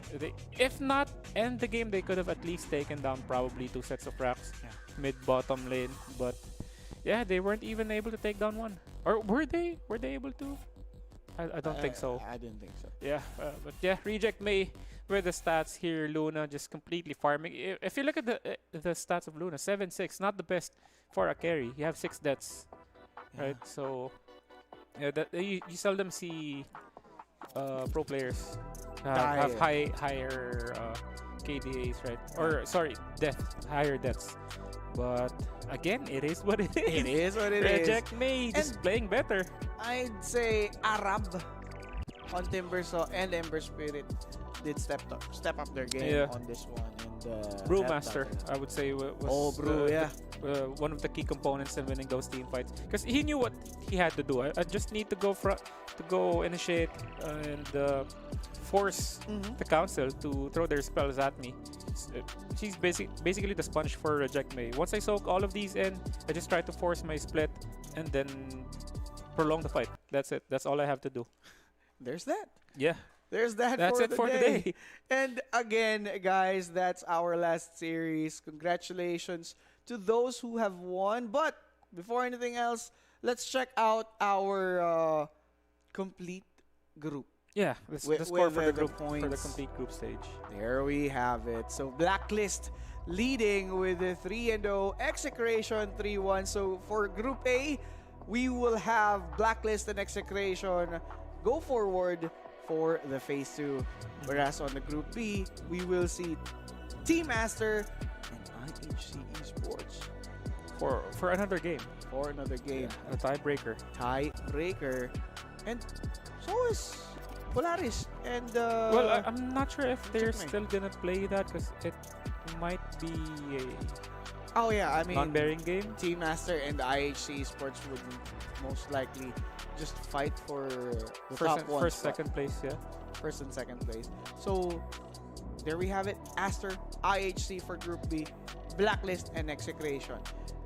I mean, guys, these teams will represent their Asia Pacific. Their countries, yeah. And going forward to the Phase 2. Tomorrow, you will be witnessing the Phase 1 of the Valorant. Yep. So if you're not covering both games, we will be watching some Valo matches as well. This is for Stream C4 tomorrow. Be sure to check this out as well at 12 noon.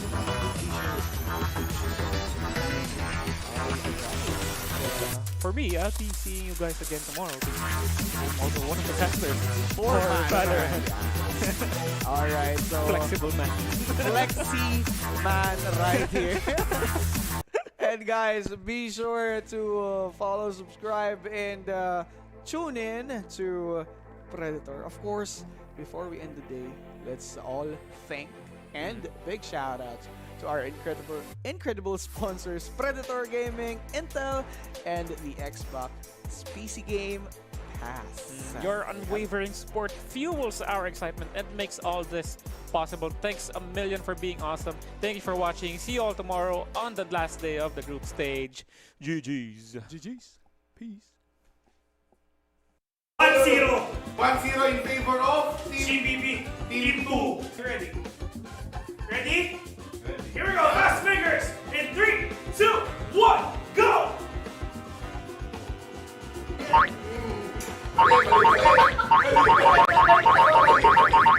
Ang daya ni GBB. Yung kamay. Yung kamay yung pinapalo mo. Hindi ko naman alam na bawal kamay. Ang daya. Madaya ang GBB. Nice one. Tapos na, ladies and gentlemen, 2-0 in favor of Team 2 again! Team number 2 ang nanalo dito sa Fast Fingers. So, Team number 1 ulit ang gagawa ng punishment. Kain mo po. So, Dipit, papakita natin yan in 3, 2, 1. kuha sila ng cookie, then may ruleta. Yes. Kung saan pumunta yung ruleta na yun, doon ang dip. Doon i-dip yung cookie, then kakainin nila. Pero tatlo sila, di ba? Team 1 nandito. Pero feeling ko, kulang eh. Ito na nga. Based on the management, tsaka may instant replay na tayo. Meron pong foul na nangyari wherein ginulo po ng isang participant sa kabila that resulted into negative output. So therefore, kailangan po namin patawan ng penalty. Sinibig? Tapos, management yun. Deep all sa bagoong! Iba naman eh. Ano? Harap yan! Sarap! Okay, next! Westberg! Tigisa na naman yan eh. Tigisa na naman yan. Okay. Ikot natin direct. Ang kanyang dip, special na Ketchup. vinegar. Kunti! Isa pa? Pinagin mo yung buong buhay dyan. Ayan! 1, 2, 3. Go. Dami yan. Gusto ko tubig. Thank you.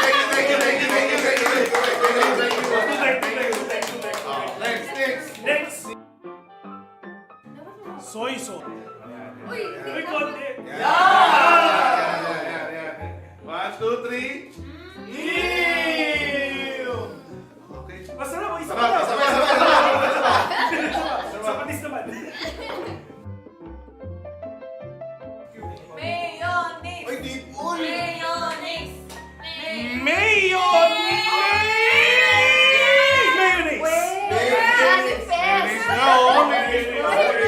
Wala akong kinalaman dyan sa roulette na yun. Here we go. New recipe. Sarap. Pwede. Pwede. Ayun. I'm sure pa ako. Hindi na tayo may i-internalize pa. Baka pwede sa business. Uy! Okay, so yun ang ating matinding punishment dun sa ating fast players na game. Dumating tayo sa panahon na sa GBB. Dumaan pa talaga sa butas ng karayo. Kailangan manalo. may fair tayo rito. Nga, tapos na yung isa nating challenge for the day. At kita-kits na lang sa susunod na video. Wow.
Thank you.